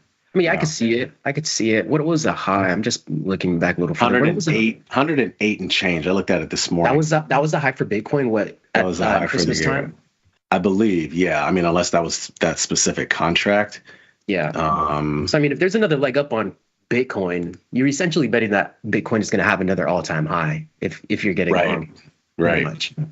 And look, I love me some all-time highs. Stocks do wild things. We all love some all-time highs. Blue skies and all-time highs. You know what I'm saying? Stocks do some wild things at all-time highs. So, and the trades that I just looked at, that's literally how I feel about this Bitcoin and IBIT right now. I think it's possible you could probably buy some calls in this thing, and the stock keeps running because it's news-based right now. It's seriously news-based. But you could also, sell this strangle and probably do well too. Wow, did I just talk myself into a trade? I think you did. Buying some calls. I mean, maybe I did. I don't know. Maybe I did. I mean, it makes sense. 365. I mean, the credit on the pop, that's 70% is pretty good, right? That's I mean, this is 63 days. No. There's a whole lot that could happen over the next, I don't know, 42 days. No, there's a lot. If we're going to wait. I mean, you need the one standard deviation as well. I don't hate it at all. I want to see I think the IV in here could get higher. I think it could get to 100. That's when I'm going to sell it. If 86. If the IV rank gets to 100, swear to God, I'm selling the strangle. 100? It's at 86. You greedy. I am. With the vol. I am. Errol, sometimes you got to be greedy. No, sometimes you got to say, this is where I care. No, you're on right. This trade. You're right. I had to learn that, dude. I was telling you. A lot of times I used to be like, you know what? This is good. Yeah, I'll take this. Yeah, that sounds good. Let's do it right now. Nah, sometimes you're like, you know what? If it gets to 100 and change, I've gotten pickier in my old age. You'll get there. Don't worry about it. Okay, I got you. You'll get there. I believe you. What else you been looking at? For the most part, I've been looking at a lot of the indices. I had a strangle on. I've been looking to take part in the options on futures. I trade a lot of the outright futures contracts, but excuse me, like last week. Like micros? Yeah, with the micros. So I've been trading some of the options on the futures as of recent. We've been putting some things on the Wednesday segment with Dr. Jim. So I put on a strangle on MES. It was skewed to the downside. I ended up taking that off for like 20, 30 bucks. I didn't feel comfortable in it. And I mean, hindsight, didn't know it was coming. But I mean, we had that massive rally from last night. So, I mean, in hindsight, I'm kind of glad I got out of that one. But I've been looking at the options on futures, and it was a strangle. And again, I don't sell many strangles due to account size, things like that. And that was one that I most likely would have been managing because of the massive rally to the upside that we had today. But those micros, you ever look at the options on the futures at all?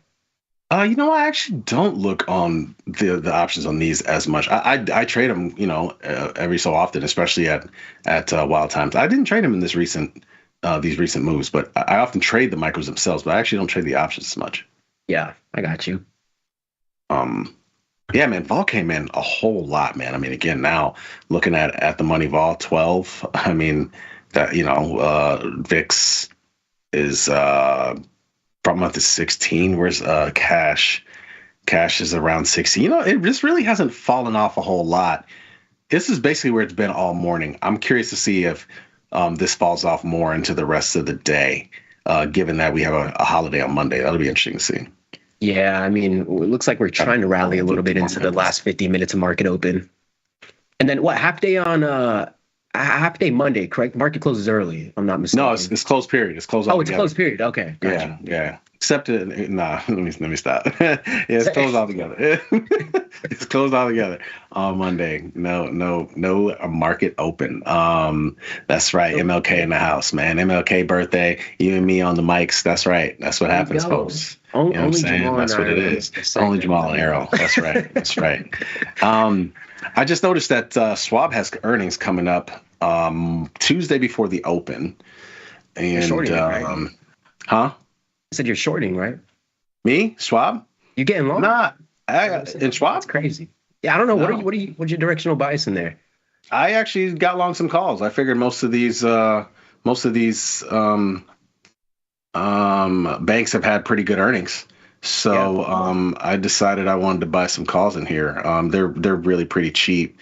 And matter of fact, I got to add those to the page. I totally forgot. I just decided to buy some upside calls, and let's just see if this thing bounces back up. It's kind of had a kind of down move here. I think it was on no, this wasn't last earnings. I'm not exactly sure what that move was from. Can't remember. It might have been some news specific, but trying to play it to the upside on earnings. But that's one of the few interesting names that has calls. Earnings on Monday. Netflix has earnings after the close. This thing's really bouncing today. I did some calendars in here, short the Jan 24 and long Jan 31. So, making that play. Yeah. But that's about the size of it. Like I said, I took a lot of, I had, calendars and spies. I still have a couple on, but I took a bunch of it off. I still have the 605s on. I think that's pretty much it. So I made my position a whole lot smaller. And Qs, I have, and now I'm short January 31. So basically end of the month. I got a couple of those on, long Feb still, but not a big position at all. And then diamonds, I took a lot of these off, and I am just short the 440 strike versus the long 440 strike in Feb. I had more on that. Just seemed like after this big week, it made sense to take off a lot of stuff. So that's kind of we had some pretty big moves overnight. I think a couple days this week, and then it led to not much action during the intraday session, but we had some decent moves, and no doubt this week. Yeah, for sure. And I don't really remember what the expected move coming into the week was, but I'm pretty sure we exceeded it. Mm. So I don't know. Now we're getting to earnings, right? Like this week is going to be, so-so. Next week the week after should be heavy, because I think that's when you get the Apples of the world, Apple's Jan 30th. Microsoft is around the corner as well. I know they're going to be changing some of their prices for some things. So I'm always curious whenever they do some type of subscription shift in their price. I'm always curious to see how the earnings play out coming around. Yeah, no, that's a good point. It's a real good point. So that's going to really pick up. But other than that, I think we're real short on macro data next week, very short, literally hardly anything's coming out. It's going to be mostly about the few earnings here and there. And I guess, any post-inauguration stuff, we'll see, man. That's pretty much it. See what we get. Big plans for the weekend? Week again. Not too much. Mostly just focused on just preparing the next few weeks, like we kind of talked about before. But no, next week's going to be another 4-day week. This was we had a 5-day week this week. Market was open, but prior to that, it felt like we had 4-day or 4-day trading weeks over the last four consecutive weeks. We had New Year's, Jimmy Carter, Christmas, and all of the sorts. So we're getting another one coming up. What about you? What you got going on this weekend? Any basketball games? What are you attending? Yeah, some basketball games for my kid on Sunday, and that's pretty much it. Just chilling, watching some football, man. That's about it. Who are you watching? Why are you watching football? Why are you watching? What do you mean? The NFL playoffs, bro. Your team dropped out and already you forgot there's actual football on. Look at you, man.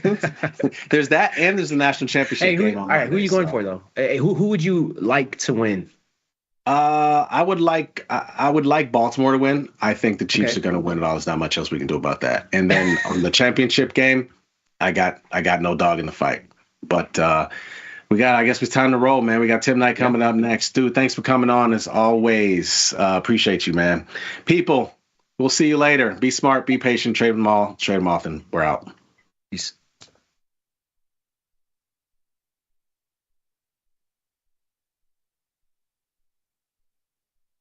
Forbes called us best online for options trading. Investopedia, best for options trading, period. With stockbrokers.com, we're number one for options and futures trading. The Motley Fool really likes us. And so does Business Insider. So what else can we say other than boom? Trade like a trader. Tasty Trade. Make your move. We built Tasty Trade's web platform for today's traders. See it, click it, trade it. Drill into data, find opportunity, and track the action with hundreds of indicators. Track your options profit and loss history over time per symbol. Note your progress and Plan your tactics with a trading journal. Fund your account and start trading right in the app. The tools, the data, the knowledge. See it, click it, trade it. Join the club. Tasty Trade. Tasty Trade has crypto, and you can trade with zero commissions. Bitcoin, Ethereum, Litecoin, and more. Diversify in one place. Crypto, we got it. We get it. Ready to take your trading skills to the next level? Or head to courses.tastytrade.com. Start taking control of your financial future. Visit our courses today.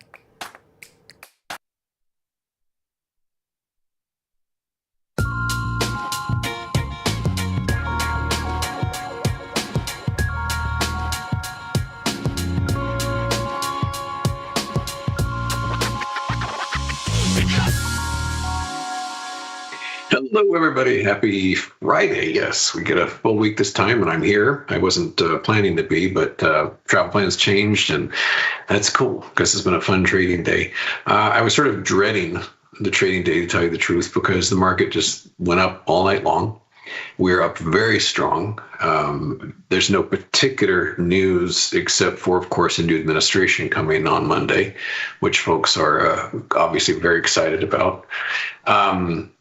The reason I'm not completely depressed is because even though the ES is up, like it was up 70 and the NQ was up 400 and everything was green, almost every single position I've got is down.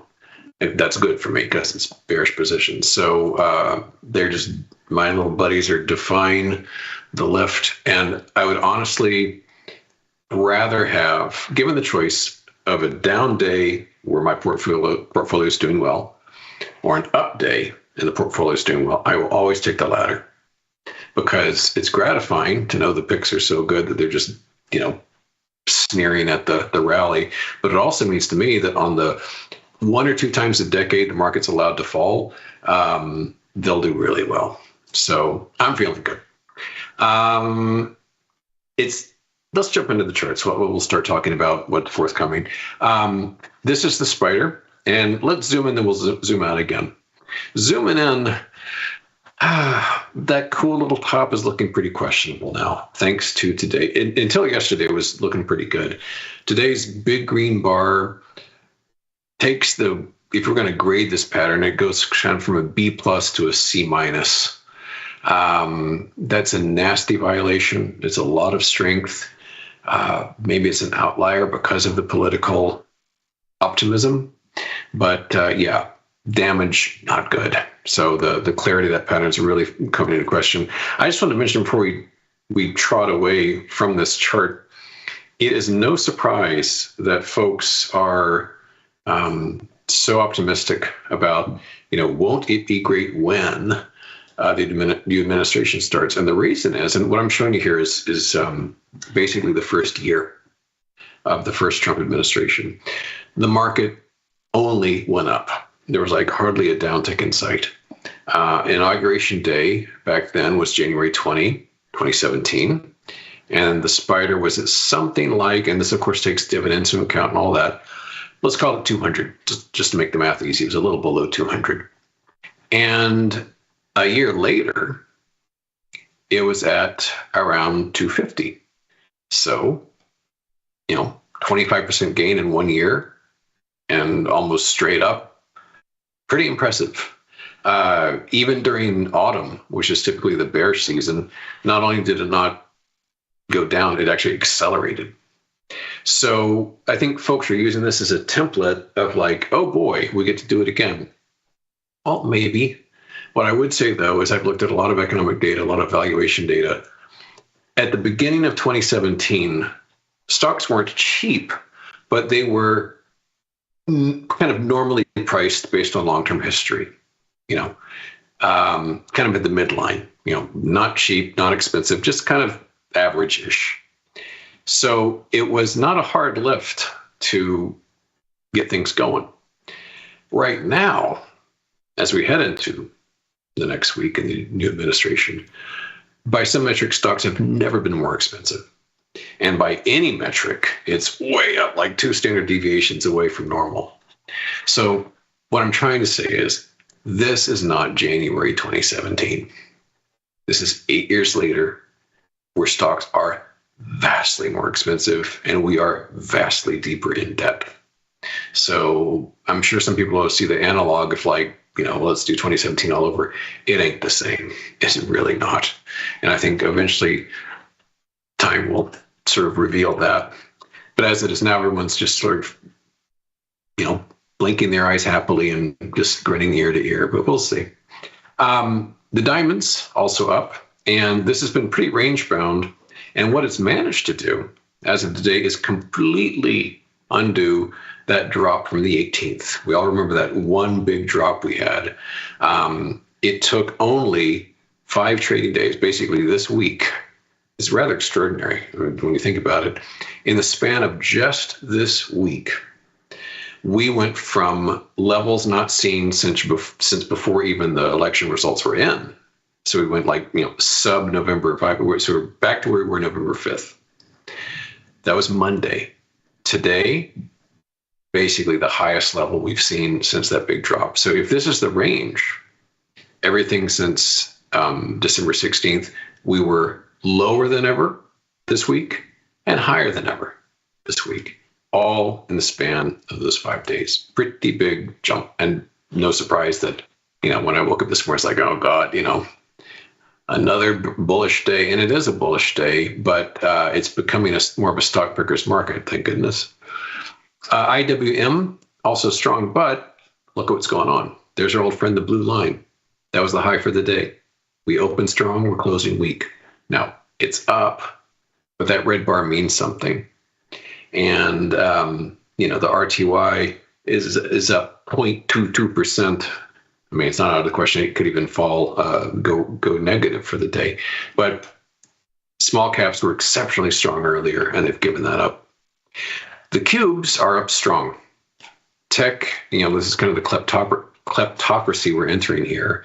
And so your Mark Zuckerbergs, your Elon Musks, your Tim Cooks, your Google guys, all the multi-centy billionaires, they're having a grand old time because they are, basically, in a co-presidential capacity, and their stocks are exceptionally highly valued, and they just keep getting more valuable. So the cubes are having an extremely strong day here. For the moment, we haven't broken the series of lower highs for the moment.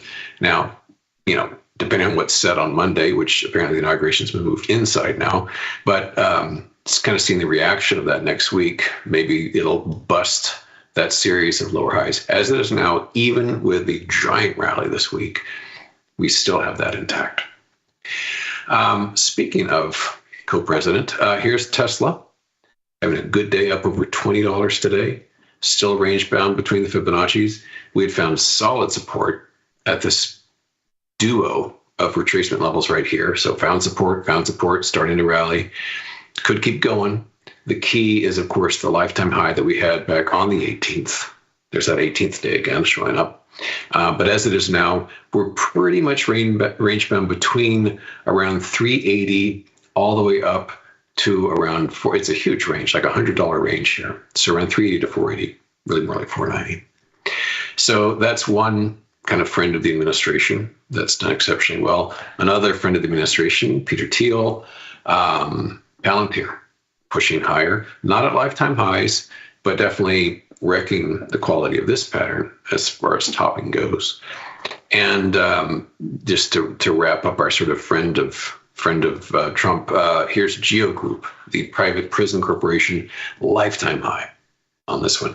It's quite clear how positive the election results were, because we were down around 14 or so. It has way more than doubled that. So we've got a triple-digit gain just since the election.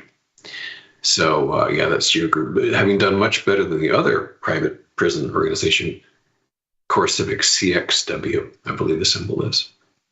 Got a late start today, so let's go swiftly. Just throwing some bullish charts at you again. These continue to do well. These are longer-term bullish items. Gilead, we're up on that. Jabal, and I'm sorry if I'm mispronouncing that. It's JBL is the symbol. Johnson Controls, JCI. These are all up fractionally. PayPal having a good day, 3.4% gain following that green base. It was a few months ago that I sort of surprised myself by offering this as a bullish idea, but that base has panned out nicely. Rivian up just a penny, but this is the fourth instance of a rounded bottom of this. This might well launch off from that because, I say it every time, I really like the look of these products. I'm not a truck driver myself, but they look really good. And I'm surprised the company hasn't done better, especially since they seem to have kind of that market to themselves. So that's looking like a prospective setup for a launch. This one's much younger, much more speculative, but Serve Robotics, SCRV, finishing up what might be a base there. And Skechers up about 1 2/3% on the day. Over in precious metals land, things are strong with the miners, but I would caution you about this gap. We sealed up that gap nice and neat yesterday.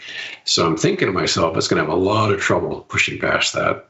On the contrary, it'll probably work its way lower away from that gap now that it tagged it yesterday. XOP, the oil producers, always interested in this, seems to have stalled out. And I've looked at a lot of different indicators on this, and they all seem to indicate that this is going to roll over. So that'd be an interesting bearish trade. XOP has had a sensational time over the past month, but we are quite close to the top of that range and may not even get to the top. A component of that, which finally is having a red day, is BP. Not down much, a little more than 0.5%, but we still have the prospect of a good sink below that nice big pink top there. A new position for me, I've got 13 right now, is General Motors. It's deliberately longer term. I deliberately got September puts on this, maybe even January, I think September-ish though, because it's a slow mover. I mean, this has got a PE of like, 5.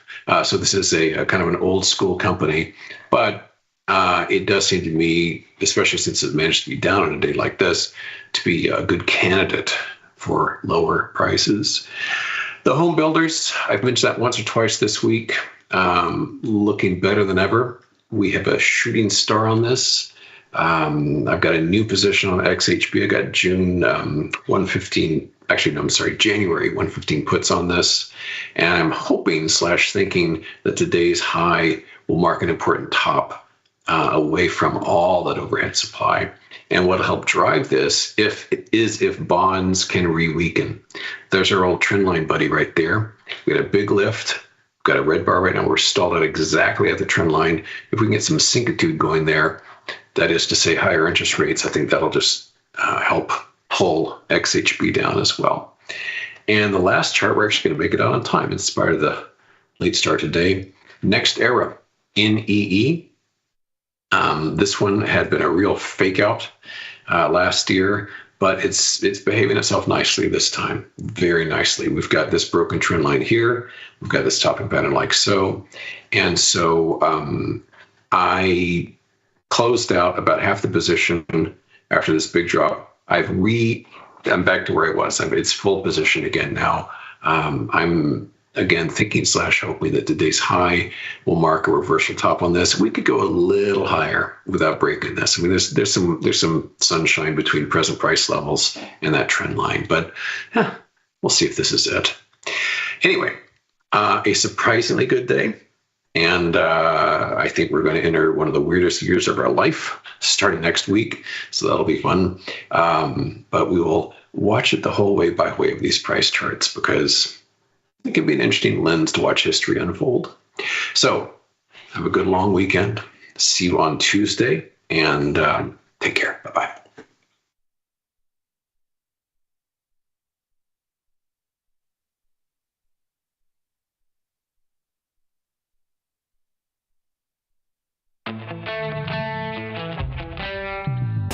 In the world of investing, a beast lurks between the numbers. Some watch from the safety of the sidelines, but others saddle up and ride that 1-ton rowdy ribeye for all he's got. If that's you, join us on Tasty Trade, named best online broker for options trading. Genius loves company.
The beauty of Thinkorswim was that we were different. From the name to the front end technology was clearly what we wanted as traders. Second time around, I think we did a better job. Yes, we are known for our ability to support complex derivatives traders, but we also have the tools for somebody who's brand new who wants to come in on the first floor and work their way up to the top of the building. The amount of time I spend interacting with our customers via email or anything else is pretty much my entire life. To be so powerful and so valuable, and then to be that approachable, just amazing. Where else are you going to be able to email a CEO, get response back? But you know what? Before he even knew who I was just some idiot trying to learn how to trade. And he still would email and help me learn and everything like that. Some people say it's nuts, some people say it's insane. That's what I do.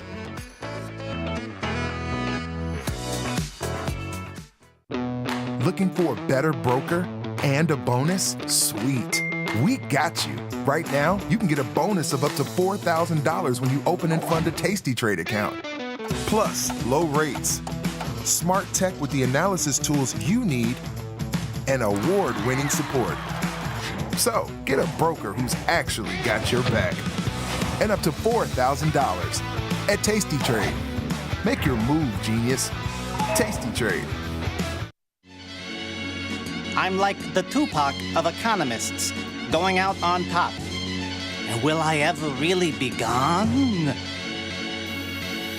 Say bye to Ben Bernanke. Cry your eyes out past the hanky. Gone from the Fed, but still looks swanky. Bye-bye, Chairman Ben Bernanke. Ben Bernanke, hardly knew ya.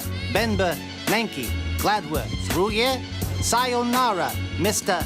Yankee. Closing bell tolls for Ben Bernanke. Now, say hello to Janet Yellen. New blood, maybe start some selling? All around the world like a market Magellan. Hello, Janet Yellen. Janet Yellen, Professor Shady. Janet Yellen, new chair lady. Welcome in the new Miss Yellen. Different from the old, there's no telling. And I'm out, like Tupac, in a peaceful transition.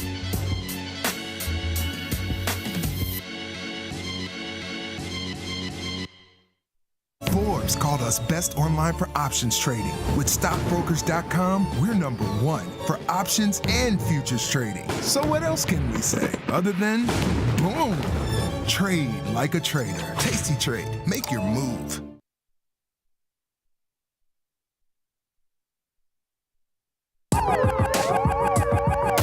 Ring the alarm, hey, ring the alarm, boys. Turn up the charm. Listen up, y'all. Get out the damn stall. It's the last call. Hey, the last call. The last call. The last call. Hello, everybody. We're back for Last Call. It's Expiration Friday. It's the kind of the Big Jan expiration. It is a Big Jan expiration today. I'm Tom Sosnoff here with Chris Vecchio and Mr. Vecchio. Thank you for sitting in for the bat. Let's have a little fun for the next 25 minutes or so. Just your average gap open up 55 or 60. I saw that the S&P's, the set, I think was up 48 or something on an expected move of about 24. So it was up double whatever the overnight, pricing was. And I don't think we've had a downtick all day. I mean, I think we've opened up here and pretty much sat in a $10 range or $15 range the entire day. Yeah, tick has been positive for most of the session. There's a small drop into negative territory this afternoon, but for the most part, breadth has been good. This is going to be the 5th day in a row where at least 350 stocks in the S&P 500 are in the green, which ties the longest streak ever. So this is a market that's broadening out right now. What was looking terrible a few days ago now is starting to look great all of a sudden. But that's kind of the par for the course for the start of the year recently, where you get a lot of chop. So I don't know if we're out of the woods just yet, but it's certainly been a fun Friday for the bulls. Well, I don't know that we were ever in the woods. I mean, they might have taken this market out to the edge of the infield, but I wouldn't say that they took this market out into the cornfields ever. I mean, Yeah, we have really not, I wouldn't consider a 2 or 3% or, maybe 4 at the max from highs, to 4% sell off to be anything other than, just a blip. I did think the whole week that the end of this week would be super strong. Like it seems to always be on January expiration because of all the leaps expiring and the massive amount of unwinding that takes place. And so I don't think that the gap up opening today, so I think the close yesterday, closing underwater in the S&Ps and dropping about 20 handles on the close was way more surprising to me than the gap up opening this morning. What I think is weird about today is that they didn't move all day. I mean, they basically have been sitting up here for the last 4 or 5 hours. I mean, we've moved 5 handles. And, they did sell off the bonds a little bit and they sold off, a few of the, just some crappy little things like natural gas, and they bid up Bitcoin and stuff like that. But for the most part, most of the stocks that I follow, they've been trading in a very tight, narrow, range the whole day after the opening. They gap up, everything gap up opened, and we've just sat here all day.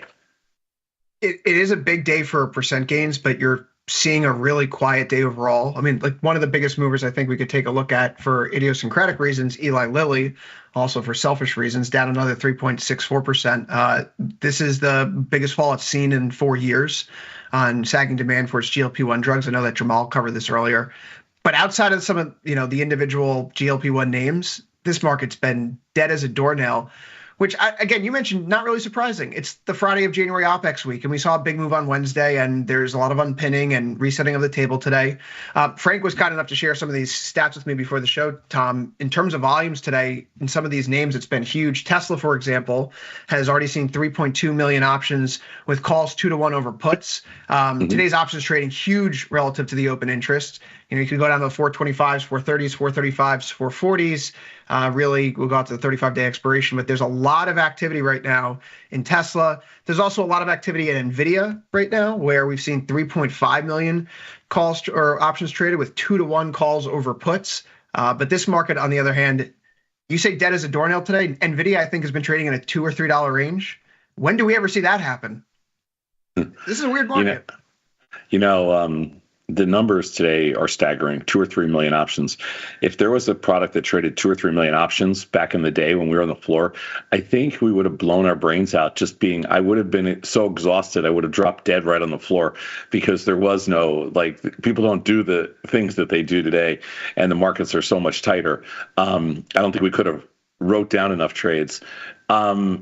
I think that people have to realize that when you see that kind of, a couple of million contracts trade in NVIDIA, a couple of million contracts trade in Tesla, don't think of it as it's an NVIDIA play or a Tesla play. Don't think that there's something going on there. This is a marketplace where there is an amazing amount of speculative dollars out there, and they are going to the most liquid underlyings.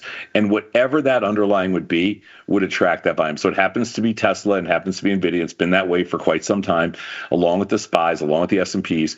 And so wherever there is that kind of, liquidity, you're going to have that kind of volume. It's not because anybody thinks Tesla's going to 800 tomorrow or 200. It's not because they think NVIDIA is going to 200 or 100. It's really because that's where you can do whatever it is you want to do. And there's just a massive amount of money out there. And, that's what we're looking at now. We're looking at markets where, in a marketplace that used to support, let's say, a fraction of the number of players and a fraction of the notional dollars that it does today, the one thing that option markets do is they make everything more efficient. So in the world of efficiency, you end up now with this massive volume because you have the dollars available, and the way that the notional works out, it's just, okay, I'm just going to do things bigger and better and better, whatever. Scary. You've been trading ZRGTs a lot more recently. I've been listening on the network. What are you looking at for? A little bit at the end of the day. A little bit. So what are you doing today at the end of the day? Nothing. Sorry about that. Nothing. Is that just a function of this being the January OPEX day going into a weekend, or the price action that you don't like? Sorry, I'm getting over a cold. I love trading option expiration. I don't love as a retail investor on the screen, because I feel like I'm being disadvantaged to some some high frequency platform in the last 2 seconds that has a little bit faster platform, or a little bit, they can see what's happening a little bit before I can. Sure. Tom, we have about 18 minutes left in the day. You mentioned the market not really moving. It's 60-40 here in the S&P, but it's still good for 1.09%. Yeah. I was warned that the way that this episode of Last Call would go would be solely determined about how the bonds are performing today, if only because it seems like you and I are both long bonds right now. But we've come off over the session, and that makes me feel a little unhappy as we go towards the weekend, and then ultimately, Trump's inauguration next week, the tariffs, yada, yada, yada. What's your take on bonds here after the big move on Wednesday? I traded them at about 7 o'clock this morning, and I haven't traded them since. So I bought a few puts back in that I was short, just to flatten out, and just not to flatten out, but just to even out a number of contracts I have. Obviously, I'm long bonds and I'm long notes, so I was hoping they were both up. Notes are down 2, bonds are up 2. I look at this as kind of a nothing day, and they're just kind of waiting. I think you'll see bonds stay kind of flat until the middle of next week, and then I think bonds are going to be all over the place. I'm not aggressively selling any bond vol here, that's for sure. I think you're going to see some activity. I don't know how much stock market activity, how much stock market volatility you're going to see next week, but I do think that, hey, Beth, if you could put up the VIX forward curve. We have a little chart of this going forward. You can just see the marketplace is not assuming that it's in normal contango, and this is the forward curve of the VIX. And when you see this, you're going to see that the marketplace is not thinking that anything's going to die down anytime quick. This Chris, is can you stop sharing real quick? Sure, sorry. This is a forward curve of the VIX. Now, all this means is just the way markets are pricing things. If you believe in efficient market theory, you can see right here. So looking out kind of over the rest of the year, the marketplace is thinking, all right, things aren't exactly going to die down. This is not going to be, this is not going to be a romp through the park for the rest of the year. The market's looking like, hey, you know what? We're going to have a pretty interesting year. And that's the forward curve in the VIX, and you can see it going higher every single month. Now, that some of that's very natural, it's very normal, but usually when the VIX is a weird bird, and if the things were really ugly, like right now, if things are really ugly now, you'd see it in backwardation. But things are very calm now, and the market's saying, hey, things might not be this calm going into the future. And if you scroll down just a little bit, Beth, on this page, there is next week, we start getting into, now I'm not so sure the earnings are going to move the market that much, but you do have a big name on Tuesday afternoon, which is probably the biggest name of the week, which is Netflix. And, Netflix is a stock that has a tendency to kind of, it's going to influence the NASDAQ. Oh, we lost Chris's. Sorry about that. It's a $360 billion market cap. I'd say so. But Netflix has been doing great recently, right? So yeah. No, I'm not saying anything about that. I'm just saying that you're starting, we've had some bank earnings, and nobody cares about bank earnings and stuff like that. But starting Monday, starting Tuesday afternoon, you finally get into kind of, there's not a lot of huge names next week. There's it's a mixed bag of tricks. Nothing I really love if you look at that screen. But Netflix is a pretty big one on Tuesday afternoon. Yeah, Procter & Gamble, J&J, those are interesting names. American Express, Verizon, interesting names. Yeah, they're down names. They're down exactly. names. You're not really going to trade any of those things. It's Netflix or bust to start off the week. And what's funny is that Netflix starts Netflix doesn't, like you said, it's like $300 or $400 billion company, which nowadays seems like, oh my God, it's 1/10 the size of Apple. And speaking of Apple was not. After a $9 sell-off yesterday and a 65 handle up move today in the market, wouldn't say Apple was incredibly strong here at all. Apple's been a real dog recently. When I think about the Apple charts right now, from a technical perspective, and you'll excuse me for that, breaking the uptrend over the last several months, whereas SMH, XLK, you're seeing strength retained. You mentioned the banks. The banks themselves are also holding up here well. So why is Apple struggling the way that it's struggling? I don't know if that's a bet on the U.S. consumer or maybe it's China related. but it's also a 49.6 IVR. So if I was going to operate on the option side in here, personally, I would like to see a little bit more than try to catch a falling knife and sell puts. I'm almost of the mindset that I'd rather be long the indexes. And if there's an opportunity to get short deltas in Apple on a bounce, I'll take a stab at that. But it's a really ugly chart. It's been a really bad start to 2025 right now. For the life of me, I can't point a finger on a reason why, but as you have taught me so well over the years, Mr. Sosnoff, we don't really need reasons for why things happen. Things just happen all the time. Exactly. That's the beauty of this game. And everybody that thinks they know why things happen, they don't make it in this business. Everybody that just takes it for what it is, and they, you know what, Apple right here at 229, it's an opportunity because, like you said, it's got high implied volatility. It's in play. It's moving around. It's had a $9 move, blah, blah, blah. And it's not one directional. So that's kind of cool. So that part of Apple I like. I don't have anything on big in Apple either. I kind of got caught with some other, problem children today. But I think next week we'll get into the whole, Apple thing. And I don't think Monday is any kind of a lock, it's not like I don't see us. I've been saying, I think I had this week pretty good, but next week, I think it's the start of what could be a very difficult period for the market, not just because it's Trump's inauguration or that kind of stuff, because I don't care. It's because at the end of January, going into early February, and once you're done with Jan OPEX, all that cash goes back into it's in speculators' hands again. And I don't think, I just don't see this as being a time when people are going to be really, really comfortable. I think it's going to be very two-sided. And you could see some really big swings. And I do think there's some downside risk coming up. The bonds may save this market if they can get bonds up like 114, 115. But if not, we're right back to 60, 50. Come on, there's a lot of, you're going to get a little headwinds up here, I think. It's the chop period. I know you don't love seasonality, but I do. So I'm going to bring it up. The last 10 and 20 years, the market basically does nothing until the middle of March. In bull market years, that's different. It just tends to run. But if this is a typical year, then this chop that we've seen the first few weeks could continue, and really haven't done much of anything since the December Fed meeting.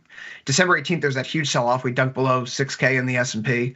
Mm-hmm. But ever since then, right, if you went in there and you said, you know what, I'm going to just slap on an iron condor for the next month and go fishing. It's not going to break the highs. We're not going to go back below the pre-election low. You've been spot on. So from my point of view, this is like a coiling spring. I like to use the physics analogy because I got a 3 on the AP physics exam, Tom. Really not good at physics.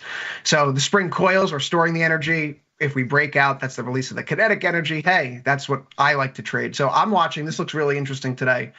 But I hear you. It feels like there could be a false start. The volatility come down, though. We've talked about this, at least Jamal's been talking about this. I believe his weekend review in stocks, he pointed out how anytime that the VIX has gone up by more than 50% in a single day, it's lower the next month later 100% of the time. And so we're a month removed now from that big event when we had the December 18th spike in vol. What do you think about vol this week? Like 6 points lower from where we opened on Monday? Is that just because of the OPEX?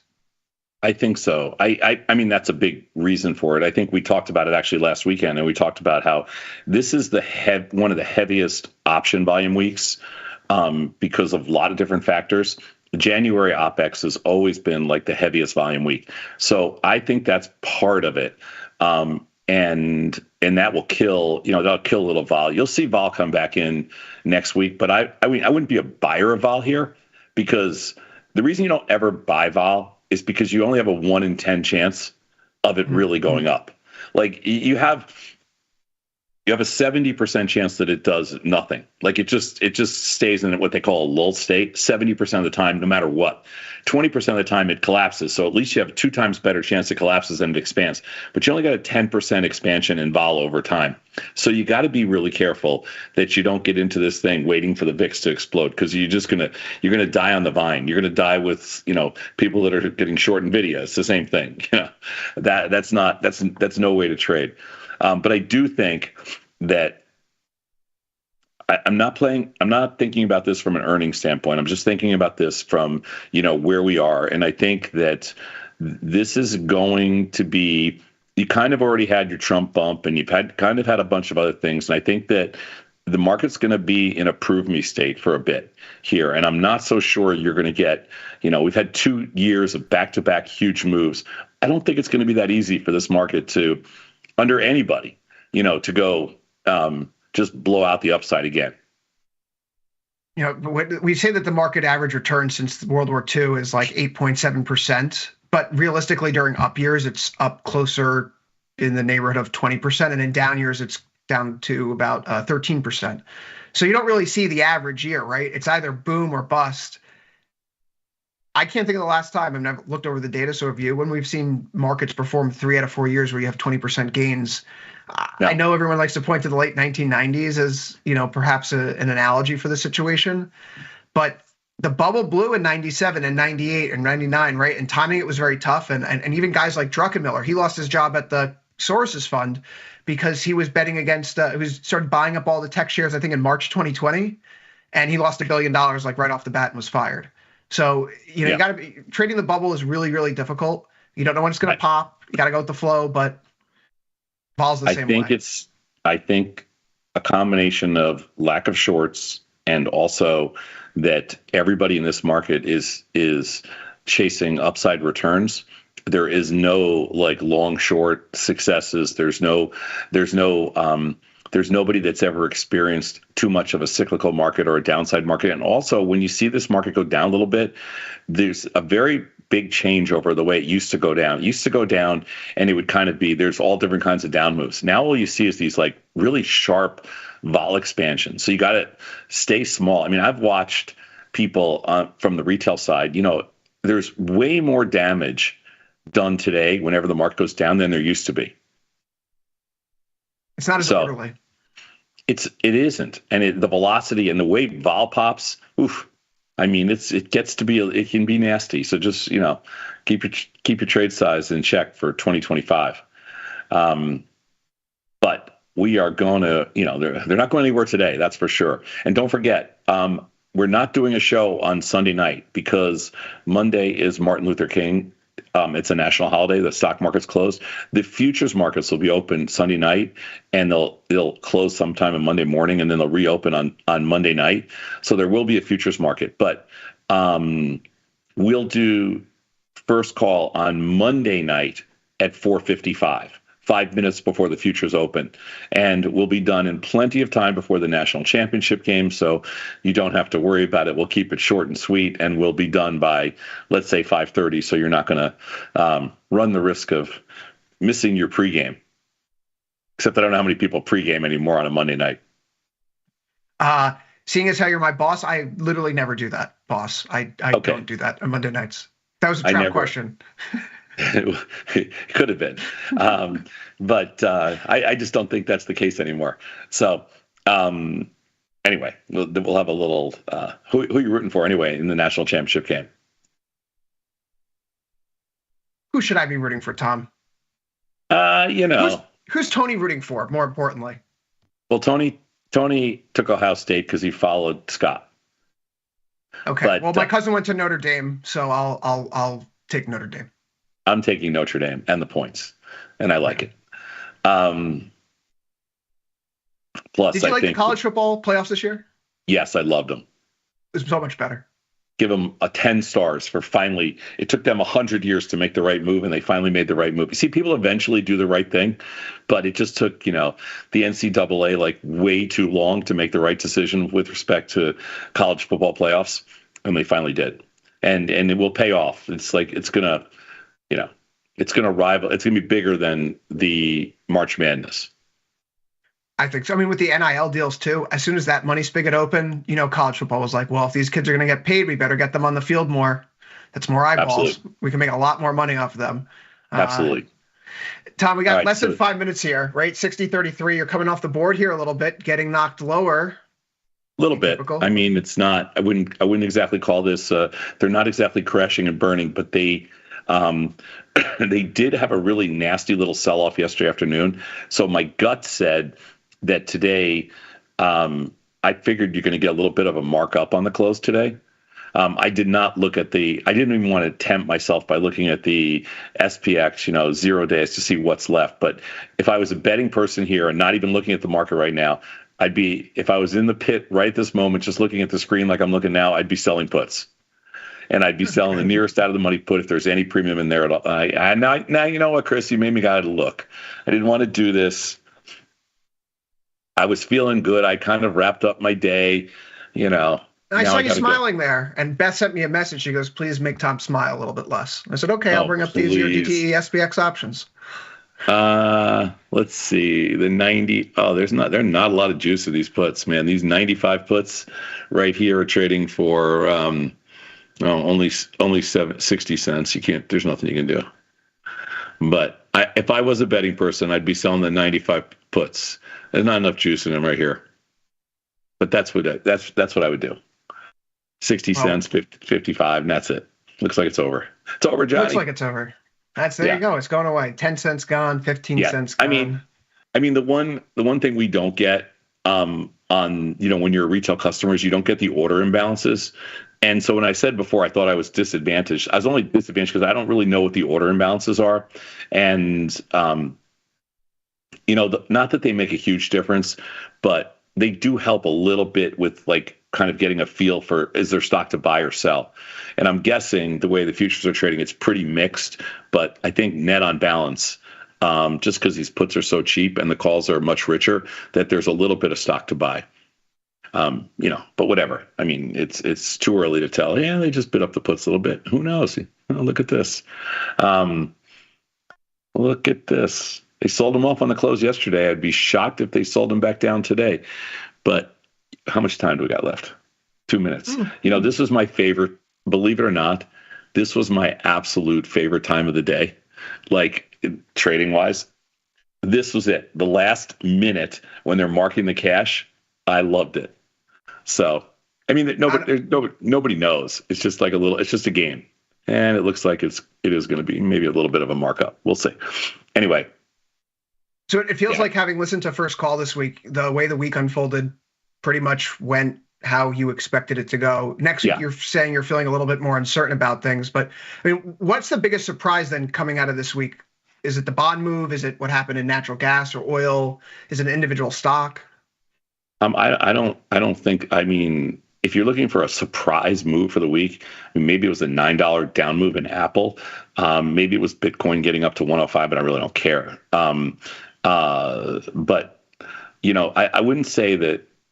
No, I'm not going to say that there was a crazy, that there was any kind of crazy wild surprises this week. It kind of played according to plan. I think next week, let's see where they close the SPX. Yeah, they marked them up a little bit. So not bad. I think the early in the week should be pretty good, meaning that, the market's going to be on good footing, I think on Tuesday. And I think the market will wait and see what happens, especially with Netflix on Wednesday morning. That'll have some influence on the NASDAQ, not on the S&Ps that much. But after Wednesday, we'll see. Could get a little ugly. That's the close, Mr. Sosnoff. S&P up by 0.96%. NASDAQ up by 1.6%. The Russell even squeaks at a gain of 0.4%. Another great week here on Tasty Live. Thanks, Chris. And on behalf of all of us, have a nice long weekend, everybody. Enjoy, stay safe, and we will see you Monday night, 4:55. If you can't make that, Tuesday morning, 7 a.m. Peace.